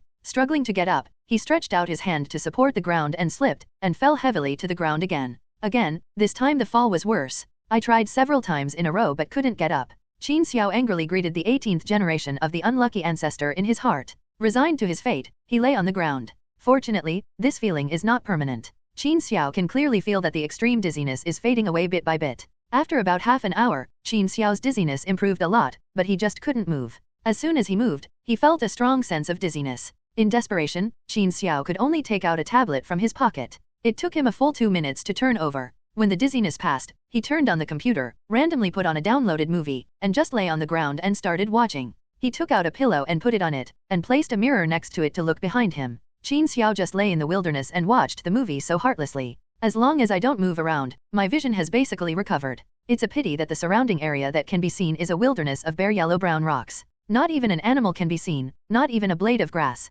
The sky is similar to the sky on Earth, but a little gloomy, a bit like the feeling of it suddenly getting half dark before a thunderstorm comes. After about a few minutes, Qin Xiao suddenly heard slight footsteps coming from behind. When he looked in the mirror, he saw a 20-centimeter tall tree man jumping towards him. Groat. Qin Xiao suddenly raised his head to take a look behind him, but he used too much force. Before he could turn around, his head was already dizzy and he fell back to the original place. Fortunately, I put a pillow on my head. Qin Xiao cursed and looked in the mirror carefully. It was indeed Groat, and there was only little Groat. I still remember it was mentioned in Guardians of the Galaxy that Groat next to Rocket should be the last tree man of their species. The only one in the entire universe. So what is this one in front of you? If it was Groat, according to the current timeline, the Guardians of the Galaxy should not have met yet, and Groat would not have become so small. Could it be that there are still Groat trees left in this universe? It's useless to think so much, the end result is still the same. Waiting for the bouncing little tree man to come to him, Qin Xiao struggled to smile. Hi. Hello Groat, I am Qin Xiao. Little Groat ignored Qin Xiao's words and looked at Qin Xiao's tablet curiously for a while.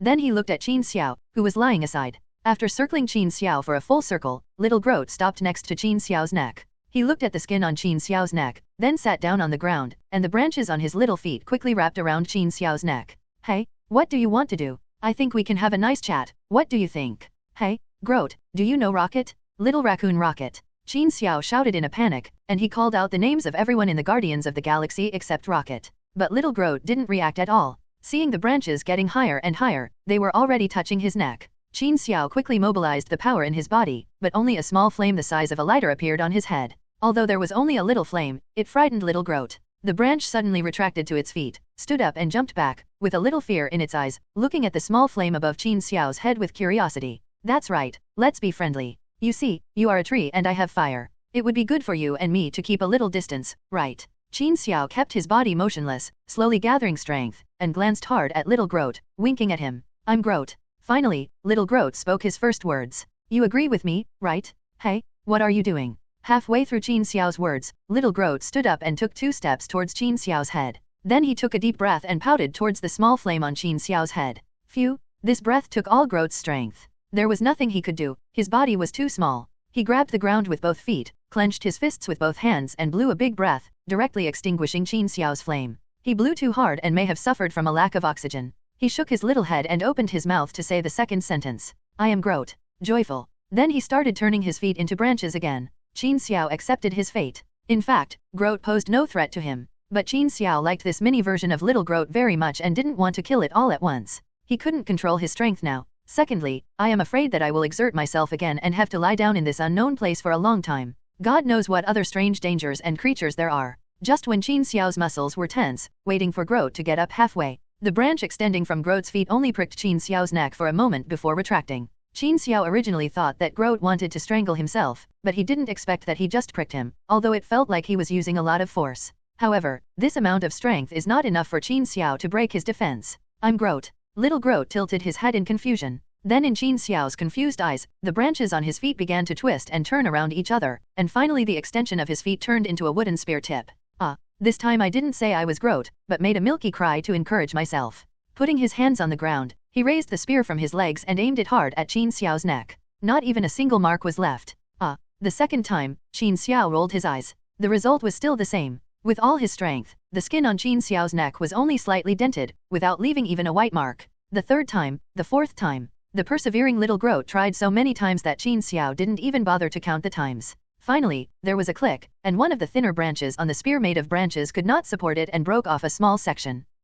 He sat down on the ground and started to cry loudly, tears falling down from his big eyes full of black eyes. Well, Qin Xiao looked at those big eyes and sighed quietly. After being poked by little Groot for so long, Qin Xiao also understood what he wanted to do. It's really hard for you. There isn't even a bit of decent soil in this poor place. It's a good idea for you to insert the roots into the flesh and blood to absorb nutrients. But first, I am a living person. Second, you have found the wrong person, so I will die. I guess you can't poke it.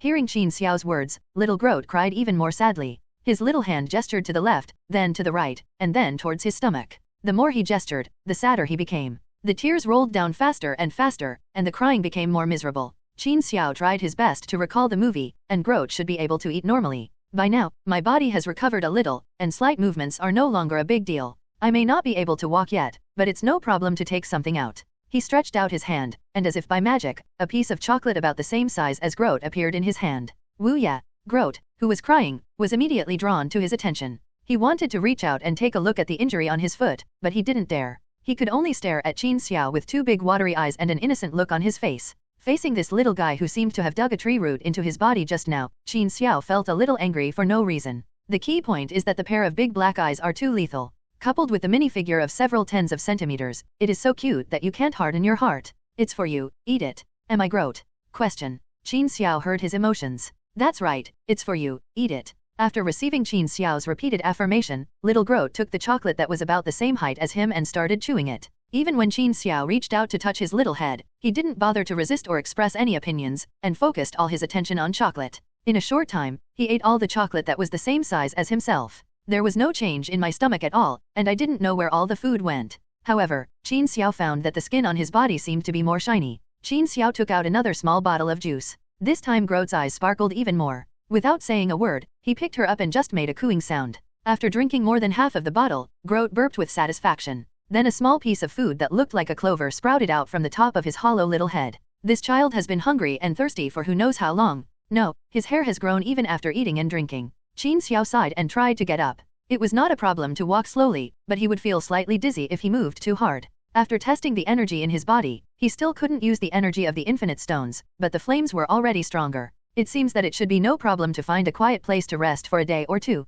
He sat up slightly and looked at little Groot who was full of food and drink, holding the bottle and licking the juice one mouthful at a time. Originally, he wanted to ask where this place was, but after thinking about it, Qin Xiao gave up. It was better to take good care of himself and find someone to ask. Groot, is your home here? Or somewhere where you usually rest or sleep? I need a place to rest. If you take me there, I have a lot of food here. Qin Xiao took out a lollipop and tempted Groot like a strange worm. He lured Groot with food and took him home to recuperate, then he stuffed a lollipop into Groot's mouth. Put the little one on your shoulder to guide you. Qin Xiao began to walk in the direction guided by Groot. Along the way, it is still like the Gobi Desert, with yellow-brown rocky land. Different from the pure darkness and desolation of the dark country, this place feels more lifeless. It's like a dead world. What the hell is this place? Following Groot's guidance, Qin Xiao was surprised to find that Groot didn't come here by walking, but by means of transportation. One is about 1.5 meters long and half a meter wide. Pink toy convertible car. It's the kind you'd see in a toy store, but this one looks a little bigger, has better workmanship, and is a relatively high-end one.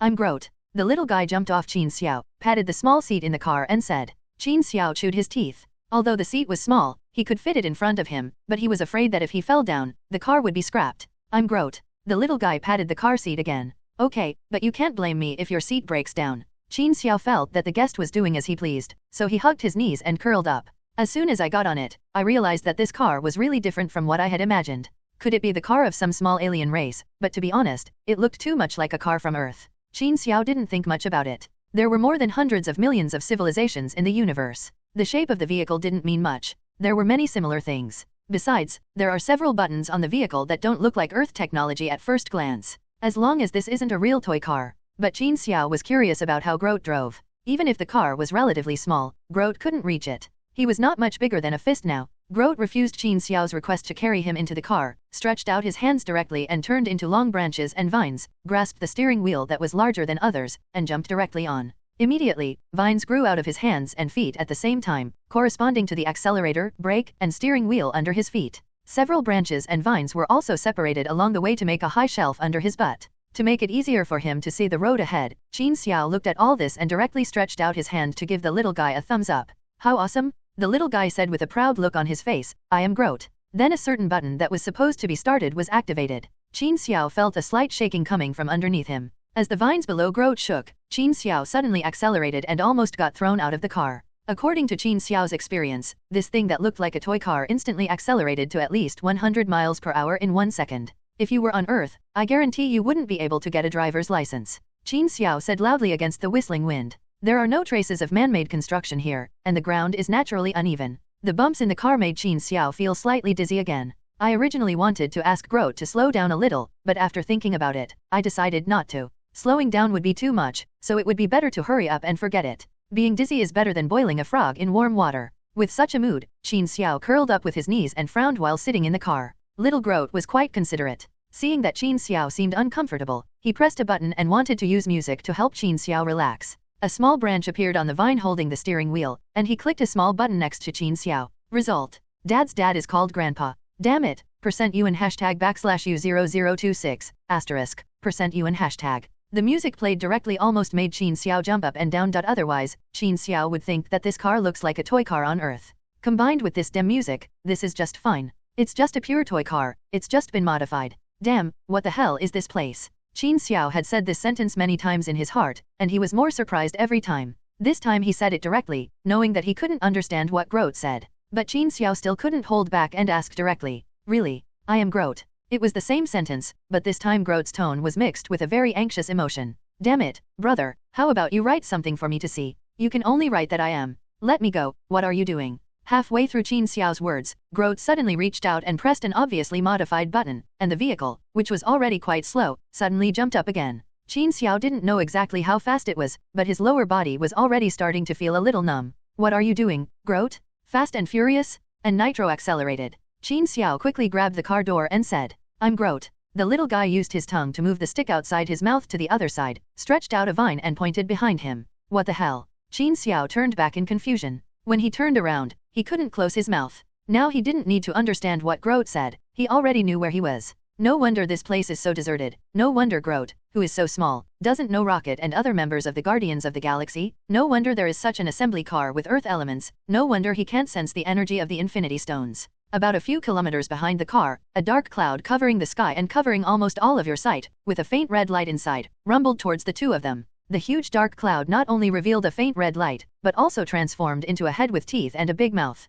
wriggling forward like a snake. Judging from the way it shows its teeth and claws, it is definitely not here to have a heart-to-heart talk with you. This is Helios, a cloud that can swallow all energy. This place is a place of nothingness. After the Time Variation Administration detects the mutated timeline, it is used to banish people or objects, or even a city, or the entire world, who do not follow the established destiny of the sacred timeline. Although Qin Xiao didn't know why he broke into the Marvel world and was not targeted by the Mutation Administration, God knows how many people or things have been exiled here in the past in countless cycles and timelines. If this so-called void is a huge garbage dump, then the cloud in the sky called Helios is a garbage crusher. No wonder Groot looked so anxious. In this place, the first key to survival is to learn to avoid Helios. I didn't expect that I would reach this place. With these thoughts running through his mind, Groot had already accelerated his small modified toy car to top speed, and saw a hill several meters high in front of him. Groot turned the steering wheel hard, causing a drift. The entire car turned sideways and hit the hill. The small hill that looked yellow-brown and the same as the ground automatically opened a gate when the car approached.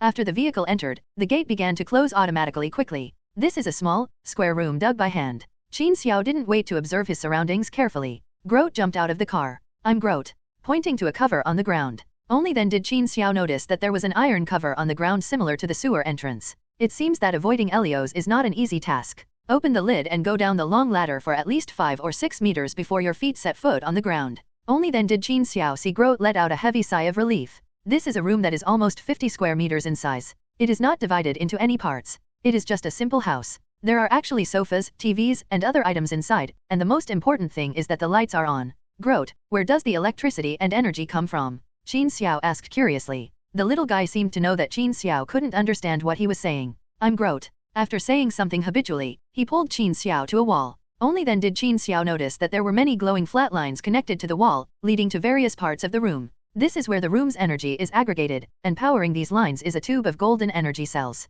I'm Groot. Groot pointed to the battery. Then he said a little frustrated. I'm Groot. Then he pointed to a spare battery under his feet. This time Qin Xiao understood what he meant. There's only one piece left, right? Don't worry, I have a lot more here. Qin Xiao took out an arc reactor from the space, which Tony placed in Qin Xiao's mobile warehouse in order to prevent energy shortage during the battle. There are dozens of them. This thing is not a battery. It can generate electricity independently. If it is the lighting appliance in this room, it can provide uninterrupted supply for decades. Qin Xiao handed the arc reactor to the smiling Groot. Now that it was safe for the time being, Qin Xiao had to think about how to get back when he came to this place. The Infinity Stones can't be used, and the flames on his body are okay for fighting, but it can't break through space. What's more, this is a place outside the sacred timeline and does not belong to the original universe at all. There was no other way. Qin Xiao could only use his special move. System.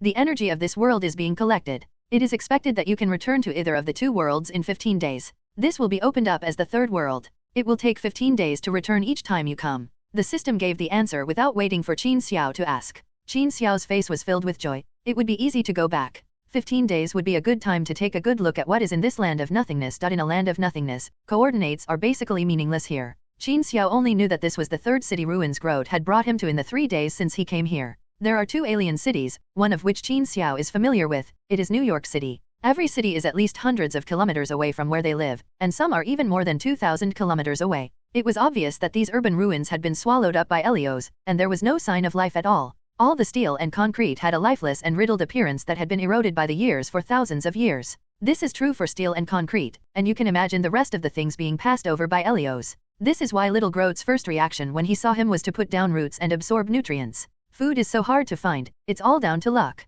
Other things are easier to talk about, such as vehicles. There are always some usable accessories in deep underground parking lots. As for the creatures, I really didn't see any. It's completely unlike when Qin Xiao watched the Loki trailer before and there were many different versions of Loki in it.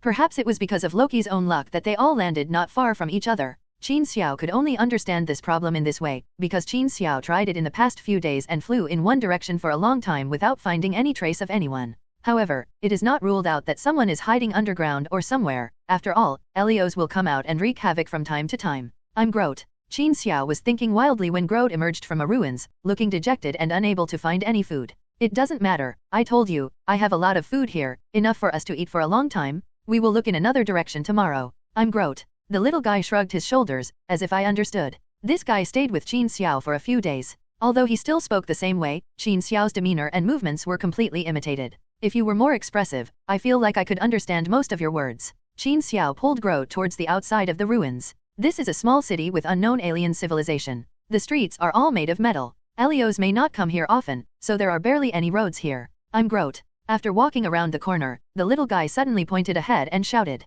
Qin Xiao took a closer look and saw a small white figure beside the road ahead. That's a dog, Qin Xiao said doubtfully. A few dozen meters ahead, I saw a yellow and white animal that looked very much like a Shiba Inu lying on the roadside. It seemed to be dead. Little Groot may be a rare creature not much bigger than himself. He ran forward with excitement on his face. Wait. Qin Xiao was afraid that something might happen to the little guy, so he rushed over and grabbed Groot and put it on his shoulders, and then he came to the puppy. When I got to the front, I realized that it was clearly a Shiba Inu, wearing a strange-looking collar with 2 buttons and a cape around its neck. It looks a bit weird no matter what. But Qianzhen is definitely dead. So Qin Xiao was relieved and put the little guy down directly. Little Groot curiously walked around the Shiba Inu a few times, and then pressed a button on the collar. I am Thor, the god of thunder, for the glory of the northern gods. There was a sudden sound from the collar. What the hell? Thor. The little guy didn't do much, but Qin Xiao was shocked. It seems that there is a crocodile version of Loki in the trailer, so a Shiba Inu version of Thor is not impossible either. Qin Xiao knelt down and put his hand on the body of the Shiba Inu. Purely a tribute, there is no universe of 100,000 bad jokes here. Relying on his identity as the god of fire, Qin Xiao did feel the power of Asgard in this puppy. But this power is dissipating. Now it seems that this puppy has been dead for a few days, and the power has not dissipated much. If he keeps letting it go, Qin Xiao started thinking. Groot, can't you take root in flesh and blood? Aim at this and dig in. I guarantee that it will definitely be very beneficial to your growth. I'm Groot. Little Groot said as he took several steps back, with a look of unbearability on his face. Walter? But you stabbed my neck with your little feet while I still had my eyes open. You can't bear to do this thing to death. Qin Xiao grabbed the little guy, put him in front of his face and said, I'm Groot. The little guy looked embarrassed, looked at Qin Xiao, and touched his belly. Qin Xiao understood what he meant. He was very hungry some time ago, but now he was eating and drinking spicy food with Qin Xiao every day. How could he be willing to do such a thing? No, it must be stabbed. Qin Xiao directly placed Groot in front of the Thunder God. Groot is in a dilemma. In the original movie universe, he was helpless since he was a child. It wasn't until he met Rocket that he felt like a family member. This little guy was not so lucky. He was captured and purified by the Time Variation Administration before he grew up, and he came directly to this ghost place. After spending the past few days together, he has completely regarded Qin Xiao as his only relative. Now Qin Xiao looks angry, and the little guy is in a dilemma. But he had no choice but to stretch out his legs with tears in his eyes, aim at the Thunder God's neck and pierce it. With such a reluctant look, he kicked down a lot of hair on Thor's neck, but his skin was unscathed. This Thunder God is already dead. The power of the Thunder God no longer protects the body much, so it is impossible that it can't be penetrated at once. Qin Xiao didn't want to talk nonsense, so he took out the Tang Dao and aimed it hard, forcing Groot to pierce his tree roots into the flesh and blood of the Thor God. Just this moment, it was like a light bulb suddenly switched on. Groot's body shone brightly, and his entire body was emitting a golden light from the inside out. It was as if there was a light bulb inside his body. Immediately afterwards, many thunderbolts were born out of thin air around the body, surrounding little Groot's body, and drilling into Groot's body from time to time. A painful expression began to appear on the little guy's face. Don't resist, let this power enter your body. If you really can't handle it, I'm here. Groot seemed to have heard Qin Xiao's words, and the expression on his face slowly calmed down. His eyes slowly closed, and it seemed that he must have fallen into a coma or some kind of deep sleep. I want to see what you can become? Qin Xiao looked at little Groot with interest. The land of nothingness became one of his coordinate worlds, and Qin Xiao had a feeling that this land of nothingness would definitely be very important to him in the future. Now if Groot has the power of Thor, then Qin Xiao will have a super master as a helper here, which is definitely a great good thing. I just don't know how long this absorption, or evolution, will take. While thoughts were swirling in his mind, Qin Xiao suddenly heard a crash from behind the ruins in front of him. Who? There was a sudden movement, and when Qin Xiao asked who it was, several people quickly rushed towards the source of the sound. In a pile of rusty metal that seems to have lost its life, a stooped old man was huddled between two metal plates. It looked like a tent was built with metal plates. There was also a cup made of unknown material on the ground. There were some water stains on the side. It seemed that he wanted to drink from the cup just now, but he was too weak to even pick up the cup. Who are you? Qin Xiao did not extend a helping hand directly, but asked coldly and condescendingly. The old man struggled to open his cloudy eyes and glanced at Qin Xiao curiously. After taking a few deep breaths, I finally had the strength to speak. Finally see a living person again, and it seems you are not one of us. Great, I hate seeing a man everyone calls Loki, even a crocodile. Are you Loki? Qin Xiao squatted down. The aura on the old man's body was frighteningly weak. At first, Qin Xiao thought that the old man was so weak because of food or water problems, but now it seems that is not the case. The power in his body is almost exhausted, and all the organs in his body have almost completely lost their vitality. Are you Loki, or one of them? After making sure that there was no threat to him, Qin Xiao took out some water and fed the old man a few mouthfuls. After thinking about it, he took out a cup of hot chocolate and inserted a straw into his mouth. After drinking a few sips of water, the older version of Loki looked a little better. He picked up the chocolate and drank it in a few sips without ceremony. I feel much better. I can finally drink something decent before I die. Damn it, Helios. I originally thought it would die in the hands of the two of them. Who knows, nothing has changed at all. This may be me. The most costly thing I have ever done in my life. Old Loki temporarily regained a little vitality, and then muttered a few words to himself. Who are they? It sounds like you had a battle with that cloud, tell me. Seeing that old Loki was getting better, Qin Xiao took out another piece of soft bread and handed it to him. For the sake of this stuff. Old Loki took a bite of bread and muttered. I'd love to tell you these things, but are you sure we have time to talk slowly here? Old Loki pointed into the distance. I don't know when. Helios has filled half of the sky and is rolling towards this side. Damn it. Qin Xiao glanced at old Luoji. Regardless of whether he could bear it now, he reached out and picked him up. A few ducked to where Groot was evolving. He picked up the corpse of the Shiba Inu Thunder God from the ground. This corpse was now the little guy's flower pot. He picked it up and took the little guy away with him. Oh, puppy Thor, it would be nice if he met him earlier. Let him see his crocodile brother. I have been here for so long and never knew there was a little Groot here. Can he absorb Thor's power? That's good too. Groot Thunder always looks better than puppy Thor. Loki was talking nonchalantly, and Qin Xiao had no time to pay attention to him. Groot was surrounded by golden light, and there were thunder and lightning around him. He didn't know how long it would take. Qin Xiao could only pick up the flower pot and headed towards the place where the two of them were hiding, including the dog and the tree. Helios is huge and can swallow all energy. Normal physical attacks are ineffective. He looks very powerful, but fortunately, its speed is not very fast, and it can easily distance itself by driving a car, let alone Qin Xiao's speed. It was not very convenient to fly with two people in his arms, so Qin Xiao simply used brute force. A big jump directly crossed the extremely long distance of 1 or 2 kilometers, heading towards where the two people were avoiding. Damn, the way you move reminds me of a big green guy. Old Loki's face was filled with memories, and he couldn't help but reach out and rub his nose. Now I'm starting to wonder about your identity. You actually still have the aura of Asgard on you. In my impression, there is no one who matches your appearance. It seems that you have recovered well, but now it is best to keep your mouth shut and wait until you are in a safe place to talk, unless you think it is a good pleasure to have the wind poured into your mouth. In the sound of words, Qin Xiao moved away from the ruins of the city. Little Groot's underground shelter. The owner is using a Shiba Inu corpse as a lamp. Qin Xiao placed old Luoji on a sofa, took out some food and drink, and the two of them started staring at each other. Don't you think you should say something?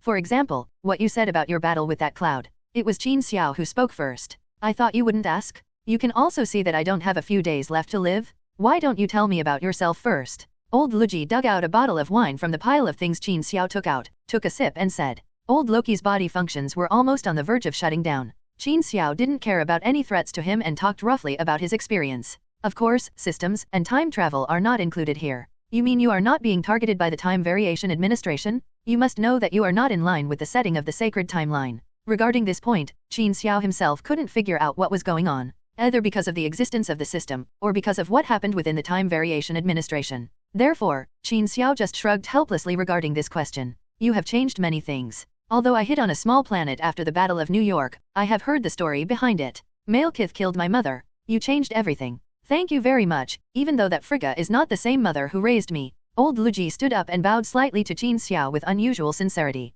Given your experience, I think the two Lokis who rushed into Elrios may have achieved their goals, or completed their plans. The Time Variation Management Bureau should have undergone great changes. Old Loki probably felt that his fight was not in vain, so he smiled happily and began to tell Qin Xiao his story. In his universe, he found a place to hide after the Battle of New York. He hid on a deserted planet for a long time, and because it did not have any impact on the sacred timeline, he has been living peacefully on that planet. Until one day, he finally couldn't help but want to go back to Asgard to take a look. In the words of old Loki, he missed his brother and wanted to see if Thor was okay. As a result, just after leaving the planet, he was brought back by the Time Variation Administration. Direct judgment purified him, and he came to this hellish place. He didn't know whether it was because they were the same person or because Loki was better at escaping. Here he met Loki from various universes. Some successfully ascended the throne of Asgard, some killed Thor, and even some collected 6 Infinity Stones to unify the universe. They all deviated from the sacred timeline and were brought to this place to fend for themselves. Destroyed. Since there is a steady stream of various substances coming in from the outside world, they don't have to worry about survival here.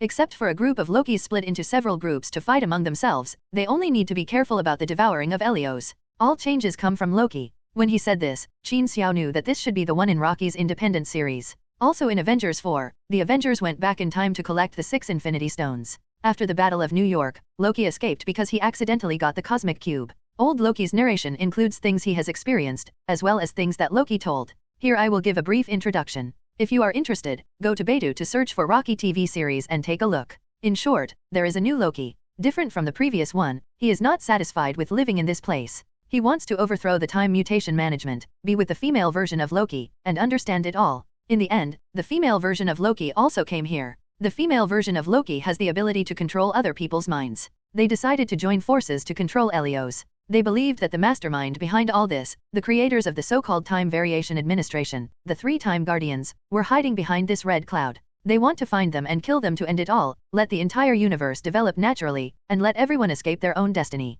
But the two of them underestimated Helios's power. Together, they were not enough to control Helios' mind. At the critical moment, old Loki came back and used all his magic to transform the entire Asgard for Helios to swallow, thereby reducing the pressure on the two Lokis. What happened to the two of them? Old Loki didn't know. He only knew that he tried his best, but was eventually devoured by Helios. When the vitality of his body was almost sucked dry by Helios suddenly retreated. Old Loki survived as a result, but his body was completely destroyed and the source of power was completely damaged. In other words, he had only a few days to live. After waiting for a while without seeing the two Lokis come out, the old Loki struggled back to their shelter. I thought I could wait for news of victory before dying, but who knew that Helios would appear again a few days later. Now old Loki was in deep despair, and originally wanted to die in the shelter with his memories of the past. But I couldn't hide from my body's instinct. After I exhausted my living materials, I still wanted to find some food. Who knew that even after searching for several days, there was no result, and he even had no energy to go back. He set up a random place in the ruins and waited for death relying on the little water he collected.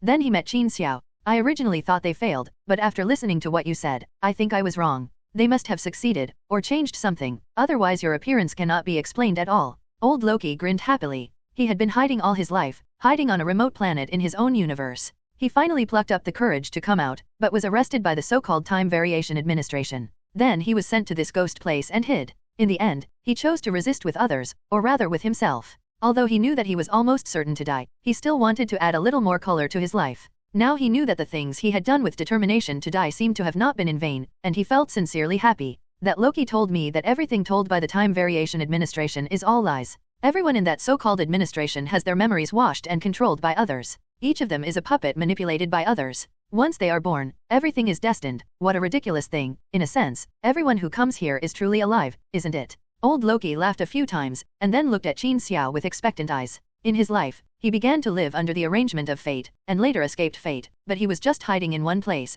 and then he came here, and he never felt that he had truly lived. Seeing Qin Xiao, a person who did not live in destiny, he very much hoped to get some approval from here. That's right. Especially the battle with that cloud you said was much cooler than when you led the Chitauri army to invade New York. It takes a lot of courage to face Helios. If Qin Xiao didn't have the system to go, he wasn't sure whether he would have the courage to confront Helios head-on, so he sincerely praised the old man. Loki said, I am Thor, god of thunder, for the glory of the northern gods. The two of them wanted to say something, but an electronic sound came from the side. Little Groot, evolution is complete. After the Shiba Inu thunder god's body was absorbed by Little Groot, it turned into dots of starlight and disappeared. All that was left was a collar with a recording. Old Loki said that this is a way for the Asgardian Protoss to give back to the universe. They originate from the universe, and after their power disappears after death, they will return to the universe. At Little Groot's insistence, they dug a small hole in the shelter and buried the collar in it. And Groot personally drew a dog's head on the tombstone. As for Little Groot, his potential is extremely powerful. If their race evolves to the end, they can eventually become a magical existence like the World Tree.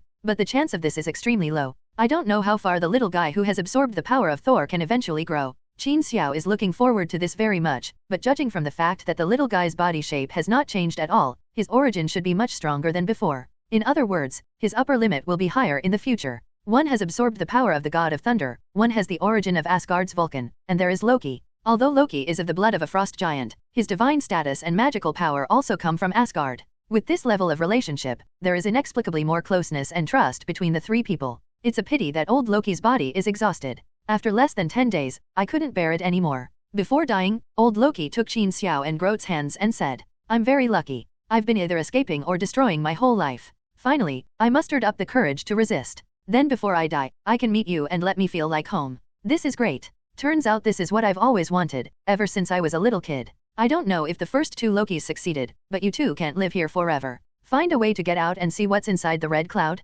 Which damn bastard is hiding inside? Father, Mother, Thor. I really want to go back to Asgard to have a look. I really want to see you again. This time the tombstone was written by Qin Xiao, with Luoji's name written on it. After thinking about it, he added at the end, don't worry, Loki, if I meet you in your youth, I will beat him up, even if it may not be in the same universe. Qin Xiao stood in front of the tombstone and said, me too. The little guy standing aside also spoke softly. Groot, since when did you know any other words? Qin Xiao was quite surprised. The little guy had never had any clue how he could suddenly speak. I don't know, I will be able to do it after absorbing it, but I'm just not used to it. Groot's speaking speed is a bit slow, and some words may need to be mentally rehearsed now, but no matter what, he can finally communicate normally. God knows how difficult the Groot language is. It is too difficult to express thousands of meanings by always saying I am Groot. At least after old Luoji taught Qin Xiao for a few days, Qin Xiao could still only guess what he meant based on the little guy's expression and demeanor. After absorbing the Shiba Inu god of thunder, Qin Xiao didn't understand.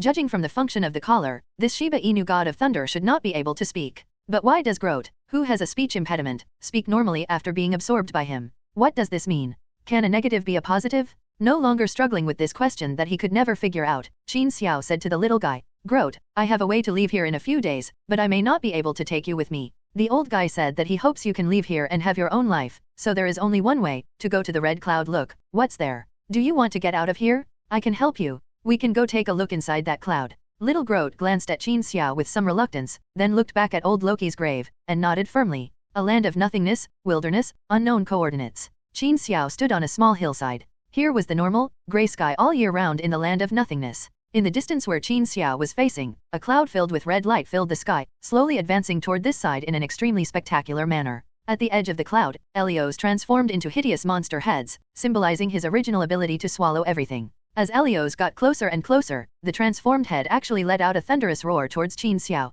It seemed that Qin Xiao's behavior of standing alone on the hillside and ignoring it angered it, and it roared at Qin Xiao. How could Qin Xiao ignore it? It was necessary to stand up and show off. In fact, Qin Xiao had no confidence at all whether he could deal with this all-devouring cloud. This was evident from the fact that he chose to come by himself during the first contact, without taking little Groot with him. The only thing that gave him confidence was old Loki's experience with Helios. According to him, Helios cannot directly swallow all the energy in your body. The Asgard he transformed with his own magic entangled with Helios for a while, helping the pair of Mandarin ducks Loki by a lot of time. It was this statement that gave Qin Xiao the courage to find out. Anyway, his speed was much faster than Helios. If he couldn't do it, he could just turn around and run away. As he spoke, the cloud had already pressed more than 10 meters in front of Qin Xiao. The cloud that was shining with red light and constantly rolling directly transformed into a huge skull. It bit Qin Xiao fiercely. Qin Xiao had already prepared to enter the cloud to find out, but this time it was more like a charged attack. Qin Xiao subconsciously raised his hand and a flame gushed out towards Helios.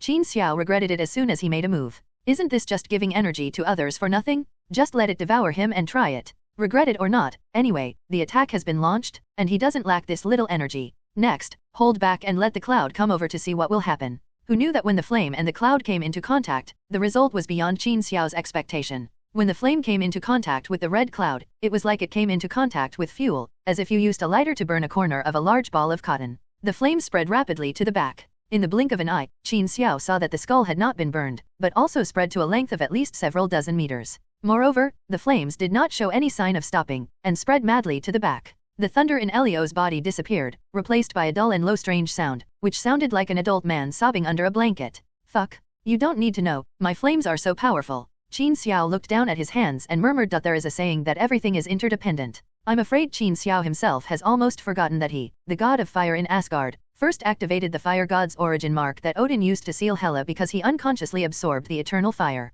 Therefore, Qin Xiao's Vulcan is equivalent to the driving force of Asgard's Vulcan, but the fuel is replaced by a higher-level eternal fire. Although Qin Xiao's body has not yet been able to exert its maximum strength, the nature of the flame itself will not change. Helios claims to be able to swallow all energy. This is due to the fact that it is an irregular energy mist and can assimilate any energy. The eternal fire is said to be able to keep burning and never go out. It is even more incredible when it encounters energy. It can expand rapidly immediately. It can only be said that Helios has met his nemesis. Ordinary flames would be extinguished immediately after entering the range of clouds, but they met this eternal fire that does not require fuel and can keep burning. The fire surged instantly. Although Helios was a creature with little intelligence, his body began to burn and evaporate, and he still had instinctive reactions. He rushed towards Qin Xiao fiercely, but a fire quickly spread on him. It could only let out a mournful cry, then turned around and quickly retreated back in the direction it came from. The speed was actually a little faster than before. The parts that were on fire also quickly fell off of it, preventing the entire body from being burned by Qin Xiao's fire. Qin Xiao looked at the clouds that were quickly retreating, with large pieces of flames falling from their bodies, and smiled and stretched out his hands to hold them back. Don't leave. It was the first time we met. We shook hands and left. Why don't we talk more? I don't know if it heard Qin Xiao's words, or if it had already wiped away the burning areas on its body. Helios's escape speed sped up a little again, heading into the distance. Qin Xiao laughed and dealt with the flames that fell to the ground. I originally wanted to test it out, but who knew that the result far exceeded expectations. I can just bring Groot here next time. Anyway, Helios can no longer threaten him, so he can take Groot to study carefully to see if he can take Groot out of here without using the system, or to see clearly what is hidden in the red cloud. After figuring everything out, Qin Xiao went back and had a good sleep. The next day, he took Groot and flew in the sky of the void, and took the initiative to find Helios. It turned out that because of Helios' threat, Qin Xiao followed Groot around the ruins of the surrounding cities and never went too far away. But this time I was heading towards Helios, and only then did I realize how big this so-called place of nothingness really is. Taking the little guy, he flew wildly towards the place where the red clouds receded yesterday.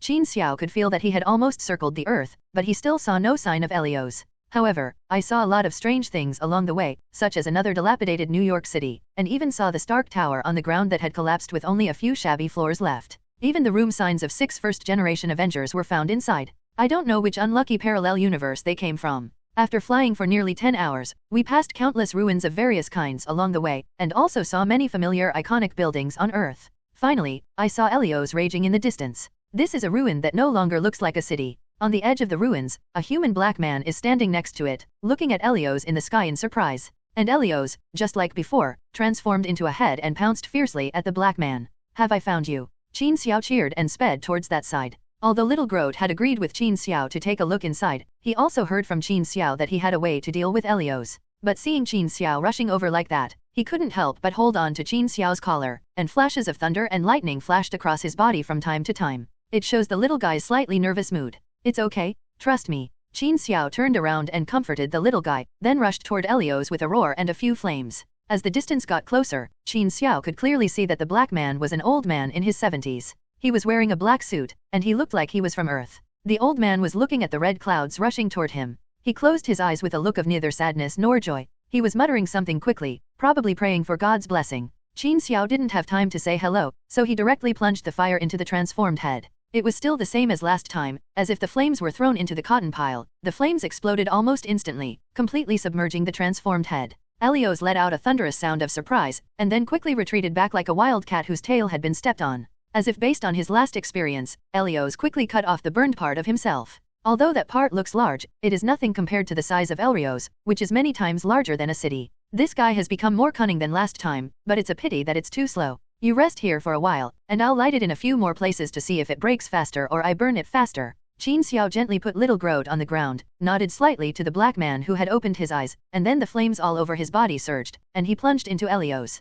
Helios is too big, and he does not have the ability to control people's hearts to directly penetrate Helios's heart, or soul, so he can only use a stupid method to burn most of him first. Qin Xiao was like a rag on a dusty table. As soon as he passed over a place, a large piece of the cloud layer immediately cleared up, and the flames left behind were still spreading rapidly towards the distance. Qin Xiao just shuttled back and forth aimlessly at extremely fast speeds. No matter how fast Helios fell off, it could not make up for the large area of damage caused by Qin Xiao. Looking outside Helios, the old black man looked at Groot with curiosity and asked, "Are you an elf? A tree elf or something?" "I am Groot, I am, a tree man." Qin said that we Groot people all belong to the tree race. You can understand it as a highly intelligent plant race. Groot said in a sweet voice. There was a trace of surprise in the old man's eyes, but he still said to Groot with a smile. "Hello, I am Mandela, a South African. By the way, are you a creature on Earth?" In the comics, Helios is a very, very powerful character. He can exist at any time, and after devouring a point in time, he can directly cross over to all parallel worlds associated with it.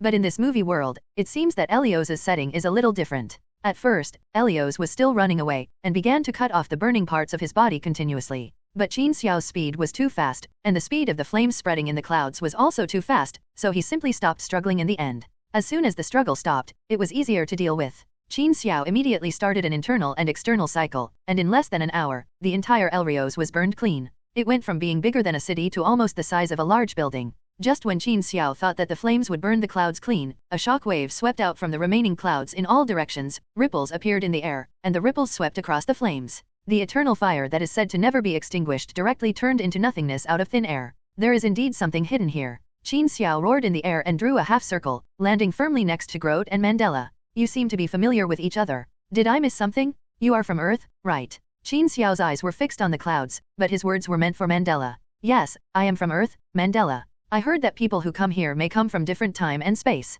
If you are from Earth in the second half of the 20th century, then I believe you should have heard of my name. What? Qin Xiao was surprised loudly. You should have passed away in the last month of 2013, and you look very young. Which era are you from? It seems that we are not in a parallel universe. I came from the 1980s and was in prison, so I was brought here. It seems that in your universe, my lifespan is quite long. I just don't know what happened in South Africa. Mandela was only halfway through speaking, but there was already a reaction in the remaining red cloud. The remaining red clouds began to disperse slowly, revealing a vague castle inside, and a voice came from far inside the castle. Eternal fire, the only thing that Helios is afraid of, How could you meet such a guy, and you came here by accident? This looks quite interesting. Come in, guests. You are the one who I am in endless the second wave of guests we welcomed over the years. The red cloud dissipated and retracted into a tower above the castle, revealing the entire castle. The door slowly opened with a creak. Qin Xiao looked around at each person and tree, put Groot on his shoulder, and made an invitation gesture to Mandela. Let's go in and take a look. In the 1980s, Mandela had been imprisoned in prison for more than 20 years.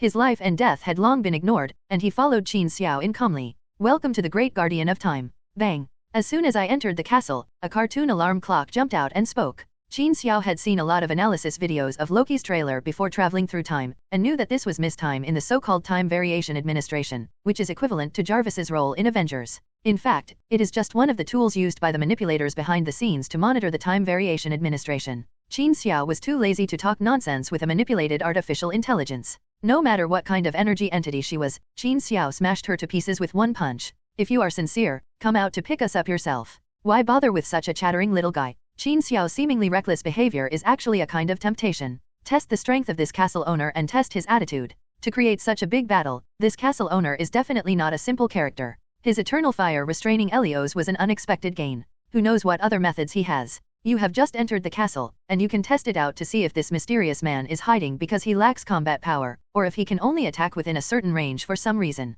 If it was the second scenario, Qin Xiao would have had time to escape with Groot just as he entered the castle. With this idea in mind, Qin Xiao directly took action to disperse the so-called Mistime. Mistime shattered with a bang, but a little bit of orange light flashed, and it was put back together again in its original place. A pair of small hands with white gloves on their hips, angrily about to say something to Qin Xiao, a voice interrupted her. I was rude. You know, I haven't been in contact with anyone for a long time, and the two guests who came here last time, they wanted to kill me, or one of them wanted to kill me. In fact, go on, she has succeeded, she has successfully killed me. Following the sound, a man with the same black skin as Mandela appeared, wearing clothes that looked a bit like a medieval robe, and walked towards Qin Xiao and others with a smile. Guardian of Time? Qin Xiao asked tentatively. Time Guardian? Haha, this is just a name I picked up casually. My name is Kong, and my last name has been out of use for a long time. People in my universe call me Conqueror, because I conquered all time. Conqueror Kong smiled like a big fool in a small village and walked up to look at Qin Xiao and the others. He circled around the three of them like a giant monkey, and finally stood in front of Qin Xiao and extended his right hand to Qin Xiao. I'm not interested in shaking hands with you.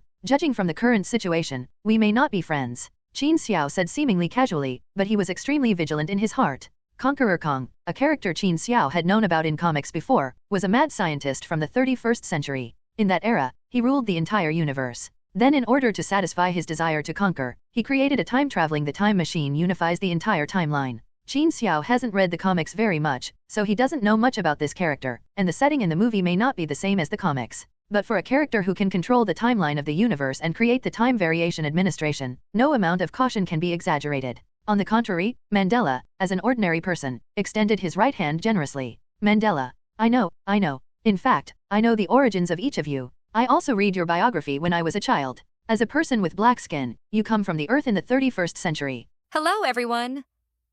As we wrap up this video, I want to share a quick note. I have a Patreon account. If you'd like to support me and enjoy on-demand audiobooks, you can become a Patreon member.